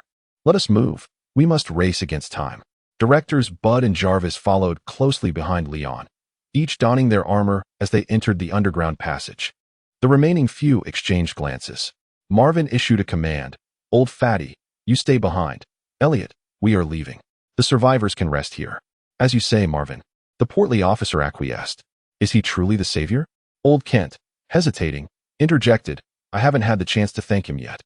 "You'll have time to express your gratitude upon his return, alongside your recovering daughter," Marvin said, assisting him in placing his daughter on a stretcher. "But are you sure it's safe for you all to invade Umbrella's laboratories?" Duncan expressed his concerns. Officer Elliot replied, "Mr. Leon is incredibly strong. He will not encounter any issues. Though we are uncertain if he is indeed a savior, it seems too extraordinary. Yet, we have faith in him." The portly officer interjected. At that moment, Marvin emerged from behind the medical partition. "Let us go, Elliot. We need to catch up." Two officers, one clad in black and the other in white, drew their sidearms and followed into the underground passage. Ada Wong observed silently, and as the two officers vanished, she suddenly spoke. "It appears you all bonded quite well." "Indeed. I was genuinely startled upon encountering that incredible mech and the freezing breath," the portly officer chuckled, settling onto the couch. "Yet you seem unfazed by being left behind?" Ada remarked, glancing towards the passage. "The station also requires personnel to stand guard." The portly officer frowned. "It seems you have a differing opinion, madam." Ada elegantly approached the passage. "I have no objections. I simply must bid you all farewell for the time being." With a wave, she gracefully ducked into the corridor, swiftly disappearing from sight. "Hey, you can't go in there. Damn it." Old Kent's eyes widened in anger. Meanwhile, the portly officer remained unperturbed. "Hey, old fatty. Aren't you worried?" Duncan halted mid-run, belatedly realizing. The portly officer shrugged. "Regardless of whether she seeks to cause trouble or investigate, it cannot possibly affect Mr. Leon. Let her be. It's absurd to think an ordinary federal agent could impact someone capable of effortlessly unearthing the Statue of Liberty."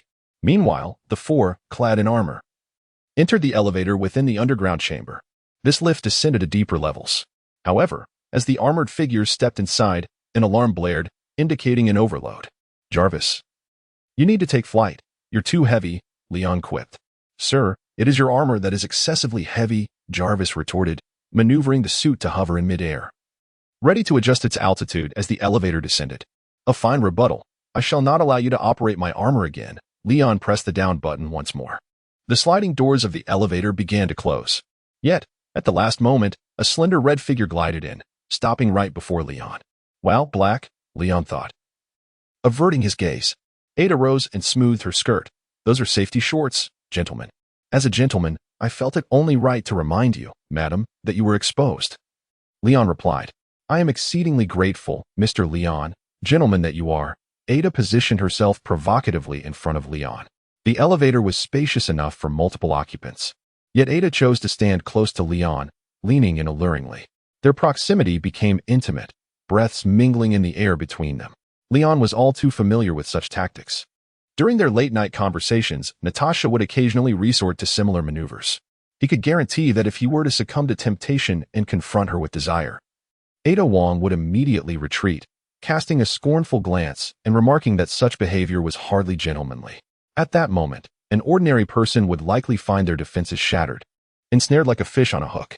To articulate it more poetically, it would be akin to a young deer unexpectedly wandering into the sanctuary of one's heart. The art of feigned retreat is a fundamental skill possessed by these female operatives. Yet, in the face of Ada Wong's current allure, Leon remained as tranquil as still waters.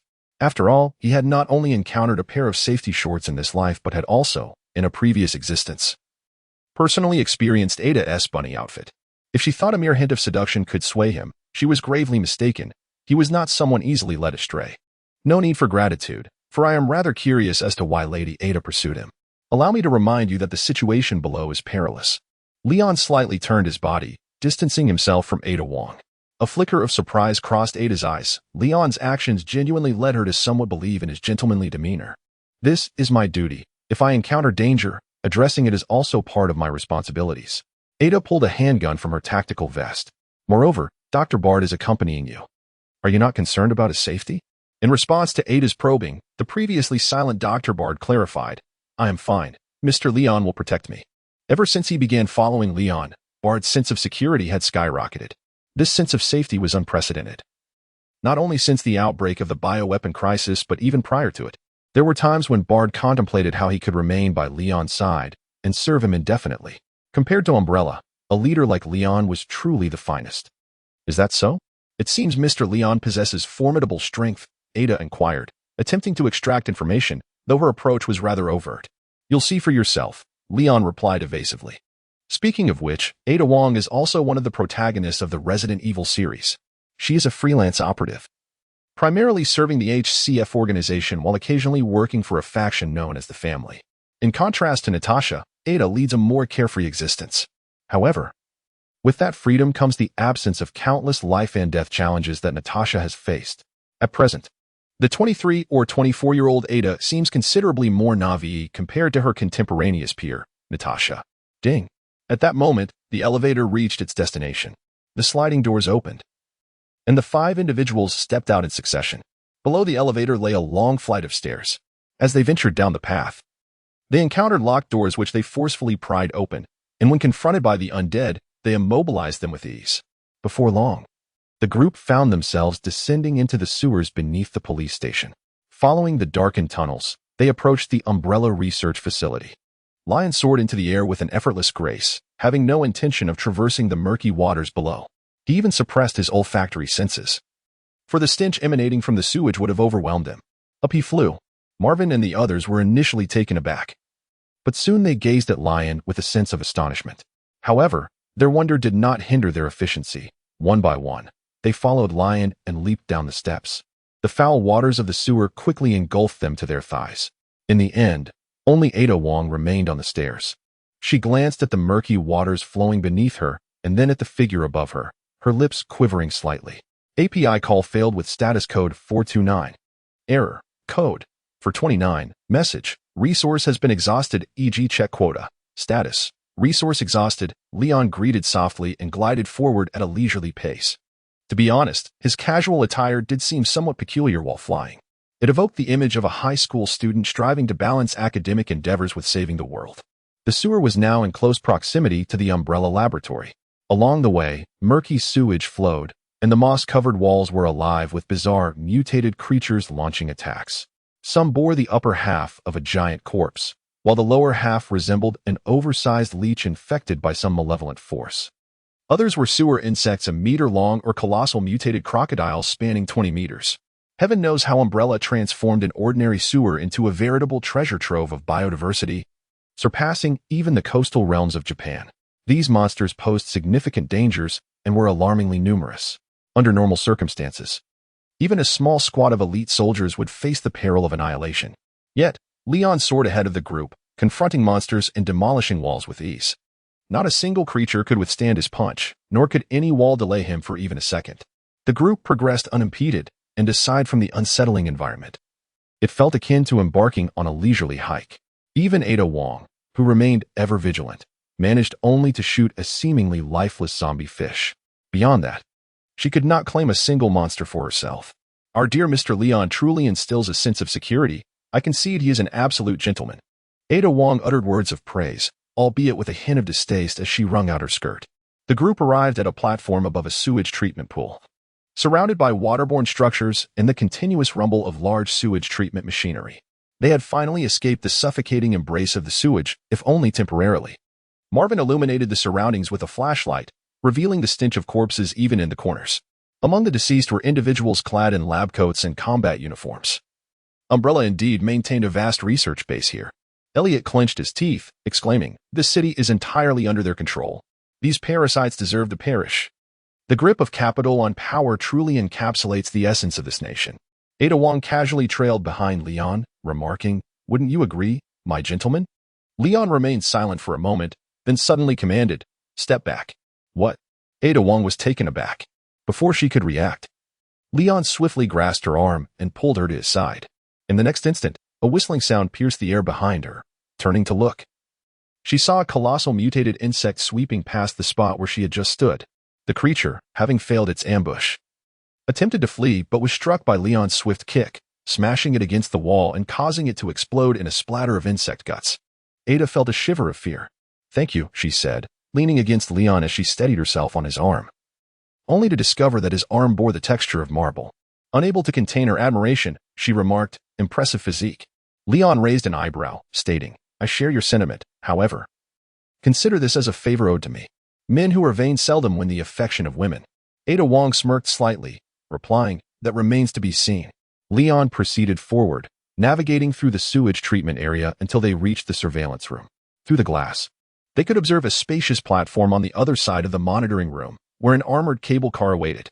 "We have arrived," Leon announced, indicating that boarding the cable car would lead them to the research facility. Thank heavens, they were finally nearing their destination. Director Bud exhibited the least stamina among them. Visibly fatigued, he stepped forward to open the door, only to find that the iron gate of the surveillance room was securely locked. "It's locked," Bud remarked. Consequently, everyone turned their gaze towards Leon. "Allow me," he offered. "I can pick the lock." Ada Wong interjected, "Please, Leon. You can't let me be the one to step forward every time with the lockpicking tools." However, before she could finish her sentence, Leon effortlessly pushed the iron door down along with the surrounding wall. The two exchanged glances, momentarily taken aback. Leon, with an air of innocence, raised his hands in a gesture of surrender. "Perhaps next time, you could kindly inform us of your lockpicking skills." "As if I ever said anything," Ada Wong retorted, stowing away her tools. "Let us proceed, then, and take the cable car." As Leon turned, he cast a glance towards a hidden corner of the surveillance room. "Madam, if you intend to join us for a ride, now would be the opportune moment to reveal yourself." A wave of shock rippled through the group. It appeared there were others present. Instantly, all weapons were raised in unison, aimed at the direction Leon was looking. Emerging from the shadows was a gaunt, middle-aged woman with sunken eyes, clad in a white lab coat, brandishing a handgun at the group. "Police?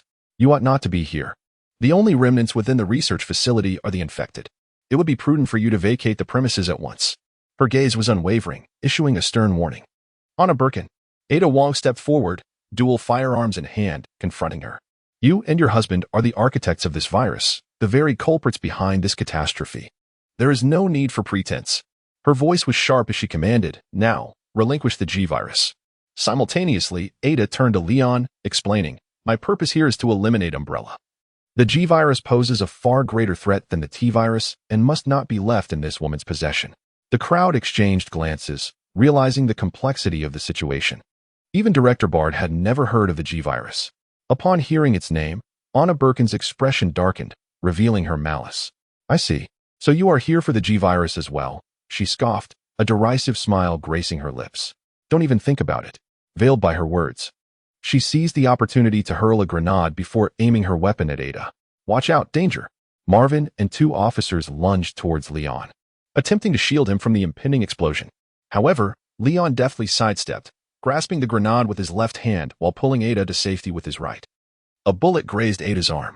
Moments later, a muffled explosion echoed, and Leon opened his left hand, shaking off remnants of black ash and debris, his palm remaining pristine and unscathed.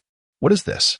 The onlookers were left speechless, witnessing a man who had caught a grenade yet emerged unharmed. Meanwhile, Anna Birkin, on the verge of exiting the surveillance room, stood frozen in disbelief. She pondered that even her husband, now transformed into a monster, would likely be incapable of such a feat. Leon cast a glance at the astonished Annie, stepped forward to seize her, and handed her over to Marvin. Control her. We shall proceed to the research facility. The group exchanged uncertain glances before following Leon onto the platform. Ada Wong hesitated, her thoughts lingering on the recent moment when Leon extinguished the grenade, and she found herself at a loss for words. Upon reaching the cable car, they soon realized that its operation required staff identity wristbands. Regaining her composure, Annie Birkin smirked confidently. There is no way I will grant you access to the wristbands. You might as well give up. Marvin and the others instinctively turned to Leon, as if awaiting him to effortlessly breach the imposing armored door with a single blow. Ada Wong grew anxious, interjecting, Wait. Everyone, hold on. And Leon, you must remain calm. Forcing open the cable car could result in a malfunction. I believe we should interrogate this woman first. She pointed at Annie, convinced that the wristband was certainly in her possession. Throughout the journey, they were repeatedly stunned and confronted with challenges that shattered their perceptions of reality. By now, the icy demeanor that once characterized Ada had crumbled. Prior to this day, she could never have imagined herself engaging in conversation with such tentative tones. Yet, despite the immense sacrifices she had already made, API call failed with status code 429, error, code, 429, message, resource has been exhausted, e.g. check quota. Status, resource exhausted. Leon furrowed his brow in discontent. He snapped his fingers and called out, Jarvis. I am here, master. Responded the inconspicuous iron armor as it stepped forward. Open the cable car and initiate its operation. Understood. Data cables extended from the iron armor and connected to the external screen of the cable car. Moments later, the screen flickered, and with a hiss, the armored door of the cable car opened. See, I also possess artificial intelligence. Leon winked at Ada Wong before stepping inside the cable car. The others followed suit, offering praises such as Indeed, Mr. Leon as they entered. Ada Wong paused for a few seconds, then tilted her head and chuckled, appearing rather foolish. It was unclear whether she was referring to Leon or herself. She tapped her forehead in resignation and followed him into the cable car. Under Jarvis's control, the tram began to move slowly, gradually increasing its speed. There should be quite a number of zombies and mutated creatures within the research facility. Leon stood amongst several individuals and declared, as always, I'll lead the way, and you shall follow. Once we clear the underground base, you can assist in organizing the research materials and equipment. As for the enhancements to the vaccine, I have already conceived a preliminary plan, and I expect to yield results by tomorrow morning. Among the group, Bard expressed admiration, while Marvin and Elliot were brimming with excitement, and Ada clapped her hands, though her gaze flickered with uncertainty. What a boastful young lad, barely 17 or 18. He should focus on getting into university first. Only Yanni muttered disdainfully. The cable car soon arrived at its destination, and as the group disembarked, they gasped in astonishment. I can't fathom how much money and effort Umbrella has invested here. This place is nothing short of a different world, Marvin and Officer Elliot exclaimed. The first glimpse of the underground research facility left them profoundly impressed. It was a stark contrast to the sewers they had just traversed, which were filled with crude pipes and overwhelming stench. Here, in Umbrella's research facility, the outermost layer was composed of high-strength titanium alloy walls. The metallic essence flowed throughout the entrance, with sunlight-like indicators illuminating even the deepest recesses. Marvin and his companions felt as though they had stepped into a realm of the future. In their eyes, confronted by this sci-fi-like base, even Leon seemed less assertive than before. He no longer relied on his fists to breach locked doors, but instead allowed the iron contraption to perform data decryption. In reality, there were no electronic doors within the sewers for Jarvis to hack. The quickest method remained Leon's fists. With another resounding click, Jarvis effortlessly infiltrated the facility that required researcher-level access. 3 imposing gates slowly ascended at the perimeter of the base, granting the 5 present individuals automatic high-level clearance. As they approached each door, the intelligent system would open it for them. In stark contrast to the outside, the research facility was predominantly populated by humanoid zombies. Lion directly dispatched Jarvis to carry out the purge, while he and a few others remained in place, awaiting developments. The temporarily halted group began to explore and search the surrounding rooms. To their surprise, they uncovered a significant number of researchers' diaries. These accounts detailed the unfolding of the biohazard crisis, beginning with an accidental infection during an experiment, leading to the transformation of the individual into a zombie, subsequently dealt with by security forces. As paranoia spread, the virus leaked, allowing rodents and similar creatures to transport the pathogen to the surface. Who could have anticipated such an origin? My God. Director Bud rubbed his eyes, under the impression that only his team was engaged in this research. Marvin consoled him, saying, Dr. Bud, you have merely been coerced by those with ulterior motives. Our task now is to salvage everything. As the two engaged in fervent discussion, Ada approached Annabelle. Leon was examining the past records on the computer in the security room when suddenly his mobile phone activated, emitting the voice of Jarvis. Sir, the mutated creatures within the base have been eradicated. However, I have detected a creature resembling a tyrant. It is pursuing a young girl who is hiding in a corner. Should I proceed with the rescue? A young girl? Could it be Sherry Birkin? Leon replied, picking up the phone. Sherry Birkin is the daughter of Annette and William. In the game, William was compelled to inject himself with the G-virus, transforming him into a monstrous being, his mind warped with an insatiable desire to propagate the virus. This virus, however, can only be transmitted stably between progenitors. Cross-lineage transmission results in rapid death for the infected. Thus, in the game, the monstrous William relentlessly pursued his daughter, Sherry. Ultimately, she was rescued by Leon S. Kennedy and Claire within the game's narrative, and she eventually became one of the protagonists in the 6th installment of the series. Lion contemplated. You lead the creature here with Sherry, and allow me to deal with it. The firepower of Super Mark I is sufficient to vanquish William. However, the G-virus-infected being, much like the pursuers we encountered before, possesses the ability to continually mutate and regenerate. If we allow Jarvis to handle William, it is likely that this research facility will meet its demise as well. After receiving a definitive response from Jarvis, Leon immediately led everyone back to the platform, awaiting Jarvis's return with the monsters. The area around the platform was spacious, ideal for combat. Facing the bewildered group, Leon stood at the forefront. A formidable enemy is approaching. We shall confront it here. Minutes later, a steel-clad figure descended from above, cradling a blonde little girl while emitting a long stream of fiery breath. Shirley, Annie suddenly called out to the girl, "What are you doing here?" "Mommy," the girl exclaimed, her joy tempered with a hint of trepidation. "This Iron Man saved me." Jarvis landed gently, releasing his hold as the little girl rushed into Annie's embrace. Ada, who had been restraining Annie, momentarily lost her focus. At just 23, Annie was still inexperienced. Seeing her adversary as a mother of a little girl caused her grip to loosen slightly. This allowed Annie to break free and hold Shirley tightly. "I'm so sorry, Shirley. Mommy, has T been able to find you these past few days?" Annie said, gently ruffling the child's hair. Shirley timidly replied, "Mommy, Daddy has become so scary. He wants to catch me."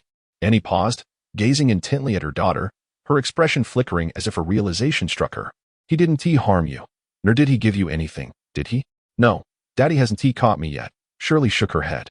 Annie sighed in relief. Though her eyes revealed an inner conflict, a fierce battle raging within her heart. "I'm sorry, Shirley. I must do this," she suddenly uttered inexplicably. She embraced Shirley tightly, her demeanor shifting to one of resolute determination, as if she had made an irrevocable decision. In a swift motion, she turned and seized the gun from Ada's hands, aiming it at Shirley. However, Ada reacted swiftly, twisting Annie's arm and pinning her to the ground. "What are you doing?" "That's your daughter," she exclaimed, her voice icy. "Precisely because she is my and William's daughter, I cannot allow her to live." Annie's expression was one of turmoil, yet unyielding resolve. Everyone present, except for Leon, was struck with disbelief. What kind of mother could utter such cruel words with such callousness? Shirley, the little girl, fell to the ground, her small legs pushing against the earth as she retreated, utterly bewildered. Mommy?" Annie, noticing the strange looks from the others, retorted fiercely, "You know nothing. You cannot fathom the nature of that monster. The G-virus must never escape. Otherwise, the world is doomed. If Shirley remains here, William will infect her too.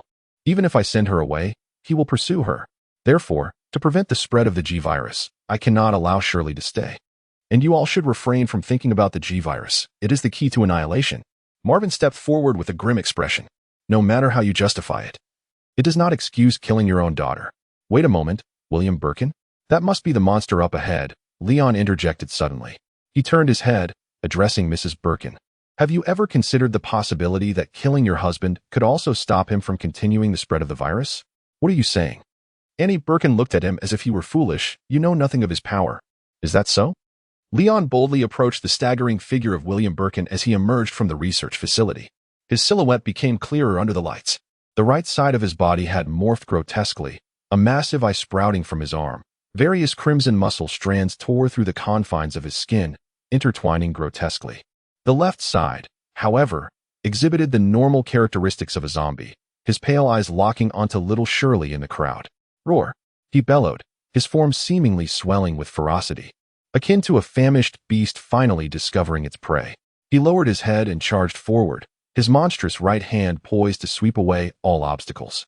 Standing resolutely at the front, Leon did not falter in his advance.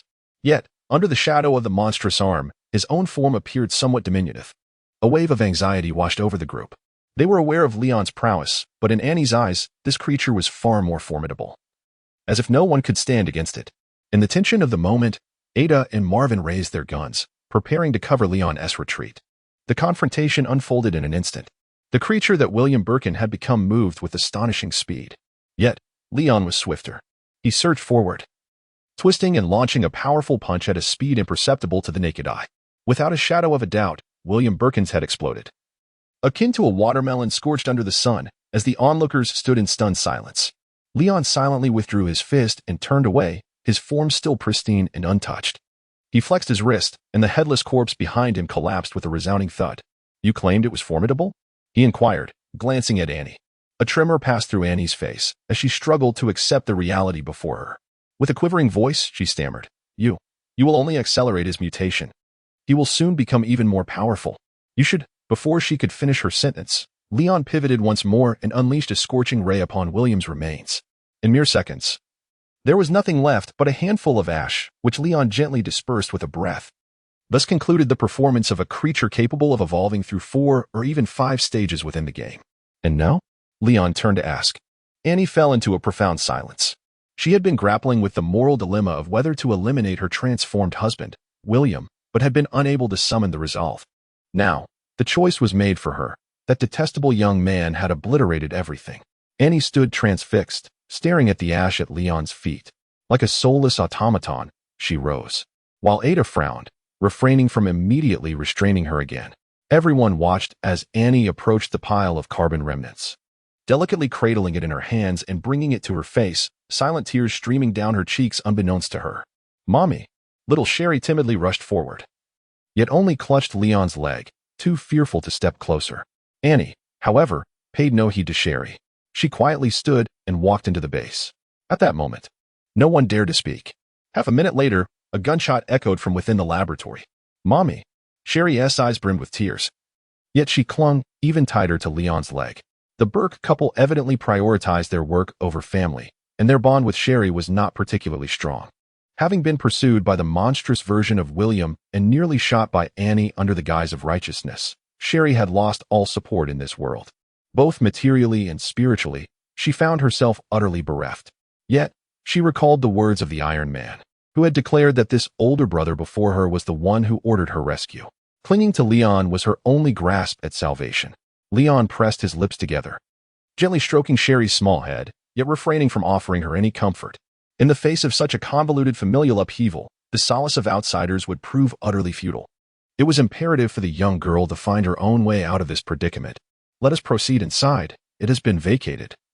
And we must swiftly develop a new vaccine, he declared, inviting Sherry to join the collective effort. Marvin, Elliot, accompany Jarvis to gather resources from the laboratory, everything you can find. Ada Wong, you may pursue your own interests, whether it be stealing the G-virus or something else entirely.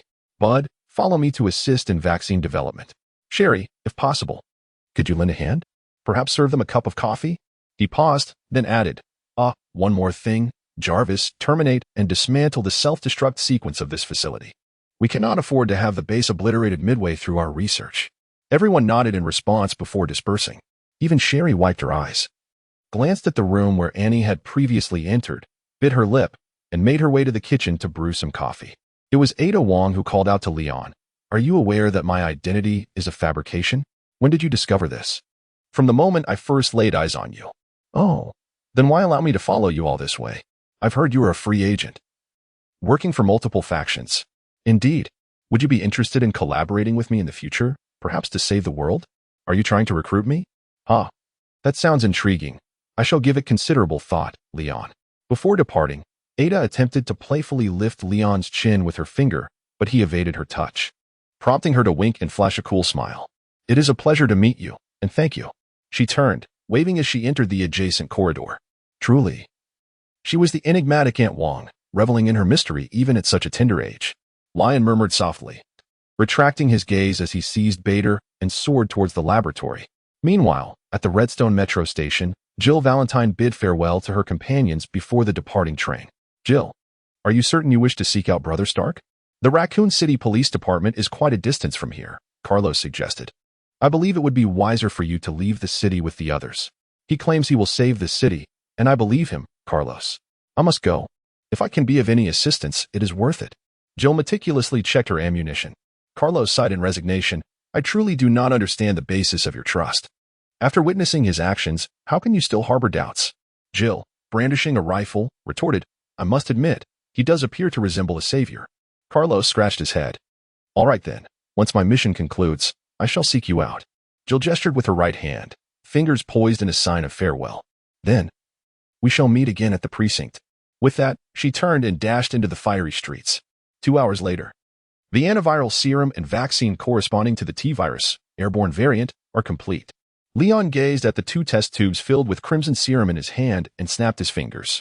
He casually handed one of the test tubes to Bard, instructing him to conduct experiments on the laboratory mice, particularly to observe whether the vaccine could exert its effects through airborne transmission. To enhance the vaccine's efficacy, he had directly modified the transmission mechanism of the T-virus.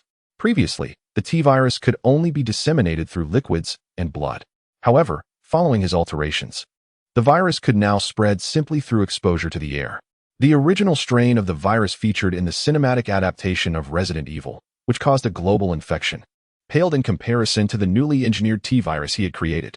The current T-virus exhibited a transmission efficiency that rivaled the future C-virus, thereby possessing the preliminary potential for global annihilation. Fortunately, while unveiling the Pandora's box, Leon simultaneously developed an airborne dispersible vaccine, which he securely locked away. Another half-hour elapsed. "Mr. Leon, the vaccine and serum have proven effective on all the laboratory mice," Jarvis reported, projecting that their efficacy in humans would not deviate by more than 0.3%. "As for the vaccine's effective range?" Leon inquired. "As you anticipated, once dispersed in the air, it remains effective within a 30-meter radius for up to half an hour." "Excellent. Please instruct Marvin and the others to initiate the production facility and commence the mass production of the new T-virus vaccine and serum." API call failed with status code 429. Error. Code 429. Message. Resource has been exhausted, e.g. check quota. Status. Resource exhausted. Lion remarked that this is a potent serum against the G virus, capable of saving anyone infected for no more than 20 hours. Baden immediately breathed a sigh of relief and eagerly accepted the vaccine, exclaiming, "All right, I will proceed with the experiment at once." At this moment, Leon lifted the cup of coffee brewed with sherry nearby and took a sip. "Next, it was time for me to embark on my own research." 6.5 hours later, Lion rubbed his forehead as he returned to the lobby of the Eastern District of the Research Institute. Marvin and the others immediately gathered around him. It was now 7 a.m. on the morning of September 29th. "Brother Lion, do you need to rest for a while?" Little Shirley inquired, holding a small box. Inside that box lay the ashes of and Perkins, which had been cremated just a few hours earlier with everyone's assistance. Amidst the mixture lay a portion of William Birkin's carbon gray. "No need." Leon waved his hand. "I'm merely a bit perturbed. Over the past 5 hours, he had synthesized data on the progenitor virus alongside the T-virus and G-virus, culminating in the creation of a novel virus. with the superbrain operating at full capacity. Although his research time was brief, the results surpassed the cumulative achievements of William and his contemporaries over decades. This was the prototype of the S-virus, the name he bestowed upon this new contagion. This virus exhibited unparalleled transmissibility and lethality.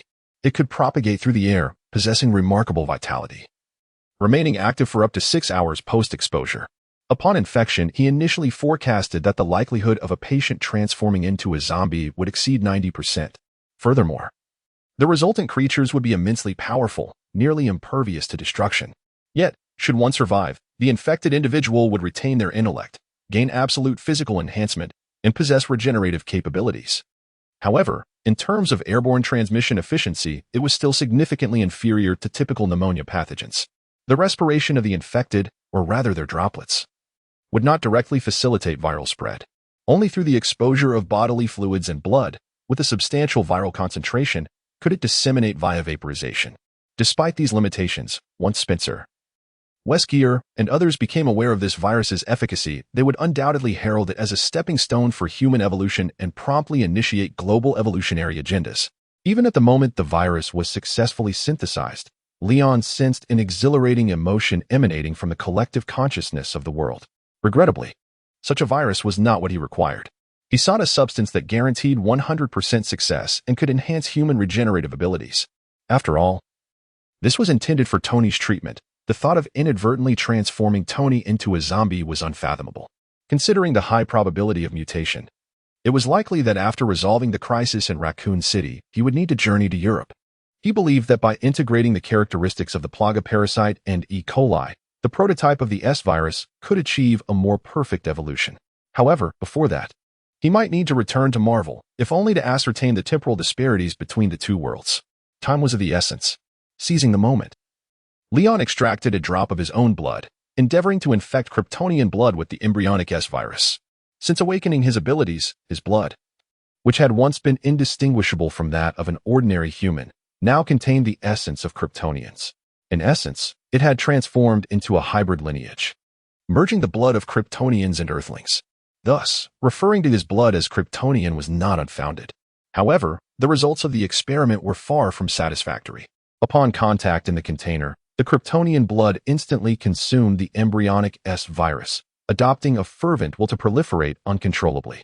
In mere moments, the Kryptonian blood, having assimilated the S-virus, began to corrode the container as if it had acquired a life of its own, yearning to escape into the atmosphere.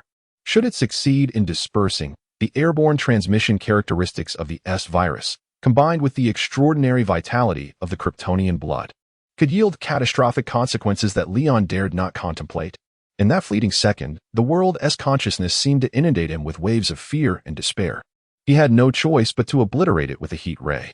The glass container, now reduced to ash upon the experimental platform, made it clear to Leon that he still had a considerable journey ahead in his bloodline research. Thus, as he exited the laboratory, he anxiously rubbed his temples. "Bart, what are the results of the vaccine and serum production experiments?" Leon inquired, turning to Bart. He casually handed over the syringe containing the golden embryonic S-virus to Jarvis for safekeeping. He had eradicated all traces of the S-virus from the laboratory and, upon leaving, had even deliberately destroyed the entire room to ensure no one could intrude again. At present, the only remaining sample of the S-virus was the one in his possession. The G-virus serum experiments had progressed smoothly, at least. Organisms infected within 5 hours could be cured after receiving the serum. Director Bard held the report, stating that sufficient quantities of the new T-virus vaccine and serum had been produced to cover the entirety of Raccoon City. Furthermore, with Mr. Jarvis's assistance, antiviral bombs modified with the new serum had also been manufactured, exceeding 500 in number. Leon nodded. "That is sufficient. Now we can commence the vaccination campaign throughout the city. I believe that in just a few hours, Raccoon City will return to its original state." At this moment, Marvin and Elliot stood tall and straight, seemingly eager to render a formal salute. "Let us proceed to transport the bombs, Mr. Leon." Marvin indeed saluted and, with Elliot, hurriedly departed. "Do remember to bring Jarvis along." Leon instructed Jarvis to control the battle armor for assistance. He then turned to Ada Wong, who was leaning against the wall. "I thought you had already departed. Aren't you in a hurry to deliver the G-virus to your employer?" After a few hours apart, Ada appeared to have refreshed herself at the laboratory even changing into a new outfit. She wore a striking red jacket paired with form-fitting black trousers, exuding an air of sophistication. "That was my previous employer," Ada remarked, donning a pair of sunglasses. "Now, I find myself in the presence of a far superior boss." She sauntered towards Leon, her movements accentuating the graceful curve of her waist. "Do you wish to establish a long-term employment relationship with me, Mr. Leon?" Ada slightly lifted her chin. In the past 9 hours, she had witnessed the exceptional qualities of the young man before her. Not only did he possess unimaginable strength, but he also had a brilliant mind and, most importantly, a heart filled with righteousness. Such a person shone like a radiant sun wherever he went. Ada had to admit that she felt an undeniable urge to draw closer to this sun, relishing the thought of basking in its light daily. To put it plainly, she harbored a profound curiosity about this man. Ada resolved to stay by Leon's side temporarily, keen to observe this savior summoned by the world's consciousness. "Is this a job application?" Leon raised an eyebrow in surprise. He had assumed that a free-spirited operative like Ada would be reluctant to subordinate herself. "If this is an application, do you think I qualify?" Ada inquired. "Just barely. Congratulations, you are now hired. Remember to call me boss from now on." "You may set your own salary," Leon replied, a smile breaking across his face, contingent upon him securing some legitimate income in this world. "So, I am essentially an unpaid intern?" Ada smirked. "Or do you prefer to compensate me with something else?" "Sorry, but our company's interns do not receive wages." Leon was not easily swayed. He had already been ensnared by Natasha's charms. "Come on, Sherry, I'll carry you. We should be leaving this place." Leon turned and lifted Sherry into his arms. Ada, trailing behind, wore an enigmatic expression, her pace leisurely. Half an hour later, the group was ready to depart, boarding the cable car for the return journey. Upon their return to the sewers, another arduous trek awaited them. This time, however, Leon had Sherry on his back. Ada Wong draped around his neck, and a multitude of wooden boxes containing explosives in his hands. Not only him, but Marvin and others were similarly laden with boxes. When they arrived at the police station, the plump officer initially presumed they had returned from a supply run. Unbeknownst to them, a dozen survivors had gathered at the precinct. Upon learning that the boxes contained antiviral bombs and vaccines, the survivors erupted with excitement. At that moment, Kenton approached Leon with his daughter Emma, bowing and expressing boundless gratitude. "Kenton, expressing thanks excessively loses its meaning. Just lend a hand when we deploy the bombs," Leon replied. Leon gently patted little Emma's head, saying, "Marvin tells me you are the finest gunsmith here. Remember to safeguard yourself and your daughter." At that moment, Sherry, who had been standing behind Leon, tugged at the hem of his clothing. The girl clutched a small urn, her shoulders hunched together, exuding a sense of trepidation. Sherry's demeanor momentarily disoriented Leon, evoking memories of his own childhood when he had just begun to awaken to his memories at the tender age of 1, feeling a similar uncertainty as little Sherry. However, he had Tony by his side, whereas Sherry had no one. Not a single person present was familiar to her. They were all strangers. This world was far from welcoming for her. Yet, she displayed remarkable courage, at least daring to seek solace. Leon bent down to gently stroke Sherry's head, assuring her, "Everything will be all right. I shall protect you." Instantly, Sherry's face lit up with joy as she embraced the urn, laughing while wiping away her tears. "Leon," a voice called from the entrance of the police station. The door swung open to reveal Jill Valentine, clad in her characteristic blue denim vest, with Brad and Carlos following closely behind. "Jill?" Leon was taken aback to see her here. "Thank you, Leon." Before he could utter a word, Jill rushed over and enveloped him in a heartfelt embrace. Nearby, Ada was opening a wooden crate, preparing to load explosives, and glanced over at the two. Her expression remained impassive, yet her eyelids slightly lowered. After a few moments, Jill released her hold, exclaiming, "I truly never expected you to save Brad. He was infected while trying to protect me. I am at a loss for words. Leon, thank you. I am profoundly grateful." API call failed with status code 429. Error. Code. For 29. Message. Resource has been exhausted, e.g. check quota. Status. Resource exhausted. Leon could only wave his hand dismissively. Remarking that these were trivial matters, the pressing concern was to urgently rescue the citizens of Raccoon City, who were suffering immensely. He felt it was imperative to engage these individuals in meaningful activities, lest the police station devolve into a mere cult of empty praise, particularly one that extolled his virtues. "Jill, what brings you here?" He initiated the conversation. "I'm here to find you. You need to save Raccoon City, and I wish to contribute," Jill replied. "However, when I first arrived, it was just the old Raccoon and Brad, so I went out in search of other survivors. Upon seeing Leon again, she seemed eager to express her thoughts, her eyes conveying sentiments that her lips had yet to articulate. At that moment, Ada approached. Boss, when do we depart? HM? Boss? Jill paused, bewildered. Aren't you from another world? Is she also from your realm?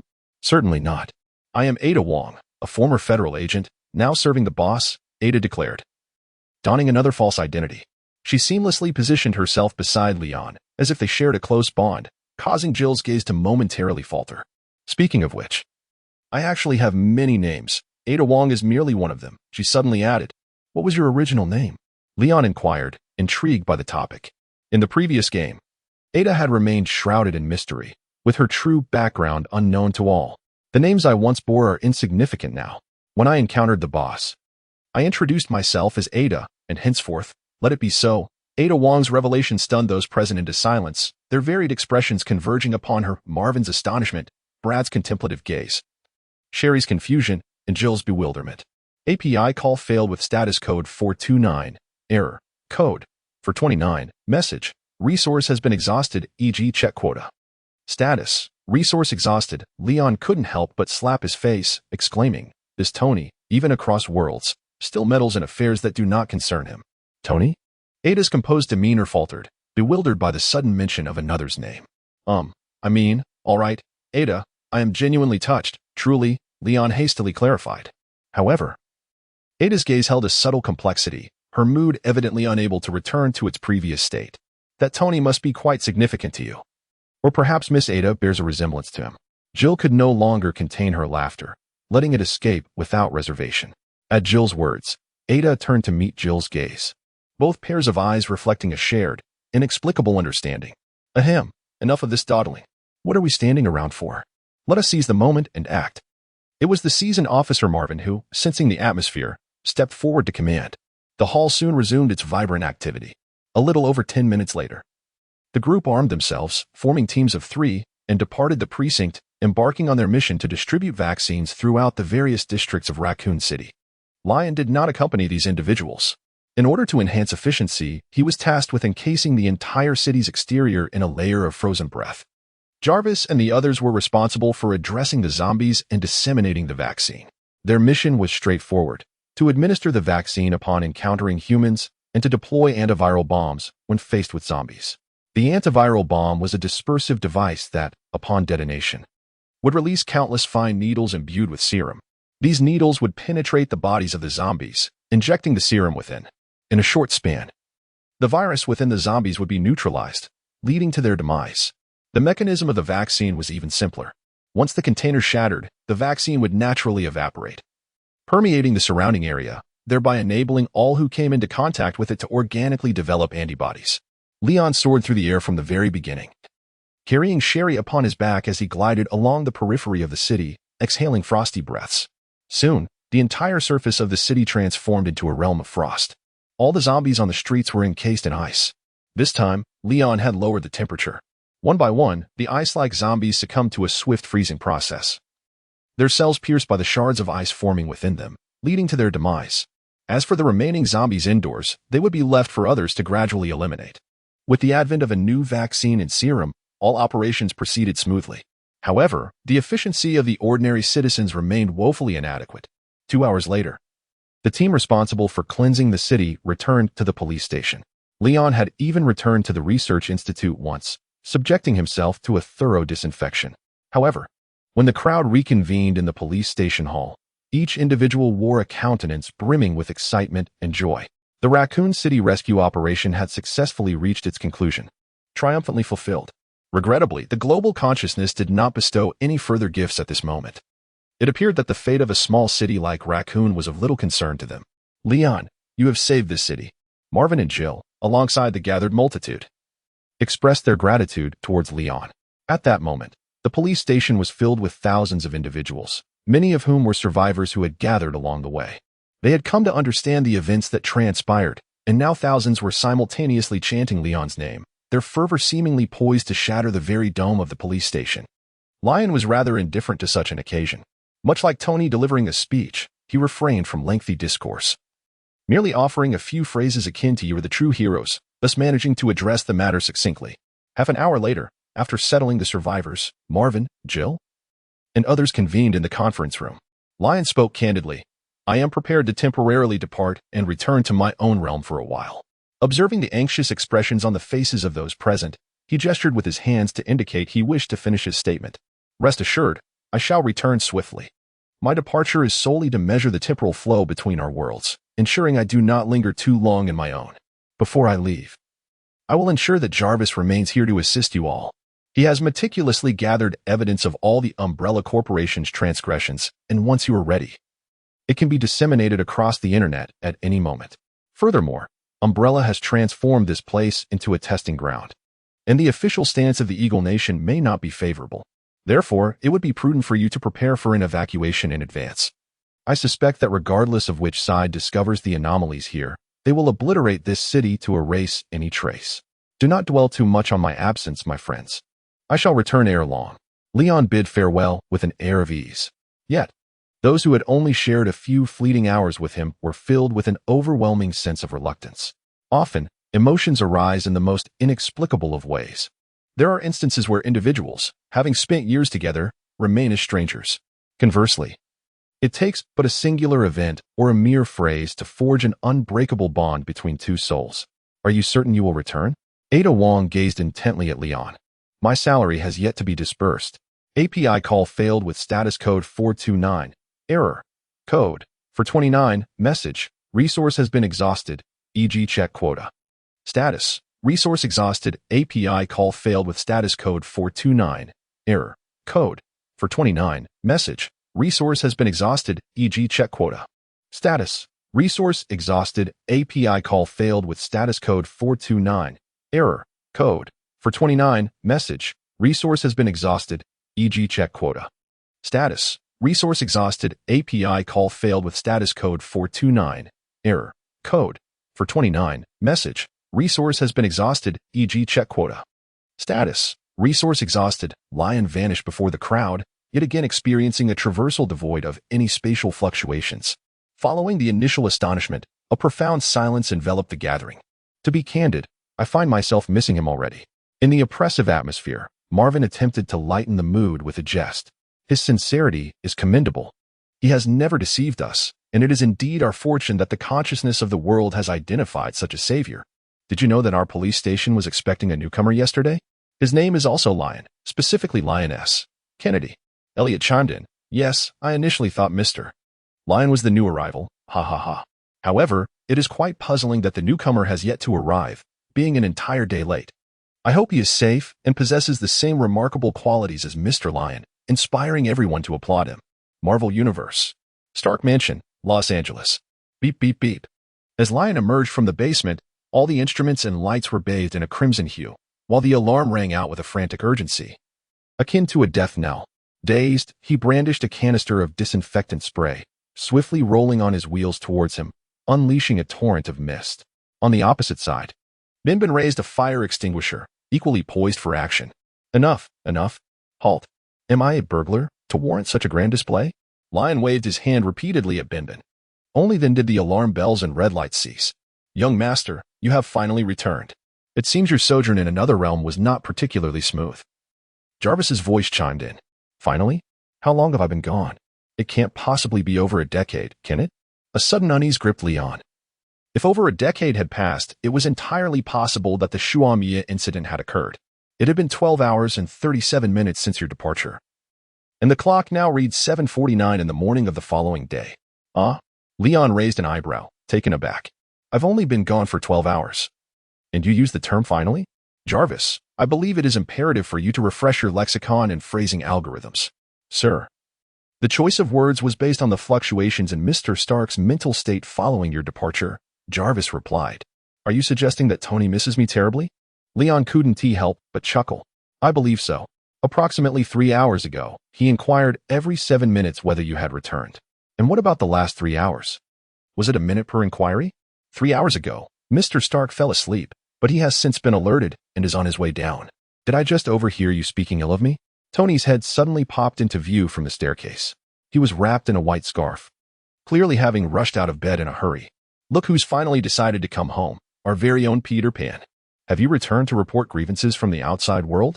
Upon seeing Leon, Tony's previously animated demeanor instantly shifted to one of complete languor as he ambled awkwardly to a chair and collapsed into it.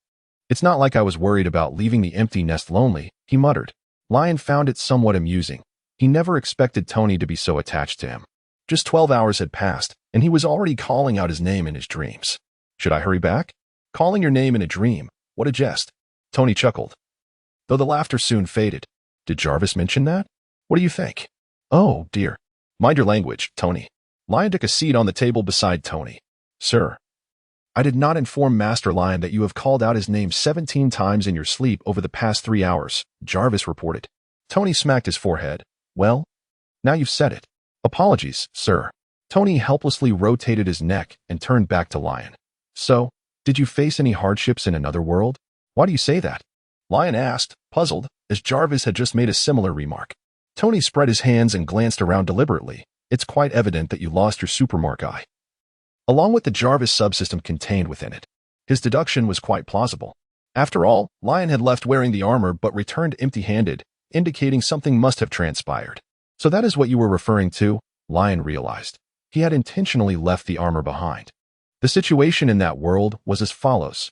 He briefly recounted the process of his traversal and the events that unfolded in the world of Resident Evil, omitting the details regarding the research on the fusion of Kryptonian blood and the virus. Tony stroked his chin in contemplation. The consciousness of the world, along with the virus, is indeed intriguing. However, one thing is quite peculiar. Did you also spend 12 hours in that world? That is correct. Are you suggesting that time flows at the same rate in both realms? Lion nodded, acknowledging the marvel of it. That is precisely the issue, Tony exclaimed, grabbing a box and a pencil and inserting the pencil into the box. You must know that the flow of time varies in spaces under different gravitational influences. Come on. Don't tell me you're unaware of that. Tony adopted a serious demeanor, as if lecturing. Lion nodded in confusion. Of course, I understand this. It's relativity. He explained that according to the theory of general relativity, in regions of the universe where gravity is stronger, time flows more slowly. Excellent, Tony exclaimed as he forcefully pierced the box with a pencil. He pointed to the pencils on either side of the box. Let us assume this box separates two universes, and this pencil has traversed the past. The left side of the box represents a larger space, while the right side signifies a smaller space. At this moment, the two of us occupy the front half of the garage, which serves as a fitting metaphor for the varying dimensions of space. Now then, Tony continued, if we posit that the larger space also possesses greater mass, and the smaller space has lesser mass, do you think the flow of time on both sides would be the same? API call failed with status code 429. Error. Code 429. Message. Resource has been exhausted, e.g. check quota. Status. Resource exhausted. In Elon's mind, it was as if a flash of lightning had struck. He furrowed his brow and suddenly came to a realization. He had assumed that the passage of time should be the same in both worlds, a notion he had unconsciously adopted from numerous novels he had previously read. However, it was quite possible that such a belief was precisely what caused the flow of time to align. Observing Elon's expression of dawning comprehension, Tony continued, I believe that your traversals between the two worlds likely coincide with specific temporal junctures. It is not the case that our world ceases to function in your absence. The vast universe will not pause for your minuscule energy. The truth of the matter is that when you return, you intersect with the present moment, the exact point of intersection. Whether it be at the moment of departure or sometime thereafter, is a decision for you to make. Furthermore, different points of entry may result in varying degrees of personal expenditure. This requires you to conduct further experiments. Tony, feeling a sense of joy in educating his younger brother, proudly patted Elon on the shoulder. You must engage in deeper contemplation. Possessing a sharp mind alone is insufficient. You need to reflect more, my boy. Tony appeared as a seasoned mentor, likely to assert that the salt he had consumed throughout his life surpassed the distance Elon had traversed. Lion gazed at Tony with a sense of resignation. This time, you have outdone yourself. Is that satisfactory? He sighed. This only served to elevate Tony's spirits further, prompting him to hum a merry tune. Well then, indulge in your triumph. I shall attempt to traverse back once more. Lion decided to let Tony bask in his own glory. Wait.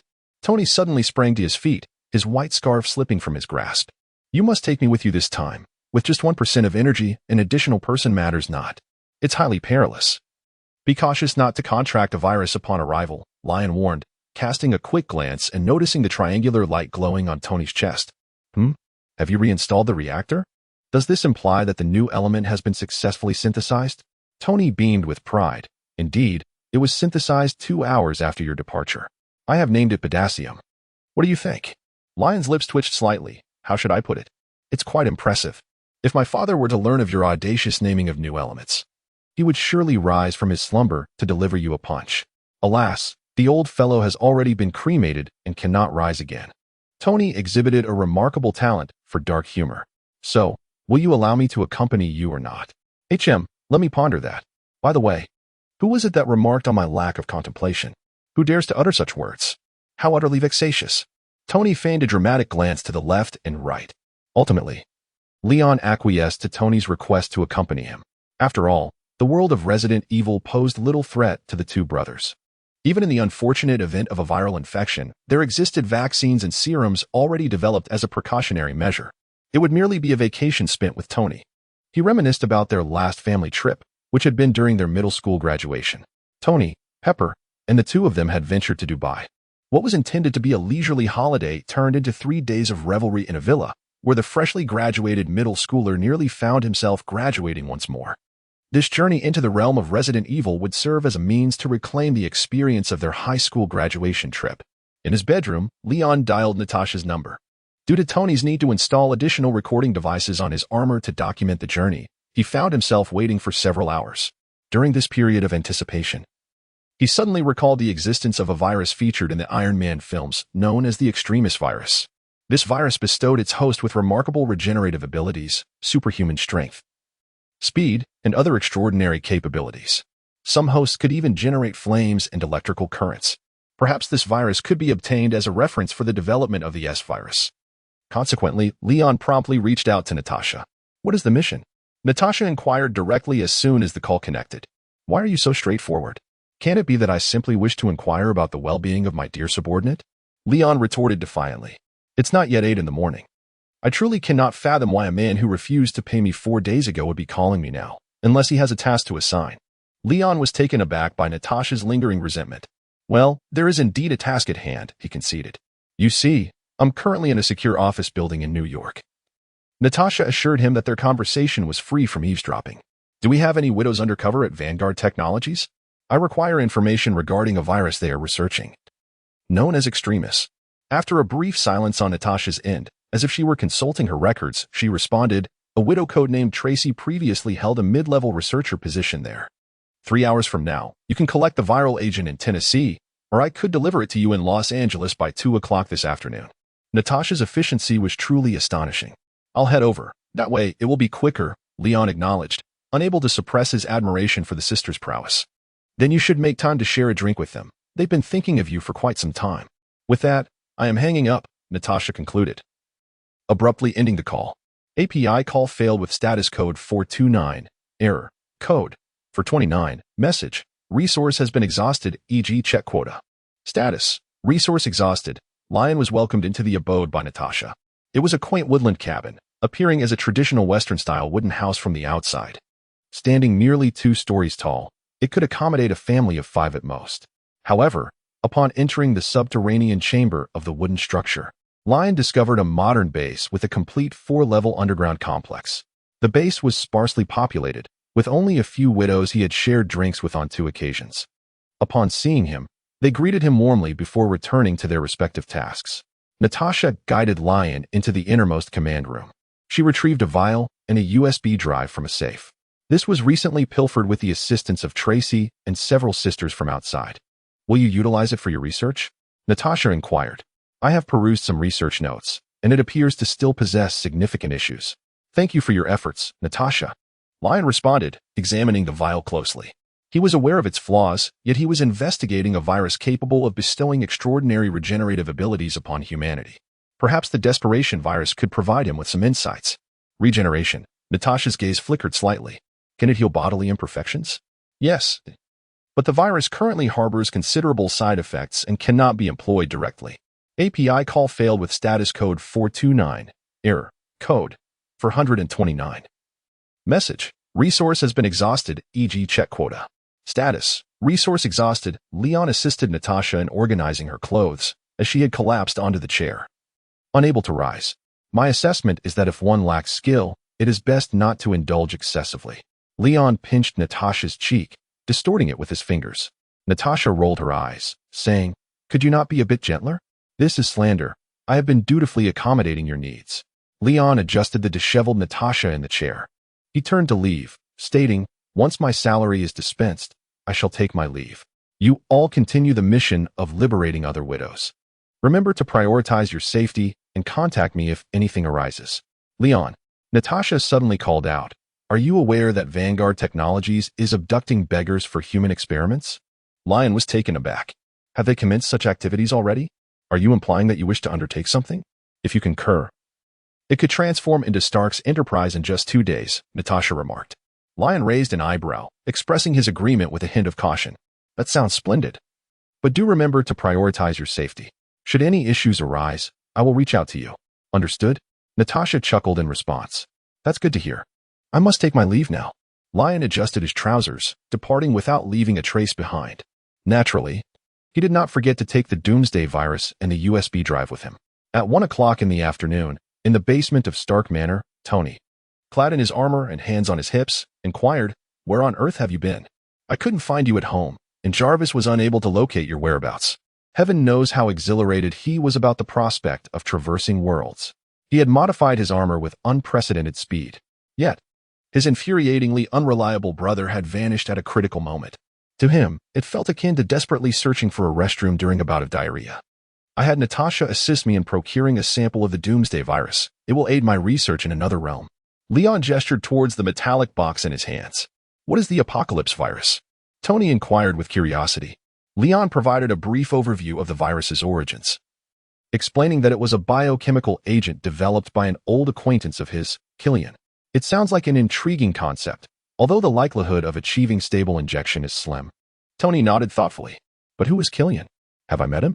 He pressed eagerly. "Forget about these irrelevant figures for now. Let us commence our journey." "Very well," Leon replied, placing his hand upon Tony's armored shoulder, enveloping him in a biofield. He then closed his eyes, and once again, his consciousness plunged into the abyss of the search for worlds.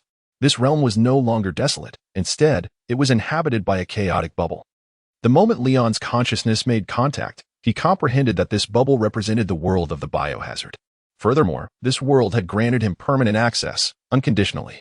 However, as he chose the precise moment of his departure from the biohazard, the energy required for the traversal was astonishingly high, demanding a full 30% of his stamina, 30 times the energy he expended during his initial journey. Lion attempted to postpone the time of his traversal. He discovered that for each day he delayed, his stamina decreased by 1%. It wasn't until the 30th day after his departure that the required stamina reverted to its original 1%. However, upon further postponement to the 31st and 32nd days, the energy requirement remained unchanged at 1%. Tony had indeed been correct. Lion pondered this revelation. To traverse back to a moment in the world's past necessitated a doubled expenditure of energy, while traveling into the future incurred no additional costs. This effectively meant that although he had only returned for 6 hours, 30 days had elapsed in the world of Resident Evil. He then attempted to select a time point from when he was still within the realm of Resident Evil, specifically the night of September 28th. To his dismay, he found that period could not be selected. Even as he continued to move forward in time, including moments prior to his arrival in the Resident Evil universe, those two were inaccessible. In essence, using his appearance in that world as a reference point, it became apparent that traversal into the past was impossible, while the future remained open for selection at will. API call failed with status code 429. Error. Code. For 29. Message. Resource has been exhausted, e.g. check quota. Status. Resource exhausted. API call failed with status code 429. Error. Code. For 29. Message. Resource has been exhausted, e.g. check quota. Status. Resource exhausted. Leon had come to comprehend the mechanism of the traversal ability and decided to cease further research. He cautioned Tony, "Prepare yourself. It is about to begin. I have been ready for ages. Hurry. I can hardly contain my excitement to try the cheeseburger from another world," Tony exclaimed with fervor. Ultimately, Leon, within his consciousness, confirmed the moment of transition to a point 30 days after his departure from the world of Resident Evil. In the next instant, The two vanished from their location. In the world of Resident Evil, on October 29th, amidst a tropical rainforest, two figures that were not meant to be there suddenly materialized, startling a flock of birds. Upon opening his eyes, Leon immediately turned to the side, where Tony was clad in his armor. Utilizing his enhanced vision, he scrutinized Tony's physique, confirming it retained its familiar, frail form, which put him at ease. He lingered in place for a few moments. Suddenly, the suit of armor trembled, its faceplate illuminating. And Tony awakened. His eyes widened at the sight of unfamiliar woods and marshlands. "Leon," he exclaimed instinctively. "Awake, are you? Your physical condition still leaves much to be desired." "I've been waiting for quite a while," Leon jested. "Has it been that long?" "I truly felt as though I had merely taken a nap," Tony replied, tapping his helmeted head. "Where are we?" "The Amazon rainforest." "Oh, my recording device." With a decisive slap to his own face, he roused himself. J-A-R-V-I-S. Did the recording device capture the traversal process? Particularly the void Leon described, where one cannot open their eyes. Damn it. Why do I feel none of that? It's as if I simply fell asleep and woke up here. He was clearly frustrated. J-A-R-V-I-S. Responded, "Sir, due to unknown reasons. All circuits in the armor were severed in the garage, and the instruments were not functioning properly." "How could that be?" Tony's expression fell. "So we have no recordings whatsoever?"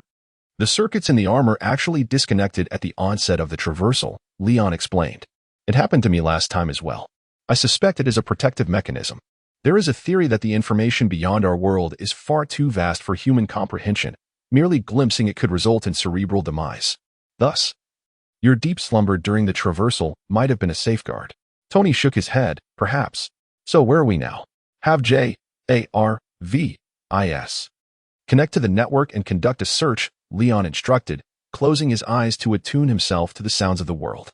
In an instant, a cacophony of explosions, screams, quarrels, wails, and roars of discontent surged towards him, overwhelming his senses. Lion instinctively suppressed his extraordinary hearing. How could this be? He felt perplexed. He had resolved the crisis in Raccoon City before leaving and had arranged everything, leaving Jarvis behind. Yet, the sounds he had just heard seemed to plunge the entire world into an abyss.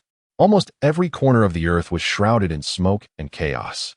The air was filled with the thunder of artillery and the cries of anguish. What had transpired in this world over the course of 30 days? API call failed with status code 429. Error. Code. For 29. Message. Resource has been exhausted, e.g. check quota. Status. Resource exhausted. API call failed with status code 429. Error. Code. For 29. Message. Resource has been exhausted, e.g. check quota. Status. Resource exhausted. Leon became acutely aware, fearing that during his absence, the collective consciousness of the world had undertaken actions that propelled it to the brink of chaos. Once again, there was a gift. As if it were an invitation for him to clean up the mess, he pondered what would be offered this time. Leon felt compelled to elevate his demands. Aspiring to enhance his research capabilities by at least one or twofold, an ideal scenario indeed. However, as he conveyed his intentions to the collective consciousness, he was immediately met with a sense of helplessness in response. This indicated that the previous enhancements had reached their utmost potential. Are you truly this inept? Leon could not help but exclaim in frustration. Instantly, the collective consciousness emanated a timid emotion, reminiscent of a quaking child. What else can you offer me? Leon sighed. As his words lingered in the air, a scattering of platinum-colored glimmers suddenly illuminated the ground around him. These luminescent specks were visible solely to him, coalescing into larger orbs of light that began to drift towards Leon, seeking to merge with his very being. API call failed with status code 429. Error. Code. For 29. Message. Resource has been exhausted, e.g. check quota. Status. Resource exhausted. Leon was momentarily taken aback. Soon, the world consciousness relayed more information to him. After careful analysis, he comprehended that the luminous orb before him could transform a human body into one capable of perfectly adapting to all entities from the Biohazard series. It could be described as a form of enhancement devoid of any side effects. However, just as the orb was about to begin its fusion, it was instinctively expelled by the robust immune system of his steel-like physique. Clearly, his immune system perceived this inconsequential trinket as a threat to his physical integrity. This is of no use to me either, Leon lamented with a headache. Oh, right? He clapped his hands. Why not fuse it into the person beside me? That would count as a gift to me. The world consciousness acquiesced. Consequently, the orb wobbled and merged into Tony's body. At that moment, Tony's helmet retracted, revealing a bewildered expression as he stared at Leon. "What are you doing? Have you suddenly lost your mind?" Tony retorted sharply. "And what do you mean by merging it into me? Who are you talking to? What is this? Someone just stuffed a hot water bottle into me." Suddenly, Tony began to fidget, scratching his head while frantically searching his body with both hands. He even unfastened his armor and emerged to lift his shirt, inspecting himself closely. "You look more insane like this," Leon scoffed. "I was communicating with the world consciousness. It modified your body. This warm sensation, is this the modification? Has it turned me into a Kryptonian?" Tony paused, momentarily stunned. "No, it enables you to seamlessly integrate various local biological factors from this world into your being." "What kind of modification is that?" Tony recoiled in distaste, tilting his head back. "It sounds like they want to turn me into a scientific monstrosity. A gift from the world consciousness. Having something is better than having nothing, so be content." Lion nonchalantly spread his hands. And then he received a surge of emotions from the collective consciousness of the world. Help. Evolution. More. Well, there are still subsequent performance rewards to consider. Let us first ascertain the situation. Lion took to the skies. It appeared that some unfortunate changes had transpired in this world. Tony also donned his armor once more and took flight. The two hovered side by side when suddenly, from Tony's Mark IV suit, a distinct voice of J-A-R-V-I-S resonated. "Master Lion, you have finally returned." J-A-R-V-I-S, typically characterized by a mechanical tone, seemed to convey a hint of excitement this time. J-A-R-V-I-S. "Have you connected to the subsystems of the Supermark I?" Leon inquired. "What transpired during my absence? Why is the entire world engulfed in conflict?" "Master Leon, a multitude of events unfolded following your departure, and it would be arduous to recount them all at once," Tony replied. "Do not worry, please summarize the key points." Leon gestured for Tony to descend to the ground. Once they landed, Tony removed his armor, allowing J-A-R-V-I-S to operate freely. "The tale commences from the moment you left, Master Leon. On the morning of September 29th, following your departure, Miss Jill Valentine and Chief Marvin, leading the police force, commenced a thorough search for survivors throughout the city. By nightfall, the city had been largely evacuated, with over 90% of the undead eradicated. However, as you had forewarned, Umbrella Corporation had detected anomalies within the city. They airdropped 6 tyrants into the area, yet fortunately, they were ultimately vanquished by the populace utilizing serum bombs. To avert a more severe assault, Chief Marvin resolved to lead the group out of Raccoon City under the cover of night. A procession of thousands departed, and even the military, stationed at the city's periphery, dared not intervene. The now desolate Raccoon City lost its allure to various factions. And after several special forces teams were dispatched yet returned empty-handed, interest in the suddenly ruined city waned further. One day later, as they awaited your return in vain, the survivors dispersed temporarily. Officers Jill and Marvin were abruptly reassigned to the New York Police Department, while Miss Sherry and Mr. Brad chose to accompany Ada Wong, one of your recent recruits, in her departure. Other survivors received official resettlement, albeit with meager compensation. However, once stability was restored, Miss Ada was attacked by HCF for failing to submit the G-virus. Thus, she requested my assistance in escorting Sherry and Brad to the rural outskirts of Canada for refuge. There, I regained internet access and exposed all of Umbrella's transgressions to the public. As J-A-R-V-I-S narrated, he projected videos captured by the armor, complemented by images and text. During this, Tony couldn't help but interject, complimenting Leon's choice in romantic pursuits this time around. Upon hearing this, Leon furrowed his brow. Although there had been some setbacks, they were all progressing in a positive direction. What transpired next? Jarvis responded. The turning point occurred on the morning of October 1st. A biochemical crisis erupted in New York City and swiftly spread across the globe. However, it was only after Miss Ada Wong infiltrated the Umbrella Corporation and connected me to the intranet that we uncovered the true cause. The crisis that engulfed the world, seemingly originating in New York, actually had its roots in Raccoon City. To comprehend this, we must start from the early hours of September 30th, when Marvin, Jill, and several officers were leading survivors out of the city. Among them, an Umbrella special operative named Hank discreetly remained behind. He infiltrated the underground laboratory with the mission of retrieving the G-virus. Fortunately, All viruses and vaccines within the laboratory had been preemptively destroyed by Mr. Bard. Hank returned empty-handed. However, as he exited the laboratory, he was bitten by a rat that had emerged from the sewers. This rat had, mere hours before, ventured into the laboratory you had obliterated after we left. It was infected with the prototype of the S-virus. Jarvis projected the surveillance footage. A mouse scurried into a collapsed laboratory and soon emerged. The timestamp read 11 a.m. on September 29th, shortly after Leon departed from the world of the biohazard. Jarvis continued his narration. Hank, unperturbed by a bite, killed the mouse and proceeded to leave Raccoon City for New York. On the evening of September 30th, Hank arrived in New York. On October 1st, he made his way to the Umbrella branch in New York, albeit in a severely deteriorated state. In the surveillance footage projected by Jarvis, Hank, still clad in his combat gear, staggered into the office building. The video began to accelerate. 10 minutes later, screams erupted from within the building as a throng of people surged out in panic.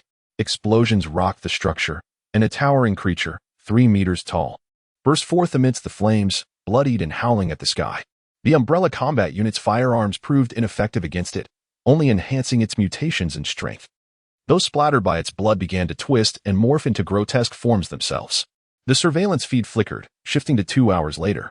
A horde of zombies had amassed before the Umbrella building, with discarded heavy weaponry strewn across the ground. Yet, the initial monstrosity that Hank had transformed into remained amongst the corpses, its eyes glowing crimson. Within the confines of the Umbrella Corporation, a rapid infection ensued, affecting every individual Hank encountered.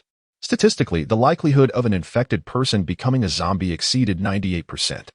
Those who survived the infection but did not turn into zombies fell into a coma, swiftly devoured by the undead. This crisis quickly engulfed all of New York, with the survival rate for local residents plummeting to less than 1 in 1,000. Meanwhile, Jill and Marvin, newly assigned to the New York Police Department, managed to escape the city that afternoon with my remote assistance. Jarvis switched the video material, projecting a New York engulfed in flames. This, however, was merely the beginning. As the situation in New York spiraled out of control, the military deployed heavy artillery. Yet these zombies possessed physical attributes exceeding twice that of their pre-infection selves. Moreover, within every 100 zombies, one would emerge as a creature akin to Hank. These beings exhibited an extraordinary resilience, even when struck by a 125mm tank shell, leaving only a charred head that continued to survive. To eradicate them, widespread bombing was necessary. However, the sheer number of these monsters was overwhelming. Amongst the millions of zombies in New York, there were tens of thousands of such creatures, and their numbers continued to swell, as ordinary people who caught a whiff of their blood were rapidly assimilated. As the situation teetered on the brink of total chaos, the Eagle faction resorted to nuclear weapons. Tony gasped, "Nuclear weapons?" Jarvis confirmed, "Indeed." On the afternoon of October 1st at 7:30 p.m., 3 nuclear warheads descended upon New York, heralding a new era of global turmoil. After that fateful night, New York was reduced to rubble. Yet, the personnel of Umbrella ascended to a new pinnacle of evolution. They extracted the virus from the bodies of the zombies and, through repeated experimentation, discovered that while one super zombie appeared among every 100, a survivor capable of retaining their sanity and not turning into a zombie also emerged from every 100 infected individuals. These survivors would fall into a coma post-infection, but upon awakening, they resembled ordinary people. Due to their perfect fusion with the virus, they gained immunity, becoming immensely powerful, agile, and astute. A traitor within Umbrella, named Albert Weskier, returned to the company at that time and voluntarily participated in the experiments. After injecting the virus and surviving, his strength reached 20 tons, and his speed soared to 150 meters per second. Consequently, Umbrella designated the virus extracted from these zombies as the God virus. After Weskier gained his powers, he swiftly seized control of Umbrella. By that time, I had already exposed Umbrella's crimes, and they were being pursued by nations worldwide. However, Weskier remained unfazed, launching his human evolution project, namely, the global dissemination of the God virus. As a global pharmaceutical company, Umbrella had established branches in nearly every country, including London, Berlin, Monaco, Moscow, and Tokyo. These factions, even in the face of a manhunt, still possessed the capability to deploy the virus. Thus, on the 8th of October, during European time, the airborne transmissible deity virus spread across vast regions of the world overnight. Within hours, the capitals of hundreds of nations fell one after another. 5 days later, The White Bear Nation abandoned its eastern borders, relocating all survivors to Siberia, where a temporary capital was established upon the frozen earth. The majority of cities in John Bull and Gaul succumbed, prompting a shift of the command center to an air defense base. Their defeat was not due to the might of the zombies, but rather the virus's infectivity and their own lax administrative structure. By October 14th, the only nation still relatively intact was the Rabbit Nation, renowned for its stringent customs and formidable mobilization capabilities. All its warriors donned protective gear, valiantly defending the southwestern and northern borders, successfully halting the virus at the frontier.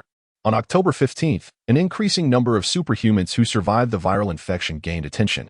The existence of this group brought a new dynamic to the resistance against the zombies across various nations. By October 16th, the entire expanse of Eagle Sauce was engulfed in a zombie crisis, leading to a complete economic standstill. On this day, Texas declared its independence. On one hand, the military's bombardment of New York shattered the spirit of the nation. On the other, a cadre of superhumans emerged, seizing power amidst the chaos of artillery and oratory, forming a new government. On October 17th, 16 states, including Florida and Louisiana, proclaimed their independence. It was also on this day that Jill, Marvin, and others, having traversed multiple states, found themselves trapped in a small town in Missouri. Upon receiving a distress signal, I rushed to their aid and eliminated the zombies encircling the town. On October 18th, with my assistants, Jill and the others returned to Raccoon City in Colorado. At the behest of Ada Wong, I journeyed to Canada to bring Bud and the others to Raccoon City, where everyone reunited once more. On October 19th, Ada Wong disclosed the results of her investigations. It became clear to everyone that the deity virus was, in fact, an early prototype of the T-virus developed by Mr. Leon. That day, Jill proactively requested the virus's original strain from me and injected herself in the wild. She survived, and due to the nature of the injection, she became a being stronger than the average superhuman, boasting a strength exceeding 30 tons and a speed surpassing 200 meters per second. On October 23rd, under Jill's leadership, Colorado declared its independence, establishing Raccoon City as its capital. By this day, most southern states of Eagle Sauce had declared independence, leaving only 7 northern states still loyal to the old regime. On October 27th, a faction known as the Family seized control of the old Eagle Sauce government. They dropped nuclear bombs on the already fallen cities of Moscow and London, justifying their actions as a means to eradicate zombies and save humanity.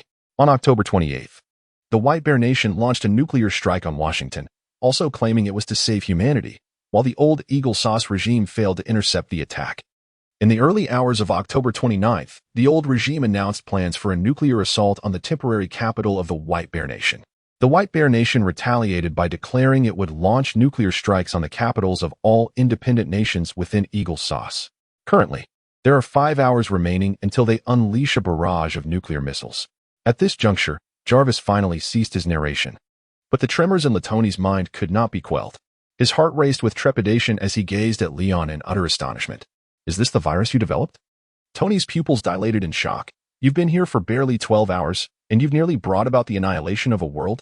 Lion's countenance darkened. The virus was indeed my creation, yet I have eradicated it. I meticulously destroyed all virus containers and obliterated the laboratory, even employing a form of X-ray vision to ascertain that no living creatures resided in the vicinity of the lab. Not even a spider. So from where did that mouse emerge? Furthermore, how fortuitous that after its infection, it chose not to bite anyone, but rather precisely targeted Hank to transmit the virus before being dispatched? This is undoubtedly the work of a malevolent world consciousness. It has played itself into a corner. And now I am left to clean up the mess. Lion has grasped the emotions shared by the global consciousness. Departure, evolution, chaos, gift, salvation, gift, salvation. Departure refers to his own absence. Evolution signifies the global consciousness's drive to propel progress. This consciousness possesses only superficial emotions devoid of logical reasoning, mistakenly believing that his departure signifies a permanent absence.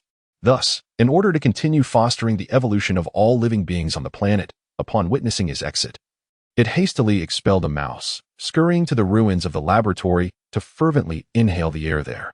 After all, the prototype of the S virus can survive for up to 6 hours after diffusion. Lion speculated that a portion of the substance had vaporized during the destruction of the containers. However, in the air, there were at most a few scattered strains. Even if someone were to enter, they could depart unscathed. Yet, those very strains were inhaled by the mouse, which subsequently proliferated wildly within its body. After absorbing the strains, it promptly fled the laboratory, seemingly waiting for Hank, a fateful encounter. One might argue that this situation was entirely the result of the world's consciousness acting recklessly. Can it be blamed on him? I truly did not anticipate that the world's consciousness would exhibit such radical tendencies. Lion rubbed his forehead and thought, well, let us first visit Raccoon City. We shall determine our course of action thereafter. Jarvis's subsystem had already informed Jill and the others well in advance. API call failed with status code 429. Error. Code. For 29. Message. Resource has been exhausted, e.g. check quota. Status. Resource exhausted. As soon as Leon touched down, Sherry leapt from the crowd. Brother Leon, the young girl, with tears shimmering in her eyes, jumped into his embrace, exclaiming, I was so worried that you wouldn't return. But Sister Ada assured me that you would never abandon us. You've finally come back. My apologies, Leon replied, gently ruffling Sherry's hair. It was my absence that was too prolonged. I promise, the next time I depart, I shall take you along with me. Meanwhile, Jill and Ada approached, returning only to discuss departures. Boss, perhaps we should eliminate that world-S consciousness before we leave this time. Ada, clad in a trench coat with a bandage adorning her face, appeared somewhat disheveled yet retained her poise. Leon, welcome back. I never anticipated that the world-S consciousness would cause such calamity. It is truly a complicated matter, she remarked. Jill wore her combat attire, yet her demeanor had shifted, exuding a newfound sharpness and resolve. The trial she had endured had molded her into a capable leader. Do you also believe that our world is beyond salvation? Is there truly no way? Jill bit her lip, yearning to voice her plea but finding herself at a loss for words. Let us not dwell on such matters, Mr. Leon. I could never have imagined that upon our reunion, the world would have transformed into this state. Yet, seeing you in such good spirits brings me joy. Director Bud greeted with a smile. Jarvis had revealed the entire truth to them, and those present felt the weight of a bleak future. Nevertheless, this did not diminish their gratitude towards the radiant man standing before them. API call failed with status code 429. Error. Code. For 129. Message. Resource has been exhausted, e.g. check quota. Status. Resource exhausted. Lion extended his arms to embrace the crowd, urging them not to wear such sorrowful expressions. I assure you, the children will still have their tranquil desks, and the world will continue to bask in radiant sunlight. The virus I have created, surely I can find a solution for it? The world must be saved, not solely for the sake of those before me, but because the consciousness of the world has just re-emerged, presenting an irresistible offer. It entails half of the world's dominion, coupled with the ability to lock my own genes. The former aspect of dominion is something Lion has yet to encounter, but it sounds remarkably grand. The latter, the ability to stabilize his genetic integrity, is tailored specifically for him by the world consciousness. This newfound capability will afford him greater control during his research into Kryptonian bloodlines. Furthermore, he will be able to proactively shield his genes, preventing any potential leakage. Specifically, when his blood or hair leaves his body, it will automatically lose any genetic information he wishes to conceal. For Lion at this moment, such an ability is as crucial as enhancing his power.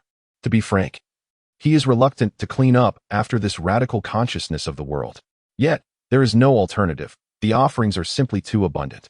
Most importantly, these rewards can only be granted if Lion successfully saves the world and advances biological evolution.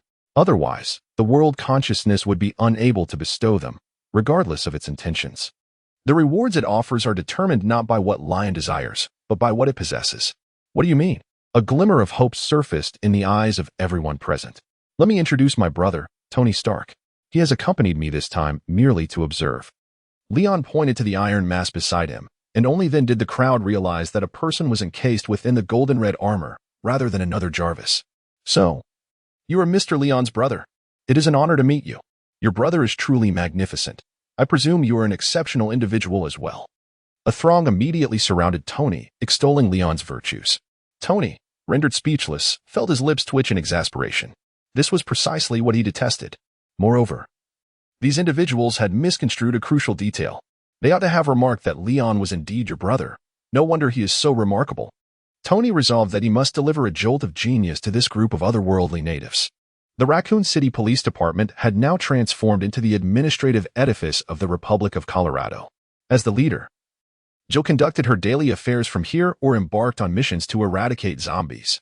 In the police department's conference room, Bud, the head of the National Virus Research Center, along with Marvin, the director of the National Security Bureau, were all seated at the lower end of the table. Meanwhile, Leon, standing at the head, felt a sense of disillusionment. To him, it had merely been a few hours apart. Yet, the former junior officer and assistant had suddenly ascended to national prominence. Although this nation had just been established, with a population of only several 100,000, the majority still nestled within the confines of the small town of Raccoon City. The abrupt shift was somewhat disconcerting. The foremost issue at hand was the imminent threat posed by the polar bear nation, which was poised to launch a nuclear missile. We possessed no means to intercept it. To the side, Jill provided an analysis, stating that in addition to this, the influx of zombies migrating from other countries was steadily increasing, intensifying our defensive pressures. Particularly concerning were the super zombies, apart from myself and the iron armor. There was currently no one in Raccoon City capable of withstanding them. Presently, on the territory of the Eagle Nation, there existed over 40 nations, with nearly every state establishing a new official presence. What was once communication between states had abruptly transformed into international negotiations, an exceedingly bizarre phenomenon. Jill turned to Leon and said, "The next course of action must be determined by you. I shall devise a plan. It is rather straightforward. I will destroy the nuclear missile and then proceed to eliminate the super zombies." Upon gaining a general understanding, Leon decisively stated, "Only through great effort can miracles be achieved. I shall resolve all these issues by tonight." However, he acknowledged that the greatest challenge in salvaging the world lay with the ordinary zombies. Even if an effective antiviral serum were developed, addressing the zombie crisis would remain a protracted dilemma. Take, for instance, the country of A3, where nearly 80% of the populace has either succumbed to death or transformed into the undead. With close to 1 billion zombies, had they possessed intelligence, they would have long since dominated the globe. What resources do ordinary humans have to contend with them? Not to mention the myriad of zombie birds, rats, and insects that now plague the world. To reverse the situation, there exists but one solution. Leaning his hands on the table, Leon contemplated the updated S-virus, envisioning a transformation of every ordinary human into a superhuman. The meeting concluded, leaving Jill to manage affairs in the office of the former director, while Marvin and others accompanied Leon on a tour of the city, eventually leading them to the underground research facility. They had previously constructed a skylight above the lab and installed a new elevator that could directly access the facility's entrance. As they descended in the elevator, Tony quietly remarked to Leon, "I fear hamburgers will soon be a distant memory in this world. The virus has regressed us to the medieval era. The streets are strewn with the sleeping bodies of the unfortunate, and the stench of excrement pervades the air. Are you regretting your decision to accompany us now?" Leon inquired softly. "Regret?" Tony replied with a look of incredulity, as if the word were foreign to him. His large eyes were filled with sincerity. "Since I am here, I must contribute something to this world as a means to atone for my past." "Don't be absurd. Can this truly be blamed on me?" "I had no inkling that the world's consciousness would engage in such thrilling endeavors," Leon countered. While his previous remark had indeed been a jest, Tony insisted, "But I genuinely must take action. Have you forgotten? I am Iron Man." "Very well, Iron Man. What do you intend to do? Conduct research on new armor here? Explore the prototype of your S-virus? Are you jesting? My field of expertise lies in energy, materials, and machinery. Am I not one to joke? Allow me to pose a few inquiries regarding biochemical matters. API call failed with status code 429. Error. Code 429. Message. Resource has been exhausted, e.g. Check quota. Status. Resource exhausted. API call failed with status code 429. Error. Code 429. Message. Resource has been exhausted, e.g. check quota. Status. Resource exhausted. For the first time, Lion experienced the rapid comprehension akin to that of a super-intellect in another person. The two engaged in a spirited discussion while conducting experiments. Whenever one of them sparked an idea, it invariably ignited the creativity of the other, their inspirations intertwining like the steps of a dance, spiraling ever upward. Meanwhile, Director Bard and his assistants observed in a state of bewilderment, their wide eyes reflecting their confusion at the existence of such extraordinary individuals, two of them, no less. Half an hour later, a vial containing an orange reagent emerged. The prototype vaccine for the S-virus, capable of generating antibodies to block viral infection and effective through airborne transmission. However, it would also eliminate the enhanced effects of the S-virus prototype. Tony stroked his chin thoughtfully. This should suffice for now. You there. Take this and conduct experiments on the lab rats. In Lion, a bottle of golden reagent was held in hand. The modification of the S1 virus had been successful, reducing the mutation probability upon infection to 70, while the enhancement effect remained unchanged. However, the final objective was still a distant goal. He retrieved a suitcase he had brought along, opening it to extract the Doomsday virus into USB drive. Tony, why don't you attempt to see if the Doomsday virus can be fused with the S1 virus? Lion removed his white laboratory coat, realizing that further enhancement of the virus necessitated additional references. He set out to procure these, while simultaneously planning to dismantle some nuclear weapons. You must hasten your pace. I fear that in a few hours, this table may even host a perfected version of the S virus, Tony remarked, his gaze fixed intently upon the vial of golden yellow viral solution. Upon delving deeper into his research, he came to a profound understanding that this particular virus could indeed be regarded as a stepping stone in biological evolution. Witnessing such a creation, Tony felt that his journey had not been in vain.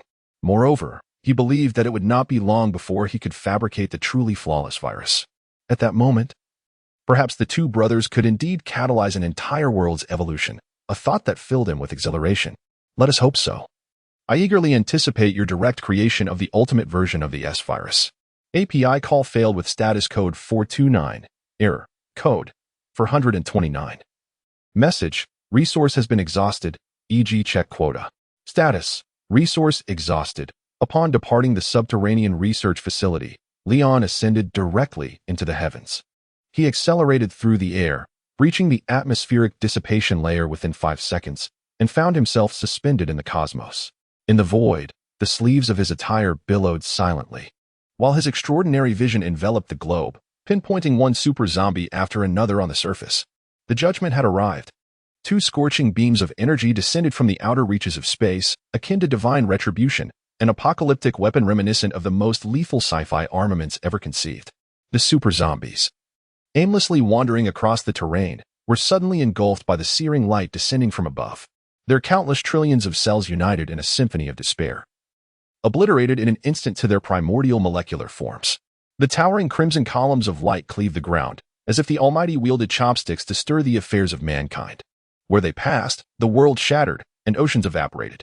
In the realm of the Indian subcontinent, millions of super zombies roared defiantly towards the heavens, seemingly challenging the divine judgment, only to be reduced to ash in the blink of an eye within the radiance.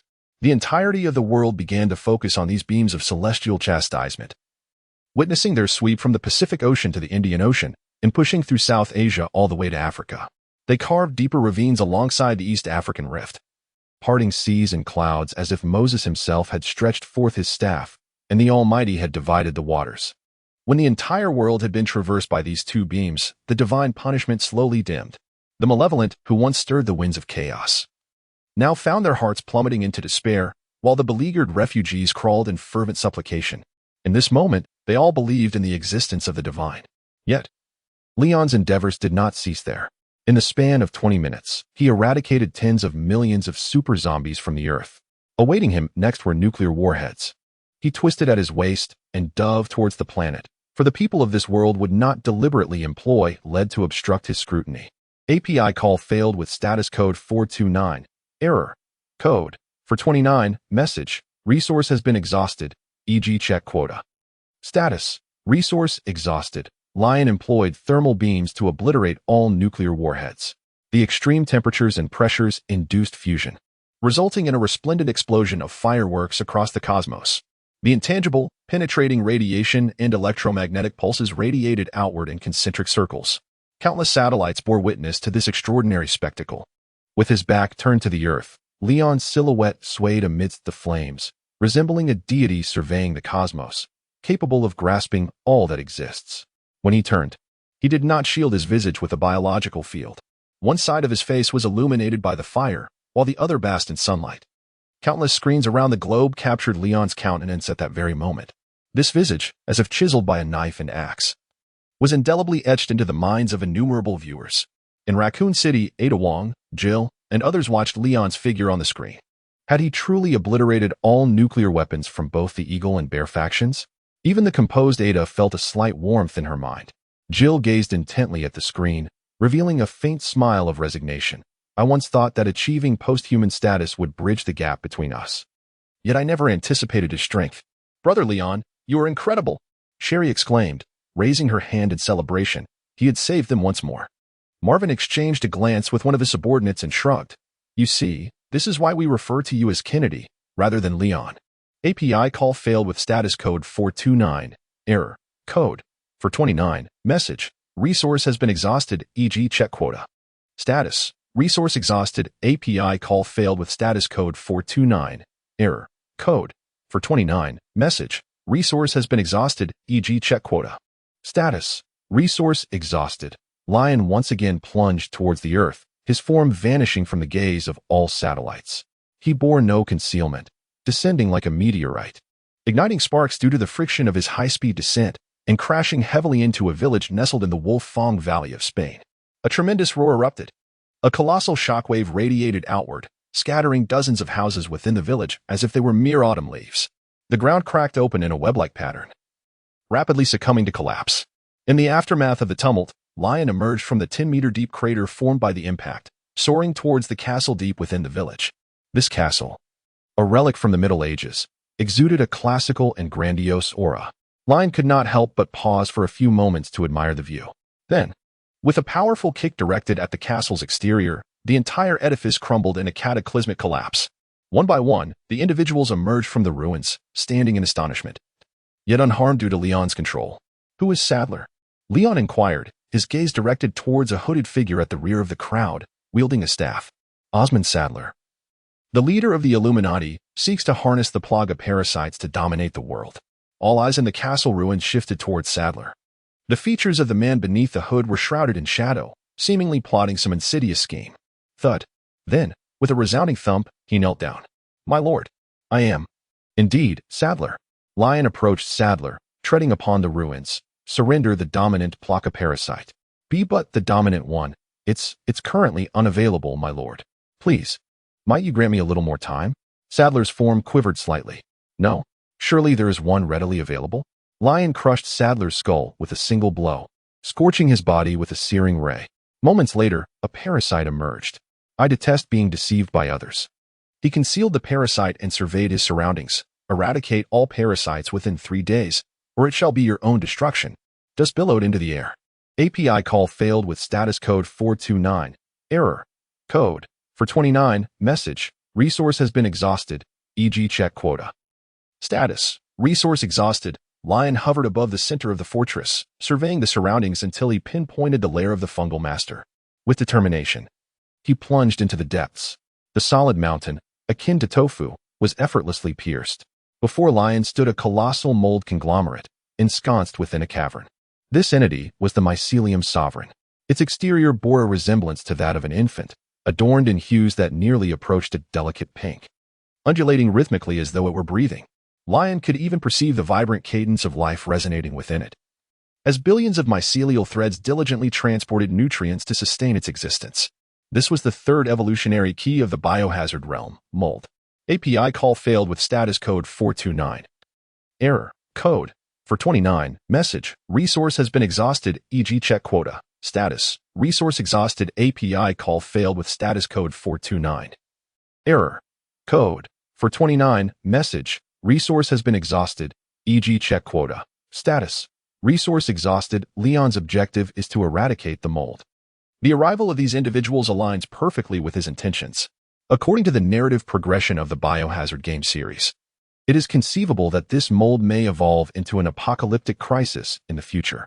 Since they have arrived, Leon resolves to eliminate these potential threats, viewing it as a fulfillment of the global consciousness's prior mandate to save the world. He ascends to a greater height, exerting his utmost power to unleash a freezing breath. Mere seconds later, the entire village transforms into an enormous expanse of solid ice, with even the surrounding lake not spared from this fate. Each facet of the colossal ice block glimmers with a crystalline clarity. Lion could even glimpse Miranda, her expression frozen in a moment of ferocity, encased within the ice. I recall this individual has lived for over a century. Indeed, the peculiarities of mold are remarkable. He soared to the edge of the ice block, exerted force, and hoisted the colossal mass, spanning over 3 kilometers in radius and towering more than 200 meters, before ascending into the abyss of space. Soon, satellites from various nations once again captured Lion's silhouette. However, this time, The onlookers were left in utter bewilderment, where, one might wonder, did this deity procure such a massive ice block, complete with habitation and flourishing flora? Was he performing some sort of sorcery? In a breathtaking display, Lion hurled the ice block into the cosmos, then struck it with a mighty punch. Instantly, innumerable ice crystals, each no larger than 1 millimeter in diameter, scattered like silvery fireworks blooming in the nocturnal sky. All who beheld this cosmic spectacle could not help but exclaim, "How beautiful!" Yet, when they returned to observe the enigmatic figure, he had vanished once more.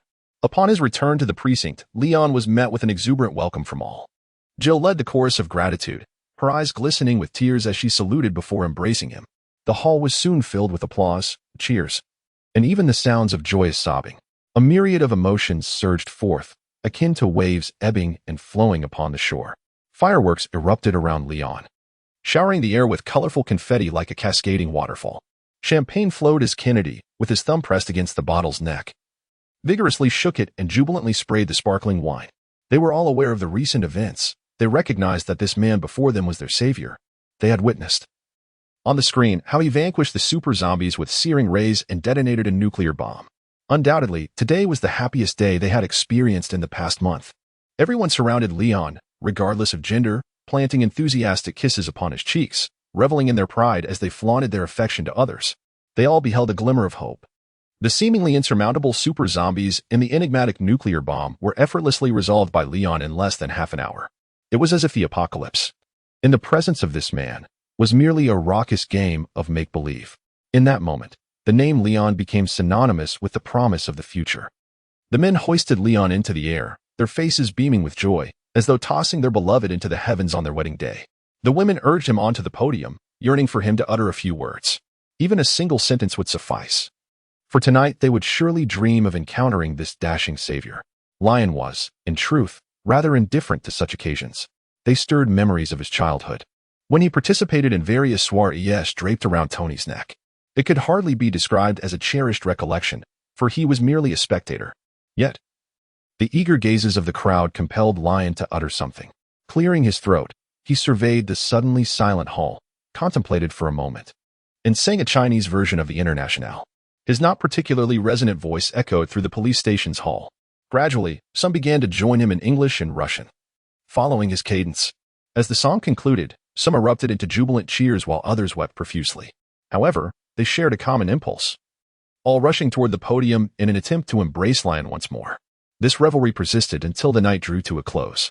Eventually, even Tony returned to the police station, accompanied by a throng of researchers eager to partake in the celebration. He twirled a girl by the arm, danced the waltz, and clasped a lovely lady's waist as they savored Bordeaux, the joy that had eluded him for a month suddenly reappearing in that moment. Lion found himself somewhat dazed that night. While alcohol did not render him unconscious, the myriad of inebriated faces plastered against him dispelled any coherent thoughts, leading to an array of peculiar occurrences. The following morning, upon awakening to find both Ada and Jill beside him, he grasped the source of the oddity. They still bore traces of intoxication, sleeping soundly. Thus, Lion tidied the blankets and chose to exit the room. He washed away the remnants of blood that had marred certain parts of his body in the police station shower. After donning a casual outfit, he ambled into the underground research facility. At this hour, Tony was certainly absent. The last glimpse Lion had of him was as he led two voluptuous figures around the corner. It was likely that Tony would not rouse until well past noon. Currently, the research facility was devoid of any other presence. The previous night's festivities had likely pressed the pause button on this newly established nation for a while. Lion boldly embarked on his own research. He commanded Jarvis to access Tony's research records from the previous day, initially intending to build upon Tony's findings. He was astonished to discover that the mutation rate of the S virus had been reduced by Tony to a mere 5%. This achievement was, in essence, akin to a genuine evolutionary serum. Yet, even for Tony, was such progress not rather astonishingly swift? Leon sat down to meticulously peruse the electronic records. It turned out that Tony had encountered a roadblock midway through the experiment. His attempts to integrate the despair virus had proven futile. Ultimately, an epiphany struck him, and he opted to utilize his own blood as a medium, resulting in a remarkable surge in experimental efficiency. It is undeniable that the physical constitution endowed by the world's consciousness served as a versatile material in the fusion of viruses. Through analyzing the changes occurring when the virus integrated with his blood, Tony successfully merged the Despair virus with the S virus, reducing the mutation probability to a mere 5%. He named this newly synthesized virus S2 evolutionary virus, in accordance with Leon's naming conventions. However, subsequent research did not progress as smoothly. Even though Tony had found the right path, the infection mutation rate of the virus could not be further diminished.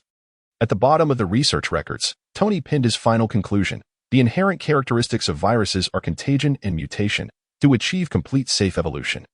One must not rely on viruses as carriers, but rather seek new mediums. Lion pondered over Tony's message, deep in thought. A new medium using mold or parasites? No. Those would not suffice. They are inherently unstable entities. I must seek alternatives. However, among the substances I have encountered, there appears to be nothing else capable of enhancing the human body. Leon's gaze swept over the serum on the table, and suddenly a spark of inspiration ignited in his mind. Wait, the super soldier serum. Yes, that's it. He excitedly slapped the table and stood up. Jarvis, does your database contain any dormant information regarding the super soldier serum? Perhaps fragments of its formula? Master Leon, there exists a related document within the mainframe of Stark Industries. Albeit it is incomplete, Jarvis replied. Splendid. That is precisely what I need. Leon eagerly activated his transdimensional abilities, vanishing from his original location and reappearing in an instant. He inserted a USB drive into the computer, revealing a wealth of super soldier data. It seemed that this time, failure was an impossibility. Leon stroked his chin thoughtfully. Before long, noon arrived. A bleary-eyed Tony stumbled into the laboratory. Initially, he contemplated teasing Leon, but upon witnessing the direction of Leon's research, he found himself unable to remain seated for even a moment. Without hesitation, he donned the research attire with fervor and joined the endeavor. Unbeknownst to them, 6 hours slipped by in the laboratory. Suddenly, the intricate, colossal synthesizing apparatus emitted a notification sound. A golden solution was drawn into a transparent syringe. Both Leon and Tony displayed expressions of awe on their faces. Look at her, how beautiful she is. Tony spread his arms like blossoming flowers, showcasing the syringe, exclaiming, We truly did it. In this moment, we are nothing short of Prometheus, Leon. Lion also remarked that it could elevate any creature in the world to a new echelon, transforming it into a novel species. It would not be an exaggeration to liken it to the spark of fire wielded by Zeus, for it is indeed remarkable. He approached the apparatus and grasped the syringe, containing the S virus, E-mold, Plaka parasite, and the Despair virus. We have drawn inspiration from the modification techniques of super soldier serum, amalgamating the mutation factors and evolutionary elements of these 4 keys to evolution. The new reagent, devoid of infectious properties and side effects, offers solely a ladder to evolution. Upon injection, not only will strength, physique, speed, and intellect undergo comprehensive super enhancement, but individuals will also gain immunity to viruses, super regeneration, limb extension, microbial control, parasitic manipulation of bloodlines, and the ability to withstand extreme temperatures. It is challenging to find a word other than perfect to describe it. Thus, how should we name this serum? Perhaps SS-type enhanced serum would be appropriate, considering its origins from the S virus. Lion meticulously outlined the characteristics of the new serum before ultimately proposing a name. Tony found the suggestion unremarkable. It lacked originality. Given its impressive nature, how about calling it the Super Soldier Serum, Extra Strong Edition? We have certainly surpassed that old-timer Howard.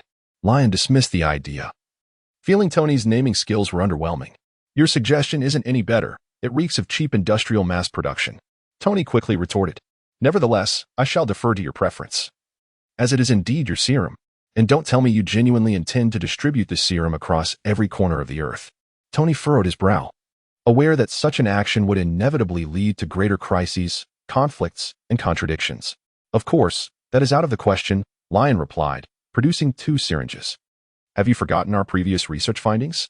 He placed 3 vials on the table, explaining each one. Behold these. The first vial contained the SS1 serum, which incorporated characteristics of the S virus. The one on the right was the SS2 serum, built upon the foundation of SS1 but infused with traits of the Apocalypse virus. Lastly, he showcased the newly synthesized SS3, the epitome of perfection. I have long contemplated this. The SS1 serum will be distributed globally. The SS2 serum will be administered only to those deemed trustworthy, while the final SS3 is reserved for you.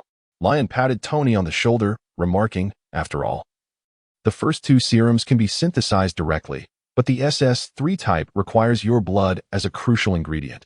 This serum is destined to be uniquely yours. Wow. To be honest, your words nearly bring me to tears, Tony replied, tilting his head back dramatically. Had you not drawn 400 cubic centimeters of blood from me in one go? I would have certainly shed tears. Do not say such things. It was merely a necessity for the experiment.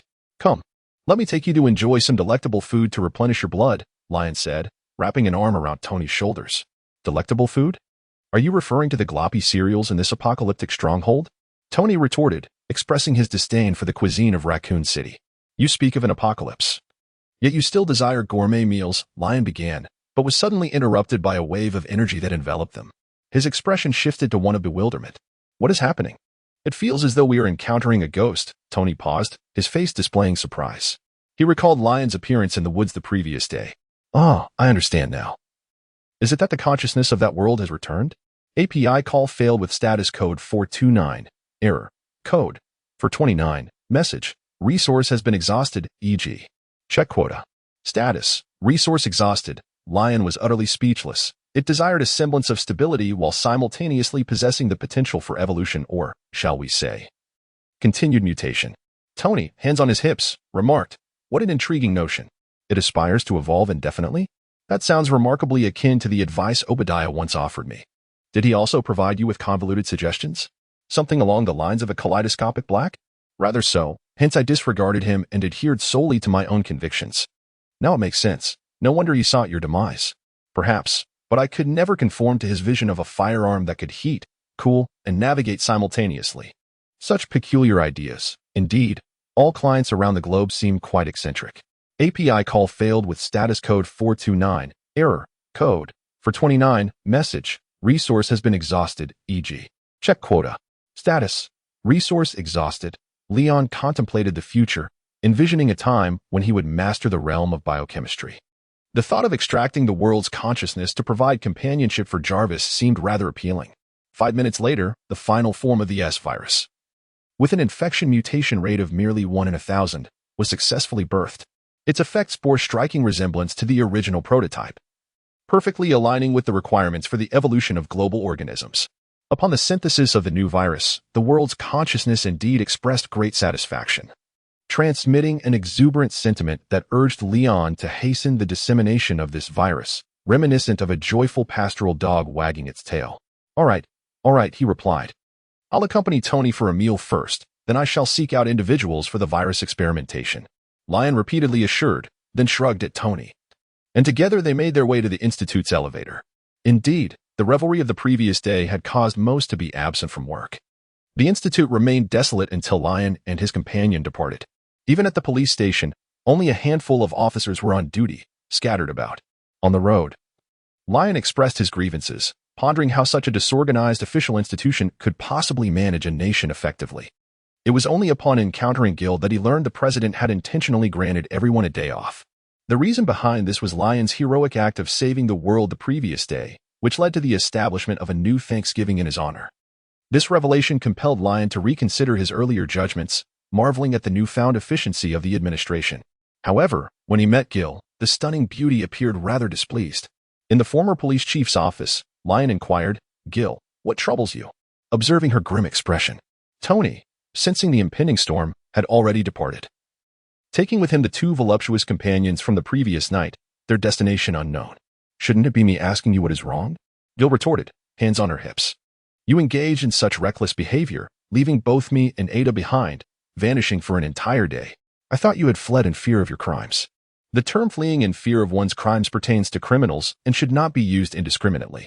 API call failed with status code 429. Error. Code. For 129. Message. Resource has been exhausted, e.g. check quota. Status. Resource exhausted. Lion picked up a paper cup and filled it with water. I was merely conducting experiments at the laboratory with Tony. None of you informed me that today was a holiday. He pondered aloud, wondering why there seemed to be so few people around. He drained the cup in one gulp and cast a glance towards the entrance. By the way, Ada, why have you been hiding behind the door? The door creaked open. Of course, I was waiting for you to invite me in, Ada replied as she stepped inside, her gait somewhat unsteady. Her constitution was far inferior to Jill's, and she required a certain amount of time to recuperate after her injury.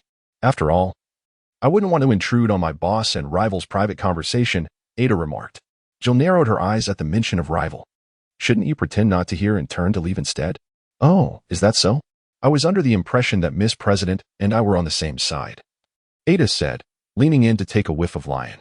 After all, compared to the two of us novices, someone's skills could be said to be unparalleled.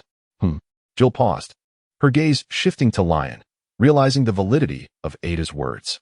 No wonder it felt so challenging at that time. Could it be that you have something else? Cough, cough. Lion interrupted, enough with the squabbling. One is a president, the other is the director of the intelligence agency, and during such a critical moment, you are bickering?